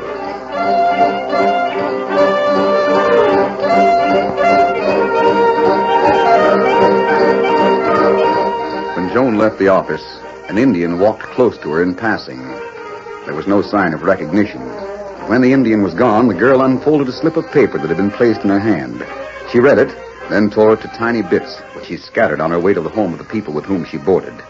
Later in the evening, just before dark, she met a tall man dressed in the clothes of an Easterner. She knew that his face was cleverly disguised instead of masked, as it had been on other occasions when she had talked to the Lone Ranger. The subject of their conversation was Henry Wilson. There's no trace of him yet, Miss Barkley, but I'm quite sure that he's somewhere in the West. All that I know is he left Washington. He cleaned out the office he had there, didn't he? Oh, yes. He took all the papers, records, reports, and maps that had been trusted to him by the Triangle. There's a lot of information there. I know. That information, he would know a lot about the West. But there's one thing that doesn't ring true. Oh, what is that? Henry Wilson wasn't the sort of a man who would steal. Oh? Remember, there were 3 important organizations that trusted him. The Cattlemen's Association, the Stage Line Operators, and the Steamboat Company. They investigated him mighty carefully before they turned everything over to him. Well, I suppose any man, or that is, almost any man, might become dishonest if there was enough money to be had. I have more confidence in men than that. I wish I had. When does Colonel Parkman expect a boatload of blasting powder? You know about that? I'm afraid a lot of people know about it. Oh, I thought that might be the case.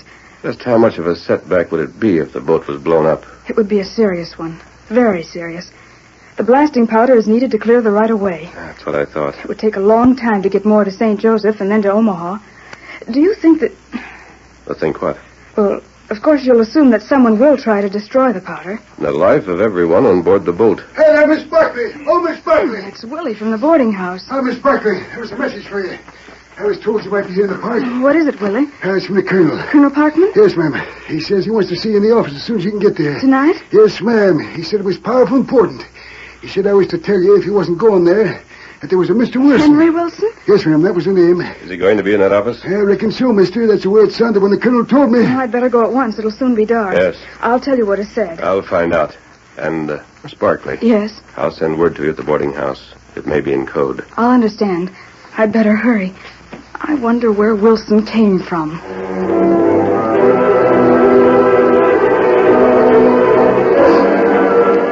Mr. Wilson started to explain before you came, Miss Barkley. You mind starting over, Mr. Wilson? Not at all. I'd like to have my secretary make notes. Oh, sure thing. I understand you're from Washington, Miss Barkley. Yes. Funny, I never saw you there. But I guess it isn't so strange at that. I kept pretty much to my office. I know. The reason I came out here so suddenly was because my life was in danger. Oh. Certain unscrupulous men wanted to use information I had to further their own interests. I might explain that in furthering their own interests, they will make no end of trouble for the railroad. The one means of saving my own life is to put these plotters in jail. That's why you came to Colonel Parkman. That's right. I thought the colonel would know what to do. Before we can jail them, we must have something against them. Attempted destruction of a boat is sufficient, isn't it? What? I think I can help you capture the men who are planning to blow up the riverboat from St. Joe. Wilson, how can you help? Do you know the men who are planning that? Well, I couldn't point them out. How do you know they're going to destroy the boat? I still have sources of information. Where are your headquarters? I prefer to keep them a secret for the moment. Do you still have all the letters and papers that were taken from your Washington office? Oh, yes, of course. All those things are perfectly safe, and I propose to keep them that way. What about the boat? What do you know of the plans? I can describe the man who's going to actually fire the blast. Though I don't know him on sight, I know he's sandy-haired, he walks with a slight limp, he's known as Lefty, and he has a knife scar on his right cheek. That's a good description. He'll board the boat at St. Joe. I'll telegraph at once and have him kept off the boat. Oh, no, I don't think that would be wise. You don't like that idea? There are others in the gang. If this fellow is removed, others will replace him. And your suggestion? Have men go on board to watch this man and see whom he talks to. After the boat gets underway, capture everyone and hold them in confinement till the safe delivery of the powder has been made. Good, that's a good suggestion. Prepare the messages, Miss Barkley. Yes, Colonel Parkman. And now, if you've no objection, I'll slip away in the darkness. But where can I reach you, Wilson? Do you know what a commotion your disappearance caused? Until I'm sure that it'll be safe, I'd prefer to give no address. I'll communicate with you. But what if I must? I'm armed, you see. And I don't want to be followed, Colonel Parkman. You'll hear from me soon. Wilson, are you threatening me? By no means, Colonel. But I'll be of little help dead. Alive, I may learn more plans of this game. Good night. He's the most amazing man I've ever known. Well, we'll respect his desires, Miss Barkley. I suppose he's right in keeping his address a secret if he wants... Help! Oh, there is Mr. Wilson. Something's happened. Let me go! Help, Parkman, help! Oh, there, horses. Help! My gun. It's pitch dark. I can't see a thing. I'll get my gun and find the horse. Colonel Parkman! The lamp. Miss Barkley, run. Someone's in this room. Run, Joan. Get away. Hurry while you can. Where are you, Colonel? I can't see a thing. Get away. I'm armed now. I'll get him. I'll shoot it out. You fix gag me, Oh, that voice, Tonto. Now me fix you. You keep No, quiet. no, Tonto. He's Colonel Parkman. He's the wrong man. Oh, if there were only a light here. Now me take you away. Colonel Parkman, it's all right. The Indian will find out you're the colonel. I promise you it's all right. Tonto, can't you understand what I'm saying? Leave him. Oh, where is that other lamp? Tonto, I know it's you. Tonto, please believe me. I can vouch for the colonel. Where's your friend, Tonto? But speak to me. Are you still here? Oh, here's the lamp. Where are you? Don't leave until I speak. Oh, go on with the colonel. Oh, what a frightful mistake Tonto has made. Oh, there's the light. Surely a message of some sort will have been left. And no message. Nothing. But it must have been Tonto. Who else? Was it another Indian? It could have been. Henry Wilson, then the colonel. Wilson's enemies.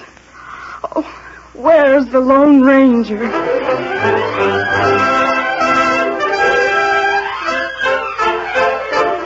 The curtain falls on the first act of our Lone Ranger story. Before the next exciting scenes, please permit us to pause for just a few moments.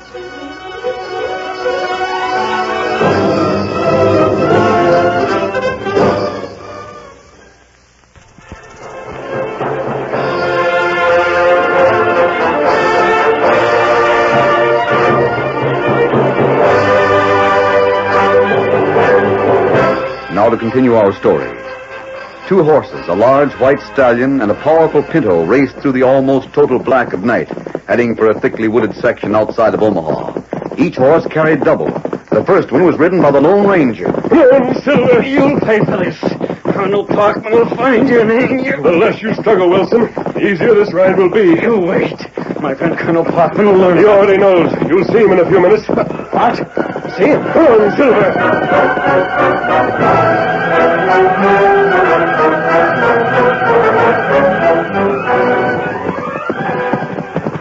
Get on, Scout. What are you going to do with me? You're all right. You not struggle. You soon find out what Lone Ranger say. Lone Ranger? Soon we come to woods. There you find cabin. And there you talk to Lone Ranger.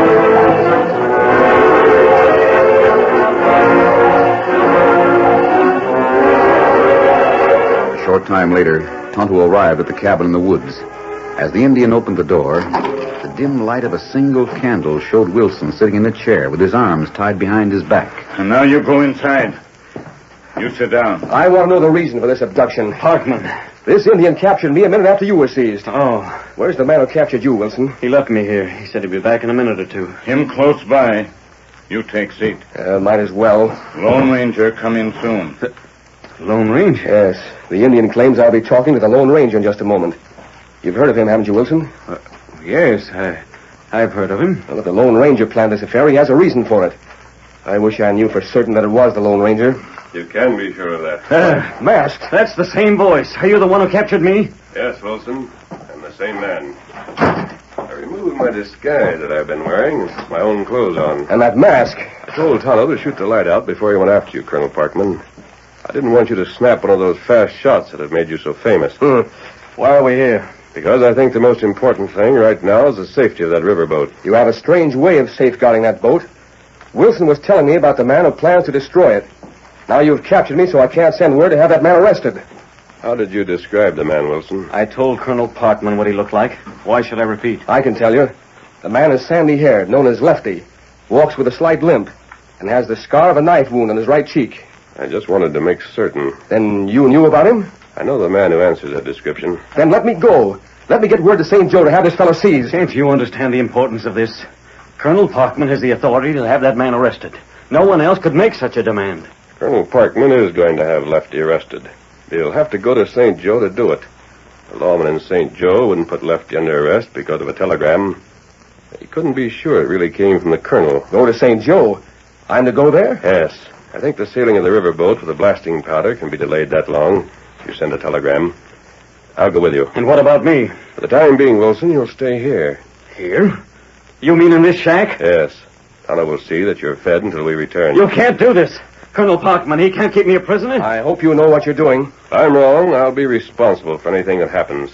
Now, I'll untie your hands, Colonel Parkman. Now you see here. If you don't release me, Tonto will stay here with you, Wilson. He won't keep you gagged except when he sleeps.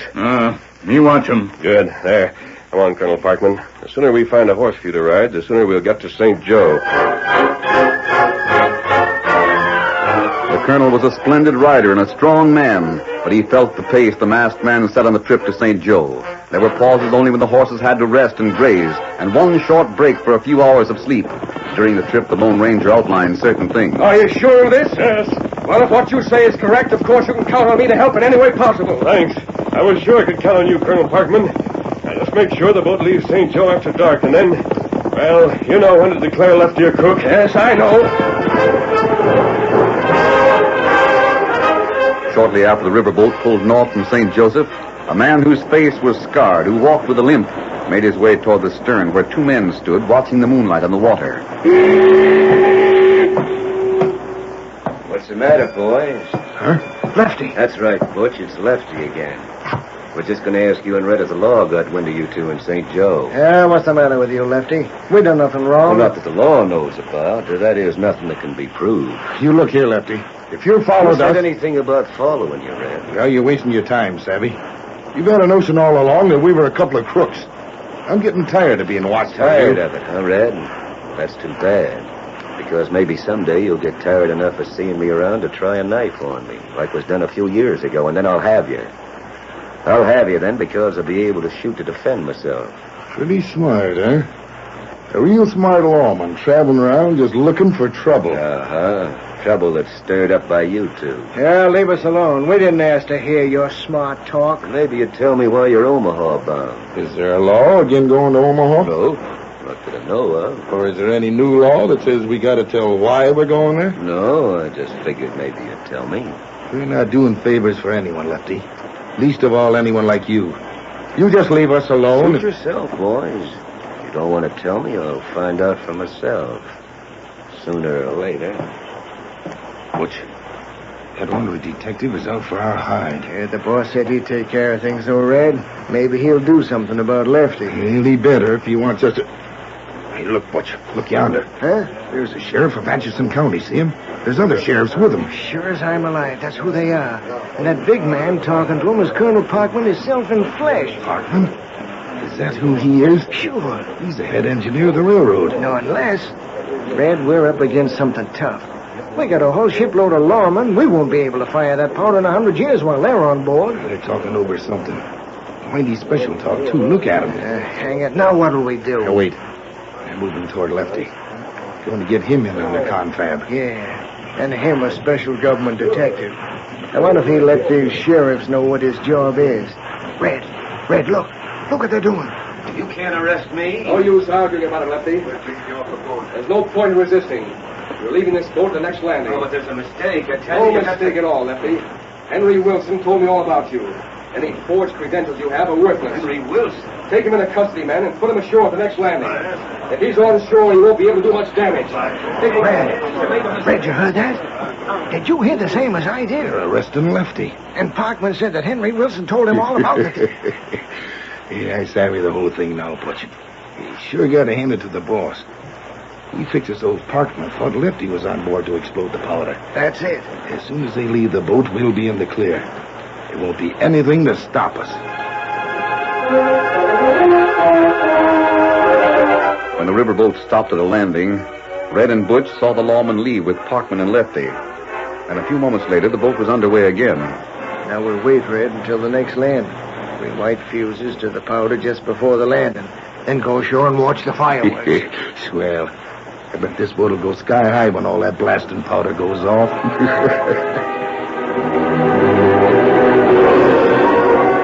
On through the night, the boat moved, with passengers asleep, not suspecting that they were in peril of being blown to bits by the blasting powder. Lights glimmered in the wheelhouse, where the man on duty watched for dangers that might be floating in the river ahead. But no one was concerned with the two men who were waiting near one of the cabins. Can you get that lock? I'll have the door open in a second. There it is. Good. Now stand by the door while I fix a fuse to the kegs of powder. Right. Maybe I should strike a light. Oh, no, you can find the kegs. That's all there is in here. I got one. A fuse to one of them is all that will be needed. That's all. When one explodes, they'll all go. And that punch ahead of the keg, yep. I'll shut the door a minute so there won't be so much noise outside the room. Go ahead. The door's closed. I'll use the butt of my gun. That's enough. Take a look now and make sure no one heard that. No sign of anyone. You got the fuse? Yep. One end's in the keg. I'm all set to light her off as soon as we put in at the next landing. Good enough. All we got to do now is wait.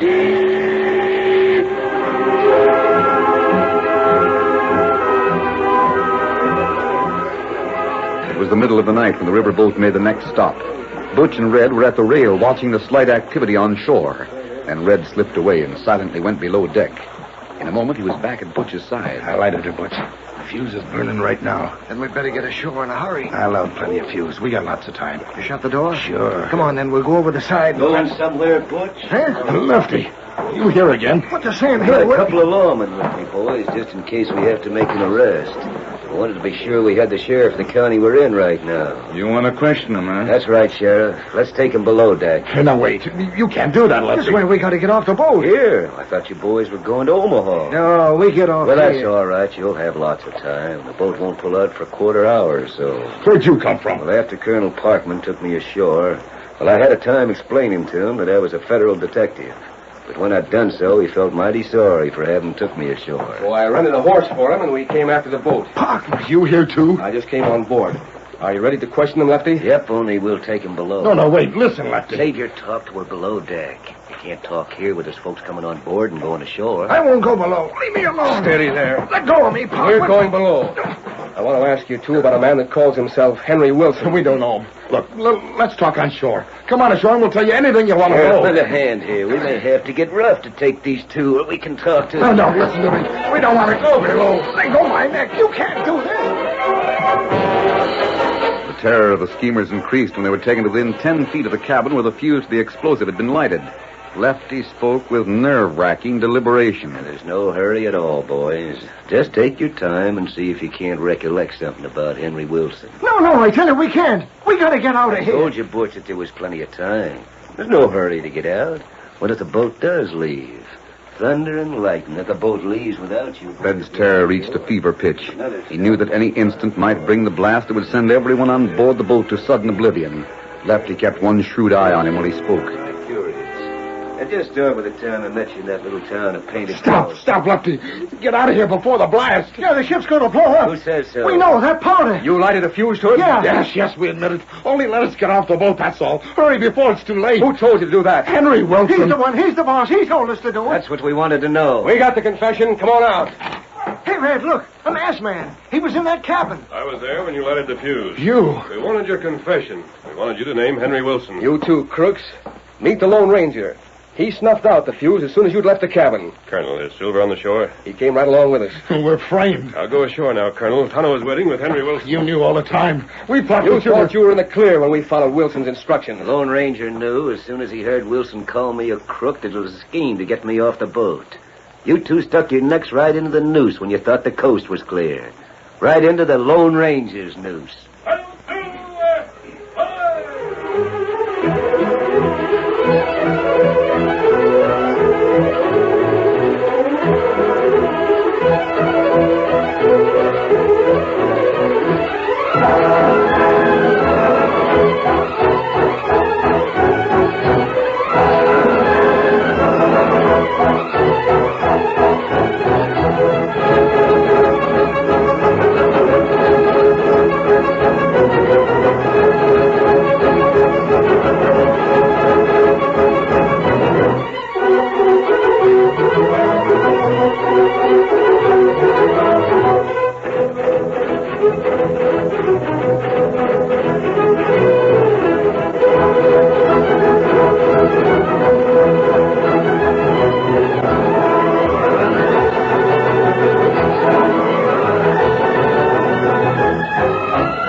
story you have just heard is a copyrighted feature of the Lone Ranger Incorporated.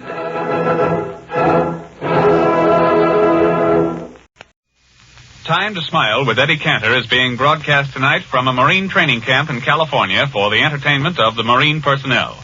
This does not constitute an endorsement of the sponsor's product by the Navy Department.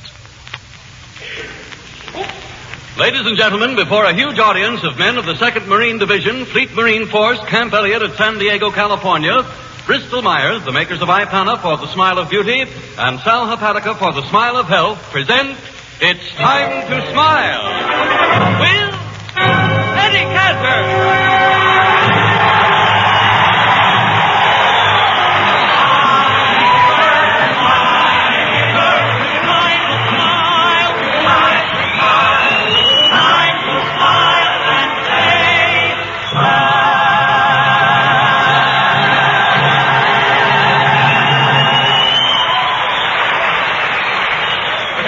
Boy, I hope the Japanese can hear that. Thank you, Harry Von Zell, and good evening, ladies and gentlemen. Well, here we are broadcasting from Camp Elliott with an audience of 1,500 Marines. You know what a Marine is? Yeah, well... A Marine is a large body of man entirely surrounded by women. Well, now, Eddie... That's a new definition, but I've always been under the impression that Marines are exceedingly tough. Tough? Yeah. Tough? You betcha. These Marines are so tough they eat their meat raw and then sit in boiling hot water to cook it. You know, Harry Von Zell, Harry, you know they have 2 Marine stations here, Harry. Camp Elliott and Camp Linda Vista. Oh, well, which place has the most Marines in it? The Rainbow Gardens.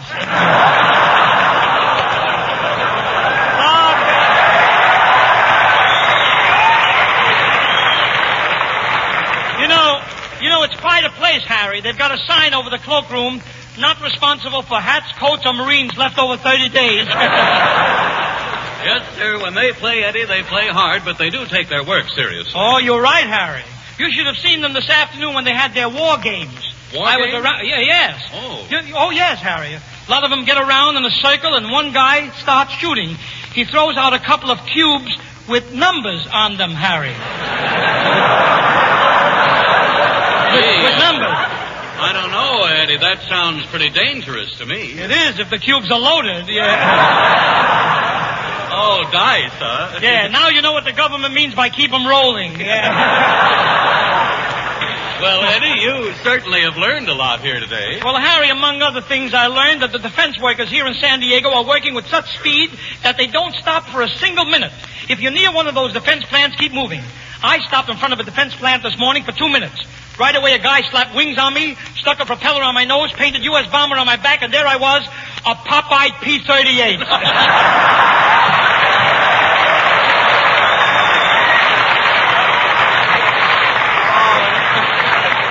Now, you must be kidding about that. No, Harry. Practically everything out here has been turned into defense machinery. Everything is... This morning, I stuck a nickel in a pinball machine, started to shoot, and so help me, the machine started to shoot back.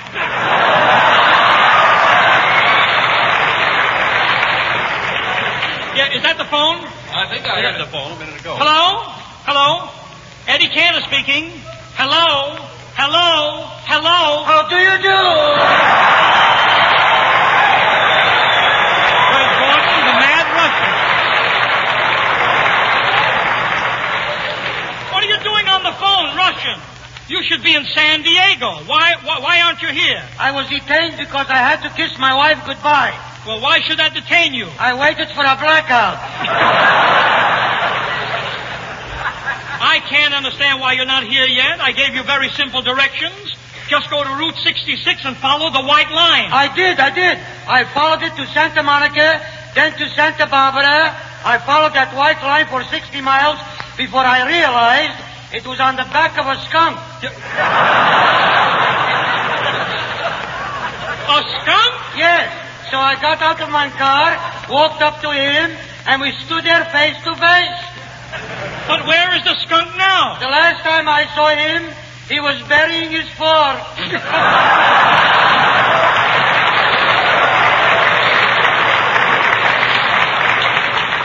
Well, Russian, you better find the right road and hurry up. By the way, have you enough gasoline? Who needs gasoline? I've got a tank full of nitroglycerin. What do you talk? Nitroglycerin? Just listen to this motor pump when I step on the starter.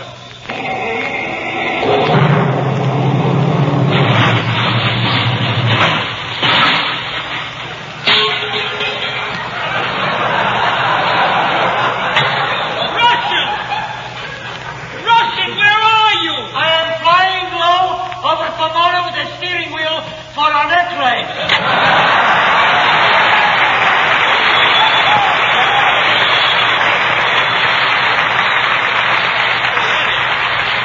Eddie, what's going on there? You having trouble with the Mad Russian again? Yeah, me and Germany both. If you don't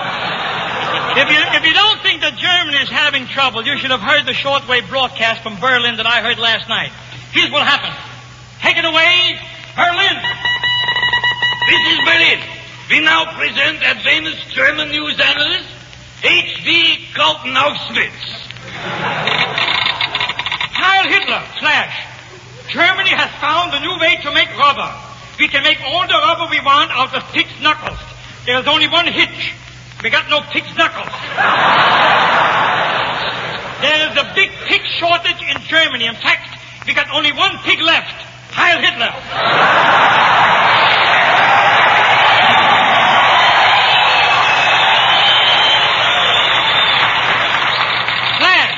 Reliable sources say that out of 10 million Russian soldiers, the Nazis have annihilated 9,999,999. The remaining one is very stubborn and is holding us on all fronts. Flash, our foreign spies report that the peoples in the United States is starving. Nobody has anything to eat because everybody in America is walking around saying, "What's cooking?" But here in Germany, things is different. Every week we are giving more and more food rationing cards to the people. And the Fuhrer has just issued a proclamation that you should save all your ration cards, and when you collect enough of them, put them in a big pile and eat them because there's no more food. Also, there's no more Hitler. The Marines have landed.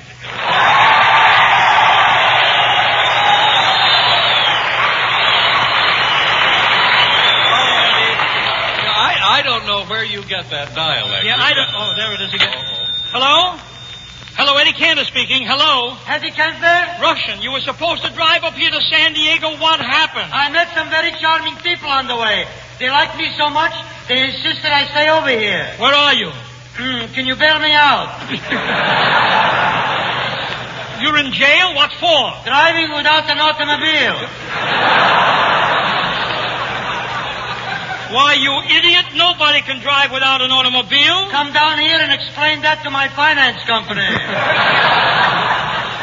Look, Russian, just mention my name and they'll let you out. Very well. Cantor, I mentioned your name. Well, what happened? Can you bail me out? Look, will you call me back? Harry, I've got to get rid of that man. We'll get rid of him. Just keep it easy. And while we're waiting for the Mad Russian, ladies and gentlemen, here is radio's delicious, delightful, delectable Dinah Shaw.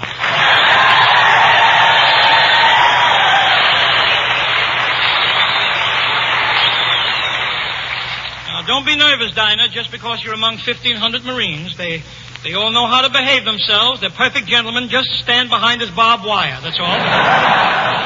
And sing for the first time on the air that brand new song, Conchita.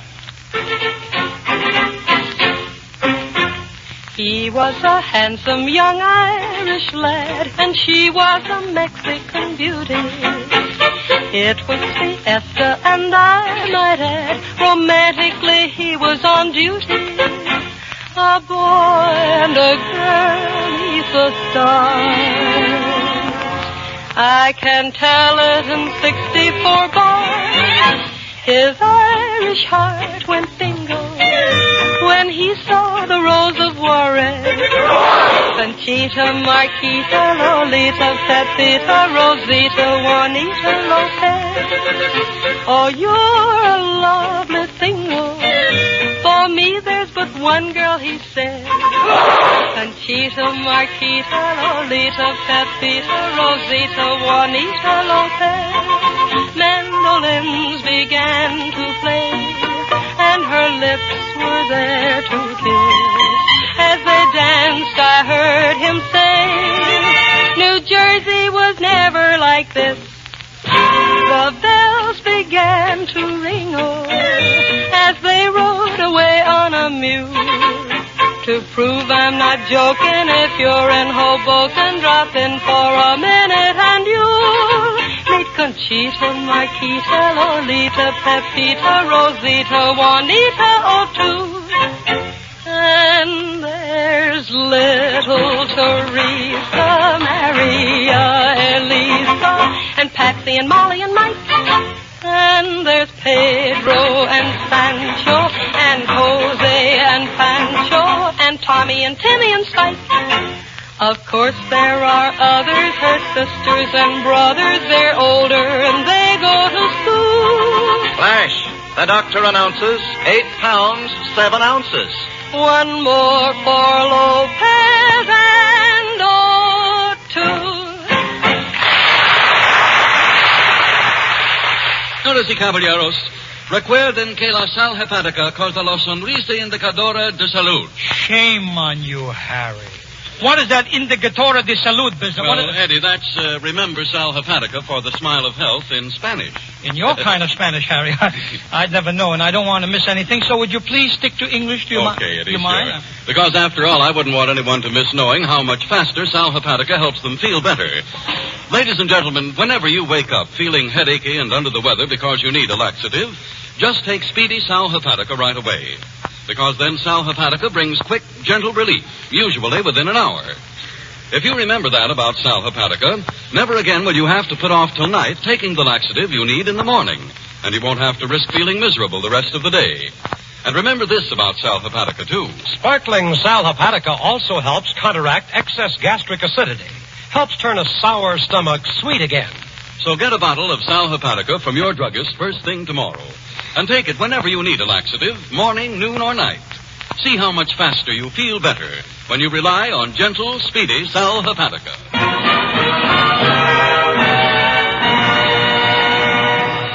Say, Harry Von Zell. What, Eddie? You know, this place is getting me. I've been here all afternoon. I've been doing a lot of serious thinking, Harry, and I made up my mind. I've decided to join the Marines. I've really decided, Harry. You? Eddie, I think that's very swell, but the Marines want men. Or women, not you. What makes you think the Marines will accept you, Eddie? Well, listen, Harry, a lot of Marines want Hetty Lamar, but they'll settle for Martha Ray. Believe me.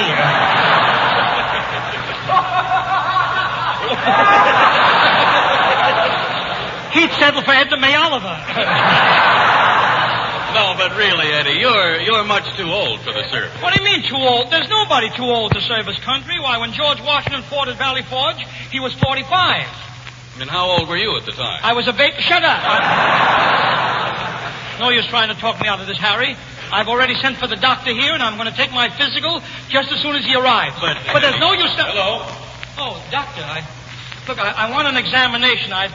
I'd like you to take a look at my physique. Physique? Are you kidding? Wait. Don't worry about me, doctor. Just give me the examination. Well, I'm sorry, Mr. Cantor. Will you give me the toughest Marine test that there is? Just give me anything that you give these fellas you can give, believe me. Well, it's rather strenuous for a man like you, but if you insist, very well. Get down on your knees and begin. Yes. 1, 2, 3, a Larry. 4, 5, 6, a Larry. There you are. I picked up all the jacks.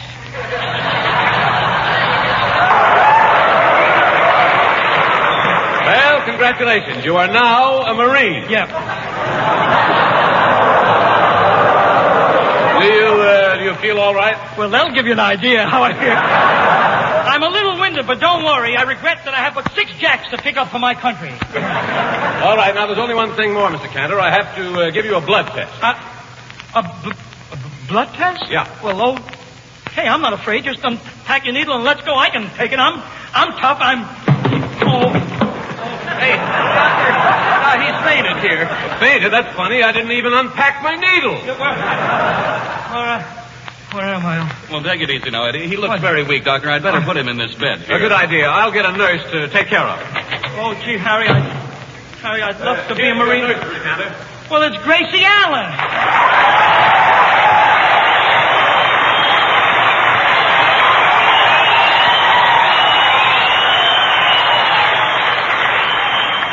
Why, Gracie, you're a nurse? Oh, Eddie, you've got nothing to worry about. Just do as I say. If you do as I say, I'll have you flat on your back in no time. You mean flat on my back? Well, don't get excited. You know what I always say. Time wounds all healed.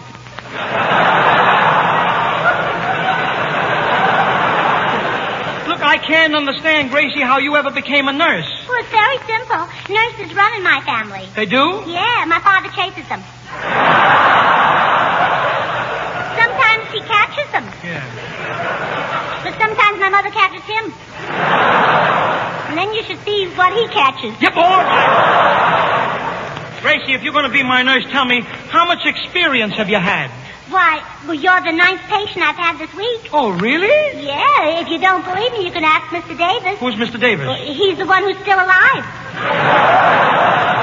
Oh, that's fine. Well, you see, you're in good hands. Well, last week a friend of George's had pneumonia, and it took the doctor 2 whole days to fix him up. Yeah. And the next day, that same fella caught a cold, and you know what I did in 15 minutes? What? I nursed him right back to his pneumonia. Will somebody get her out of here? Gracie, is George Burns here with you? No, it's the maid's night out, so George had to stay home and hold hands with the butler. Look, Gracie, will you please go away? I don't want a nurse. I am not sick. Oh, do you always have a purple face like that? Purple? My face is purple? I must have a fever. Quick, you'd better get a thermometer. Well, who needs a thermometer? I've got a special gadget for reading temperatures. It works just like a weighing machine. Look, Gracie, I don't want to... You simply put your feet on a scale. I stick a penny in your mouth, and a card comes out of your left ear. Yep. Gracie, I'd rather use a thermometer. All those thermometers are too complicated. Now, Nursey knows best, so put your tootsies on the scale. Oh, please, don't do that to me. That's fine. Now, open your mouth. Open my mouth? Eddie, open your mouth. Oh, Eddie, I only want to put in a penny, not a $50. Number, please. Oh, operator, get me Mr. Cantor's temperature. Thank you. Ow, Gracie, turn this thing off, will you?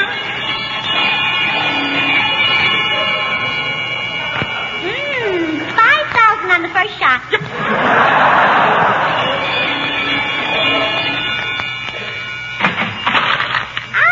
Here's your card. Yep. What does it say, Gracie? You are ambitious, handsome, and in the best of health. Temperature 104. 104? Why, that's crazy. I happen to know that I'm only 99. Well, you can't expect this machine to guess your age, too. No, I said my temperature is 99. Oh, it is? Oh. Operator, you gave me the wrong number. Sorry, I will refund your penny. What was that? For on wrong numbers, you get a free ball of chewing gum. Gracie, will you go away? Will you go away from me? What's the matter, Eddie? Don't you like me? Please, don't misunderstand. I love you, honey, but I don't want you to nurse me. Oh, well, if that's the way you... Do you really love me?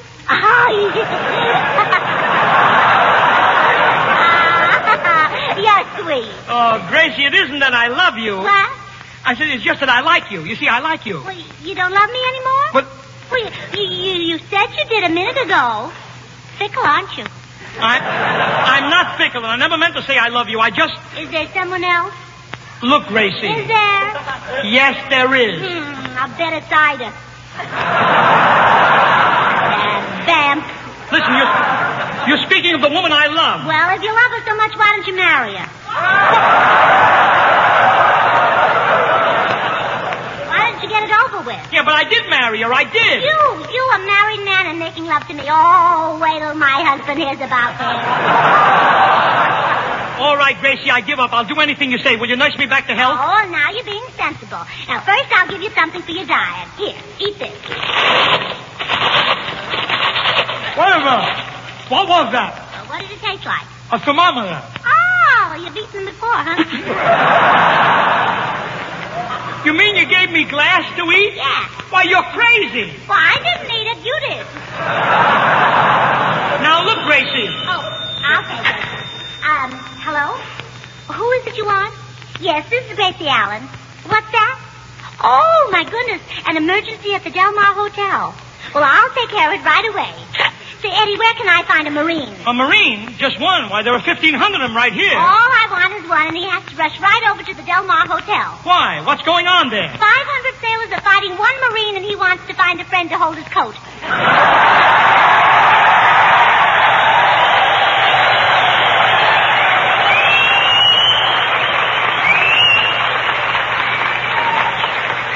Wait till you hear what we say about you guys next week. Fellas, I want to tell you that, I shouldn't tell you this, but Gracie Allen has donated her check for this broadcast to the men in service. I want you to...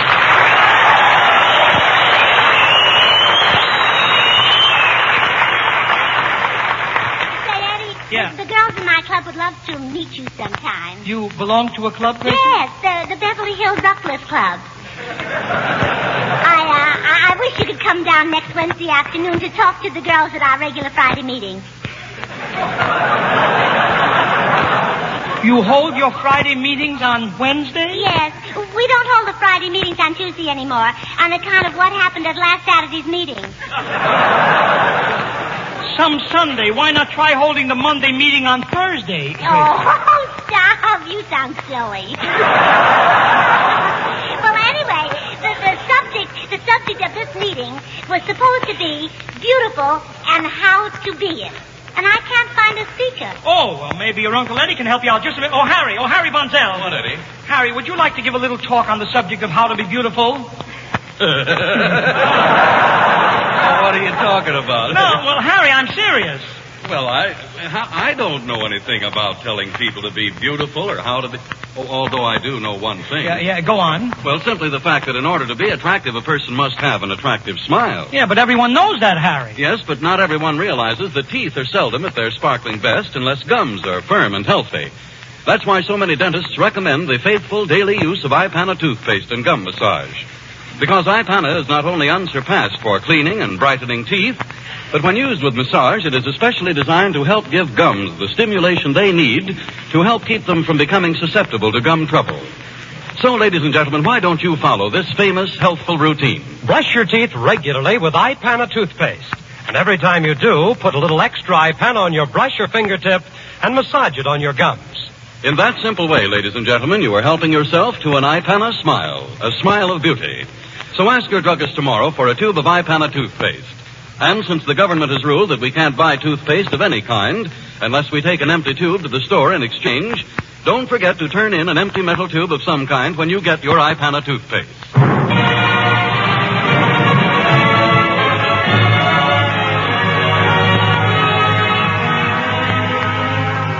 Ladies and gentlemen, tonight we'd like to pay tribute to an actor. Yes, actor, producer, playwright, singer, dancer, songwriter, and great American, George M. Cohan. The theater-goers of yesterday thrilled at the sight of a sandy-haired, blue-eyed young Irishman with a hat rakishly set on one side of his head as he sang the song that came not only from his pen, but from his heart. He was born on the 4th of July, and even as a kid, he waved the flag because he loved it. He never stopped waving it. Yes, ladies and gentlemen, George M. Cohan gave our flag a permanent wave. Here are some of the songs which you might want to remember and which your mothers and fathers will never forget. I'm a Yankee Doodle dandy, a Yankee Doodle do or die, a real live nephew of my Uncle Sam's, born on the 4th of July. I'm a Yankee Doodle sweetheart, she's my Yankee Doodle joy. Yankee Doodle came to London just to ride the pony. I am a Yankee Doodle boy.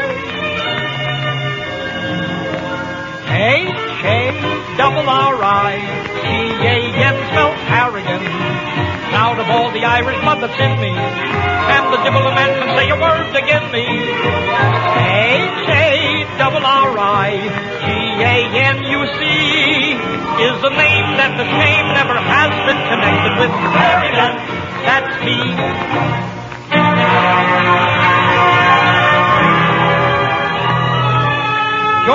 and loved the name of Mary. He made the public love it, too. He always had one song about Mary at every one of his shows. Listen to this one from 45 Minutes from Broadway. For it is Mary, Mary, swinging many names and names. But with propriety, society will say Mary, but it was Mary, Mary, long before the fashion came. And there is something there that sounds so square, it's a grand old name. And from little Johnny Jones, give my regards to Broadway. Remember me to Herald Square. Hello, the gang at 42nd Street, and I will soon be there. You're a grand old man, you're a high man. And forever in peace may you wave. You're the emblem of the land I love, the home of the free and the brave. Every heart beats true under red, white, and blue, where there's never a boast or brag. But should old acquaintance be forgotten, keep your eye on the grand old flag. It's the same old song they sing. I love you. The boys are all mad about Nellie, the daughter of Officer Kelly. And it's all day long they bring flowers all dripping with dew, and they join in the chorus of Nellie, Kelly, and I love you.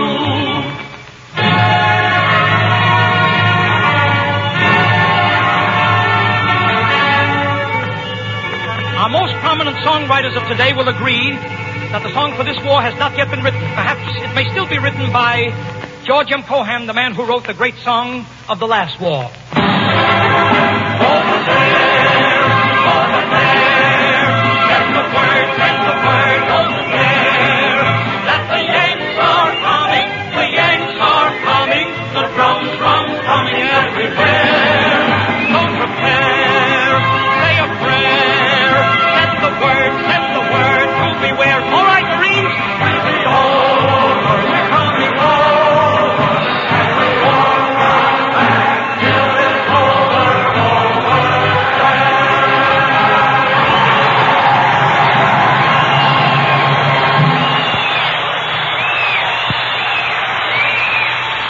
We're a little late, folks.